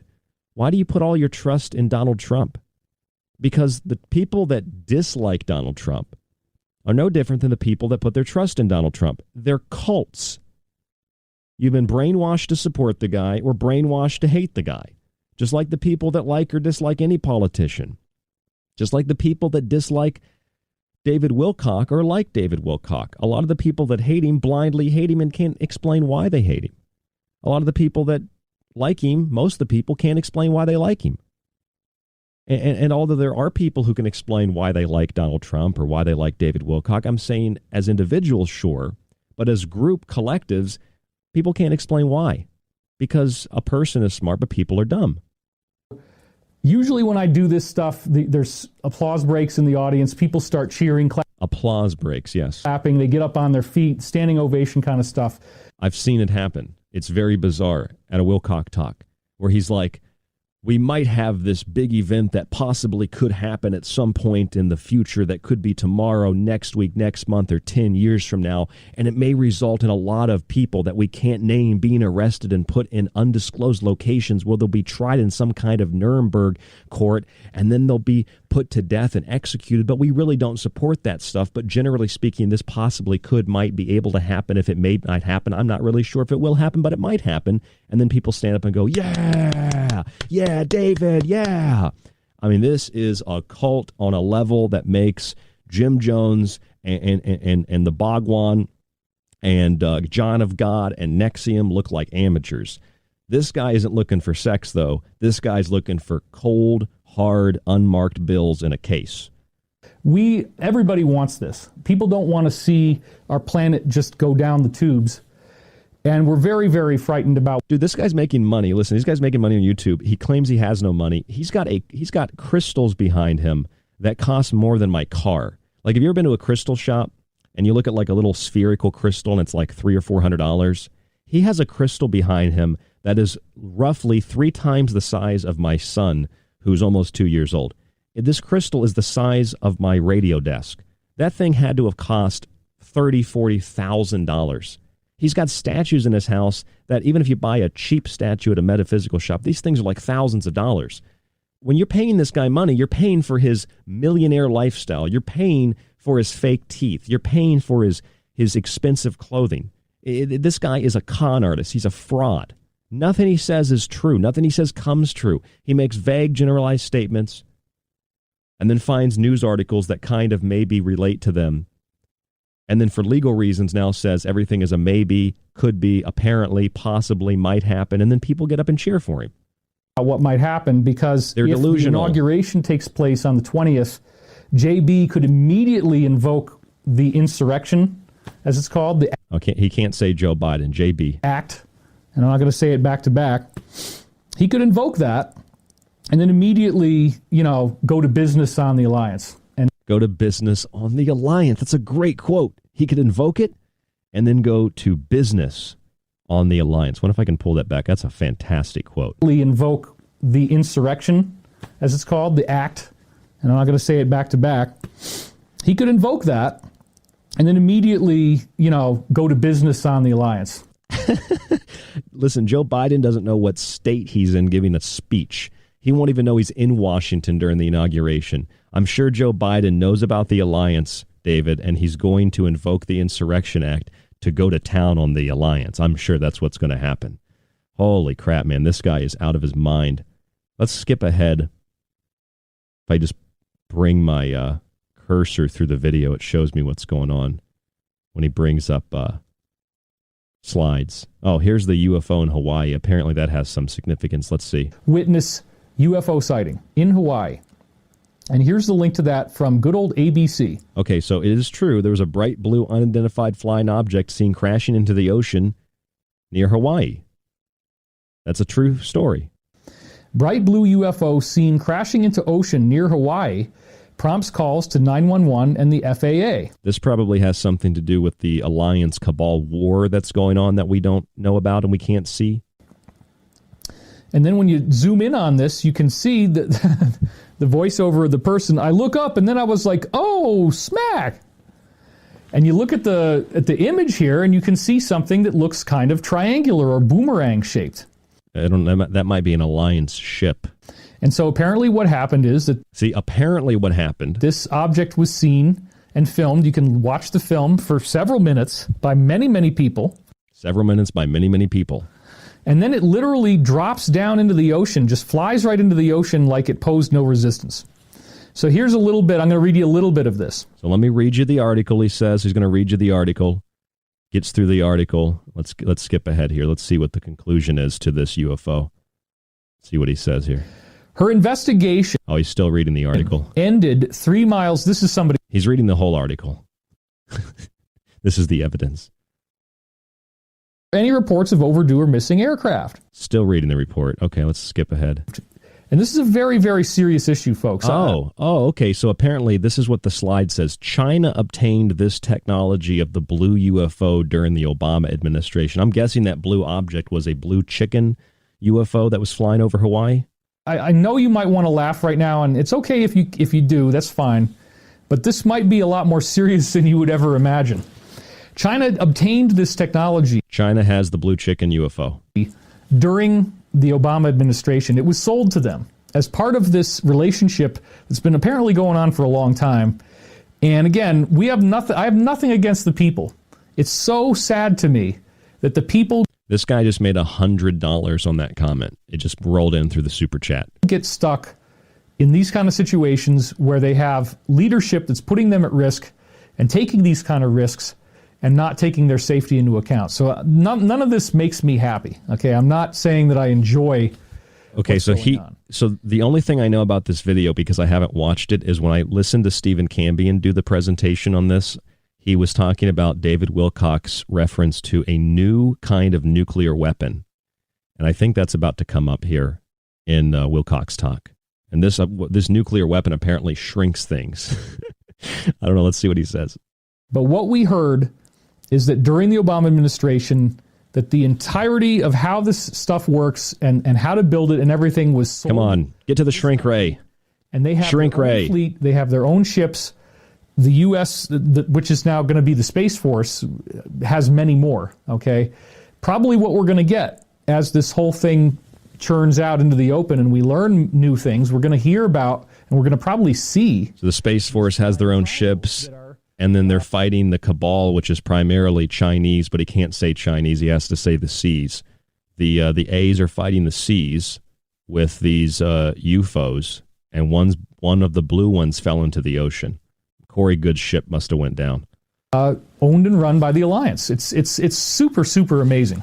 It's amazing that you know any of this stuff, David Wilcock, and they haven't come and killed you or threatened you with any legitimate evidence or proof whatsoever. That's what's really amazing and incredible. So back to the slide again. The U.S. actually has far more of these than China. Now, I'm going to give you guys the fear porn, even though I think it's totally not going to happen. I'll just tell you what we heard, just so nothing's being blocked. $100. We have heard that there is a new type of weapon that they call a 6th gen, and I'm not... Here we go, 6th gen. This is what the slide says. 6th gen nukes remain a possible threat. Let's see what these new nuclear weapons do. Are you ready, folks? I'm not going to say the rest of the words. These 6th gens are still a possible threat. Now, they are not, they don't use this radioactive quality. So supposedly... Okay, so they're non-radioactive. I'm not even going to read this slide. I'm going to let this guy bury himself. There's no actual long-term damage, but everything inside the area that is affected turns into a very small thing. So, like, if you can imagine a spherical type of halo that goes and just pops in on itself, and then everything inside that halo just gets squished down to a very small size, and then whatever else is around it is just a crater of what would have been there outside of that bubble. All right, so hold on. 6th generation nuclear weapons that apparently, I guess, the Chinese might have, the U.S. has.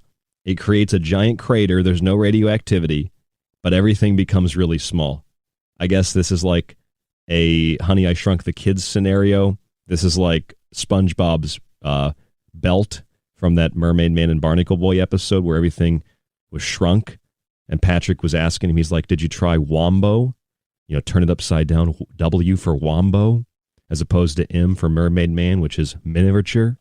This is ladies and gentlemen, this is a non-nuclear weapon that's non-radioactive, but everything becomes tiny. Active quality. So supposedly... Okay, listen, I got to stop it again. Oh my God, this guy. Are you listening to what this guy's saying? There's no actual long-term damage, but everything inside the area that is affected turns into a very small thing. So, like, if you can imagine a spherical type of halo that goes and just pops in on itself, and then everything inside that halo just gets squished down to a very small size, and then whatever else is around it is just a crater of what would have been there outside of that bubble. So I guess this is the real definition of a mini nuke. What we've said here, I think it's very, very unlikely that anything like this is going to happen. Because it doesn't exist. But he made $110 on that claim. Some of the things that are being worried about right now is that there could be a 6th gen attack from this country against the U.S. and possibly others. So I guess if the Chinese attack us and they drop a big nuclear weapon, it won't actually kill us. It'll just make us really, really tiny. If those attacks take place, if those attacks actually do happen, it's a tremendous, tremendous issue. Tiny little cities. Tremendous damage. Tiny little cities. And it could be very sizable. Maybe they should drop one of these bombs on his teeth to shrink him down. However, because I'm the ET guy, right? Let's go back to the slide real quick. Benevolent ETs have prevented all other attempts. Oh my God. So benevolent ETs have prevented China from dropping nuclear weapons of a 6th generation on the United States and other countries that, rather than being radioactive and causing total destruction, would actually cause the cities and the towns and the little tiny houses and buildings that people have in these big cities, and then the people themselves, all to become miniaturized. That's what he just said. A nuclear weapon that miniaturizes a city and then Well, he didn't say city. He just said whatever gets dropped on it creates a crater, and then everything becomes miniaturized. But don't worry, the benevolent ETs have stopped the Chinese from dropping these miniature nuclear weapons that will cause everything to become miniaturized on the United States. Are you listening to this? Of anybody trying to do this kind of stuff with these kind of weapons. So I want to be very clear about this. There have been so many instances where plans like this were made, where weapons like this were getting ready to be deployed, and then there is high-level, if you will, extraterrestrial or something in a craft, we don't know who they are or where they are from, something shows up, appears over the installation Corey where Good's these friends. weapons are, powers them all down, and... Okay, I'm stopping right there because this has been documented throughout the Cold War that unidentified flying objects flew over military installations, restricted airspace, and did shut down or activate to the point of launch and then deactivate nuclear weapons. That's official. That's declassified. That is well known in the ufology community. But he just made this giant leap. 6th-generation nuclear technology that when it is detonated is non-radioactive, doesn't cause destruction, but it shrinks things. And the ETs have stopped China, but he says the seas, China, he has to speak in code so he doesn't get banned, from deploying the technology, and then said we have proof of this because UFOs flew over military installations and shut down nuclear weapons. Not nukes that miniaturize things. You see how this guy jumps around? I mean, his story is crisscrossed in his head. The wiring is crisscrossed. It doesn't make any sense. I'm Ryan Gable. This is The Secret Teachings. There's more after this. We'll be back.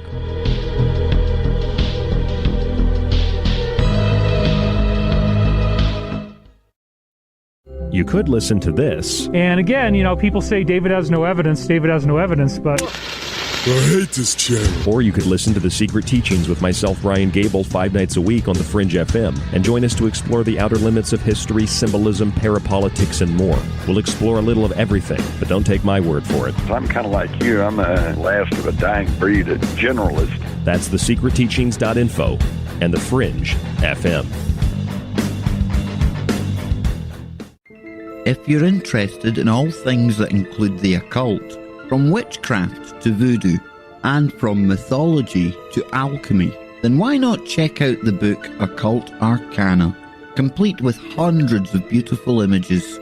Maybe you want to look at technology, black goo, UFOs, and demonic pacts made in the entertainment industry. Check out the technological elixir, black goo, transhumanism, and invoking AI. Or if that's not enough and you want a practical look at food, lifestyles, and ingredients, even those in your pet food, with free solutions to better health, then check out Food Philosophy. All 3 of these books are available in softcover or PDF at www.thesecretteachings.info. That's where you can read reviews, see pictures, and even order yours today. It not only supports The Secret Teachings and Fringe FM, but most importantly, it supports you. For all of you who supported The Secret Teachings in 2020, I want to sincerely say thank you. And to begin 2021, here in the month of Janus, the year of the Ox, and the year of Revelations, you can still subscribe to our entire show archive while getting access to the montages and all of my digital books, the old and new. You'll also get a free physical copy of one of my books shipped in the United States for free, autographed if you'd like. Just visit www.thesecretteachings.info and click on the Donate Subscribe option at the top of the page.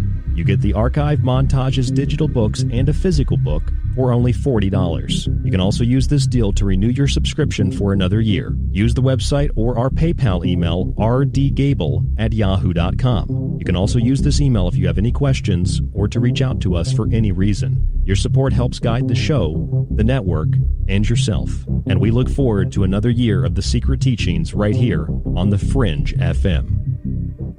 They all say the same thing. They're all like, over the last 4 years, everything good that happened was because of us. And we would have done more good stuff if it wasn't for those guys. And then the Democrats go, oh, we did all the good stuff. It's like you're all working for the same guy. You are hearing the sound between that which is above and that which is below. It's KTLK, Digital Broadcasting, The Fringe FM. Why listen to the Fringe FM? We are your number one source for talk radio the mainstream media won't touch. Joe Roop brings you everything occult with Lighting the Void. Ryan Gables shatters paradigms with esoteric knowledge on the secret teachings. Gigi and Cortana explore the inner workings of our reality with Shift Happens. Jess of the Rogue Report brings you years of research to explore the hidden facts behind alternative topics. And myself, Alex Exum of Live Talk, the so-called Joker in the deck. We are The Fringe FM. Want more of The Fringe? Check out thefringe.fm for more information on your favorite shows. Also, don't forget to check out the Fringe mobile app or the other ways you can tune in through the Paranormal radio app and TalkStream Live. Where the normal and paranormal collide, it's The Fringe FM.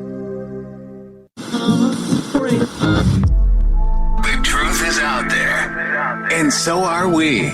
KTLK, Digital Broadcasting, The Fringe FM. This is The Secret Teachings. If you'd like to contact the show, email Ryan at rdgable@yahoo.com or find him on Facebook at facebook.com/thesecretteachings.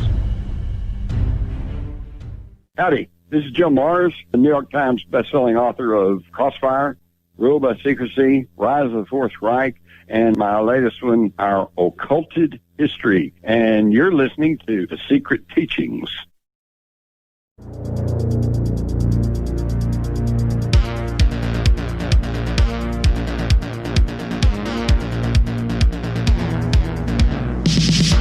I'm Ryan Gable, your host, and this is The Secret Teachings on the Fringe FM. We're going to jump right back into this David Wilcock presentation. Tonight is Lord of the Lies, Part 2, another Mystery Scam Theater. Tonight is the first Mystery Scam Theater Lord of the Lies show I've done by myself, and I hope that it's entertaining. It's not as entertaining as going back and forth with somebody else, but David Wilcock is the center of attention tonight, as he has claimed that a sixth-generation nuclear weapon was going to be deployed by the Chinese against the United States, but the aliens in the alliance stopped the Chinese from deploying this weapon. However, Wilcock won't say Chinese because he's afraid of getting censored, and he claims that this sixth-generation nuclear weapon is actually a device that will miniaturize an entire area where it is dropped. I mean, you just got to listen to the guy say it himself. Active quality.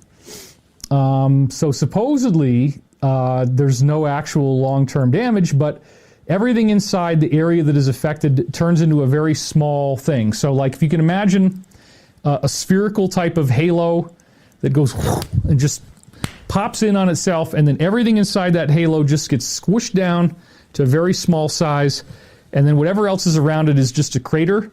All right, good news. The aliens stopped the Chinese from dropping a miniaturizing weapon on the United States. And as evidence of this was there have been UFOs over military installations shutting down nuclear weapons. That's a true statement. There have been. You know that? There have been. Declassified, books written about it, X-Files episodes, like, yeah, we're aware of that. But that doesn't mean that the Chinese were going to drop a nuclear weapon that miniaturizes cities. Oh my, where does this guy get this stuff at? Let's jump ahead. Let's see what he says. Oh, here we go. Military might also be used for mass arrests. Kind of an invasion. When this event takes place, Back to the event. A big event. Just was saying before, it's probably going to be correlated with internet, telephone, and power outages. Possible power outages. The slide says there are power outages every day, but he claims big power outages are going to shut down the world. No internet, no telephone, while the mass arrests take place. In various areas. Various areas, they're various. And if you still don't believe all of this stuff that I've been telling you, Going back to December 8th, we showed you this massive buildup already in position. It was on the Hal Turner website from basically, you can do this research yourself. You can also research crap on Before It's News or Wikipedia. That doesn't mean it's true. So the headline here says, ominous. U.S. positioning naval vessels off east and west coasts, massive troop movements in the continental United States. Thank you. There are always troop movements. There are always vessel movements because there are always war games. For pointing out what CONUS means. Continental United States. So here was the link once again. I did show you this before, so I'm just going to go. HalTurnerRadioshow.com. Massive troop buildup. There's his evidence posted on a website. Just like proof that he has said nothing but accurate prophecy. At the beginning of this presentation, he said, everything I've said's come true. Would you like proof of that? And then he shows a Twitter post from a random fan of his that says, everything you've said, David, has come true.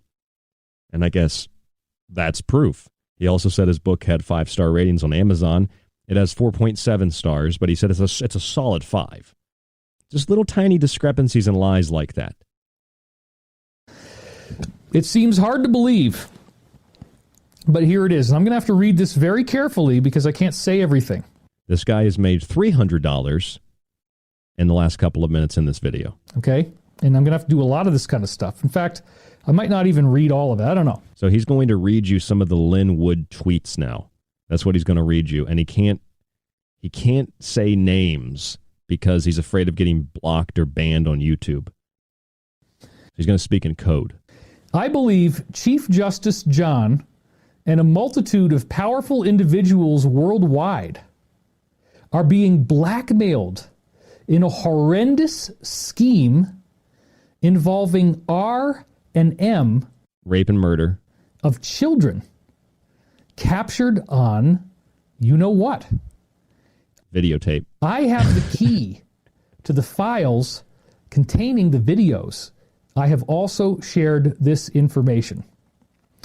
And you can see here, 58,700 likes at the time it was taken in, 26,000 retweets. That's just irrelevant information. It's huge. This is another one that came in on the 4th that was sent to me before I started to do a lot more work on this, where he said, this tweet was an insurance policy. The evil forces behind this B scheme, blackmail. Sorry, I'm going to have to do this, of CR&M. The evil forces behind this B scheme of CR&M, blackmail, child rape, and murder, need to know that others have the encryption key. Whoa! I have a procedure in place. If I die in the near term or if any member of my family is harmed or threatened, the key will be released by... Okay, listen. Many. Why don't you just release it? Why do these people always have to hold on to this information? Release it. If you've got evidence of child rape and murder and blackmail, release it. Dump it. We talked about this last night. Former Air Force Lieutenant General said, Special Forces went in and grabbed Nancy Pelosi's laptop. Okay. Do you have any evidence of that? Any proof of that other than there were people in her office? Where's this laptop now? Is it in a cabinet somewhere with Hunter Biden's laptop? With Hillary Clinton's emails? With Anthony Weiner's laptop? What has come of any of this?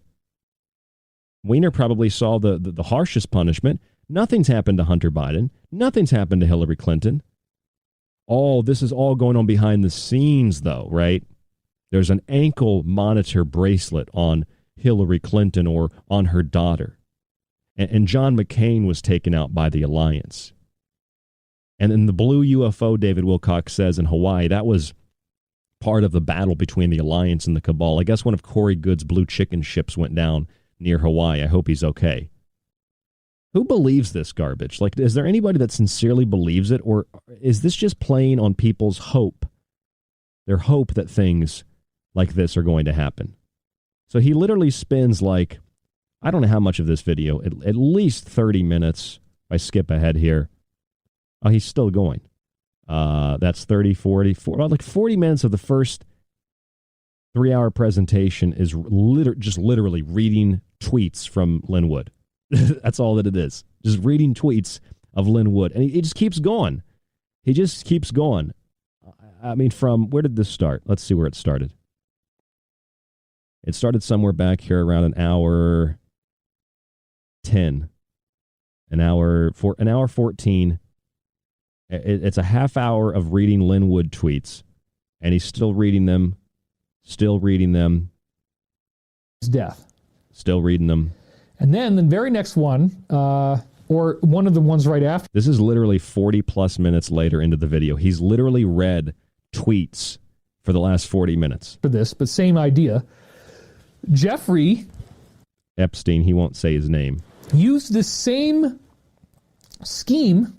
Blackmail scheme. Involving blackmail of child R and child M. Child rape and child murder. To either further his own interests or those of any agency with whom he worked. Well, we knew that Jeffrey Epstein was an intelligence asset. Do we need Lin Wood or David Wilcock to tell us that? These are just well-known public facts. But when they say it like this, it's like, ooh, they know.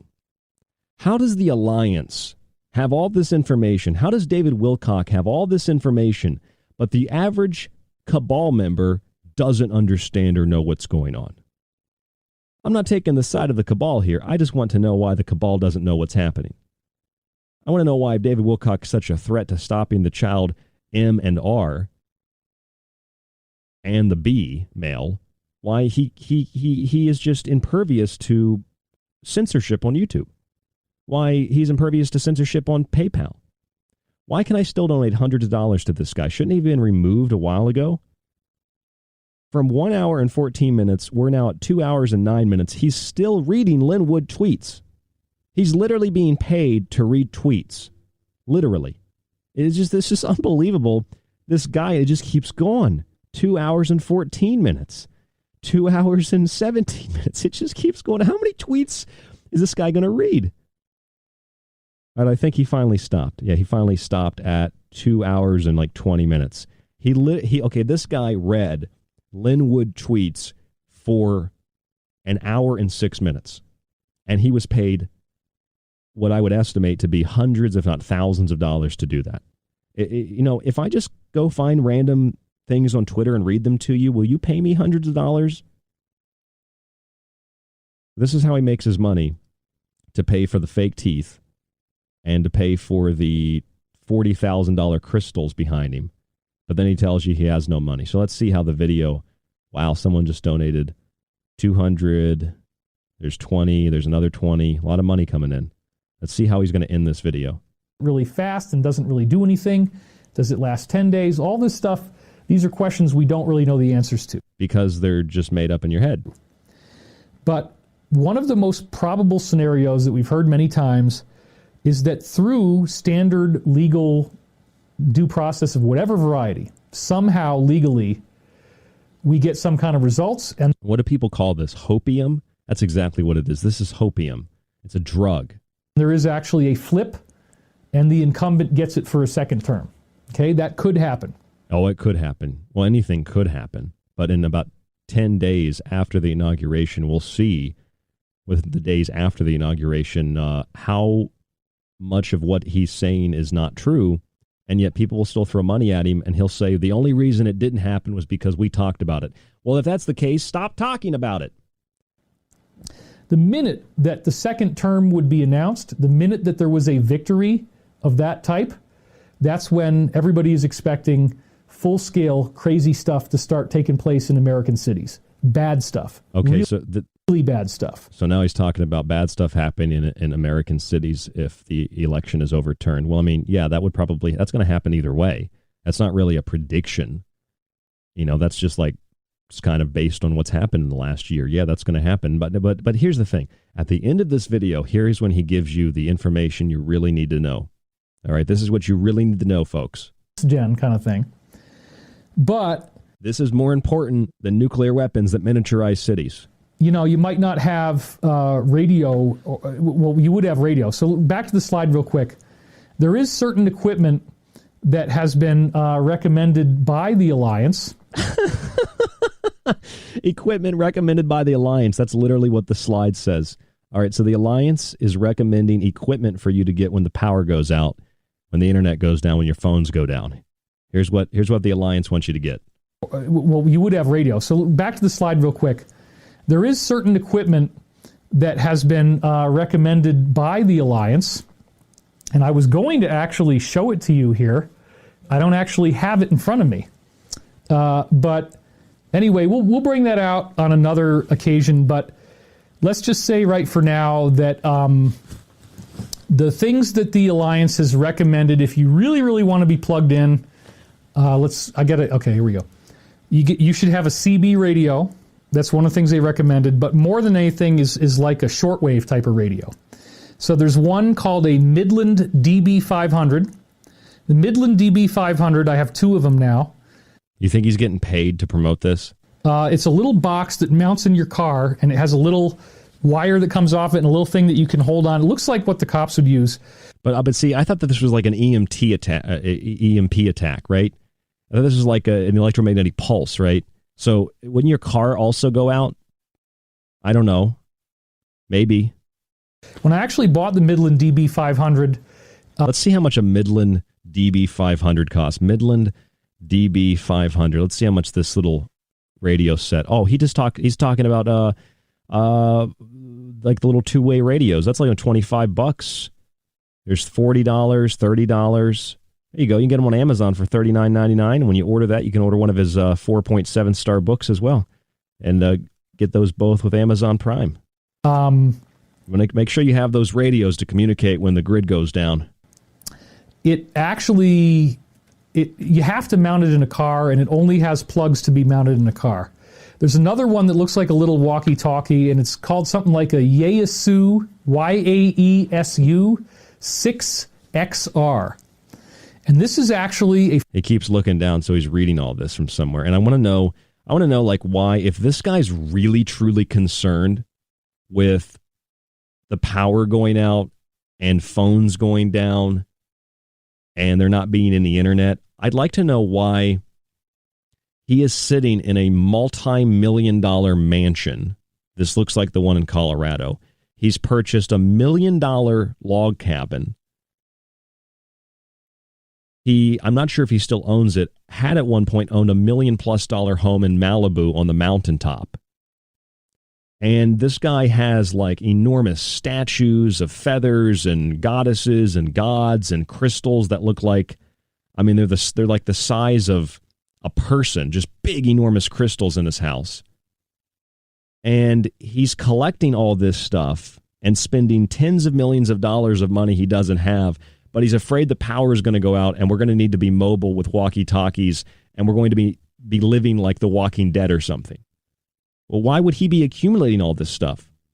Why not at least like make the setup look good, like put some kind of like military fatigues behind you and camping equipment, and make it look make it like an infomercial or something. Don't make it look like you're speaking to us in your giant mansion and you're protected from all the things that are going to happen, and you're letting us know what the Alliance wants us to buy so we're protected.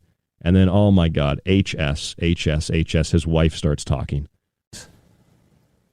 We don't really know the answer, except that it appears that when a group of people are coming together for a common purpose and meditating with certain specific protocols, that everybody's free will on Earth changes, that your emotional temperature goes down.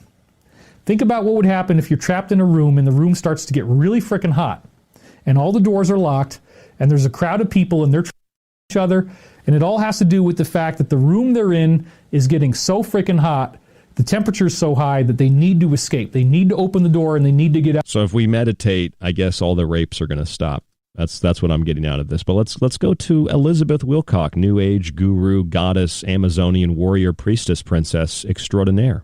6,000 degrees Celsius. You just presented on this. Cosmic fluff. So there's something called a cosmic fluff, as you were saying, Elizabeth, and we studied this, and so there's this material that's got a 6,000 degree Celsius temperature. That's so hot. Boiling point's only 100 degrees Celsius, right? We're moving into like a massive wildfire in the galaxy, an energetic wildfire. An energetic wildfire in the galaxy. That's incredible. A beautiful sunset. All right, so now we're going to do the meditation. Whatever it is. Here we go. Meditation time. Keeps you relaxed so that you go deeper. This is how he ends all the videos, and then he cries at the end, and then he makes another $10,000. And deeper into a feeling of relaxation, satisfaction, and peace. Just let it happen. And I ask again that you visualize as you keep breathing, each breath, you are pumping light energy into this planet and sharing it with all others on Earth. There we go. Now they just showed, while he's meditating, they just showed a wide angle of his room where they've got this going on. There's probably like $100,000 in crystals. They've got a light in that room that's probably close to $50,000. I don't know what a studio light would cost, but when I was in film school, they were a lot of money. He's got one of those. They've got like thousands and thousands of dollars in studio equipment. They've got like, I mean, this guy's got like a claymore sword in the corner. Look at all this crap that he's just got. I mean, these curtains have to be more than my car. And this guy's sitting there talking about, he always says he has no money. He always says he's struggling. They're coming after him. This guy lives in a multi-million-dollar mansion where he claims for tax purposes that it's just for work, and he can write this crap off so he doesn't have to pay taxes. He has a tax-free foundation. Not to mention the large amount of money he stole trying to make a film that never got made. This guy's such a fraud, and all we learned from this video, lensing it in as he's meditating, all we learned from this video is that he knows how to read because he read Lin Wood's tweets for about an hour and 6 minutes, and that China has a mini nuke that turns everything into a miniature size, and that the aliens have stopped the Chinese from dropping this mini nuke on humans that would turn them into little miniature people. That's what he said in the video. This is what this guy said. As possible. And he just goes on. That those working hard to save our planet from very upsetting events. And just this meditation's like 25 minutes long. All souls on Earth, to give us the greatest and most favorable outcome for what is about to happen. Okay, it totally looks like at 3 hours and 30 seconds that he's meditating, but he's got like one eye kind of open reading this meditation is what it looks like. Begin now. Oh, and then the camera jumped. There we go. Let us take this energy that we've raised. Let us take this money, this currency, this energy we raised, and go to Raymore Flanagan. Not deserve to be assassinated. We demand justice. There you go. Where we go one, we go all. You mean like... And so it is. Wow. Okay, is anybody scared by that? Where we go one, we go all, and so it is. You know, it sounds like some weird combination of like some weird like U.F.O. sex cult mixed with hardcore religious dogma. Where we go one, we go all. Like a herd of people that are really dumb because they don't think for themselves. Regurgitating this new age QAnon hack crap that has led to nothing at all, just like the people that are opposed to it, their opposition has led to nothing at all, except for fighting amongst ourselves and thinking that despite 4.5 to 5 years of all these failed predictions, something magical is going to happen in the next couple of days, and Trump will be president again, and the aliens will stop the Chinese from dropping a nuclear weapon on the United States, which we know will, of course, miniaturize everything. That's all I got out of the video. I don't know about you, but this guy made tens of thousands of dollars, and it's I don't know what to call it. It's pathetic. It's sad. It's really discrediting. Like, I want to pick up a book and I want to learn. I want to read, and then this guy gets on YouTube and he makes these videos, and it just totally just demolishes decades and decades of research into legitimate conspiracies, into legitimate revision of history, into legitimate observation and journalism and radio production where we talk about current events. Like, this guy just totally obliterates all of that. And I don't know where he gets this stuff, but he just keeps coming up with them. He said the cabal was going to siphon the gas out of everybody's car. Like, everybody's car, they had a cabal tanker truck that would come around and siphon your gas so you couldn't leave your house. There's a hill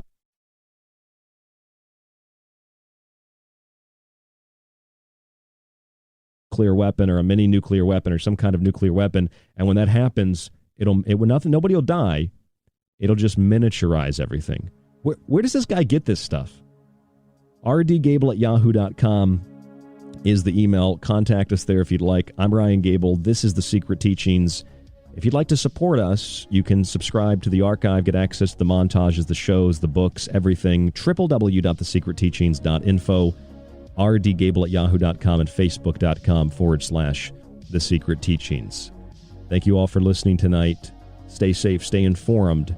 And if you'd like to hear more Wilcox shows, let us know, and we'll prepare some. He's got a whole nother video, another 2 hour and 44-minute video, so we might have to cover that one as well. We'll see if he can top the mini nuke. That's just baffling to me. Stay safe, stay informed. We'll talk to you in the next broadcast.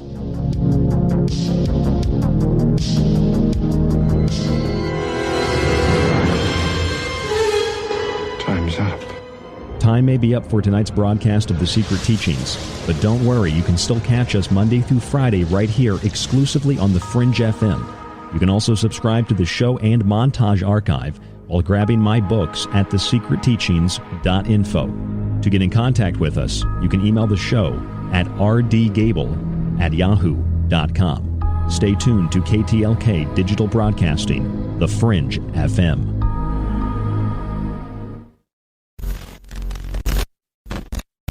Hello? Anybody home? Today, I want you to open your mind. I've almost come to the conclusion that the story is so damning that the mass of people can't deal with it.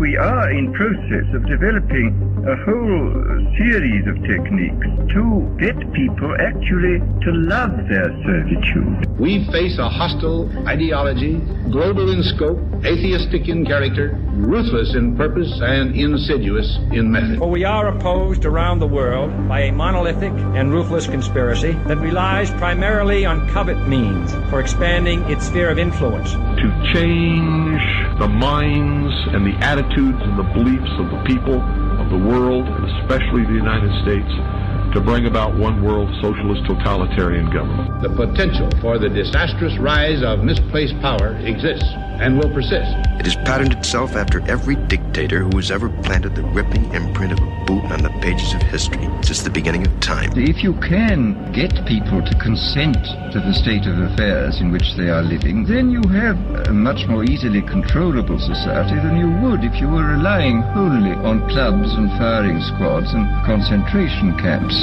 Tools of conquest do not necessarily come with bombs and explosions and fallout. There are weapons that are simply thoughts, attitudes, prejudices, to be found only in the minds of men. The military-industrial complex not only controls our government, but they control our culture. As you connect the dots between different people, organizations, places, religions, history, suddenly the picture starts to form. If you don't connect the dots, it's just a mass of what's all this about. The kingdom of God is within man, not one man nor a group of men, but in all men, in you. You, the people, have the power to make this life free and beautiful, to make this life a wonderful adventure. Someone born in the United States is not more special than someone born in Mexico. Someone who is white is not more special than someone who is black. They're just vehicles for the consciousness to experience. Brutes have risen to power, but they lie. They do not fulfill that promise. They never will. Dictators free themselves,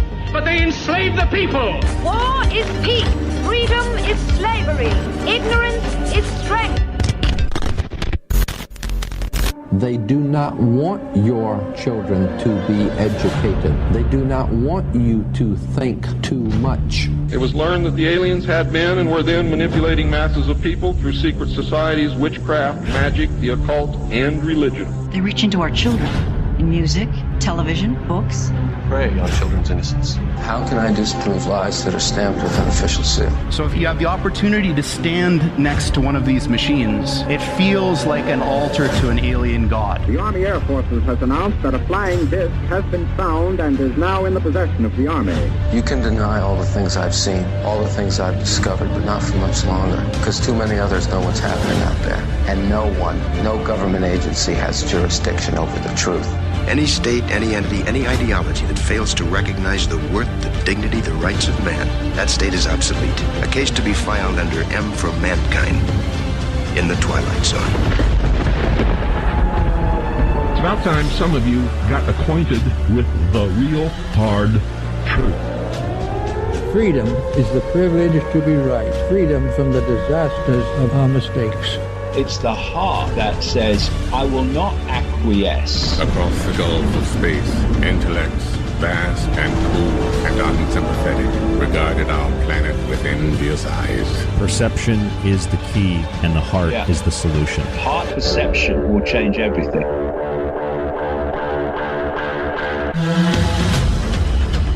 I'm Ryan Gable, your host, and you're listening to The Secret Teachings on the Fringe FM. If you'd like to contact the show, you can email us at rdgable@yahoo.com. That's rdgable@yahoo.com. Find us on social media at facebook.com/The Secret Teachings.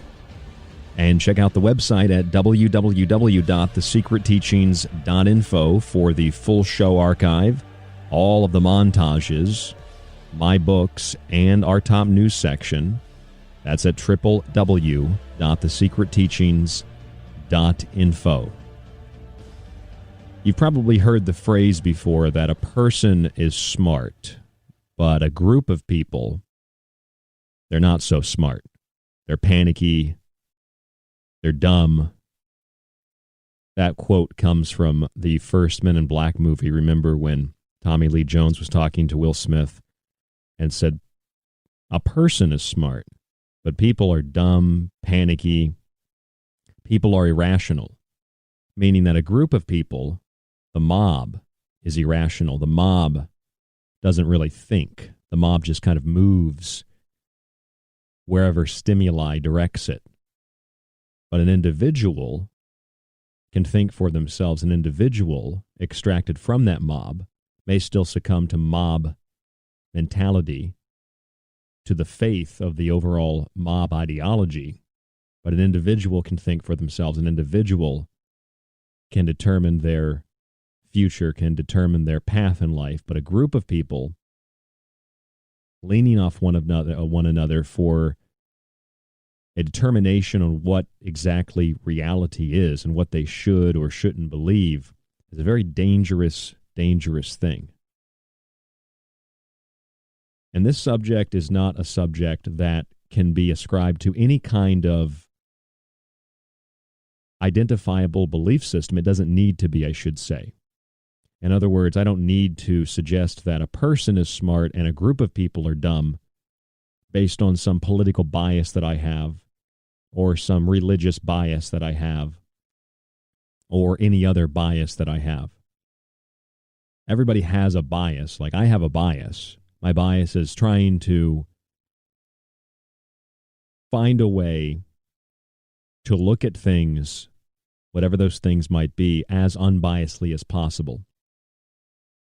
And I did this on a show last week called Liberty Shrugged, where we looked at the so-called riots or protests at the U.S. Capitol. And I got a lot of really great feedback, positive feedback about that show. But as always,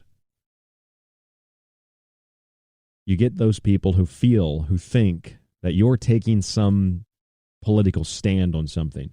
And it's difficult in radio because when the average person listens for 18 to 20 minutes, that's the average listening time for this show, which is, I think, pretty high compared to a lot of radio.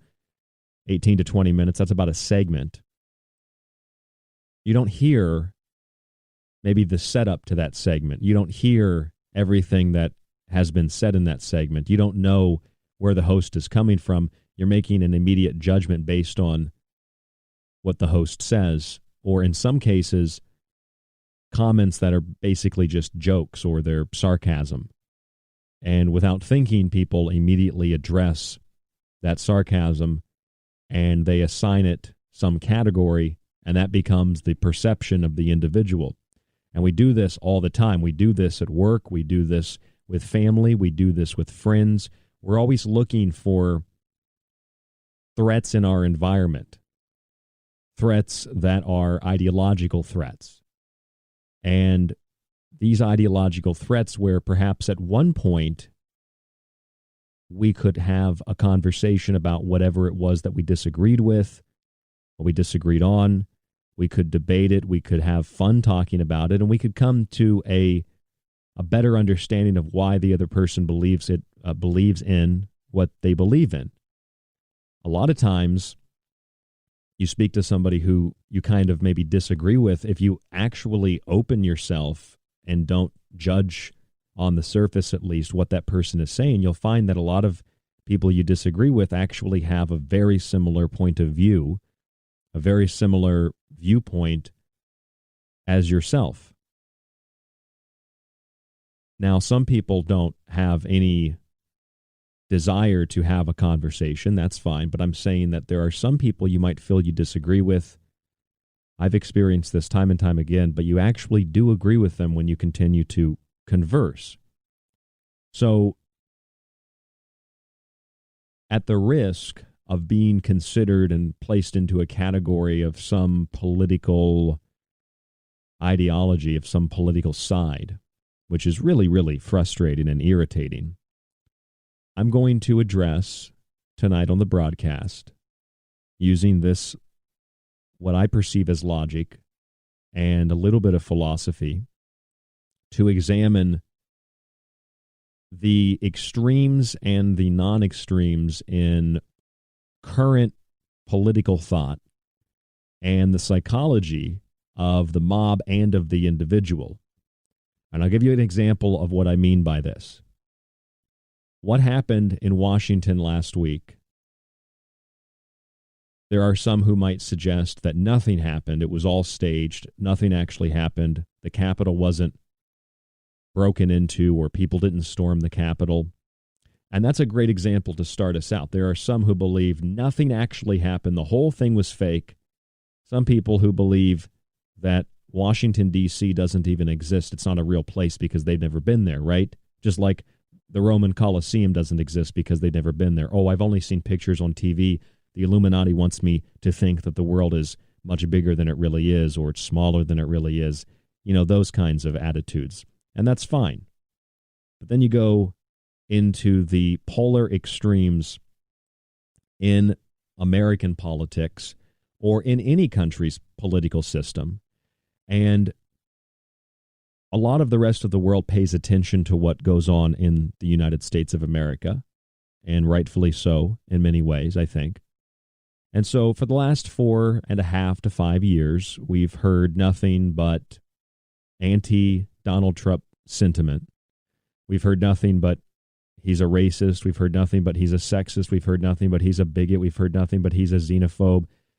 He's got this taste for anyone who isn't like a straight white Christian conservative, right? This is what we always hear from liberal media, because it seems to be their only playing card, having abandoned the rest of the deck to compromise. So now their only playing card is a card that is based on sexuality, preference, and color of one's skin, or where someone comes from, whatever their nationality is, whatever their ethnicity is.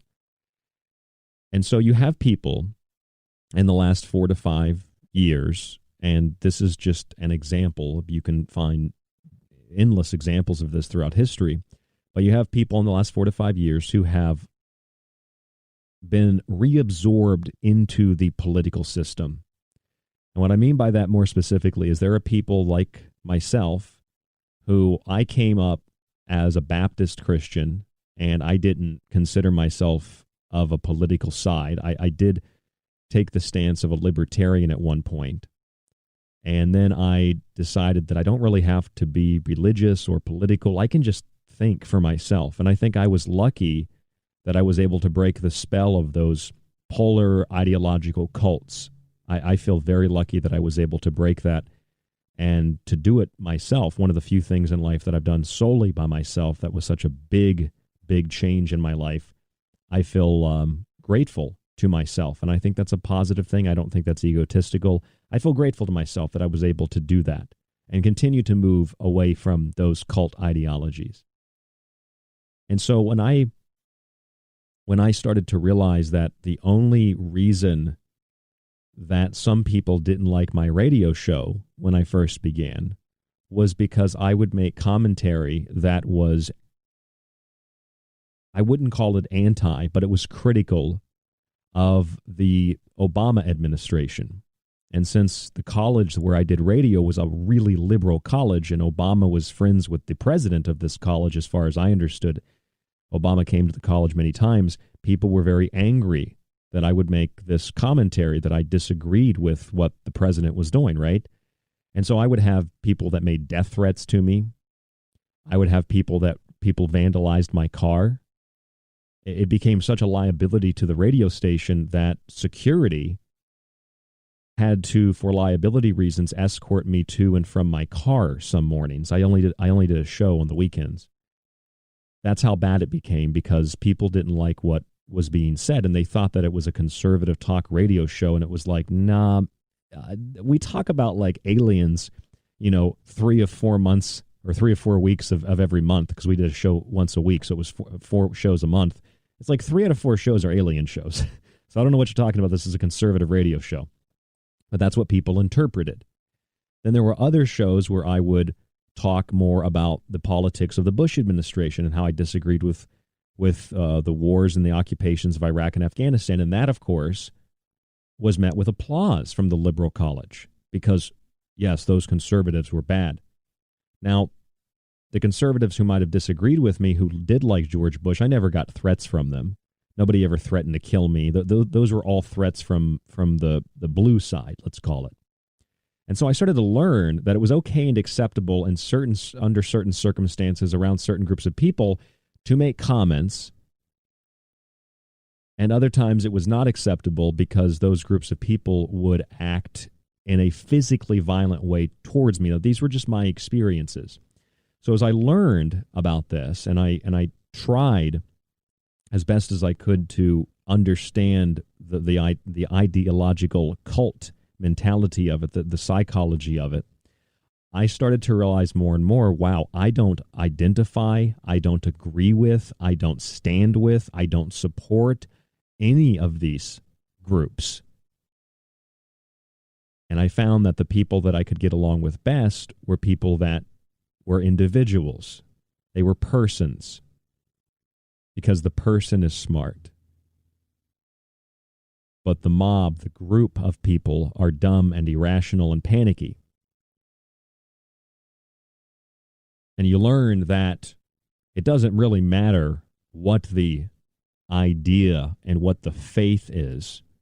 The individual that is attached to this group think, this ideological cult mentality, will defend it without thought. And so I came to a realization in 2020, maybe at the end of 2019, and I started thinking about it as a comical thing at first, and then I started to think of it as, no, this is really serious. I could not find, and I still can't really find, I mean, I know that there are some of you who listen to this show who might feel that they can express what I'm about to explain, but there are so many people that say that they hate the president, but they can't explain to me why.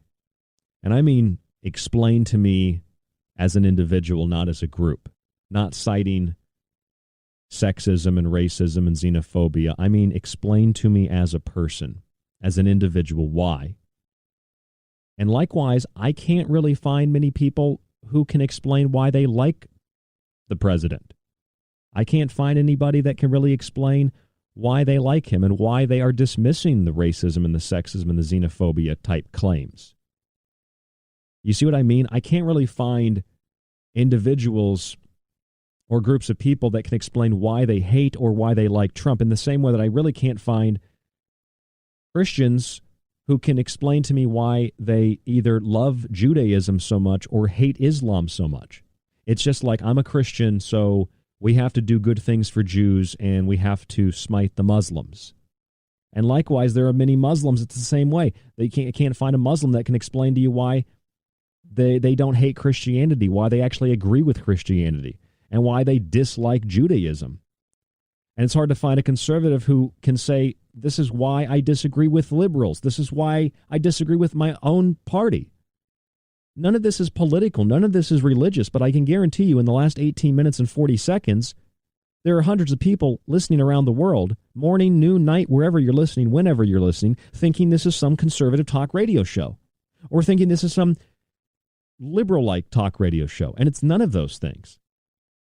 I mean, most of our content last week was on symbolism and the apocalypse and the Bible. And although that might seem conservative, I'm not talking about Christian biblical narratives. I'm talking about occultism, esotericism, mysticism, using our understanding of symbols and their influence on the subconscious and trying to determine how they influence our civilization and how things that we see in media and things that we see in entertainment and in sports, and how these things can allow us to understand what is going to happen in the future based on past patterns, to use the present as an oracle. That's the kind of stuff we talk about on this show. But I need and I want and I must address the polarizing divide and the blind faith in polarization. That's what it is. It's a blind faith in polarization. Now, a lot of you know that for years, I've listened to Alex Jones. I don't necessarily agree with everything Alex Jones says, but I've listened to Alex Jones for a long time. And I stopped listening a lot more around 2015-16 because his entire radio show became hyper pro Donald Trump, and I disagreed with that, so I stopped listening as much. Now, I listen now because, I mean, Alex is funny, and Alex is entertaining, and Alex still knows a lot, and I agree with him on a lot of things, but I stopped listening a lot because of that political angle that was taken. And Alex has become so big now that anytime Alex speaks, no matter what he says, and when I listen to shows, I'll just kind of subconsciously pick up on things that he's talking about, not think anything about them, and then I'll have friends call me or listeners send me messages, or I'll have people that I know who are just talking about something, you know, when I see them, the few people I know, and I started to realize a couple of months ago, and really like just in 2020, a lot of the things that people talk about are things that were taken from InfoWars. Now, this is my perspective, but a lot of the things that people believe, especially in what we call alternative independent media, radio, whatever, is just stuff taken from InfoWars. And then that's all that it is. I mean, I like Alex Jones, and I kind of like InfoWars. Like, I have wanted to apply and obtain a job there. I've tried to get a job there many times. And so, like, I like InfoWars, but I realize that a lot of the stuff that Alex says then gets regurgitated by other forms of alternative media that are trying to be something that they're not, and then it gets circulated all over the internet.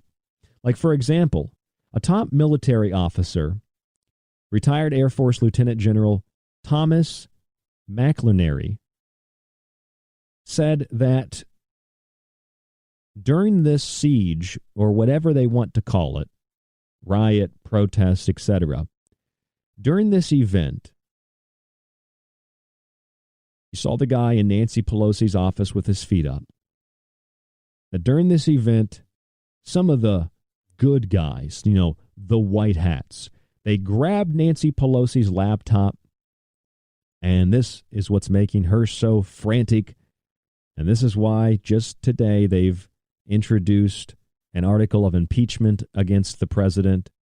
And this is why she's so upset, and it was really the special forces that moved in and took her laptop, and now they have all this data. That's what the former Air Force Lieutenant General Thomas McInerney said. That's why they're invoking the 25th Amendment. And I heard that from a lot of different sources, and I knew that had to have come initially from InfoWars. And I looked it up before the show, and magically it did come from InfoWars over the weekend. Top military officials, special forces took Nancy Pelosi's laptop during Capitol riot, Infowars.com. I had to look it up because I knew intuitively that's probably where people are getting their information from, and lo and behold, that's where people are getting their information from. You might ask, why does that matter? Okay, why does that matter? I'm asking the question too, why does that matter? Why have I built a show around this tonight? Well, because for a couple of years, we've had Anthony Weiner's laptop, supposedly. We've had the sexting of the underage girls. We've had all the stuff on his laptop that we've been told by law enforcement and media. We have Hunter Biden's laptop that the FBI has officially been in possession of, and that the Biden campaign confirmed was Joe Biden's son's laptop. Apparently there are multiples, but at least one laptop. According to those who have seen it, there's pedophilia. Hunter Biden having sex with little Asian girls and torturing them and things like this. So we've had Weiner's laptop. We've had Hunter Biden's laptop. We've had the emails of Hillary Clinton, and CNN told the public that they don't have the legal right to view them. Only CNN does. Only mainstream media that agrees with CNN does. And now we supposedly have Nancy Pelosi's laptop. So here's the big question, and it's particularly aimed toward QAnon supporters and QAnon followers and hardcore, I'm going to support Trump because he's draining the swamp followers. I would like to know that after all this time, that within the next 2 weeks, there will be an inauguration held. And although liberals want to impeach the president under the 25th Amendment, and they want to prosecute all the people that went to the Capitol that were Trump supporters, that just to set the precedent, I'd like to know, where is the Q plan? You've got all these laptops and all these emails and all these white hats and all these good guys, and nothing happens except a blatantly stolen election and the censorship of the president on Twitter and Parler being removed. Where are the white hats? Where are these people? Are they going to come in the day before the inauguration? That's what I want to know. I'm Ryan Gable. This is The Secret Teachings. Don't go anywhere. We'll be back.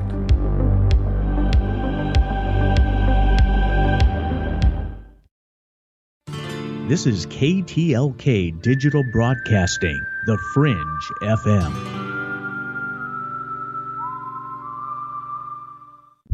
For all of you who supported The Secret Teachings in 2020, I want to sincerely say thank you. And to begin 2021, here in the month of Janus, the year of the Ox, and the year of Revelations, you can still subscribe to our entire show archive while getting access to the montages and all of my digital books, the old and new. You'll also get a free physical copy of one of my books shipped in the United States for free, autographed if you'd like. Just visit www.thesecretteachings.info and click on the Donate Subscribe option at the top of the page. You get the archive, montages, digital books, and a physical book for only $40. You can also use this deal to renew your subscription for another year. Use the website or our PayPal email, rdgable@yahoo.com. You can also use this email if you have any questions or to reach out to us for any reason. Your support helps guide the show, the network, and yourself. And we look forward to another year of The Secret Teachings right here on The Fringe FM. Alex Exum. My name is Alex Exum, and you're listening to The Fringe FM. So, you love talk radio? Then you'll love TalkStreamLive.com. TalkStream Live is always on, 24/7 with the best streaming talk shows. Find your favorite talkers and discover some new ones. It's free, readily available online or on mobile with any smartphone or tablet. Finding your favorite talk shows all in one place has gotten a whole lot easier. Just go to TalkStreamLive.com. Be sure to download the free apps from Google Play or the iTunes App Store. Why listen to the Fringe FM? We are your number one source for talk radio the mainstream media won't touch. Joe Roop brings you everything occult with Lighting the Void. Ryan Gables shatters paradigms with esoteric knowledge on the secret teachings. Gigi and Cortana explore the inner workings of our reality with Shift Happens. Jess of the Rogue Report brings you years of research to explore the hidden facts behind alternative topics. And myself, Alex Exum of Live Talk, the so-called Joker in the deck. We are the Fringe FM. This is The Secret Teachings. If you'd like to contact the show, email Ryan at rdgable@yahoo.com or find him on Facebook at facebook.com/The Secret Teachings. This is Kev Baker of The Kev Baker Show. You can find me at Truth Frequency Radio or on my home website, www.kevbakershow.com. And you're listening to The Secret Teachings with Ryan Gable. The truth is out there, and so are we. KTLK, Digital Broadcasting, The Fringe FM. Hello, folks. This is Jordan Maxwell. My website is jordanmaxwellshow.com, and you're listening to The Secret Teachings. Excellent shows. Keep listening with your host, Ryan Gable. Broadcasting somewhere between that which is above and that which is below. It's KTLK, Digital Broadcasting, The Fringe FM. This is David Icke, and you are listening to The Secret Teachings with Ryan Gable. It's time you got acquainted with the real hard truth. Freedom is the privilege to be right. On The Secret Teachings, we use history and anthropology, magic and esotericism, and even a little bit of nutrition and comedy mixed with some great guests to examine our world and beyond. For 10 years, we've used occultism and symbols to bring you a unique and objective look at the past, present, and future. Join us by tuning in Monday through Friday to The Secret Teachings with myself, Ryan Gable, exclusively new right here on The Fringe FM, www.thesecretteachings.info. I am asking your help in the tremendous task of informing and alerting the American people, confident that with your help, man will be what he was born to be, free and independent.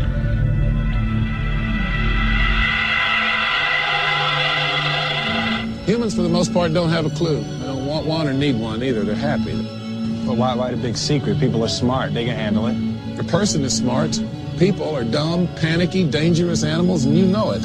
1,500 years ago, everybody knew the Earth was the center of the universe. 500 years ago, everybody knew the Earth was flat. Imagine what you'll know tomorrow.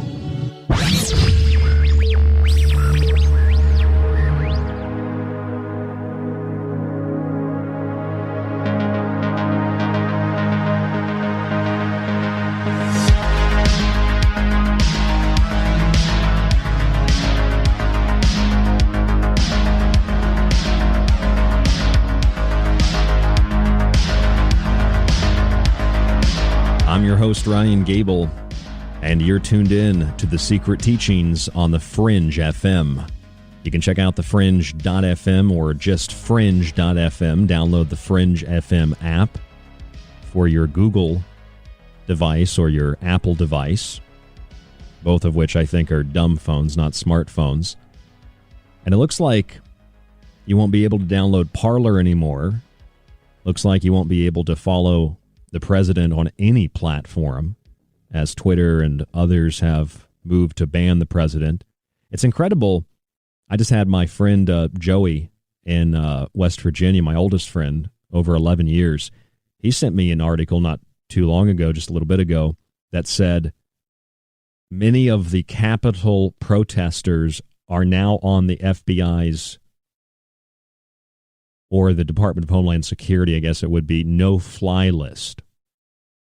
So what's incredible to me is that if you go protest, you get put on the no-fly list. The President of the United States is censored on Twitter and other platforms. Parler is removed from app stores. InfoWars was removed from app stores. Posts on Facebook that are from even mainline medical or mainline media sources are flagged and censored because they violate community standards, which basically say that if you disagree with what we believe at Facebook, you will be banned.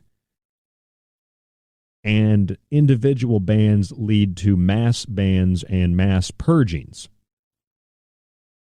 And this is what happens when we allow authoritarians, no matter what color their tie is. I can't believe we're still hung up on that. Can you? We're still hung up on what color somebody's tie is. That's really what it all comes down to, blue or red. What are you, 5 years old? 5-year-olds don't even look at things like that. My son's 2, and he's more aware than that. It's not even infantile. That's an insult to infants. It's not childish. It's ridiculous.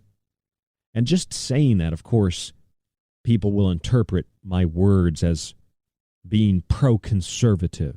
Well, if I see a conservative getting beat up and I say, hey, I think that you should stop beating that conservative up, that doesn't mean I'm conservative. And you might think, well, this is a political show then. No, how about another example? How about the example of someone who gets on TikTok and they flash their breasts and tell you that they're a witch and that they're going to perform a magical ritual that will make racism go away. That's a popular thing, right? Or that they can perform a ritual and that you're going to ascend with them to some other dimension. I mean, I've heard so much. It's just unreal. And then I criticize that, and I have people that tell me, no, you don't believe in magic, and that's just you're addressing witchcraft and saying that witchcraft isn't real. And it's like, oh my God, why does everything have to be a defensive thing? Why does everything have to be interpreted as an offensive attack?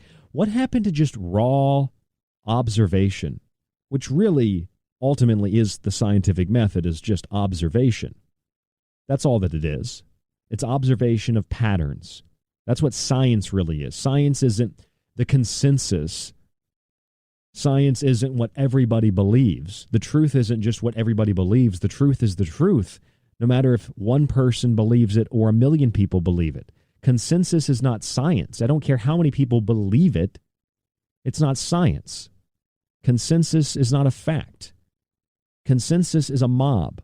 Consensus is a group of people that have been swayed, persuaded, manipulated, urged, provoked, stimulated, etc., to move in a certain way, in a certain pattern, and to say and to repeat and to regurgitate rhetoric and propaganda and slogans and phrases, that of which if you sat down each individual in that mob and in that group, outside of the mob and outside of the group, you could probably get to the real them and realize that you actually don't disagree, they don't disagree, you're on the same page.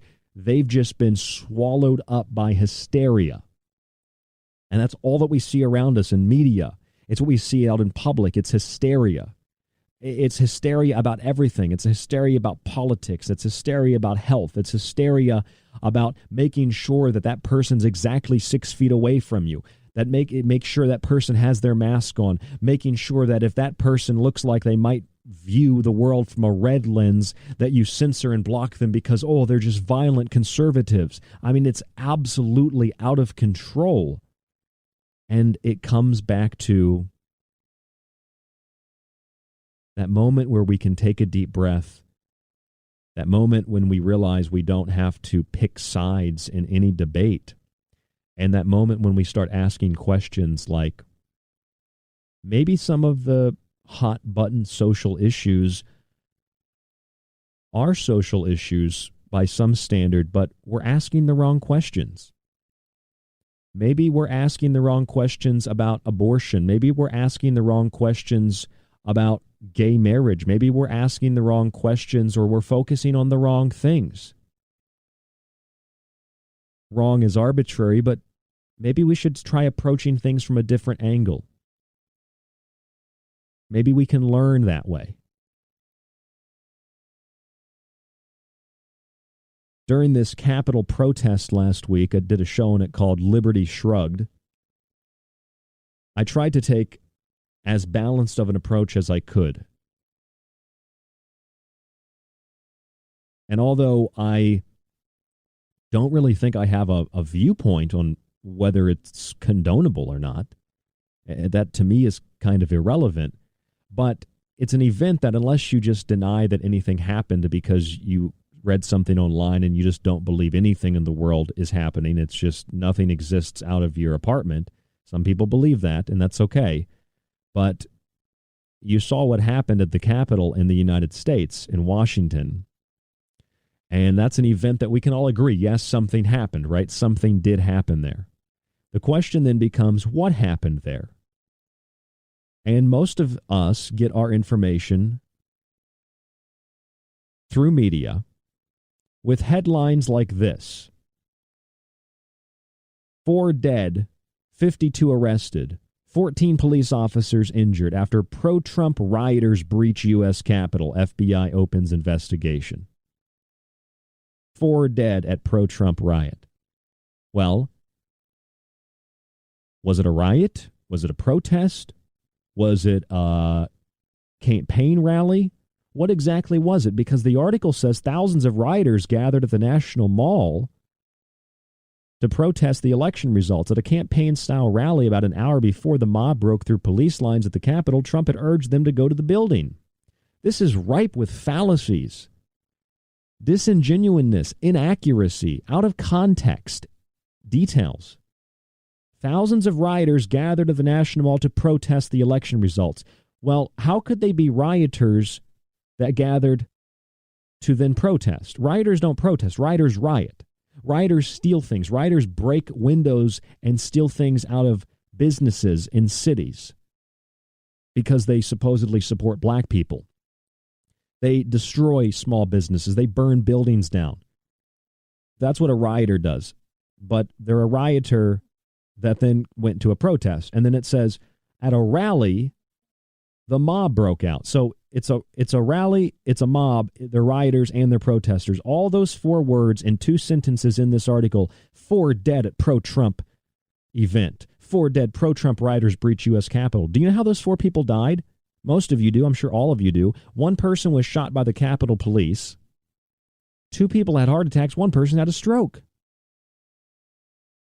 And I was reading that another police officer has died from injuries. But it is true, 4 people died at this pro-Trump event. That's very true. Very, very true. But what does that mean? Well, it's meant to imply that this group of Trump supporters are violent, right? That's what it's meant to imply. And I don't care if it's Trump or Biden. I don't care if it's red or blue. I don't care if it's the United States of America or it's communist China. It's about perception. It's about how media crafts and frames reality. That's what's important here. It's the psychology behind it. It's why an individual is smart, but a group, a mob of people are not so smart. They're panicky. They're dumb. 4 people dead at pro-Trump riot. You know what I looked up? I looked up how many people were arrested and how many people were charged at this event, at this rally. And I found an article from the USA Today, and it says 58 people have been arrested and charged for incidents in or near the Capitol last Wednesday. Those arrested have come from 24 states and the District of Columbia. The Justice Department has filed more than 55 criminal charges related to the riot that left 5 dead. So now it is a police officer who also died. Among the charges, carrying a loaded handgun and Molotov cocktails and making a threat against House Speaker Nancy Pelosi. Once again, inaccurate, misleading, lack of context. So 55 criminal cases, 58 people have been arrested and charged. Okay, well, one person was charged with carrying a loaded gun on the Capitol steps or in the Capitol building in Washington. So that has nothing to do with Trump. It has nothing to do with Biden. It has nothing to do with anything or anyone except they were carrying a loaded gun and they walked into a federal building. That's it. Has nothing to do with the protest. Making threats against House Speaker Nancy Pelosi. Well, they don't tell you what the threats are. They made threats. What are the threats? We're going to get you. I guess you could interpret that as a threat. Is it a threat? There's more of us coming. Is that a threat? It just sounds like a statement. I don't know if you could argue that that's a threat. But here's the bottom line. 58 people arrested and charged in this Capitol protest. That's what I'm going to call it because that's what it was, a protest. However, I went back and I tried to find how many people have been arrested and prosecuted from the Antifa, Black Lives Matter riots, which is what most of them were. Many of them were, to be fair, protests. Many of them were protests. And this is what it says from Reuters back in June. The U.S. Justice Department moved swiftly to bring federal charges against 53 individuals accused of violence during nationwide protests that swept across the United States, calling for an end to police brutality. 53 individuals accused of violence. Federal charges were brought against those 53 individuals. Okay, well, 58 individuals were arrested and charged from the Capitol protest. So the Capitol protest, which was defined as a riot, saw 58 people arrested and charged. And 7 months of rioting, which were defined as protests that were mostly peaceful, according to CNN, that's a quote, mostly peaceful, 53 individuals were charged. So 5 more people have been charged and arrested in the Capitol protest than 7 months of Antifa, BLM, Marxist, fascist, communist, revolutionary, Red Guard tactics. That's what the numbers say. Now, numbers don't necessarily lie, but people will lie by using numbers that, like words, if they don't have the proper context, they paint a different picture of reality. Here's a picture of reality that I would like to fact check, that I would like to get straight. Let me ask you a question. How many times have you heard in the last 5 years, deep state, red-pilled, follow the plan, QAnon, insiders, white hats, cabal? How many times have you heard things like that over and over and over again? So it's just, it becomes so repetitive that I start to tune it out at some point. It just becomes like background noise. And I mentioned this earlier, that a former military officer, retired Air Force Lieutenant General Thomas McInerney, is that how you pronounce his last name? Thomas McInerney, claimed that during this protest at the Capitol, special forces went in and they acquired Nancy Pelosi's laptop during the breach of the Capitol. That's what this retired Air Force Lieutenant General said. They acquired Nancy Pelosi's laptop. Now, where is the proof of this? They don't have any, but what they'll tell you is, look, there were people in Nancy Pelosi's office. Okay, does that mean they stole her laptop? Why would they steal the laptop? Why not just steal the computer itself? She had a monitor and a computer in her office. Why not steal that? Why not steal the hard drive from it? Why grab a laptop? How about this? Nancy Pelosi doesn't live in her office.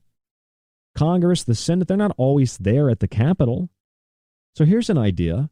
If special forces wanted to get access to that, one, couldn't they maybe, I don't know, use the Department of Homeland Security or the National Security Agency that can use cameras to zoom in from space and see what year a penny is laying on the ground? Couldn't they have just used the Department of Homeland Security, maybe even the Justice Department? Maybe they could have used the National Security Agency to access, or even the FBI. There's probably not the FBI is probably not just a bunch of cabal members, right? They could have used the FBI. They could have used any of these government agencies and done this without anybody knowing it.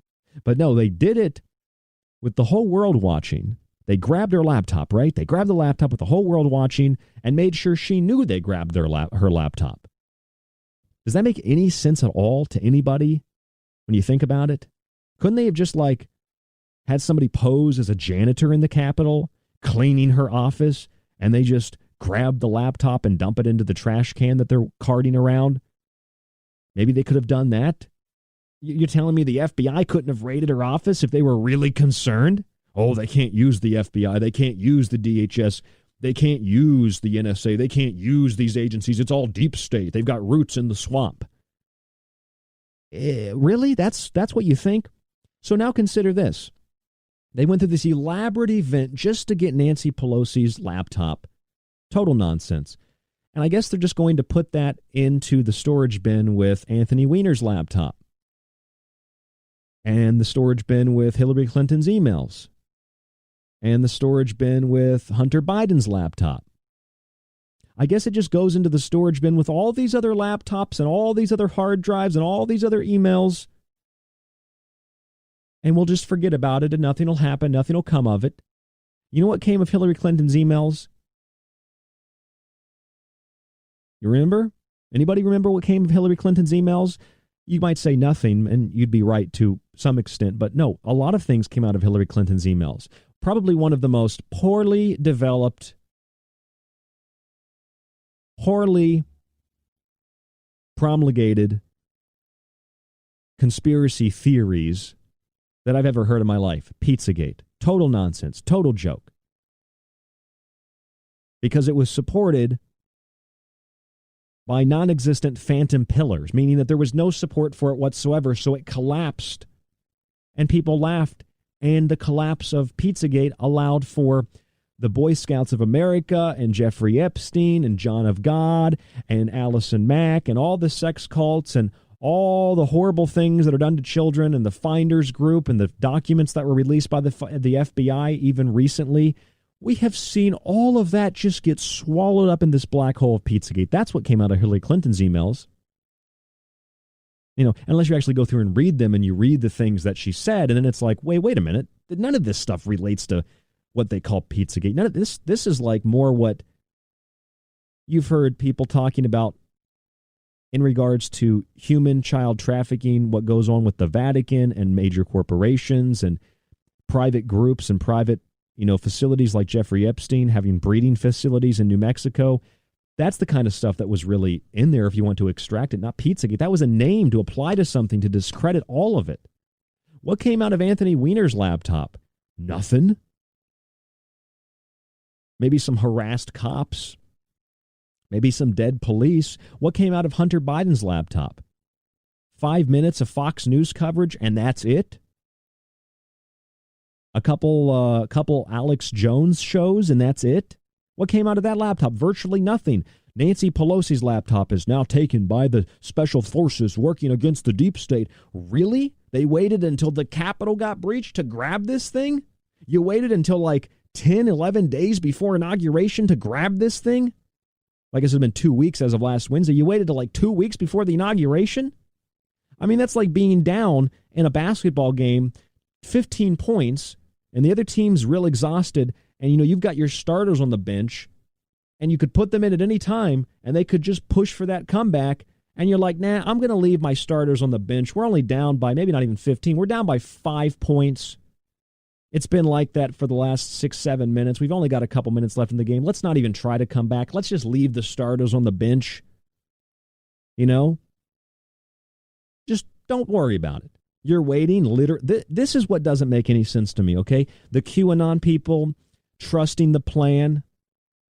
No, it's trust the scam. It's all a scam. Pizzagate's a scam. QAnon's a scam. You can disagree with me. You can turn this off right now. You can claim, oh, you must be a liberal then. It's like, if you really think that, please turn the channel. None of that is even close to being accurate in describing what I'm expressing to you. They got all these laptops, right? They got the emails of Clinton. They got the Hunter Biden laptop. They got the laptop of Anthony Weiner. They got the laptop of Nancy Pelosi, supposedly. And what are we like? Are we in single digits now to inauguration day? And the deep state, they better be scared. QAnon and all these white hats, they've got the laptop. They've got the information. What are they going to do with it? Sit on it like they've been sitting on it for 4 years? Is that what they're going to do with it? Oh, wait a minute, Ryan. They're waiting until Trump gets out of office. That's what's happening. And then they're going to really wage war on the deep state. It's just another way to coax you into a state of lethargy and apathy so that you don't realize, oh, these people who I thought were opposition to the so-called deep state are actually deep state themselves. Maybe the whole thing is a giant illusion. That's when it starts to get scary. When you realize maybe this whole thing about a deep state and an alliance and the cabal and all, maybe it's all just part of the same thing. You can call it whatever you want, but maybe you were duped. Maybe these stories about, like the retired Air Force Lieutenant General Thomas McLerney, oh, they got Nancy Pelosi's laptop. Really? What proof do you have of that? Oh, he's got credibility. He's a retired Air Force Lieutenant General. Okay, credibility or not, where's the evidence of it? Well, you see people here in Nancy Pelosi's office. Okay, I see people in her office. That doesn't mean they took anything. The only evidence we have is some guy put his feet up on her desk. That's it. What, did he grab her laptop?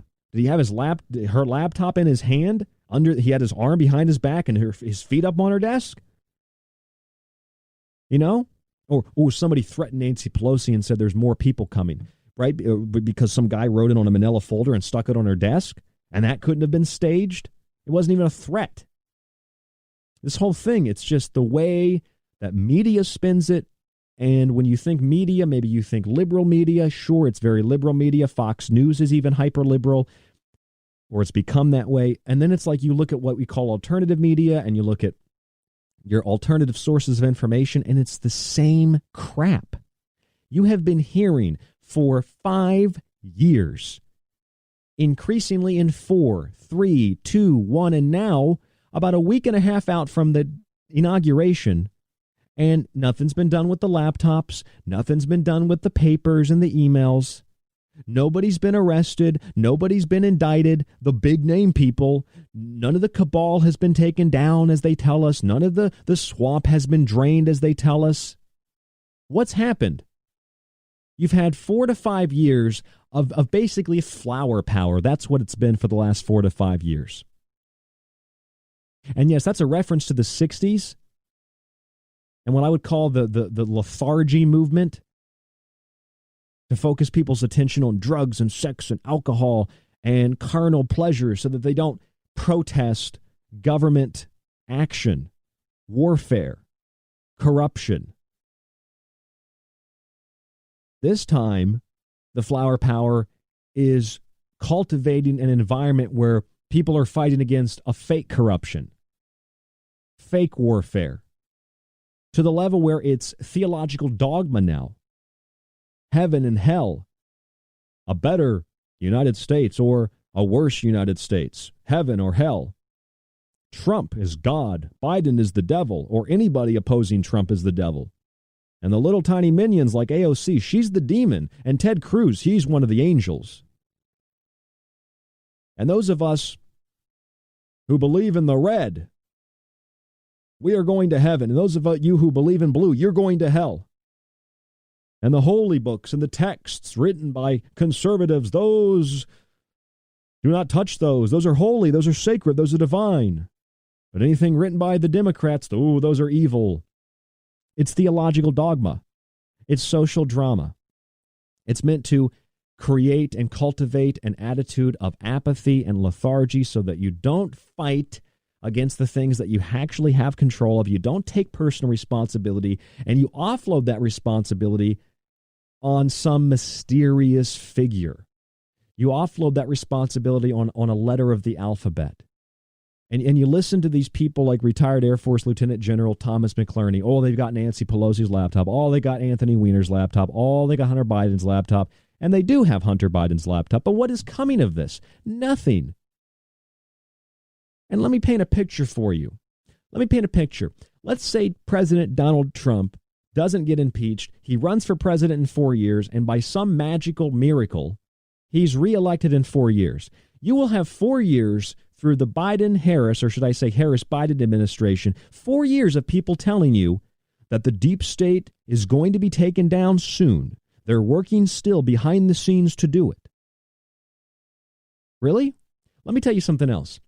You heard all these theories because there were some people in the New York Times and others that theorized like what would happen if Trump won. They would create their own separate government, have states secede, and inaugurate Joe Biden anyway, which is what Nancy Pelosi said. Well, now you have Republicans saying the same thing. We'll have states secede. Trump will still be the president. Do you not see what this is doing? This isn't destroying the Republican or the Democratic Party per se.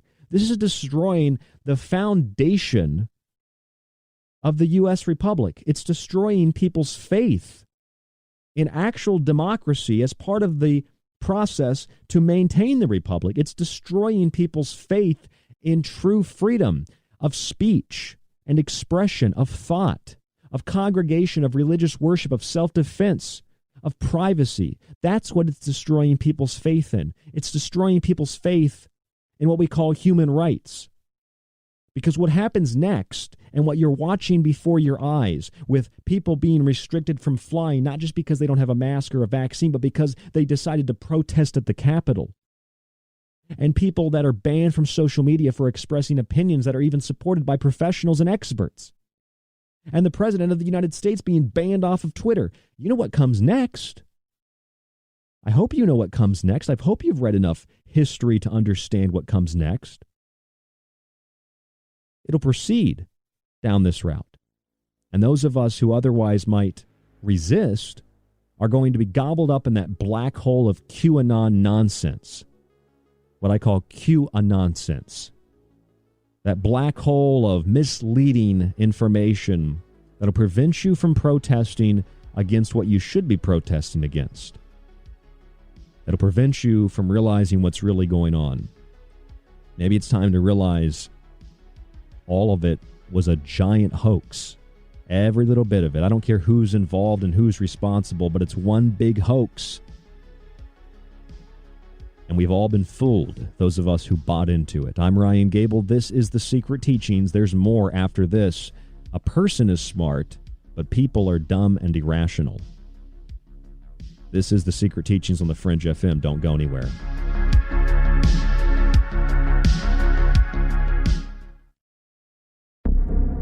This is KTLK Digital Broadcasting, where the normal and paranormal collide. It's the Fringe FM.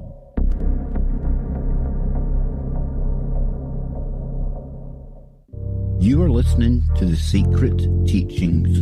To contact the show, to share information and your opinion, or give recommendations, email rdgable@yahoo.com.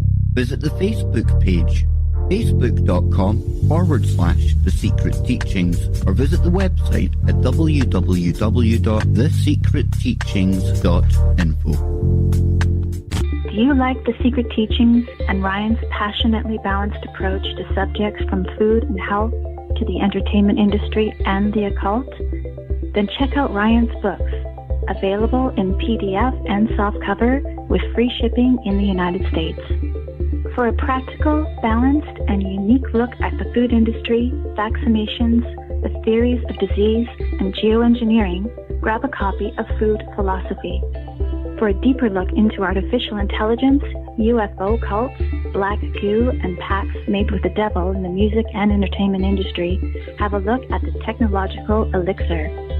Or look for Ryan's masterpiece, Occult Arcana, an encyclopedia of occult knowledge spanning from mythology and science to symbols and sigils, from ritual magic to voodoo, and from comparative religion and psychic abilities to paranormal activity. All 3 books can be purchased on the website at thesecretteachings.info, where you can read reviews from other authors and radio hosts around the world. Just visit thesecretteachings.info.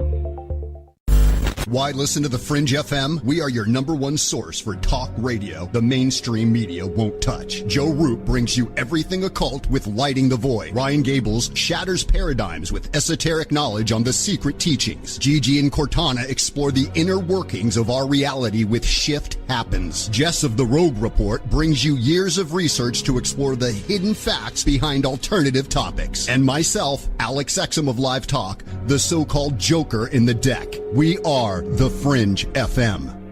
This is Jess Rogie from the Rogie Report News, and I literally sift through hundreds of articles a week to bring you the best in Fringe news. Check out the Rogie Report News here on the Fringe FM. You can't handle the truth! For all of you who supported the Secret Teachings in 2020, I want to sincerely say thank you.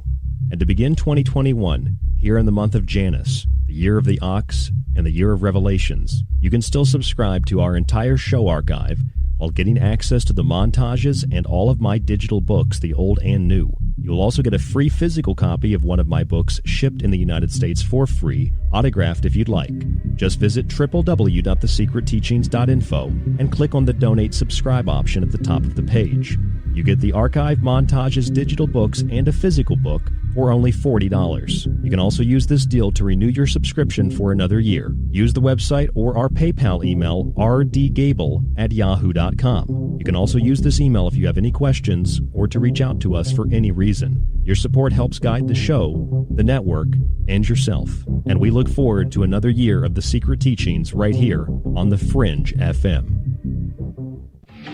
Hi, this is Dave Cruz of Beyond the Strange, and you're listening to Ryan Gable of The Secret Teachings right here on the Fringe FM. Join me on a journey where getting lost is the only true destination, where happiness is an illusion. Here, where the past, present, and future all coexist on the same timeline. Welcome to a future where our true reflection is only revealed once the screen goes dark. Welcome to the darkness. I hope you find it enlightening. This transmission is coming to you from the space between heaven and hell. It's KTLK Digital Broadcasting, the Fringe FM.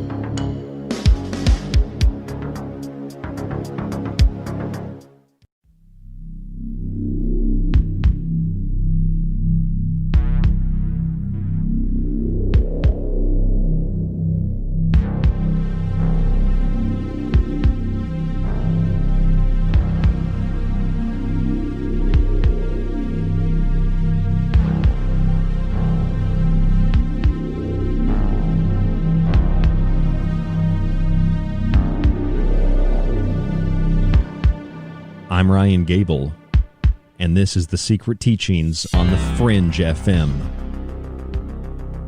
If you'd like to contact us, rdgable@yahoo.com, facebook.com/The Secret Teachings, and www.thesecretteachings.info. For those of you who are interested in actual facts and data, and I know that might seem a little bit trite to say, but 55 criminal cases have been brought against those who were at the Capitol last week at the so-called riot/protest/mob/campaign rally. It's been called all those things and more. 58 people have been arrested and charged for incidents in or near the Capitol.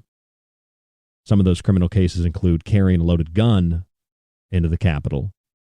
So that has nothing to do with actual violence. And others making threats against the Speaker of the House. What exactly is a threat? Well, that's yet to be defined, because it's kind of arbitrary and it becomes political, which is disgusting. 58 people arrested and charged. I went back and I looked at the numbers as of June of 2020 for Antifa violence, BLM violence, and just Antifa alone, 53 individuals had federal charges brought against them, according to Reuters. So more people have actually been arrested and charged from the Capitol protest than from Antifa rallies that have taken place all over the United States of America in the last year. That should be a sobering number.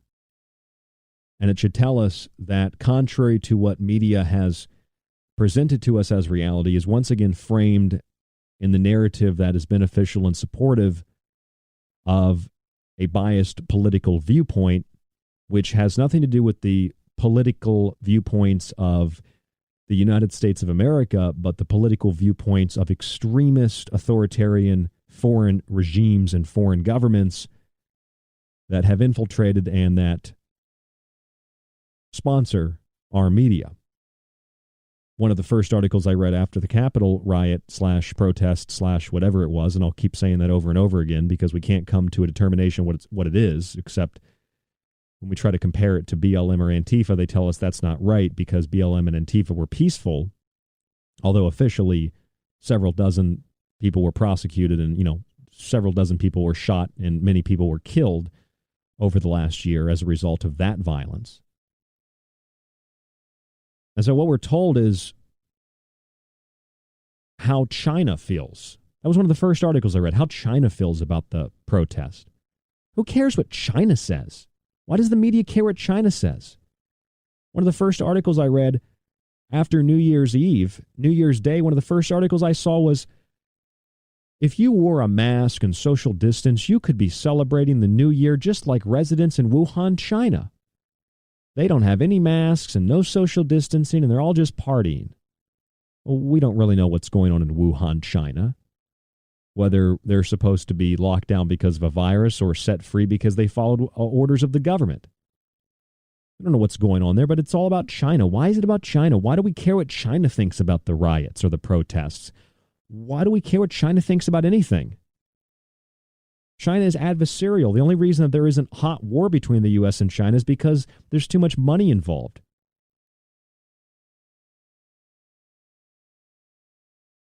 I just wanted to bring that to your attention if you were maybe unaware that more people have actually been charged from the Capitol than from Antifa. I guess it depends on how you put the numbers together, but overall, it's pretty even. 58 people at the Capitol to 53 people from Antifa. But the media would tell you that if this was BLM or Antifa, it would be a harder crackdown. No, it's actually been a harder crackdown on the people that were at the Capitol. And the intention of this show is not to politically support or politically defend one side or another side. I just find it interesting that Parler has been removed, that people who were at the Capitol have been fired from their jobs, that they've been put on no-fly lists. I find it interesting that the president has been removed from social media sites, permanently banned. I find it interesting that we've been told over and over and over and over and over and over and over again the president never has ever said white supremacy is bad. And yet you can find literally hundreds of videos where he says it. We were told the president never, ever condemned the violence at the Capitol. He didn't say anything about it. I thought it was extremely telling. I thought it was extremely telling that the president actually said it was a landslide election and everyone knows it, especially the other side. But you have to go home now. We have to have peace. We have to have law and order. We have to respect our great people in law and order. We don't want anybody hurt. It's a very tough period of time. This was a fraudulent election. But we can't play into the hands of these people. We have to have peace. So go home. We love you. Now, I don't care what the guy said. And it's just like poorly written, if it was written, poorly written public relations. Go home, we love you, you are very special. I don't care what the president said. But what I do care is that there are many instances where he has said, we have to have peace, we have to have law and order. And yet they say, no, he never said that. And if you try to go find him saying it, you can't because they banned the video. They banned his account. They removed apps from the App Store again. That's what's really, really important. That's what's really concerning. And if it were the other way around, even if this was Joe Biden, I'd say the same thing. There's something wrong here. Something's not right. Don't you see that something's wrong here? Don't you see that something's not right? Don't you see that this isn't about Trump or Biden or Kamala Harris or Mike Pence or politics or the Republicans or the Democrats or any of this nonsense political mumbo jumbo? All these shenanigans, all the rhetoric, all the nonsense, all the QAnon crap. Don't you see it's way beyond that? All that stuff it's flower power. It's meant to convince you that you could take pleasure in sex and drugs and rock and roll and all the other things that make life so sweet and beautiful and not realize what the authorities are doing. Not protest, wars, or social injustices. Just shoot up, get high, bang random people, and listen to some music. I'm not saying those are bad things, but they're quite distracting, wouldn't you say? And you know what Trump's administration has shown us over the last 4 to 5 years? It's showing us, and more importantly, it's showing the world who supports global government and who doesn't. Perhaps that's one of the litmus tests to determine who will support the overthrow of individual human freedom and who will support the collectivized hive mind mob psychology, to determine who can be trusted and who cannot be trusted, to determine who will be purged and who will not be purged in the first purge. And in that way, it's not just flower power, it's actually the 100 Flowers campaign. Now, if you don't know what the 100 Flowers campaign was, the 100 Flowers campaign was a political PR stunt which was run by Mao Zedong and the Communist Party in China. And what they did was they told the public, they told university professors, they told intellectuals, they told everybody, we care what you think. Tell us what you think of Mao. Tell us what you think of the Communist Party. And people were reluctant to do it because a lot of people have been slaughtered in the streets for expressing their opinions. So people said, I don't know if I'm really comfortable saying or expressing how I feel. And the Communist Party said no. And Mao said, no, we won't hurt you. Just tell us how you feel. We want to know so we can right some wrongs and correct things. So people started writing letters and told them how they felt and about the Great Leap Forward and the millions of people starving to death and being slaughtered and having their property stolen and all that, you know. And Mao said, okay. Noted. And the next thing that happened was a lot of people died because they used that to determine who could be trusted and who could not be trusted. And then they went on a killing spree and slaughtered a bunch of people, or excommunicated a bunch of people, or put a bunch of people in prison camps for expressing their views. And that's exactly what the Trump administration has done. In fact, I did a whole show on it called The 100 Flowers President, because that's what Trump's whole presidency has been about. Finding the detractors of global government, snuffing them out, and justifying through some arbitrary legal means a way to imprison, to censor, and to ultimately, as history has shown us, probably execute lots of people who disagree, which is why AOC and others want hit lists for people that support the president. I'm not saying they support outright killing people, but they want hit lists. They want to hit and target and identify those who aren't supporting their extremist ideology. But you can't see the president saying, I disavow white supremacy. Go home. Have peace. Have law and order. We don't want violence. You can't see that because they banned it. They blocked it. So the president could speak for 24 hours straight, and if they don't air it, nobody hears it, nobody knows what happened, then the media tells you this is what he didn't do, and that creates the reality. That's the narrative. That's how powerful the media is, no matter how poor their ratings are. That's how powerful local media is. That's how powerful television is. That's how powerful radio is. But the one common problem across all divides is back to the individual again. An individual is smart. An individual is intelligent. An individual is intuitive. An individual is aware. An individual is conscious. But a mob, a hive mind, singular organism made up of individuals comprising a collective is persuadable, manipulated easily, swayed easily, gaslit easy, and far easier to control than a single person. A mob is easier to control because once the mob is whipped up into a frenzy,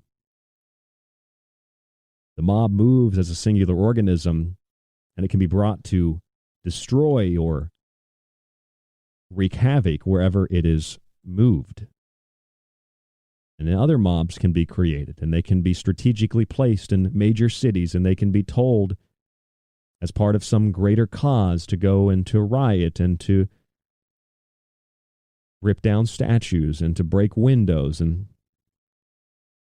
that's what you've seen for the last year, but all of that disappeared, and we're told that if the protesters at the Capitol were Black Lives Matter or Antifa, they would have been arrested and they would have went to jail. And then you look at the evidence and it's like, okay, 58 of them did get arrested and were charged, but only 53 Antifa members were charged federally as of June of 2020. There haven't been a lot of them, but there were more at the Capitol than as of June 2020 last year for Antifa. That's weird, isn't it? What about all the celebrity hacks that put up millions of dollars to bail out rioters publicly? What about federal prosecutors that said, no, we're not going to prosecute them. Release them from jail. Put them back on the streets. People that were violent criminals, people that were pedophiles in some cases. I don't like these one-size-fits-all, these arbitrary, generalized statements. But a lot of the Antifa people that have been arrested are literally pedophiles. They are literally hardened criminals. They are literally Marxist professors at major universities. They are literally clinically, certifiably insane by some psychological standard. And the rest of them are useful idiots like Stalin said. And so are a lot of the protesters at the Capitol. Do you really think that all those people that went to the Capitol in Washington or the Capitol in Michigan or the Capitol in Virginia really think all those people are like brilliant, intelligent, wonderful people? Most of them couldn't find their left hand. Most of them couldn't find their nose. Most of those people are no different than the people that oppose them. They blindly follow. They blindly support. They couldn't tell you why they like the president any more than someone who protests and throws Molotov cocktails and bricks through windows. They couldn't tell you why they don't like the president. Like, legitimately explain it to you, not just repeat rhetoric. Neither one could tell you why they like or dislike. None of them could tell you why they like or dislike the president. Republicans, Democrats, Christianity, atheism, anarchism, they can't explain why they support these things. They're just part of some group mob psychology, and they follow the leader. That's all that it is. Because an individual is smart, but the mob is dumb. The mob is panicky. The mob is frenzied. Doesn't it concern you that it doesn't really matter who the president is. Doesn't it concern you the president says, I disavow white supremacy, I disavow violence, I want peace, I want love, I want law and order, and they just censor the video and say he never said that? Doesn't that concern anybody? That's what you should be marching for. Because this isn't an attack on democracy. Democracy is a mob rule. And if Democrats really love democracy so much with their little I voted stickers and the vote blue no matter who, which is an insult to democracy, and you should have your voting rights stripped away if you ever publish something like that on social media, vote blue no matter who, that's not democracy, that's a mob.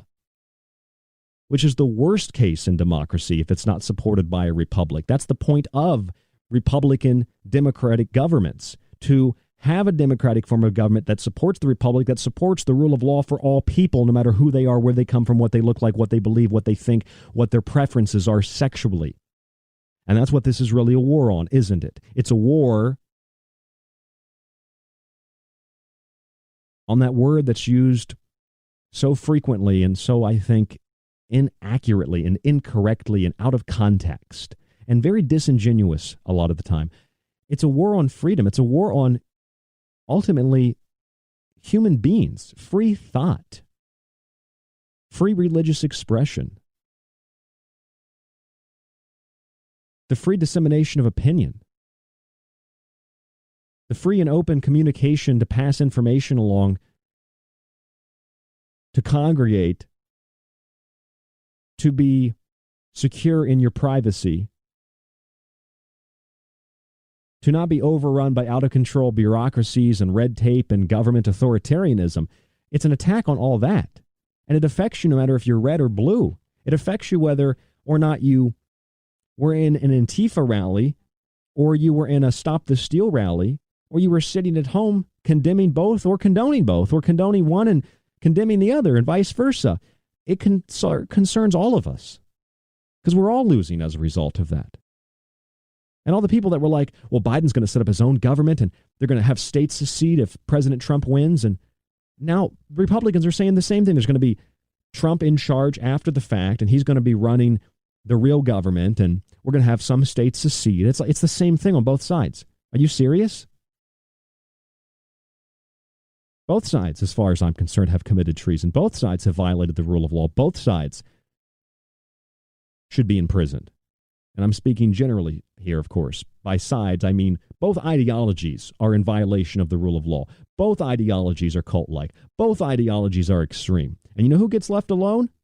The mass majority of people who don't support either. The mass majority of people like you and like me. Because the extremists on both sides are the incredibly teeny tiny microcosm of the macrocosm of the rest of the U.S. citizenry and the rest of the world population of people who just want to be left alone, to produce and not have our stuff stolen from us, to not be convinced every single day, or at least people try to convince us every single day, that because of our race or because of our sexuality or whatever it is, we must be bigots or we must be better, we must be worse, we must be good guys or bad guys because of the color of our skin or because of the organs that we have sexually or because of the preferences of how we want to have sex or the preferences of what political system we support.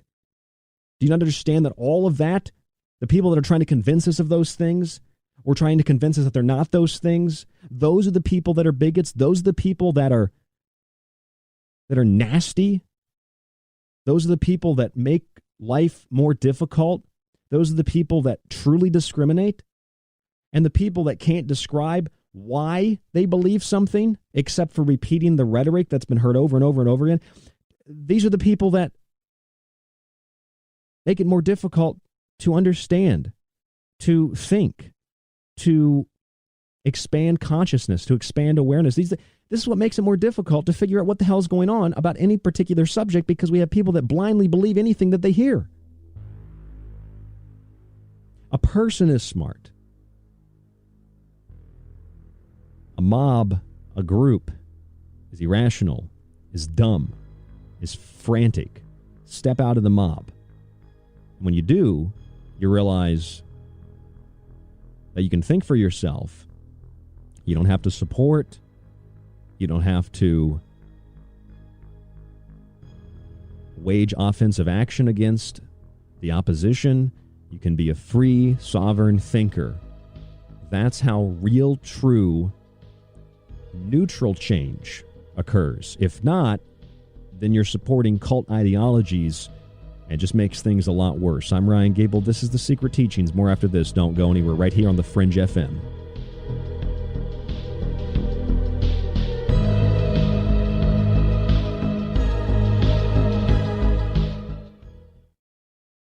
You could listen to this. And again, people say David has no evidence, but I hate this channel. Or you could listen to The Secret Teachings with myself, Ryan Gable, 5 nights a week on the Fringe FM, and join us to explore the outer limits of history, symbolism, parapolitics, and more. We'll explore a little of everything, but don't take my word for it. I'm kind of like you. I'm a last of a dying breed, a generalist. That's thesecretteachings.info and the Fringe FM. If you're interested in all things that include the occult, from witchcraft to voodoo, and from mythology to alchemy, then why not check out the book Occult Arcana, complete with hundreds of beautiful images. Maybe you want to look at technology, black goo, UFOs, and demonic pacts made in the entertainment industry. check out the technological elixir, black goo, transhumanism, and invoking AI. Or if that's not enough and you want a practical look at food, lifestyles, and ingredients, even those in your pet food, with free solutions to better health, then check out Food Philosophy. All three of these books are available in softcover or PDF at www.thesecretteachings.info. That's where you can read reviews, see pictures, and even order yours today. It not only supports The Secret Teachings and Fringe FM, but most importantly, it supports you.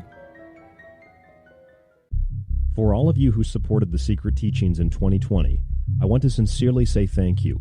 And to begin 2021, here in the month of Janus, the year of the Ox, and the year of Revelations, you can still subscribe to our entire show archive while getting access to the montages and all of my digital books, the old and new. You'll also get a free physical copy of one of my books shipped in the United States for free, autographed if you'd like. Just visit www.thesecretteachings.info and click on the Donate Subscribe option at the top of the page. You get the archive, montages, digital books, and a physical book for only $40. You can also use this deal to renew your subscription for another year. Use the website or our PayPal email, rdgable@yahoo.com. You can also use this email if you have any questions or to reach out to us for any reason. Your support helps guide the show, the network, and yourself. And we look forward to another year of The Secret Teachings right here on the Fringe FM. They all say the same thing. They're all like, over the last 4 years, everything good that happened was because of us. And we would have done more good stuff if it wasn't for those guys. And then the Democrats go, oh, we did all the good stuff. It's like you're all working for the same guy. You are hearing the sound between that which is above and that which is below. It's KTLK, Digital Broadcasting, the Fringe FM. Why listen to the Fringe FM? We are your number one source for talk radio the mainstream media won't touch. Joe Roop brings you everything occult with Lighting the Void. Ryan Gables shatters paradigms with esoteric knowledge on The Secret Teachings. Gigi and Cortana explore the inner workings of our reality with Shift Happens. Jess of the Rogue Report brings you years of research to explore the hidden facts behind alternative topics. And myself, Alex Exum of Live Talk, the so-called Joker in the deck. We are the Fringe FM. Want more of The Fringe? Check out thefringe.fm for more information on your favorite shows. Also, don't forget to check out the Fringe mobile app or the other ways you can tune in through the Paranormal radio app and TalkStream Live. Where the normal and paranormal collide, it's the Fringe FM. The truth is out there, and so are we. KTLK, Digital Broadcasting, the Fringe FM. This is The Secret Teachings. If you'd like to contact the show, email Ryan at rdgable@yahoo.com or find him on Facebook at facebook.com/thesecretteachings. Howdy, this is Joe Mars, the New York Times bestselling author of Crossfire, Rule by Secrecy, Rise of the Fourth Reich, and my latest one, Our Occulted History. And you're listening to The Secret Teachings.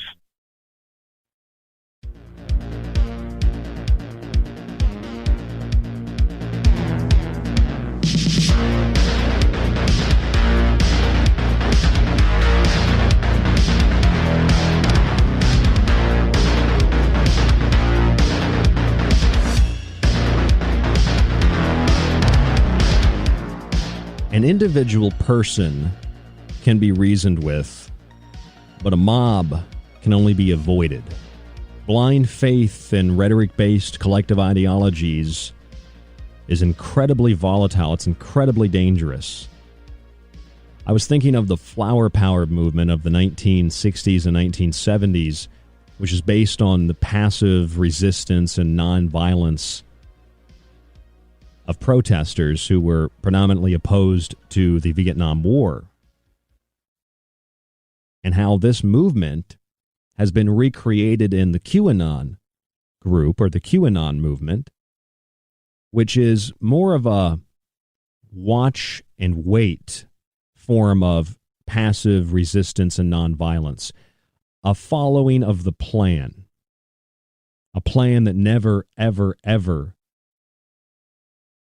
unfolds in the way that Q followers believe it was going to unfold, but any kind of evidence or proof that the plan has proceeded as planned is, of course, going to be amplified and expressed in hyperbole and exaggeration to prove that the plan is active and it's real.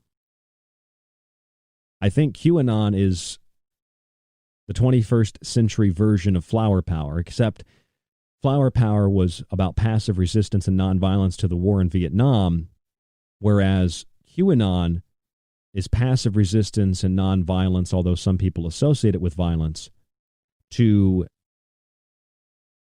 and you could say that it's to a lot of things, but to real independent, free political thought. QAnon and its association with the Trump presidency and its association somehow with white supremacy and its association with all these things that one media in particular, one form of media, one side of media likes to associate it with,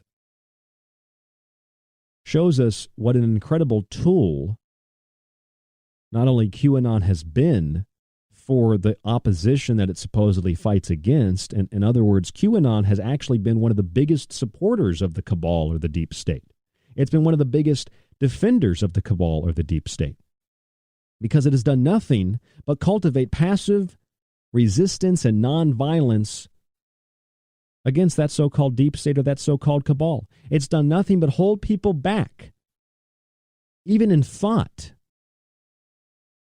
Maybe it should be passive resistance and preventing people from thinking for themselves. If you really believe there's a deep state and a cabal, QAnon is an integral part of its security force to prevent you from recognizing what it really is that you should be fighting against. I know that a majority of people who think outside of the box, let's say, might disagree with me, and I don't really care, because I think that not only is it like flower power, but I believe that the entire Trump presidency has been what Mao Zedong called the 100 Flowers campaign, which was meant to get people to write letters and to determine who was opposed and who supported the Communist Party. And when it came out that those people who had written letters and said, we don't support the Communist Party, we don't agree with what you're doing, you've killed millions of people through negligence and through direct violent action, then those people were excommunicated. Those people were sent to forced labor camps. Those people were executed. The 100 Flowers campaign was an excuse to get the people that opposed the government to come out of hiding and to express their discontent so that they could be rounded up and dealt with. And that's what the Trump presidency has been used for, to determine who will support authoritarianism, who will support the selling out of the United States of America, who will support the global government, and then to justify through COINTELPRO, to justify through staged violent action or simply media manipulation of reality, that people who believe in anything opposed to what mainstream media said, that they're violent, that they're white supremacists, that they're going to hurt people, to justify putting them on lists and preventing them from flying and preventing people who have a certain point of view from posting on social media. The president has been banned from multiple social media platforms now. That's been confirmed over the last couple of days. Parler has been removed. I don't use Parler or any of these things. I'm reading what's happening. Parler's been removed. That's been a big thing for conservatives. I've heard that Gab has been extremely censored. Facebook, of course, is out of control, and it has been for a long time. Because these big tech companies, they are the arbiters of what a reality is. Mainstream media is the arbiter of what reality is. You can't read Hillary Clinton's emails, remember, but CNN can. It's illegal for you to, but it's legal for CNN. Legal or illegal based on what? They don't tell you. You're just supposed to believe what they say because they are God. They create the narrative. They create reality. They frame reality. It's a framing war. It's a cultivation war. And words play an incredibly powerful part in all of this. I read you this article last week on the show called Liberty Shrugged that said, from the headline, 4 dead, 52 arrested, 14 police officers injured after pro-Trump rioters breach Capitol, a true statement, but they don't tell you that one person was shot by police. They were not killed by Trump supporters. Maybe the police officer was a Trump supporter, I don't know. 2 people died of heart attacks and 1 person died of stroke. 52 people were arrested. 58 people were charged, by the way. And that's more than, as of June of last year, how many people had been charged in Antifa riots. And the only reason more people were charged overall with Antifa and BLM is because those movements lasted over 7 months of nonstop violent insurrection from coast to coast.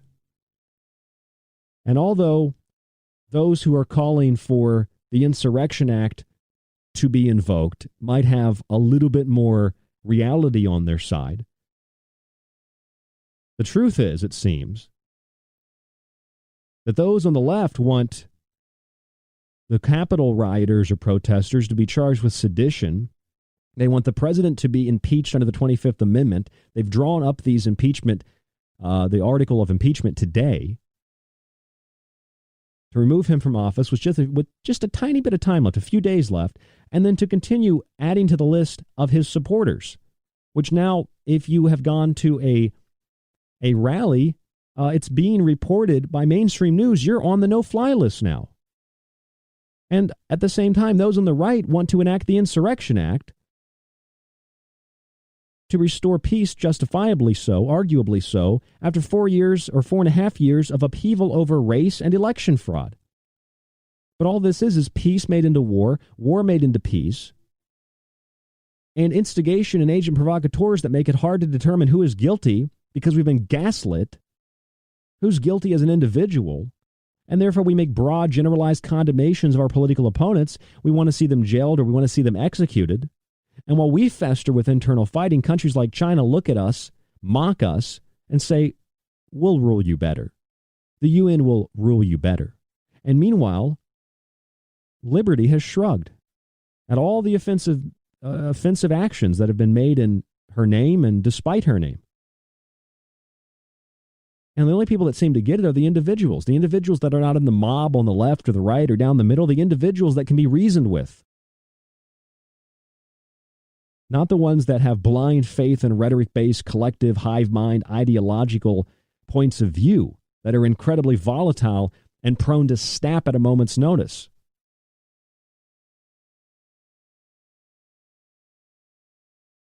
And it's very, very much like the flower power movement of the 60s and 70s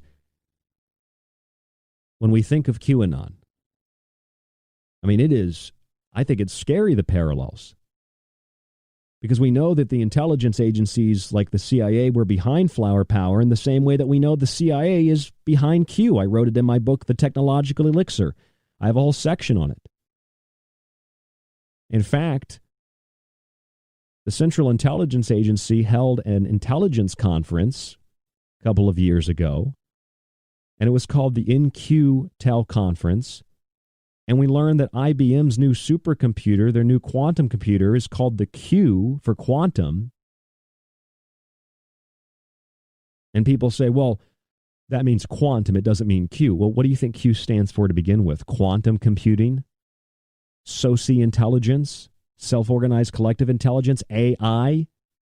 Getting people to move in a hive mind? What do you think it's all about? It's a giant fraud. And they can use things that are relevant that we can see with our eyes as proof to support what is otherwise a manufactured reality. For example, retired Air Force Lieutenant General Thomas McInerney said that a group of special forces mixed in with Antifa and others went in to the Capitol during the protest and they stole Nancy Pelosi's laptop. I've heard they stole her hard drive, so I guess the conspiracy people can't get it right. Was it a hard drive? Was it a computer? Was it the hard drive in the computer? What are we talking about? And so, of course, this is circulating all over the internet. And one wonders, why is it that we've had Hillary Clinton's emails for, like half a decade? Nothing's happened except QAnon-like tools that have been used to discredit people who have tried to expose the Epstein cult, NXIVM cult, the Seville cult, the child trafficking, creating straw men that can be torn down, easily discredited. That's what came out of the Clinton emails. How about the Weiner laptop? What happened with Weiner's laptop? They've got the laptop of Weiner. They've got the emails of Clinton. They've got the Podesta emails. By they, I'm just using a very vague they. We know the FBI has Hunter Biden's laptop. We know that's confirmed from the shop that it was taken to by Hunter and forgotten about. We saw the receipt for it. We've seen that the FBI has had it for months. I don't trust that Giuliani guy, but we have all these laptops. Isn't that weird? They've got Weiner's laptop. They've got the laptop of Hunter Biden. They've got the laptop of Nancy Pelosi now, according to retired Air Force Lieutenant General Thomas McInerney. So where is the justice? For all of you who are Q supporters, where is the plan? Where's it at? You might say, well, it's coming. It's coming. Justice is coming. Let me explain something to you. You do know in like less than 2 weeks, there's an inauguration, right? And you do know that Donald Trump is still president until inauguration, right? And you do realize that for 4 years, including after the election was deemed lost, Trump has done nothing or virtually nothing that the QAnon people claimed that he was going to do, that the Trump supporters claimed he was going to do. Have you not realized that?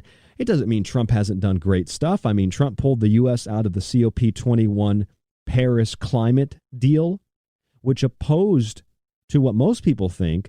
Big oil wanted the U.S. to stay in that deal because it shut down their competition and supported natural gas, which is where they make a lot of their money now.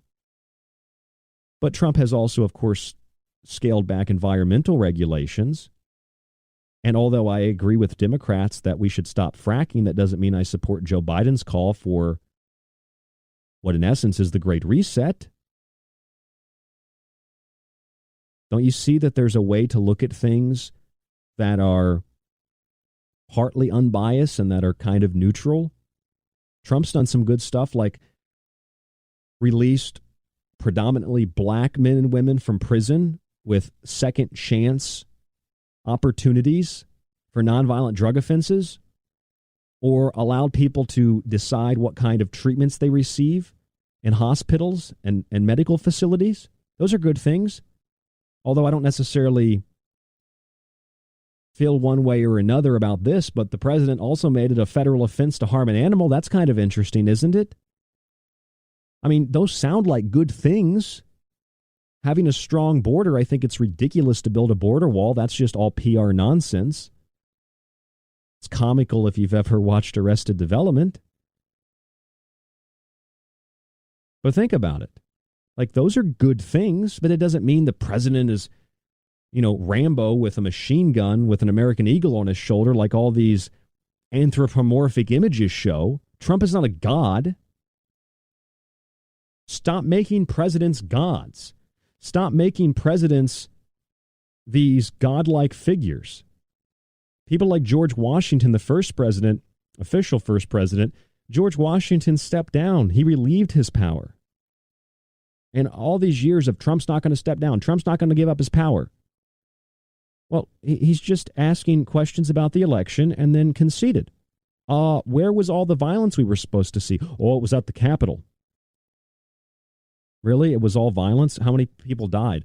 5 people died, Ryan. You have no idea. Okay, 5 people died. So what does that mean? 5 people were killed by Trump supporters, or 1 person was killed by Capitol Police? 3 people had heart attacks and strokes, and another person was basically trampled, from what I understand, a police officer. So where's the violence? But I've seen dozens of people shot and killed from Antifa.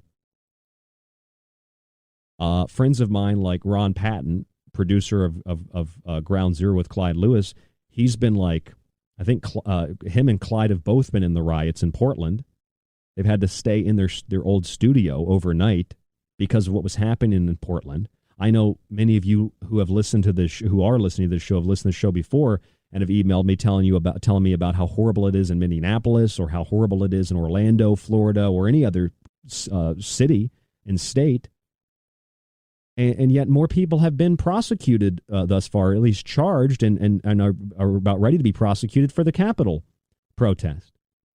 And it's like, we make such a big deal out of the president. The president, which basically just means, from the Latin, it means to sit before. The president, although the president has executive authority, the president is one of a number of checks and balances, a figurehead, if you will, a ceremonial position in a way, but has a lot of power. The Congress has a lot of power. The Senate has a lot of power. The judicial branch,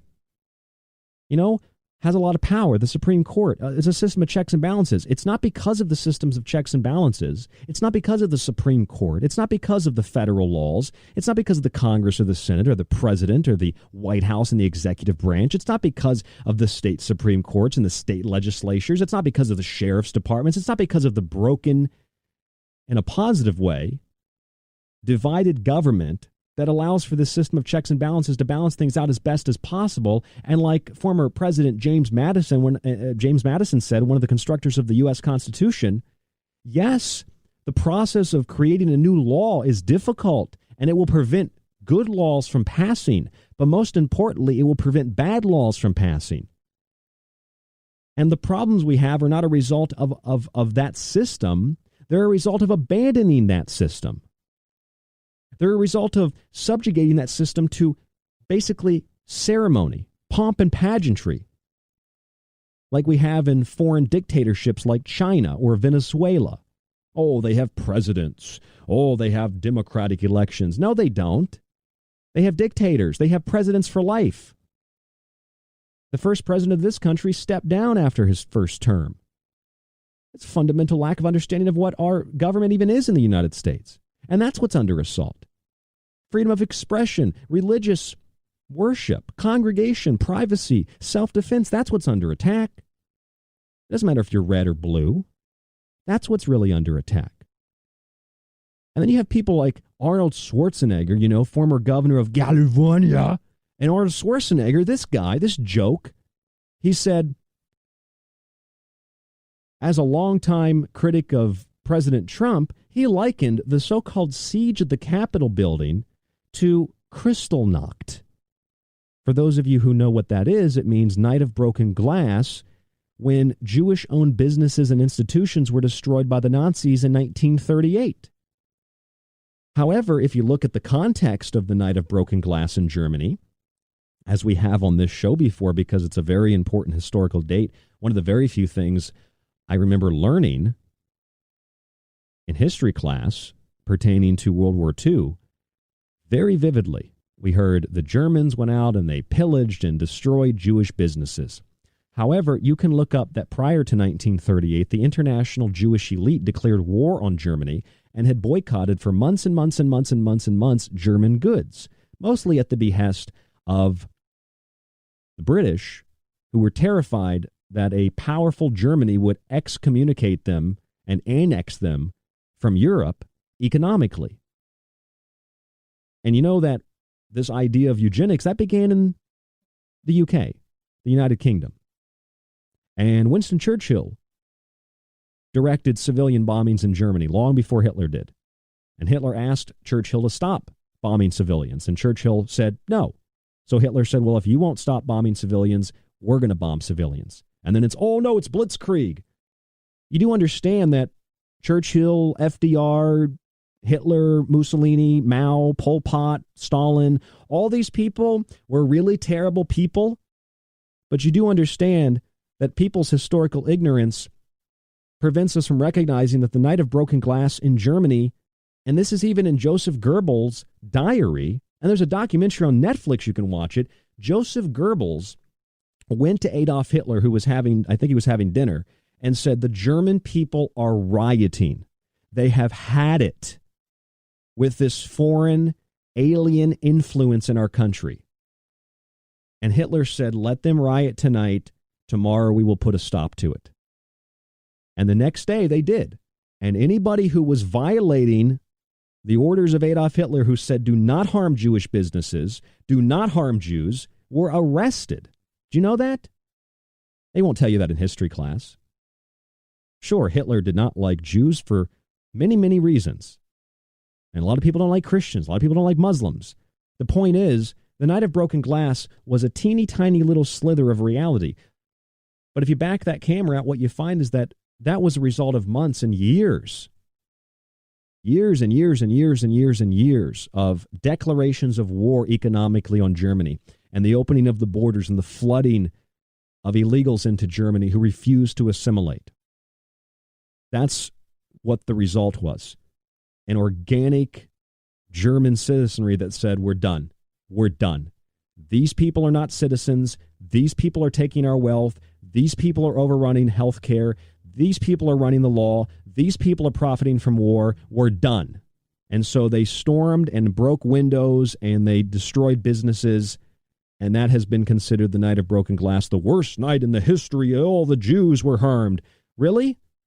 But you don't know the context to it. And likewise in history, we'll see, as Schwarzenegger compared the Capitol siege to the Night of Broken Glass, if things proceed as it seems they are planned, we'll hear the siege on the Capitol was the Night of Broken Glass, and there'll have to be people 50 years from now, like myself and like you, who do radio shows and other things, that will have to say, actually, there were 7 months to a year of violent riots from Antifa and from Black Lives Matter, and people just were done.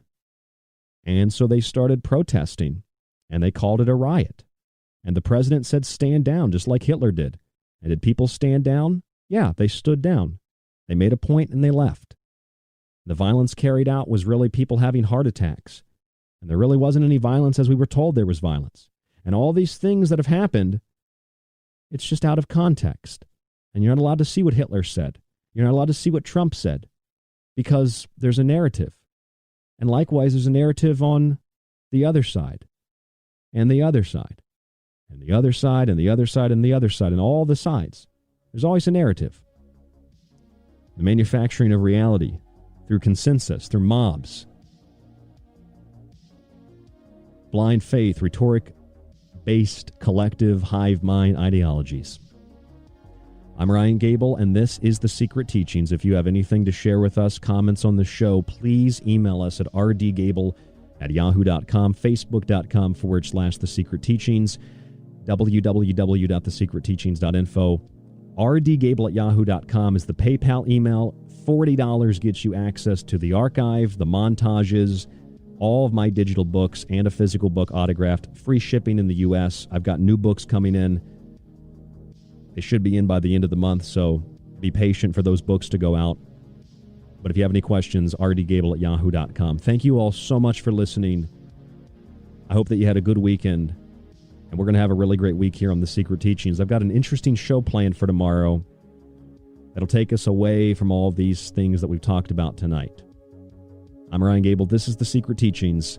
Stay safe, stay informed, stay healthy, and we'll talk to you on the next broadcast.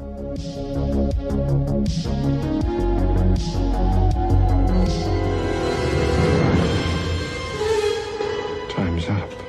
Time may be up for tonight's broadcast of The Secret Teachings, but don't worry, you can still catch us Monday through Friday right here exclusively on the Fringe FM. You can also subscribe to the show and montage archive while grabbing my books at thesecretteachings.info. To get in contact with us, you can email the show at rdgable@yahoo.com. Stay tuned to KTLK Digital Broadcasting, the Fringe FM. Want more of The Fringe? Check out thefringe.fm for more information on your favorite shows. Also, don't forget to check out the Fringe mobile app or the other ways you can tune in through the Paranormal radio app and TalkStream Live. Where the normal and paranormal collide, it's the Fringe FM. Hey, this is Amalia from Know the Self Mystery School. I know that you are in the midst of massive change. We all are. This is the great turning, the time that we all decided to be here on the planet. Do you know why you came here to be a part of this crazy time? If not, I invite you to join my mystery school. I have a 9-week course called Activate Your Mission. And in this course, you're going to learn how to erect crystal clear boundaries so that you can hear that inner still voice that's going to guide your every move.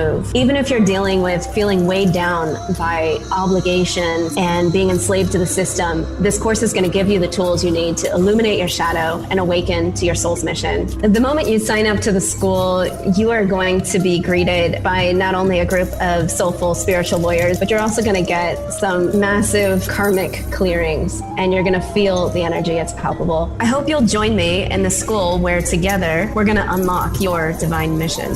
Activate your mission by going to thefringe.fm/soul mission and put in the code word Fringe and receive $50 off you today. Love talk radio? Then you'll love TalkStreamLive.com. TalkStream Live is always on, 24/7, with the best streaming talk shows. Find your favorite talkers and discover some new ones. It's free, readily available online or on mobile with any smartphone or tablet. Finding your favorite talk shows all in one place has gotten a whole lot easier. Just go to TalkStreamLive.com. Be sure to download the free apps from Google Play or the iTunes App Store. Walks downstairs alone or in pairs and makes a slinkety sound. A spring, a marvelous thing. Everyone knows it's Slinky. It gives a big lift when wrapped as a gift. A very likable toy. It's falling in place, brings smiles to your face. Something kids can enjoy. It's Slinky, it's Slinky. For fun, it's a wonderful toy. It's Slinky, it's Slinky. It's fun for a girl and a boy. And Slinky mobiles with big slinky wheels and pistons that move as you go. It makes a great sound when you pull it around. The driver's an old-timey fellow. A slinky dog, a slinky train, many more wonderful toys. You tug the string, they do their thing. They're great for girls and boys. They're slinkies, really wonderful toys. They're slinkies, they're fun for girls and boys. Norman T. Balone, assistant janitor. Yeah? I am here to inform you that everyone in this unbelievably large advertising agency has been fired. Oh, no. Except for you. Really? Which means, Mr. Balone, you're now president of this entire unbelievably large advertising agency. Gee, I don't know much about advertising. Apparently neither did anyone else around here. See, I spend most of my time mopping floors and listening to the radio. Radio? Now, there's an efficient and economical way to advertise. Really? Well, sure. Radio costs a fraction of TV. Ooh. And radio targets specific customers. I love radio. So you'll accept the job. Boy, it's a big responsibility. Make up your mind, Balone. This is the chance of a lifetime. All right, I'll do it. Splendid. In 3 hours, you will address the stockholders at our annual meeting. Oh, what'll I say? You'll explain why this company lost $17 billion last year. Can I change my mind? I don't really believe radio. Red hot because it works. For all the facts, call this station or the Radio Advertising Bureau. Hi, this is David Oman with HouseAtTheEndOfTheDrive.com. You're listening to KTLK, the Fringe FM. Hey, Fringe listeners, this is Dave Cruz, host of Beyond the Strange Radio, asking you to join us live Sunday evenings at 7 p.m. Pacific Time, 10 p.m. Eastern, right here on the Fringe FM. Visit BeyondTheStrange.com for links to chat, social media, and schedules of the show. And remember, always stay strange. Hasta. Follow The Fringe FM on Facebook and Twitter This at The portion of the Fringe show is being FM. brought to you by Ed's Almost Friendly Gas Station. If you drive into Ed's Almost Friendly Gas Station for a fill-up and your attendant forgets to offer to check under your hood and clean your windshield, well then why don't you just do it yourself? All broadcasting from New York, upstate near the Great Lakes, it's Lighting the Void. I'm your host, Joe Roop. Welcome to the broadcast. We're live on KTLK Digital Broadcasting, the Fringe FM. Yeah, that website's going to be coming back. It's almost there, man. You can listen to this broadcast, though, with just about any website that plays radio stations right now, so... All right, so what is it? I don't even know what today is. It's Thursday, the 17th, going on Friday, December the 18th. It's midnight here, and it's packed full of snow. We got like, I don't know, so far, they said we're going to get like 2 feet of snow. I don't know, just doesn't look like that to me. It's about 6 inches, but it's covered everywhere. It's all over the place. This might be my first white Christmas I ever get to experience in my life. But anyways, if it's your first time joining the broadcast, welcome. Thank you for showing up and listening to us, giving us a chance. It is kind of a weird show, right? This isn't a political show. We're not going to talk about politics all night or anything like that. We usually talk about things of a conscious nature.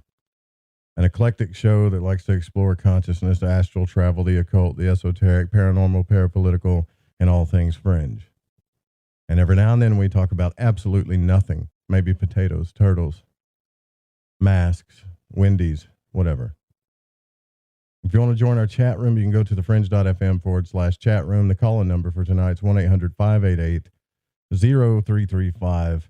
And you can email me at contact@lightingthevoid.com. This broadcast is always live. The calls are always unscreened. And we got 4 or 5 lines, too. So you can always get through when the lines are open. I think I get a lot of phone calls, though, sometimes when the broadcast isn't live, which is funny. I have it like where it shows up on my phone, and I think people call, when they're listening to I got to set up something, because when they're listening to the replays, they're like new listeners. I don't think they know it's a replay, so they're calling in a lot. All right. So anyways, I'm sorry I'm late. Like, I had a stomach ache last night. I keep getting these stomach aches at night. It's weird. And then last night it was bad. This time it was really, my stomach started getting really tight on me. So I had to dart across the street, take a shot of Pepto, some whiskey, and a little bit of lacquer thinner. I think we're good. So tonight's broadcast is, well, it's pretty much about what I just said, right? Like fringe broadcasting, fringe podcasting. What's this whole fringe thing about? And I want to make this kind of real clear, too, because there is the paranormal. You got all these paranormal networks, stations, shows. And there's shows that are completely dedicated to conspiracy. And even the ones, and they'll say they're not, but they totally are. And then there's like fringe, and fringe is different. And the reason why I wanted to call the network fringe, at least in my point of view, it's different. Because basically all fringe is just the curious of the most curious people that are willing to go to places and go to depths that others will not go to find the truth. And that's the question, right? Like, how far are you willing to go to find out the truth? The truth about what? The truth about life, death, spirituality, who you are, who everybody else is. What is love? What is consciousness? What is force? What are you willing to do to find out? Because I honestly think that there's things that have been put in place for those that want to go down that road. The curious. Signs and all kinds of symbols and correspondences and things, and especially in nature. You know, you can't really trust a lot of the stuff that's been created by man, but you can trust nature. This is kind of where like numbers and sacred geometry come in, things like that. And for the seeker, someone that wants to find the truth, it seems the more they dig, the more signs they get that they're on the right path. Or at least the more communication they get. And then what is this thing about relation? Like, why are we here? I mean, why didn't we just, like, I wonder sometimes. You ever just think, I don't know, everybody's got this place where they just think about weird stuff. You know where I do that is in the shower. Like, I have the weirdest thoughts in the shower. I wonder sometimes why we even had to have relation. Not just male, female, but people in general. Why didn't we just, like, bring one person down here to experience everything? What's so important about having a mirror or a person to relate to connect with, Why is that important? Why does that matter? I think a lot of the times we don't really look at that close enough, and it matters a hell of a lot to me, because by hearing another person share their experience, it helps me reflect on my own. And in some way, I help that person reflect on their own experience too. What am I helping them with? I could just, who knows, right? I mean, we go from just simple conversation all the way down to love and sex when it comes to connection, or we don't connect at all. Friendships to families, work companions. Every person we learn something from, we figure stuff out. And for me, it's not about the books. For me, it's always been about talking to people. Now, there are deeper things that we learn in relationships that have deeper things going on, but I think this is important. Like, this is the spark, right? The communication. And whatever we feel inside, even our theories, our intuition, whatever that leads us, whatever road that leads us down, even if we're completely like bat crazy, I still think we should share it. I think you should share everything that's on your mind, or what you wonder about, what you fear, what you want. We have to get a little deeper here. And I think as Saturn and Jupiter are coming to this place, there's this energy of Jupiter that's wanting to expand and grow and just get bigger. And then there's this energy of Saturn, and they're conjuncting, right? That's wanting to make sure that everything's lined up. So you can't just go for it, right? You got to make sure everything's lined up. And these energies are coming together. Because we're about to learn the depths of who we are. Why we are here. So whatever's going on in your story, especially if you're tapped into spirituality, I believe, just like I'm sharing my story with you right now, because I want you to consider what I'm thinking about here. I believe that those energies are showing us that we're about to take a deep journey. Where does that go? Where does that lead us? Does that lead us deeply in consciousness, deeply in ourselves, deeply with each other? I don't know.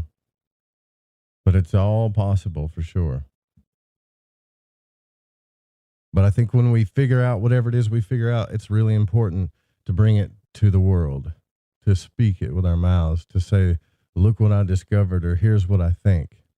And it doesn't matter if it sounds crazy to others. The message might get heard by somebody. You have to have alternate perspectives.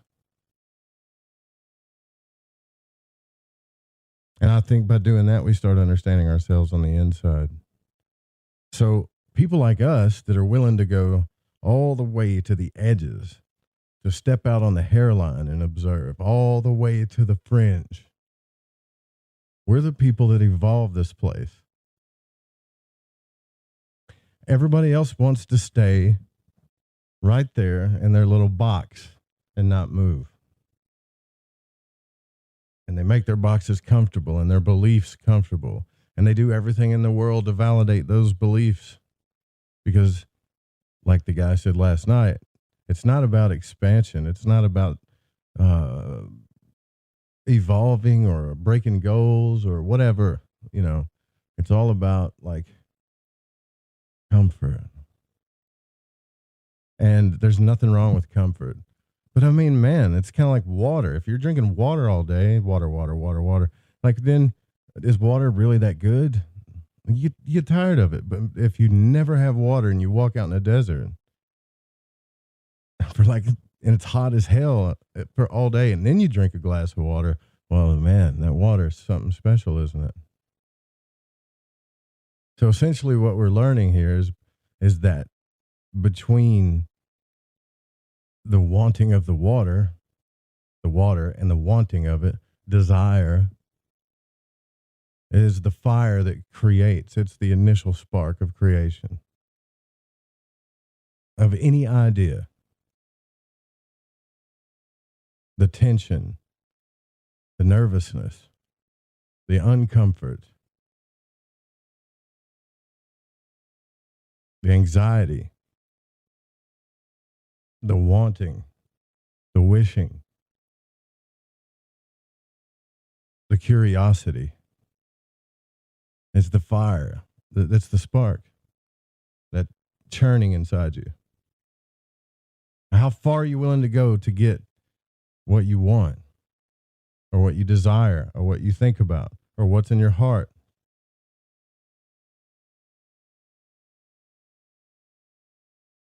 You don't even know if you do that when you're drunk. Right. Well, I'm willing to go to hell and back for it. I'm willing to go to the fringe, all the way out on the edge. And I don't give a damn what everybody in their boxes think about it. And I don't think you do either. So we all have to be here in this little family trying to figure stuff out, you know?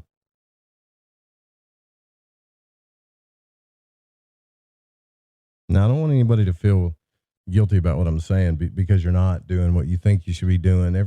But you don't have to feel that way either. There's reasons why we do everything. And some of these boxes keep our kids safe. They keep us safe. They give us sanctuaries from this crazy, chaotic place. But there has to be a balance, I think.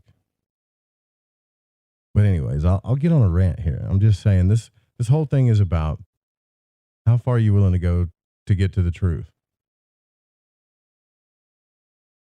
Now we got a pretty special guest coming on. Juan from the One-on-One podcast is going to be here in just a moment. But I really think things are about to go to the next level individually. Like I've noticed, especially today, at least 4 people doing things I never thought they were really going to imagine that they could do. And second, they're really good at it. You know, everybody's exploring themselves individually. They know what they want. They're ready to go for it. Well, don't stand on ceremony. Go. But I got to tell you, I learned a lesson too. And this is the last thing I'll say about this before we go into break.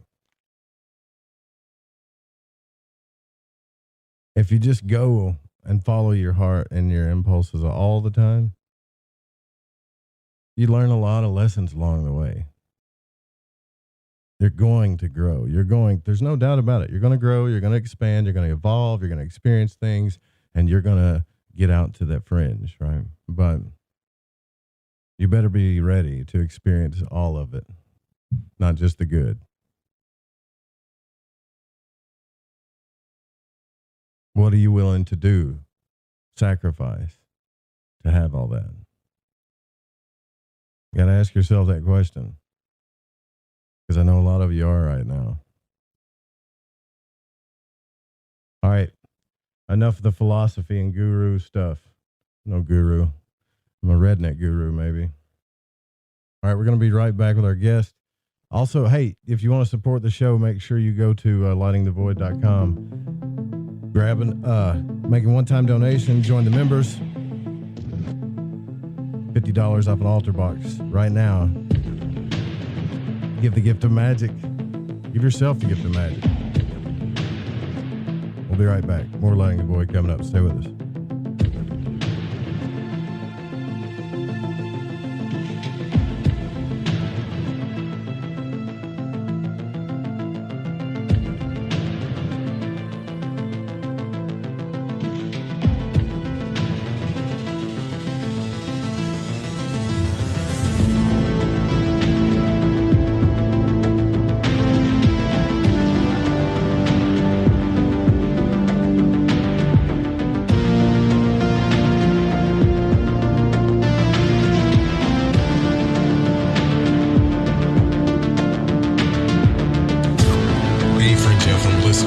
Did you know that when you're on the road with limited data or no Wi-Fi available, you can still listen to every minute of the Fringe FM by calling 701-719-3971.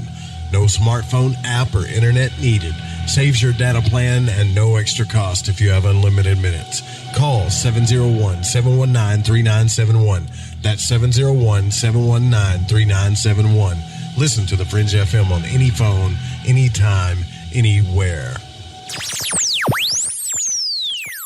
AncientLifeOil.com. That's AncientLifeOil.com. Are you stressed? I mean, who isn't? Anxiety creeping in? No, not that. Is sleep hard to attain because your brain just won't slow down? We're living in crazy times, and the fear knob has been turned up. Okay, there's an answer. Take a big breath, exhale, and go log on to AncientLifeOil.com. CBD, broad and full spectrum, organic and non-GMO CBD for you to enjoy. Change your tune from fear to calm, from brain overload to clear thinking. 0.003 THC on full spectrum and 0% THC on broad spectrum. Competitive pricing with the best quality. Also know everything is going to get better. No worries, be happy. CBD can help calm so your nerves don't think they're a 6-string electric guitar. Enjoy life, smile, and log on to AncientLifeOil.com for great CBD. That's AncientLifeOil.com. You'll be glad you did.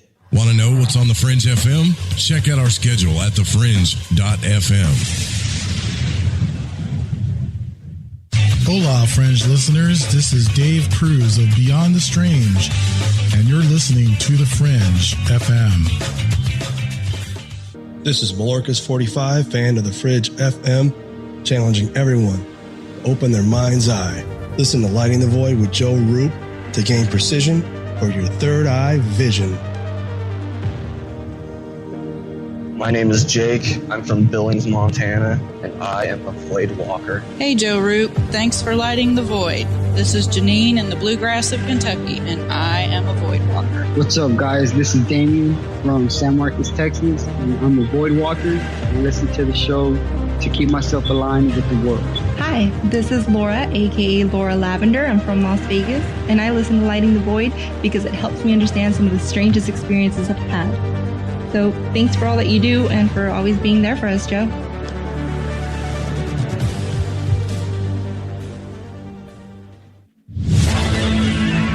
Hi, this is Kronox from Belgium, and you're listening to Lighting the Void with Joe Roop.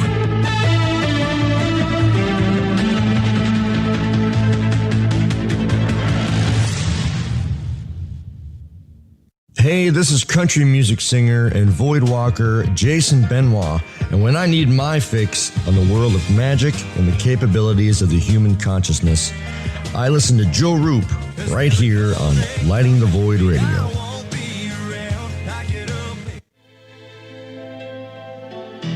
Born out of the alchemical tradition of Paracelsus is a medical tradition called Spagyria. Though not many people practice this work today, Phoenix Aurelius has been researching and teaching this work for the last 15 years, and he needs your support. Hi, I'm Phoenix Aurelius, and I'm the founder of the Phoenix Aurelius Research Society, where I perform modern scientific research on the methods and techniques of Paracelsian alchemy and Spagyria for health, wellness, agriculture, ecology, and more. All my work is 100% funded by the public, so if you like what I'm doing and you want to support my research, please consider making a purchase of spagyric medicines from my apothecary, fund your own spagyric IDF wellness research, or participate in my group study or one-on-one immersion courses so that you can learn how to perform this work for yourself. I want to thank you in advance for your support.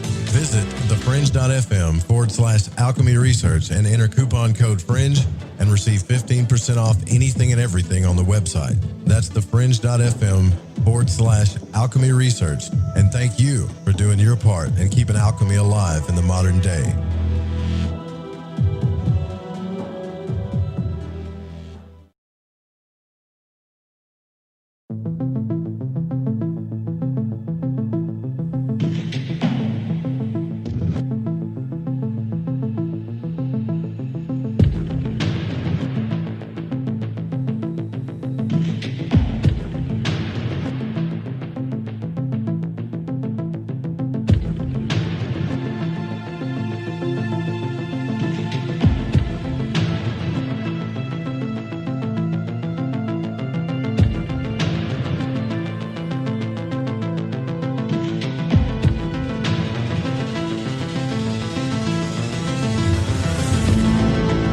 right, welcome back to Lighting the Void. We're live on the Fringe FM. We're here with our guest is here with us, a podcaster. Just, I don't know how many episodes he's in, but I'm going to drop this website in here for you. It's a really cool website, actually. I'm digging it. Juan Ayala is here with us. And this is a really opportune time, too, and I'm glad I'm getting to talk to him. And I want to say this to you guys real quick, too. Before you decide whatever it is that you're going to go do, because I know a lot of you are thinking about taking some kind of journey. I only know that because, like I said, I don't just guess this stuff. I talk to a lot of you. I read a lot of your messages, so I know what energies are playing out.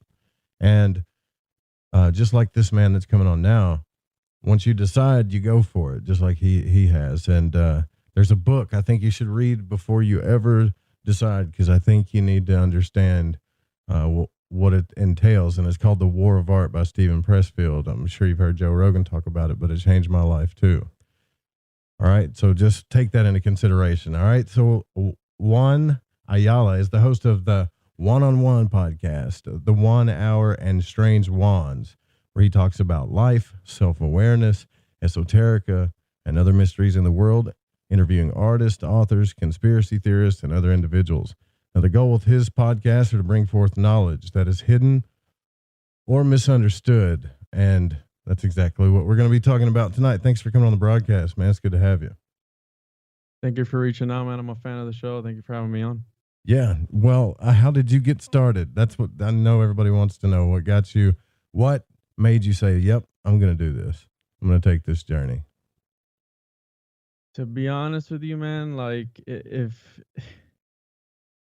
getting into these fringe thought ideas that rule you a heretic, right, with your family and friends and different individuals, when you start talking about these different things, it all started with me.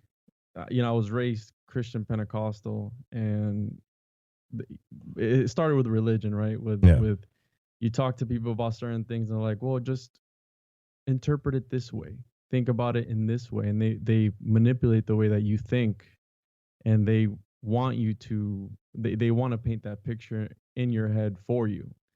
And I started podcasting obviously because I'm a big Joe Rogan fan, and I always said to myself, I said, man, what could I start a podcast about?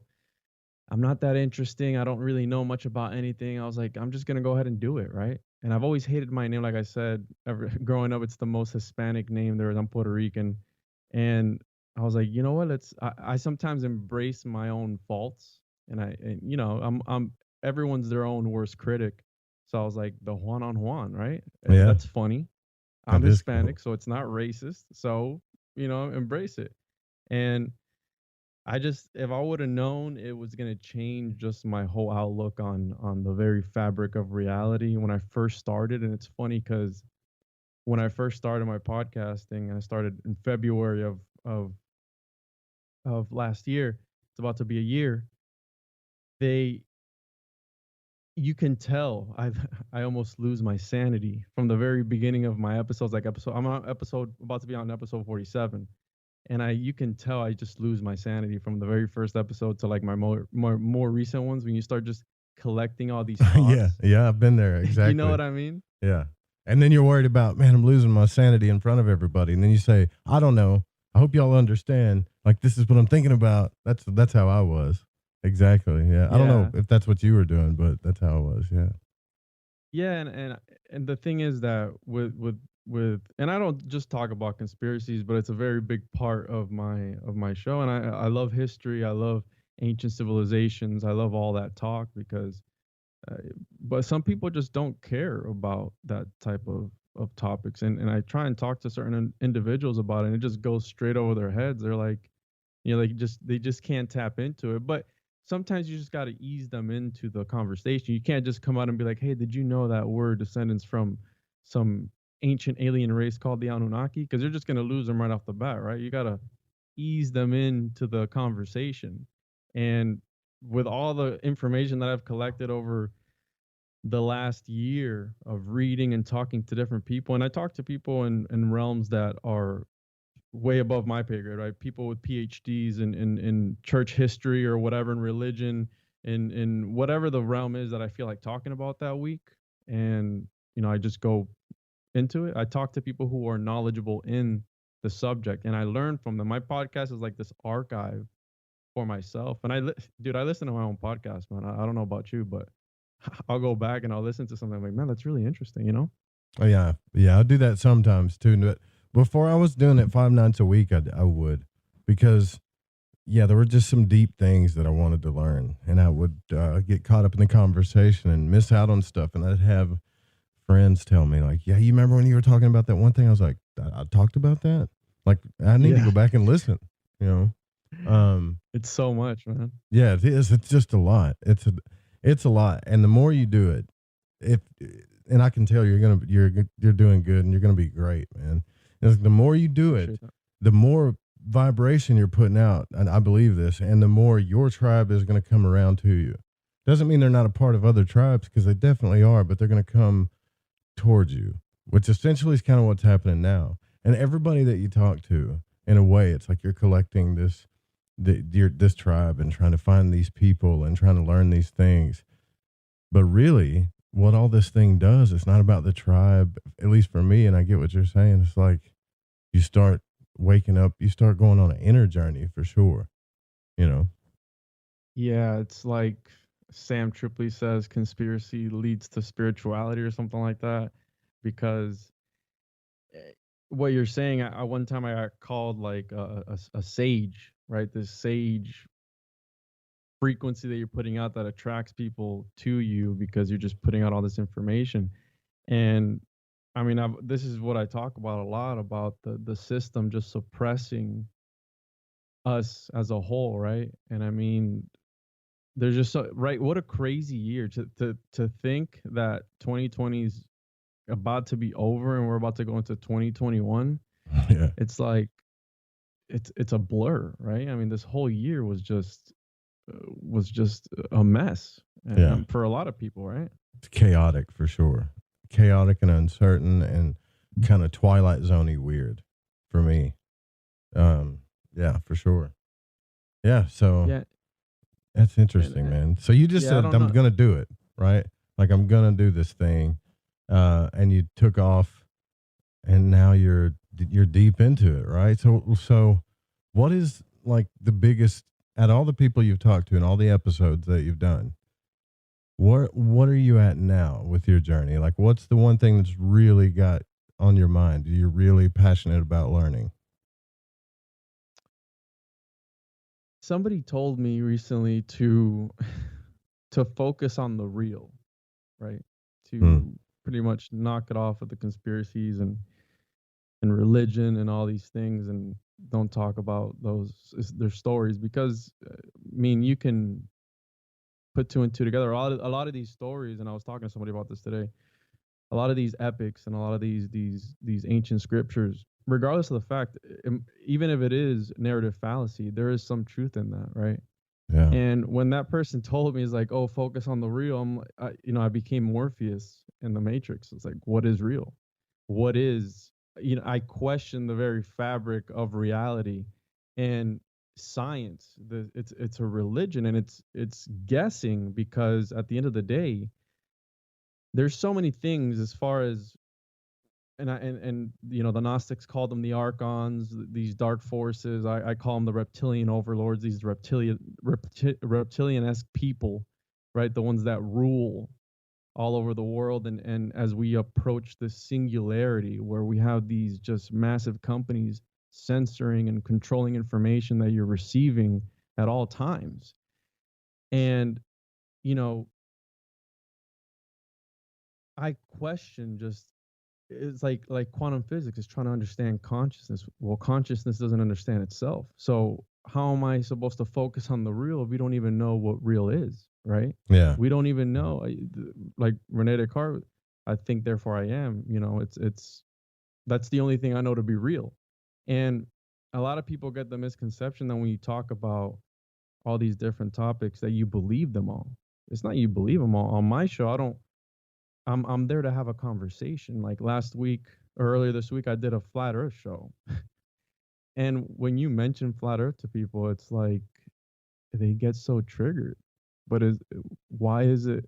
Why would it be out of the norm, right? I mean, I personally believe that the world's round, but why is that crazy, right? I don't We've know. caught the government lying about other things. Why wouldn't they lie about that? And it's all information that you can't confirm for yourself. You know what I mean? Yeah, I get approached just here recently by a guy wanting to come on doing a flat Earth show, and I think it's very interesting, just like how many facts they can come up with to negate so they have their facts, and then this is what should make you question the fabric of reality, right? Yeah. So the people that know about flat Earth are so passionate and adamant about it. They have a list of rebuttals for everything that you can say to them about why the Earth is round. And the people that believe the Earth is round or view it that way, they're just like, whatever, the Earth is round, right? And then they start spitting out their facts. Well, both people have facts.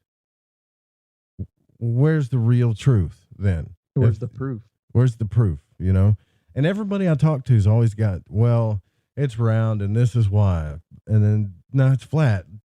Look at this formula or this mathematic thing. You tell me this. And it's like, okay, well, I guess this is one of those situations where I'm going to have to choose. And if that's the case, and we're choosing if the Earth is round or flat, then are we all seeing the same realities? Is reality our belief? What the hell is reality? Right? Yeah, it's just like Platonism, where Plato and I was thinking about this today because I was thinking about things to talk about on this show. I was like, what am I going to talk about? And if you really come to think about it, right, Plato's theory of forms, where thoughts are in their own dimension, all we are as people is just thoughts against other thoughts. I don't like the way you think or see something, so my belief is against yours. And we're in that endless cycle. Well, I don't like that about you and you don't like this about me, so we're just going to fight about it, right? And this whole reality of whatever you want to call it, I feel that maybe back then as a collective, and you were talking about raising everybody's vibrational frequencies and all this stuff, I feel that maybe back then, if people did believe that the world was flat, and that's why they thought they could, sail right off the edge. Because if enough people as a collective think about something, because we can't deny the fact that there's the double slit experiment where the observer has an effect on reality itself. Like that's science. That's something that if you figure that out, you get a Nobel Peace Prize. And that fascinates me. It's like, well, are we in this simulation? How Elon Musk and all these different people, right? All these famous people talk about. And interestingly enough, I believe it was after Elon Musk had come out with it, Bank of America issued this statement saying, it's 30 to 50% chance that we're in a simulation. It's like, why would they come out and say that? Bank of America. That's wild to me. Like, really? Yeah, because they don't. Yeah, that way you don't care too much about your reality, so they can. Yeah, it's like don't ditch reality. The money is still, just we're gonna control your money. But hey, you might be in a simulation, because I feel maybe they suppress everybody's ideas when it comes to that sort of thing. Because I was talking to somebody today, and the people who are more weak-minded, and I don't want to say that weak-minded. I want to say that they're more malleable, right? Because there's certain people that need guidance in life when it comes to spirituality or whatever it is. Right. I had somebody tell me today, so what's the point of all this? Everything I'm doing is just pointless. And I said, no, it's not. It's not that it's pointless. But just know that it's better to know that you're in a game versus not knowing that you're in a game, right? Like it's okay for you to know and just play the game. You're in a movie. Just play the movie and just do your thing, right? And that's what the Gnostics were with the whole archons and all these entities that control the very fabric of reality. And they were, pretty much just playing a game against, right? The Gnostics' belief is that we're trapped in this false world by the demiurge. Yeah, the archons. Yeah. In archons, it's like David Icke, how he talks about it's still a prison, even if you can't see the bars, right? If it's a prison and you can't see the bars, I mean, that's even a better. It's the illusion of choice is what I talk to people about, and with and you know the craziness with politics because we just had the election and all that stuff. And I tell people, I said, dude, this is all live action role playing. All these people are in bed together. They don't care about you, right? They're just putting on a show. And at the end of the day, they're going to do their thing and they're going to, right, control the masses how they've always done since the very beginning of time. Divide and conquer, right? Yeah, and I think they know this too. But they know this in a way. They know cause and effect. Like these people know psychology and the Hermetic principles. This is when it comes to the Hermetic principles. This is, and I know this is theory, but to me, the Hermetic principles are the only thing that I've found to be really certain about. So these people come out, and one guy stands at a podium with a suit and a tie and a red tie, and the other one stands at another podium with a suit and tie and a blue tie, and they even paint the colors different around them, and then they start battling each other, and it's like you can't see what's happening here, man. Like you can't see how they just poke and prod you till they get the crowds all riled up. They probably are, man. They're probably in the back doing coke together, drinking whiskey, you know. Like the wrestlers, like I thought they hated each other. No, they were best friends this entire time. But it's what I tell people. It's depending on which timeline you want to believe in, right? I say all roads lead back to Egypt. Back then, and you can see it today. Back then, the pharaohs were gods reincarnated for these people. They had cults. They would literally believe that these, right? And you can go into the realm of Anunnaki, whatever. That aside, they literally believe that they had the gods on earth. The pharaohs were gods on earth. It's the same mentality today. There's a cult-like following when it comes to certain figures in politics or whatever it is, that people literally worship these figures in society the same way that they were being worshipped back then, right? I mean, it's the same mentality. Yeah, it's the same thing. I'll tell you one even bigger because I'm an occultist myself. The magicians nowadays, they do the same thing that the kings and pharaohs did back then, which is this. Some of the kings and pharaohs, they had to learn the mysteries.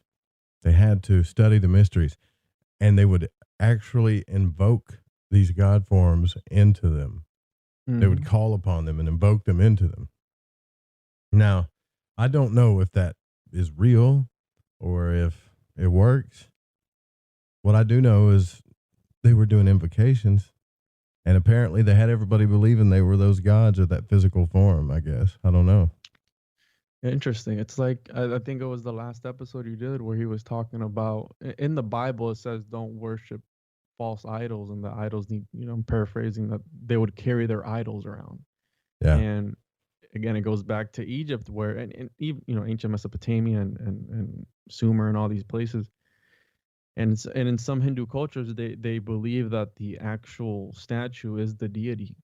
And yeah, you're absolutely right. They would invocate these spirits and these demons or whatever it is, angels, I don't know what you want to call them, entities, some other worldly entities, into inanimate objects or even into themselves.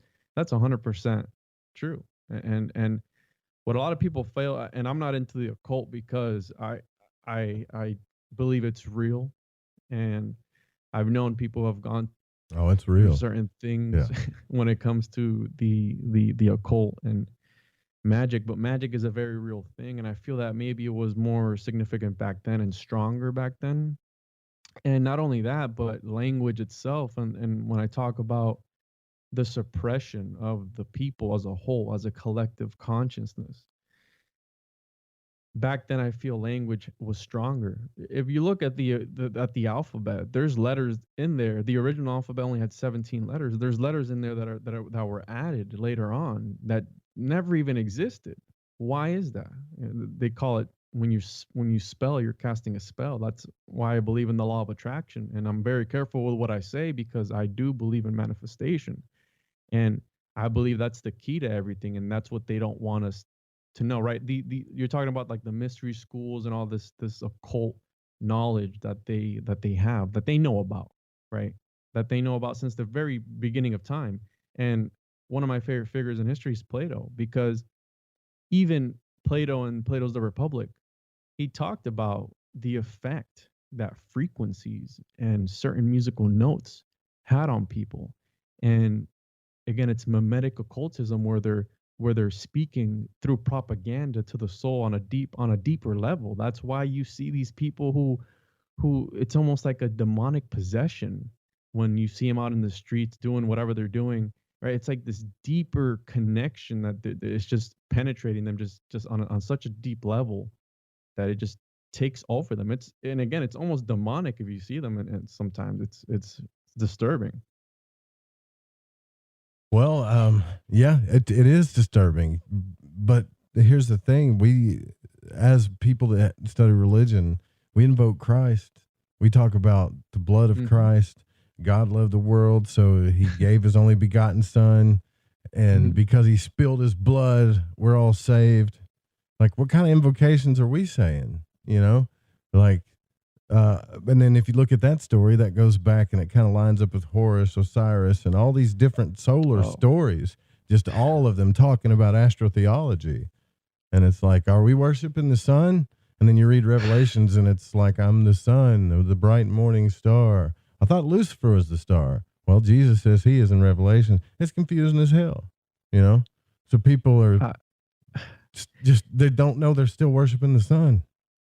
Yeah, and I've talked about the Saturn connection, and I did an episode 2 weeks ago on Saturnalia, and it's what you're saying. It's all throughout all of history. It's the same thing over and over, just different names, just different labels, different names, and yeah, what makes your guy the right guy versus the next guy over? I've always thought about that. And again, raised Christian Pentecostal, and I played guitar in the worship group, and I did it all. And when I started questioning, there's a reason why the Gnostics, the Cathars, they thought the Old Testament was the work of a demonic being, right? Of this lesser God.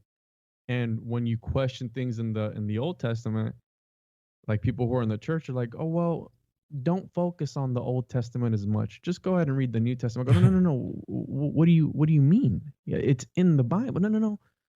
Just go ahead and just skim over that. Just read these parts in these books and then get into, and that's what makes me question everything. Because I was raised in that. I was raised in that mentality, that brainwashing. And there's a reason why a lot of these people, these individuals who want to make a change, who want to bring out a certain kind of message and groups collectively, and I use the Gnostics a lot because I talk about them because they fascinate me, they're always wiped out. That's why it's called history, his story, to the victor the spoils. So are we truly getting the full message, or are we just getting something that somebody just wants you to see, right? Like the whole issue with divinity and achieving divinity. With the Gnostics, it was gnosis. And you could achieve divinity yourself, and you're able to ascend into the upper eons. Well, guess what? One of the major powers in the world is the church. It's a brokered experience. Listen, you can't go up and you can't talk to God unless you do it through me. You know what I mean? And when you take that power away from them, that's when it becomes an issue. And that's why I feel a lot of these groups were wiped out, right? A lot of them were Christianized, and you can, in Catholicism, what blows my mind is, like, when they were converting the Nordics, they took some of their pagan gods and made them saints. It's like, if that's not proof enough for you, and that's history, then I don't know what is, right? Like, everything you've been told from the very beginning is probably a lie. So to focus on the real, well, what is real, you know? Yes, for sure. Yeah. Well, yeah, I don't even, when I was raised in the Baptist, I was raised to a Southern Baptist, and then they went into like Pentecostal and stuff. And my father actually got thrown out of churches for asking questions. And my dad would say, they're preaching about that once saved, always saved. But that's not true, because he would read all these verses that negate that. And they would literally scream at each other outside of the church. you're talking about works. No, you're talking about salvation. And why does it say, I know your works and all this other stuff in Revelations? He even says, I'm going to hold you responsible. What about once saved, always saved? Well, how do people get their name blotted out of the book of life? How the hell to get in there? He says, I knew you, didn't know you. They even used his name. You're using his name. Are you saved? And they just go back and forth until they about destroy each other. And I'm like, yeah, this is crazy, man. Like there's there's something not right here. Yeah, and it triggers people. I get, I'll get not an angry email, but an email every now and again. Like, oh, why are you saying those things? It's like, I'm not, I respect whatever you want to believe in. That's fine. It's just, I'm just pointing out the discrepancies because it's gotten so big. And it's like almost like the internet, right? It got away from them. And I feel that there's all these kind of all these modern day towers of Babel, right? That people are dabbling into things that they shouldn't be dabbling in, right? Like CERN and Kindred AI with Jody Rose talking about opening up the portals into other dimensions, and he compared the entities to the great old ones. It's like, doesn't that alarm you that they're doing all these things and they're pretty much opening us up to whatever it is, right? The great old ones. Those aren't good. Those aren't the good guys, right? Whatever is good. Those guys are, if you read the Lovecraftian mythos, Cthulhu's not a good guy. All right. And they talk about this like nothing. Like, yeah, we're just clashing atoms together to see what happens. You're doing what? Yeah, no, we're trying to find something. Well, what are you trying to find, dude? You know what I mean? Like, and if it doesn't come to show you that they're lying to you, I was reading an article this entire year, and my last episode I named it COVID-19 the new religion, because it is a new religion in a sense. It's the center of our lives now, whether you want to believe it or not. And I'm not saying, and again, don't get me wrong, I'm not saying it's fake. I've known people personally who have died from it, and I've known people personally who have been fine. It's something, right? It's something real. People that died from pneumonia and the flu virus as well. So colds, But they're talking about doing all these things, and it's like, I saw this article. So it was this entire year we've been battling this invisible boogeyman, this thing that if you don't follow the rules, you're gonna die, and you're gonna get your entire family killed if you don't do this, right? Like some angry god that's out there. But then I saw an article. It was like, we've mapped out our galaxy, and we have a full map of our galaxy, and we're headed towards a black hole. Wait a minute. What? You told me you have a map of our galaxy, but you can't figure out something here on Earth? Dude, that it doesn't make sense. Right? It doesn't make sense. You can tell me if there's water on a planet that's outside, or there might be this gas or hydrogen, this or that, based on this color or whatever. And they got telescopes that could see whatever. And they've got machines that are the size of countries that they're trying to open up portals and smash stuff with. But they can't find the cure to a cold that has gone out of control.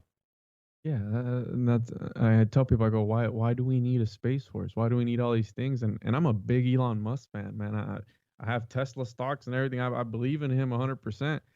But you have people like him who push these certain agendas that's like, well, come on over and merge with the AI. Become one with it. No. There's movies about this, man. Upgrade. Watch it. You know what I mean? Yeah. Well, I see, and I also think that we're like, I have a lot of proof in my life from studying the occult that we do create our reality. Now, whether you want to call that magic, deep focus psychology, energy, doesn't matter. What I know based on my experience is that what everybody thinks, believes, and talks about and moves towards is what they create. Is it? And if we're doing this like, oh, damn, it's a pandemic, and we need to terraform and planet jump, and we need to merge with AI. Now, if we focus on that and everybody gets around that idea, man, what the hell are we really going to turn into? A bunch of half robots trying to get off the earth that are in panic mode all the time? Is that what the brave new world is going to be? I mean, for all we know, we're probably some brain in a vat jar somewhere, right? Just sitting there thinking of all these things. But like the brain of Ninja Turtles, is that the one you're talking about? That's in that like glass jar. That's yeah. You're just some brain somewhere. But with this whole vaccine talks and everything, I'm like, I was thinking about this. I'm like, dude, there was a movie about this. It's called I Am Legend with Will Smith, right? It's like all these movies have all these hidden truths, and you got to pay attention to the symbolism because they do it on purpose, man. They just put out these movies. It's like, oh, that's a good story. Did you look into the underlying meaning? And you're talking about the occult.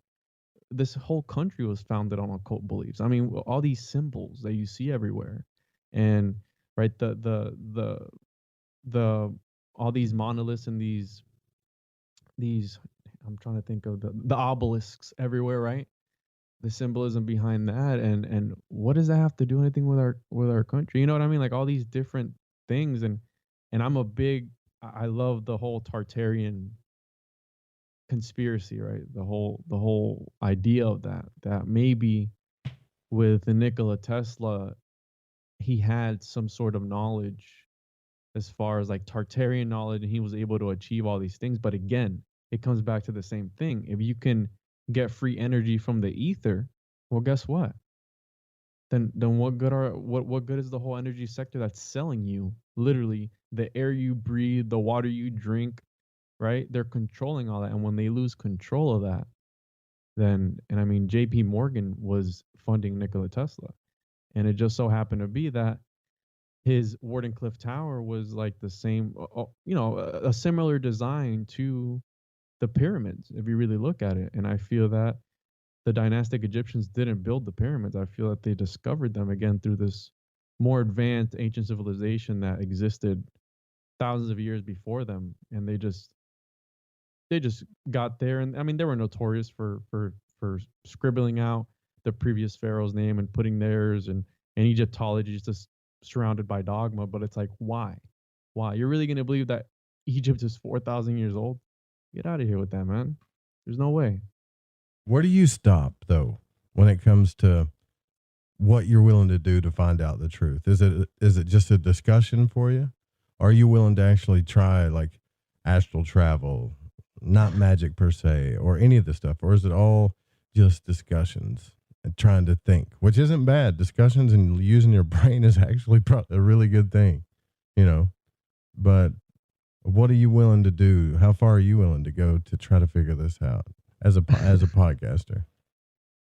As a podcaster, I mean, let's just say I know a guy who grew his own psilocybin and partook of it, right? To discover, right? To go into, well, I have a friend of mine that calls it tripping interdimensionally, right? And it's, who knows if these substances and psychedelics, or people talk about DMT, they talk about mushrooms, if they are actual gateways. And I mean, I've gone as far as that to understand what it is, but these are things that only leave you with more questions. And I'm 100% believer that when you take these things, it just blows my mind that you're able to see things that you wouldn't normally see sober, and I feel that's got to be something. It's like how Terrence McKenna talks about, it's not illegal because they care about you. It's illegal because it's going to change your entire mind and the way you look at things, And again, this podcasting career, which I do for fun, right? I have a lot of fun with it. I talk about a lot of different things.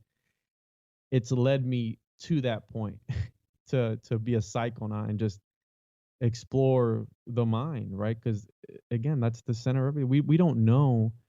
And again, the Gnostics, they understood that consciousness came first, the thought came first, and from there everything was born, and they have their whole mythos and everything. But again, we go back to the same thing. It's like how I saw another article last week. There's a computer that can compute 2.6 billion years or million years in 4 minutes. What? Where are they who's writing these articles, man? Where are they getting this information from? Like, it's ridiculous. But it can go. For me, I mean, it's gone past just talking about it, as some points. But again, when I talk to you about, I fear that people who try to go out and make a difference, they're always silenced in some way, right? Like right now, we have these tech giants censoring information that's coming out. So I'm not telling people to go out. My message to people is don't accept everything that you hear or you are taught 100%. And even the things I talk about, I tell people to go look them up and make your own assumptions and your own conclusions for yourself. But yeah, to me, it's gone further than just discussion for certain things. I've dove into certain parts of my own self. I mean, I do sensory deprivation to really, and I feel in a sensory deprivation tank, your mind is just, you know how they say when somebody loses their eyesight, their hearing gets better. When you lose your hearing, your eyesight gets better. When you're in there, dude, you're just a floating consciousness. Yeah, you're just nothing, right? Does it really feel like you lose your senses? I mean, I've always wondered how well it works as far as feeling goes. So I always tell people to try it at least 3, 4, 5 times, and the experience itself is a psychedelic experience in itself. Let's just say this: there's been times where I've thought that my eyes were closed, but they were open the entire time, and they say that the body produces DMT on its own. That's why a lot of these monks back then would live underground for months at a time and practice these breathing exercises like Wim Hof, right? Get high on your own supply. Through these breathing exercises, they're able to have just these psychedelic experiences. And it's in the same way, if you're in there long enough and you really are able to detach yourself from reality. And I mean, you talk about astral projection and all this stuff. I mean, you can really go deep, but for some people that can be damaging because sometimes you're fighting your inner demons. You're fighting your own self, and there's nobody in there. I mean, you can end it whenever you want. You just get out or turn on the light, whatever it is. But for a lot of people, they can't just sit in silence. They can't just sit there and be by themselves and actually be able to reflect inward, because that's all meditation is. I mean, you're just with prayer, meditation, whatever it is, it's all the same thing. I mean, you're just using your energy to project things. And I feel in a sensory deprivation tank, your mind's ability to manifest things is just 20-fold, right? It just goes way above and beyond. You should try it, man. It's therapeutic. I love it. Yeah, I want to try it. I really do. I've tried it in a kind of a redneck way, but it didn't work, So like, you got to have a real tank to do this stuff. Like in a pool in somebody's backyard. I'm going to blow up tool. Just give me some salt. Keep bringing the salt, But it's got to be dark. It's got to be dark. It's got to be quiet. You got to really get involved with it. And I can't personally. Sometimes I've meditated and I can't even like hold still or sometimes deal with what's going on in my mind. So it's probably takes some relaxation and practice when it comes to that. But but that's part of the indoctrination though, because right now, just the other day, when you really come and look at it, and I feel this is all part of suppressing everybody's ability to use their minds and consciences to expand, the universe and affect the universe in a direct manner. Everybody's on their damn phones all the time. You're on a screen 24 hours a day, from when you wake up to when you go to sleep. That light, there's a reason there's blue light filters. That light's not good for your eyes, man. And I mean, there's studies on this, the way it affects people's sleeping patterns and the way they think. And even me, dude, I'll sometimes, I just want to chill. And if I'm not in a sensory deprivation tank, I literally take my glasses off and I just stare at the ceiling. Because what am I going to do? Watch a movie? I'm staring at a screen. Same thing. Yeah. Right. I stare in the dark too. Sometimes I'll lay in bed and I'll just look up and stare. I'm like, and stuff. Yeah, I know exactly what you're talking about. But I'm telling you, the one thing that really changed my paradigm was the out-of-body experience.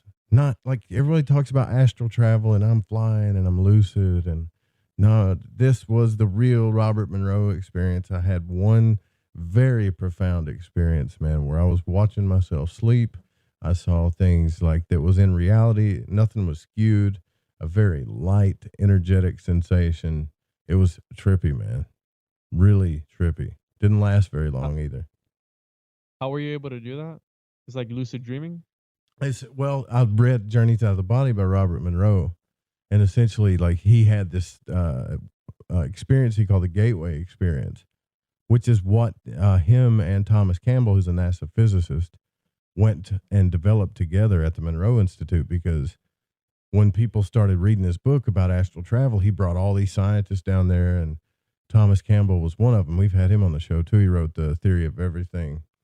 And they started doing experiments and studying and figured out that you could create this hemisync, which is essentially binary beats, but hemisync is different in a way where it just puts one tone in one ear, and in the other ear, it puts a slightly different tone, like maybe just a little bit different frequency.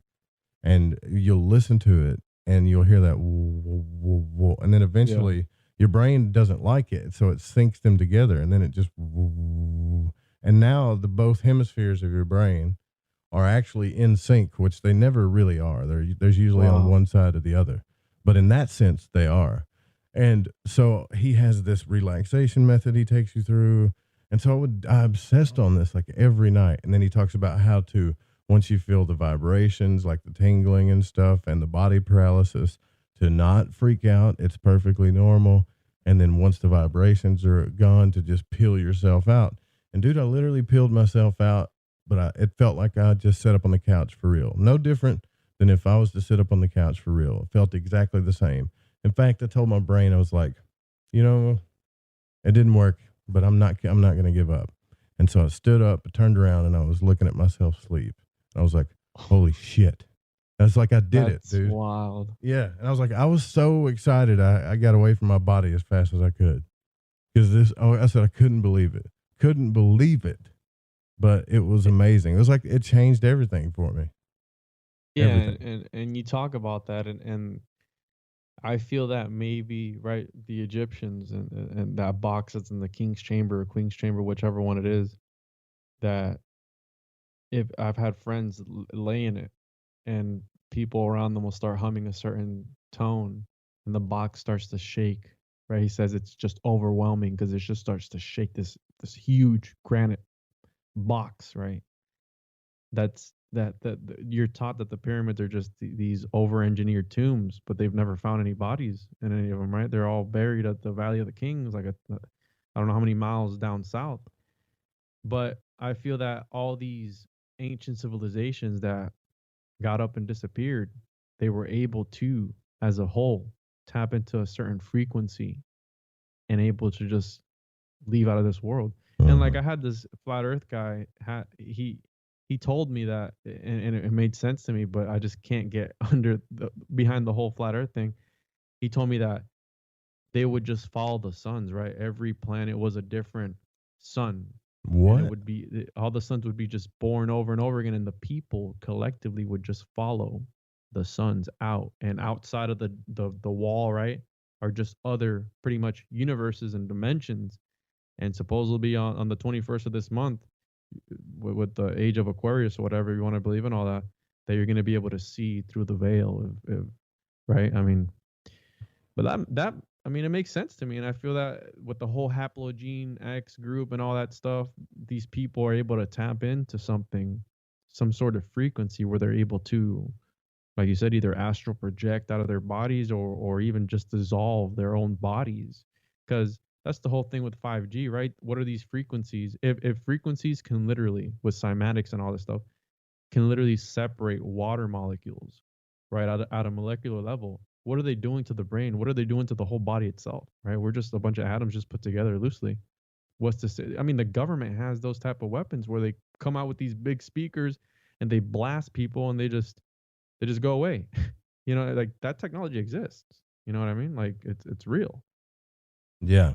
Well, and for sure, Danny Wilton was one of the first people I ever talked to back when I was studying like truth seeking and stuff.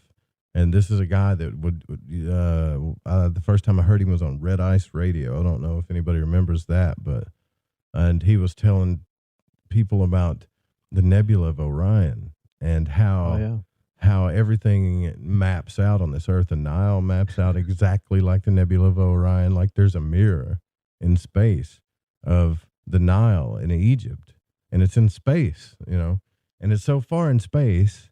Like, how the hell they can't see nebulas back then? And he was an analyst too, so he would put graph paper on this stuff and show you how 100% perfect of a match it was, and also the certain paintings that Da Vinci did and things like that. And I got to thinking, I had him on the broadcast, and I got to thinking, well, how would they know that? Like, they didn't have the Hubble telescope or anything back then like that. They had to have been getting out. They either had spaceships or they had to be getting out of body. One of the two.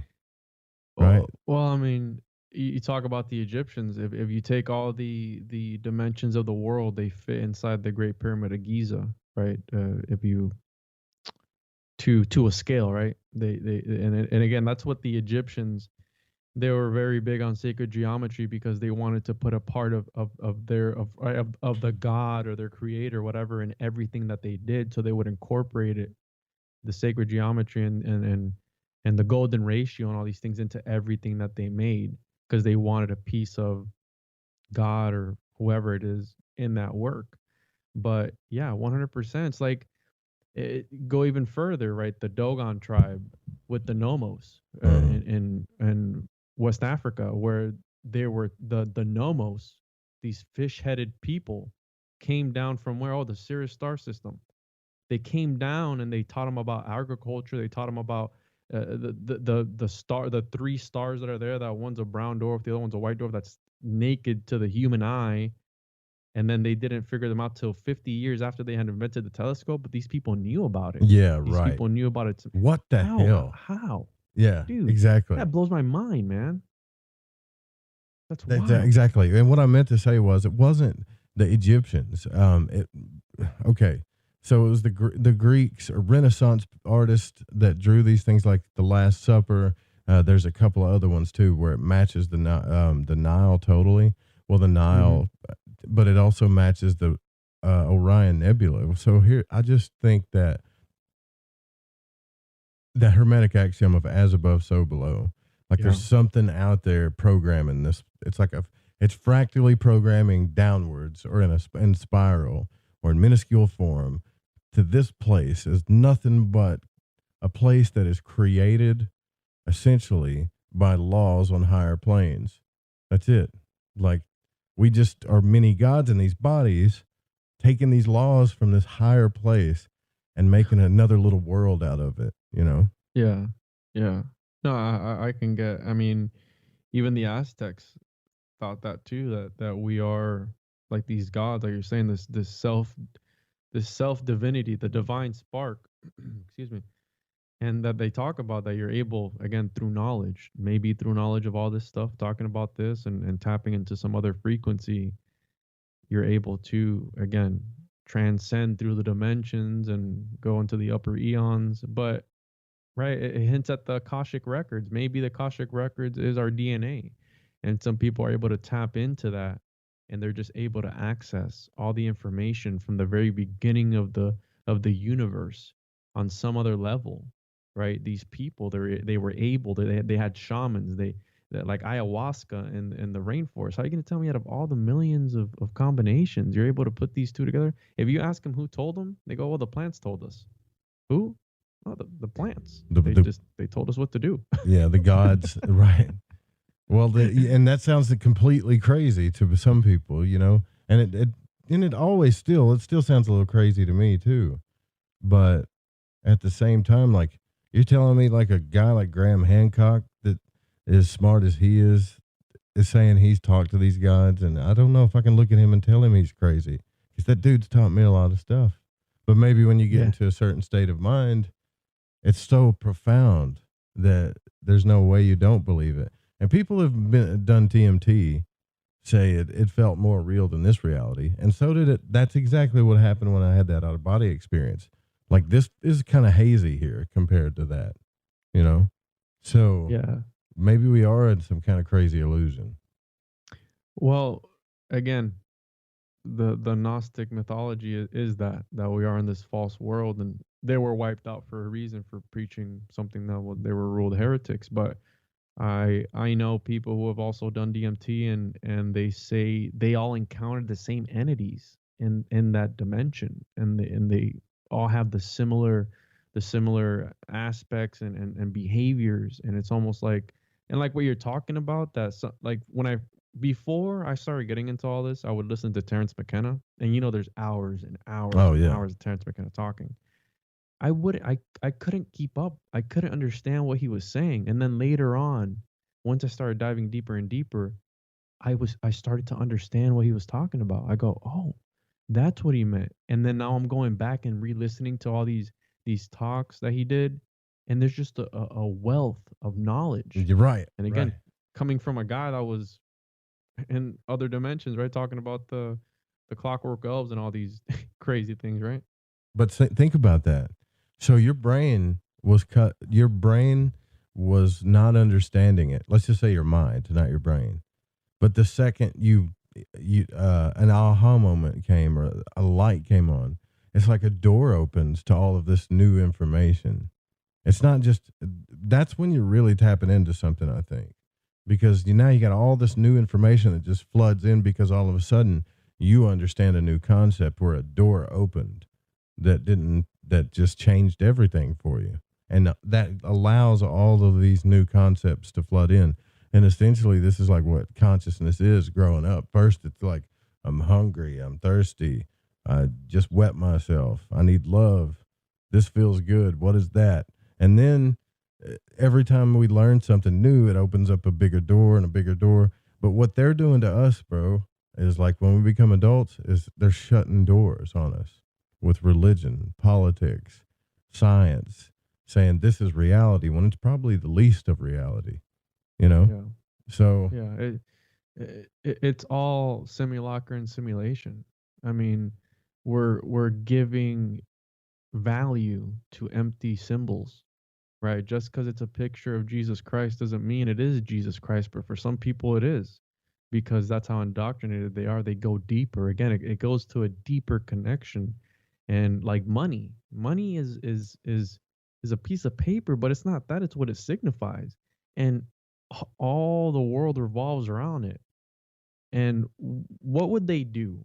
There's more of us than there are of them, and I'm talking about the system, right? The reptilian-esque individuals, the archons, whatever you want to call it. There's more of us than there are of them. What would happen if we were just like, you know what?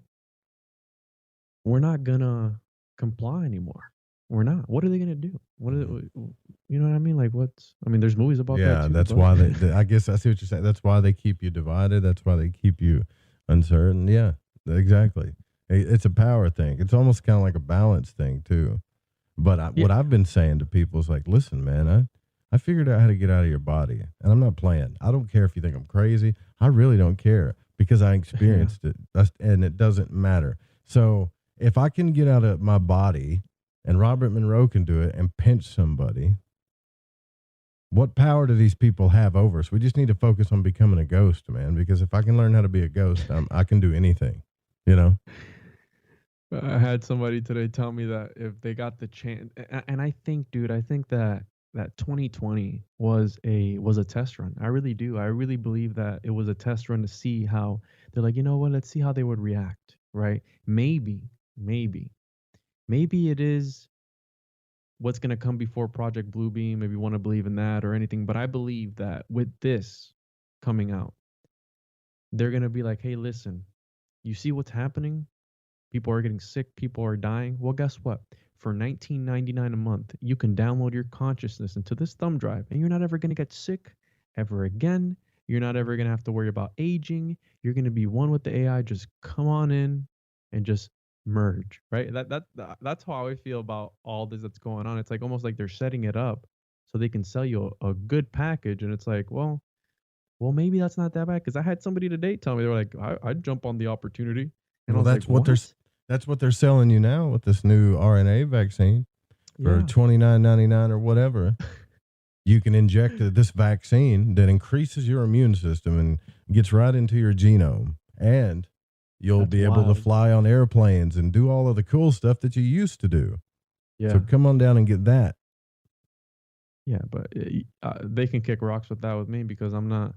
I mean, I'm not an anti-vaxxer, but I'm just not. I mean, again, there's movies about this. It's called I Am Legend, right? Where they try to cure cancer and everybody turns into these zombies. And I don't know, man. It's like I talk to people about this, and they just some people are. I call it what they call the fluoride stare, right? They just look at you like, what? What'd you just say? Okay, you know what, dude? Just go ahead and just go ahead and sit back down. Well, yeah, well, here's the thing with this. They're getting into the genome stuff, RNA, whether you want to believe, people don't. Well, it's not exactly your DNA. No, it's not your DNA at all. It's RNA. But here's the thing. Yeah, they didn't test it on animals. They've never done that before. How many pills have come out? How many vaccines have come out? Pills, vaccines, whatever, Windows updates, you name it. Anything like this. I don't know why I'm thinking Windows updates, because it's the same thing. And as soon as it comes out, it's buggy as hell. It's garbage. And you got to like wait till it's like version 0.8 or 0.9. Okay, this is like the closest to the best we can get. Still might cause cancer. You still might have things turn inside out and talk to you, but you won't get COVID. Would you say it might turn you inside out? And yeah, what? yeah. Like you might have things on your body turn inside out and talk to you, but it doesn't matter. So now they're pushing this vaccine through like they've never pushed anything through before, which is based on our past, which we're humans. And for some reason, humans on this planet don't learn shit from their past because we just love to do that, And they're like, well, we didn't really try it out on animals, but we did a few human tests and some people got sick. Well, what were their symptoms? Some got Bell palsy. Some Yeah, went they to got anaphylactic shock. They got some sick. of them died, but it wasn't from COVID. Yeah, So that's right. good. So take the vaccine, and then we'll let you fly on a plane, and we'll let you go to school, and we'll make this world that's been so hectic and crazy, that's made you feel so emotionally unstable, go away. Yeah, well, again, they're speaking to the soul. They like how you're saying they want to cater to your needs because you've made all these things that are just so insignificant, just a major part of your life. You know how many people? I mean, I don't know about you, man, but I'm a homebody. I like being at home. I'll probably go outside to get some sun because I'll go into a depression. But other than that, I'm pretty good. I don't like interacting with people, and there's people who need to be places all the time, and it's a problem for them when the government's like, "Well, stay home." I was like, "Well, are you really quarantining if you haven't changed your life that much? Not really. You know what I mean? Like it's and if I go do something, I mean, my hobbies are outside. I mean, I go hunting, I go fishing. I'm by myself. You know what I mean? Like I'm already used to being by myself, but for some people, and again, it goes back to that primal nature of people, the community. You see all these shows, like Alone is one of my favorite shows, where they don't survive. Because back then, yeah, people survived from the land, but they did it as a community. They did it together. And when you take out that community aspect of it, people just go insane. They need that again. But it goes back down to what you were saying. When you're growing up, you need that love, you need that affection. Yeah. You need this feels good, this doesn't. It's a weird. If you're able to just overcome that mentally, then the sky's the limit. But we can't because we're dependent on it. Yeah, exactly. Imagine someone sits you in a chair and you got this disease, right? That you could die from. You could die from it. And they said, okay, I got the antidote. It's right here. And they pull out this shot, this weird looking thing with some green goo in it or something. And you're like, what's that? And they're like, well, it's the vaccine. It's the antidote, right? It's the classic antidote from the poison that you have story. Well, how do you know it works? Yeah. Well, we tried it on a few humans. What happened to them? Well, they got sick, but it works. Okay. Did you try it on any animals? No, we don't have time to do this. Just take the damn thing. We'll trade you for a check. Wait. Take it and give you a check. Don't stick me with that thing, man. Well, we're not going to stick it. We're just going to inject it in their skin and spray the stuff in there. What? What is this? Yeah. What's going on here? Like, I don't know. And the next thing you know, you feel like a lab rat. It's not cool, man. That's what we are. We're lab rats for them right now. Lab rats that can do labor and make them money, but they don't even really need money. I think that's another lab rat thing. But I'm ready to get off grid. it goes back to, again, what David Icke and all these different people talk about, where it's not about money. It's about excuse me, about energy, right? Whatever energy it is you're like what in the Matrix, they're mining us for our energy. Maybe perhaps that metaphysical aspect of it, because even Nikola Tesla said everything is vibrations, everything is frequencies. If science was to focus on the metaphysical, they would make more advances than they ever have in a decade, right? That's what he said, paraphrasing it. But it comes back down to that. Maybe perhaps it is like this energy thing, right? Just to just throw them a bone to keep them at bay and just have them, just there.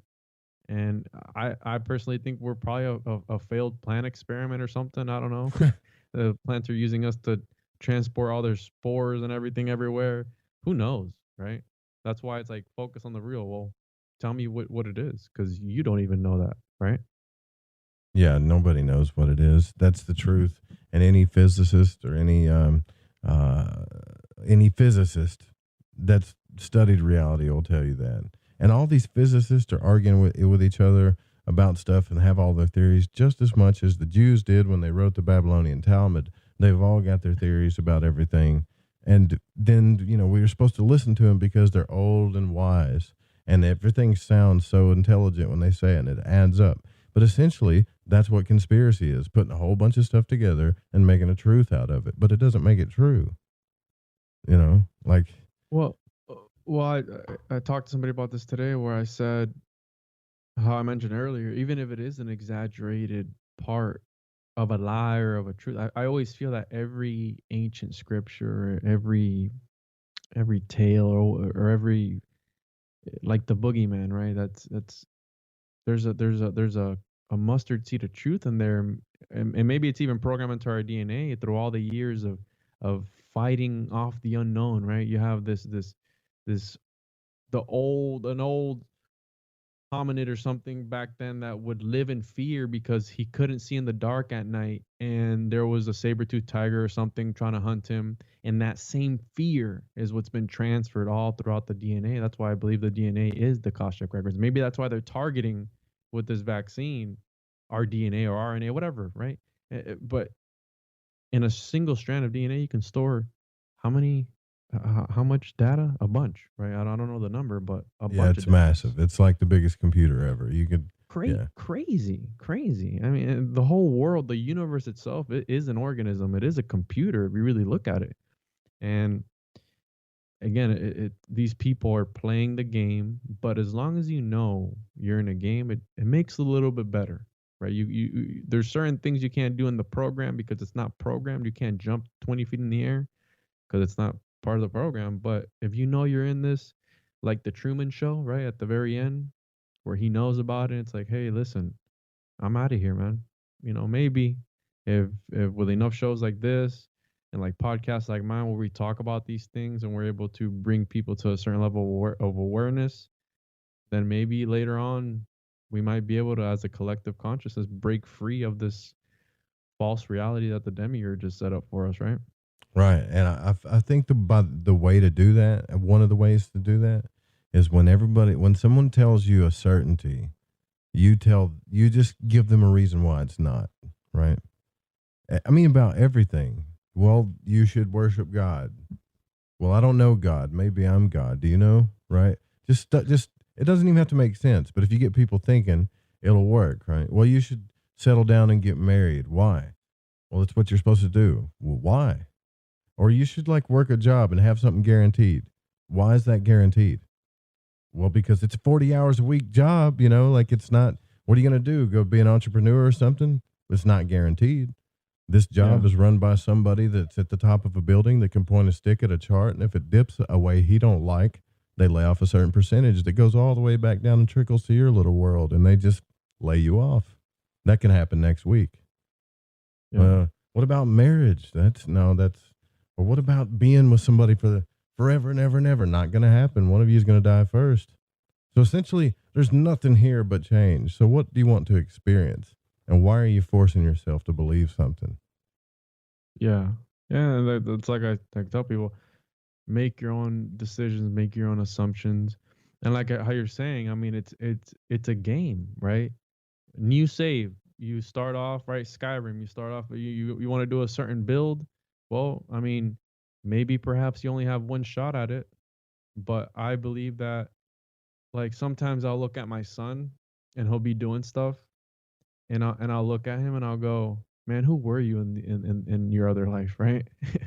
Who were you before you were reincarnated into this reality? Because I believe it's just like the Ouroboros, right? The serpent eating its tail, that endless cycle. Everything just comes back. Samsara. If you believe in reincarnation, I do, definitely. And what I believe in is that voice inside of you that is saying, "Hey, son," like when you look at him and you say, "Hey, I know you," like deeply. It's weird. From somewhere else. What our reality has programmed us is to say, don't listen to that. There's no fact there. There's no history books that say that's totally true. There's no mathematics that proves it. There's no logic. But there's that voice inside of you when you look at your kid going, I know you though. Like before you got here. And we have a deeper connection. And you follow that voice. That's the voice that whatever reptilian stuff these people you're talking about, that's what they don't want you to figure out. Yeah. They don't want you to figure that out because it's not logical. It doesn't make sense. It's not in any of the books or any of the programs. It's hidden. It's occult. It's esoteric. But you go down that road and they got their claws and everything, like you follow those demons to hell down there. Well, what's hell? I don't know. Just go find out. And then you come back and you're all crazy and in a padded room, And that's why I feel like how you're saying. That's why they put us in the hamster wheel, right? This 9 to 5 every single day. People don't. I've had people like tell me to just be quiet because they're just so focused on. They want to get home after a long, stressful day. They probably don't like their job that much. They come home, they just want to be a zombie in front of the TV or in front of their right on TikTok, just flipping through, doing whatever, and they don't have time to think about any of this. They don't have time to think about what reality is, what consciousness is, who the Gnostics were, who Plato was, who Aristotle was. Like none of those people, right? Like my wife, I'll try to talk to my wife about this type of stuff. Goes right past their head. Rather watch the Kardashians on I've been on there TV, before, right? bro. I hate it. I'm sorry for you. But it doesn't mean like y'all don't love each other or anything. It's just that's why maybe the reason why she came into your life was so you would start a podcast to inspire and talk to other people. I just like trying to convince her that the Kardashians are just reptilians and they're witches and they're doing sex magic and that's how they got rich. Yeah, they got fake body parts, man. Like, come on. It's alchemy. It's alchemy, dude. If you really come and think about it, it's like 1 + 1 is 2, and if you do this. Or like the Knights Templar when they were talking to Baphomet, they had supposedly had the head of John the Baptist. It's like, well, listen, you do this, this, and this, and you will establish the modern day banking system, and you're gonna make a ton of money out of it. And yeah, just keep doing this for me. Just do this for me, and everything, all your wildest dreams will come true. And that's like the darker side of things, right? When I talk to people about the whole QAnon thing and right, there's an elite pedophile ring and all this stuff. It's like, well, there's some people who truly just they get off on that, and then there's the other people who believe that through these means they're able to achieve otherworldly powers, right? Because they have these things that they're talking to. They're invocating whoever. Well,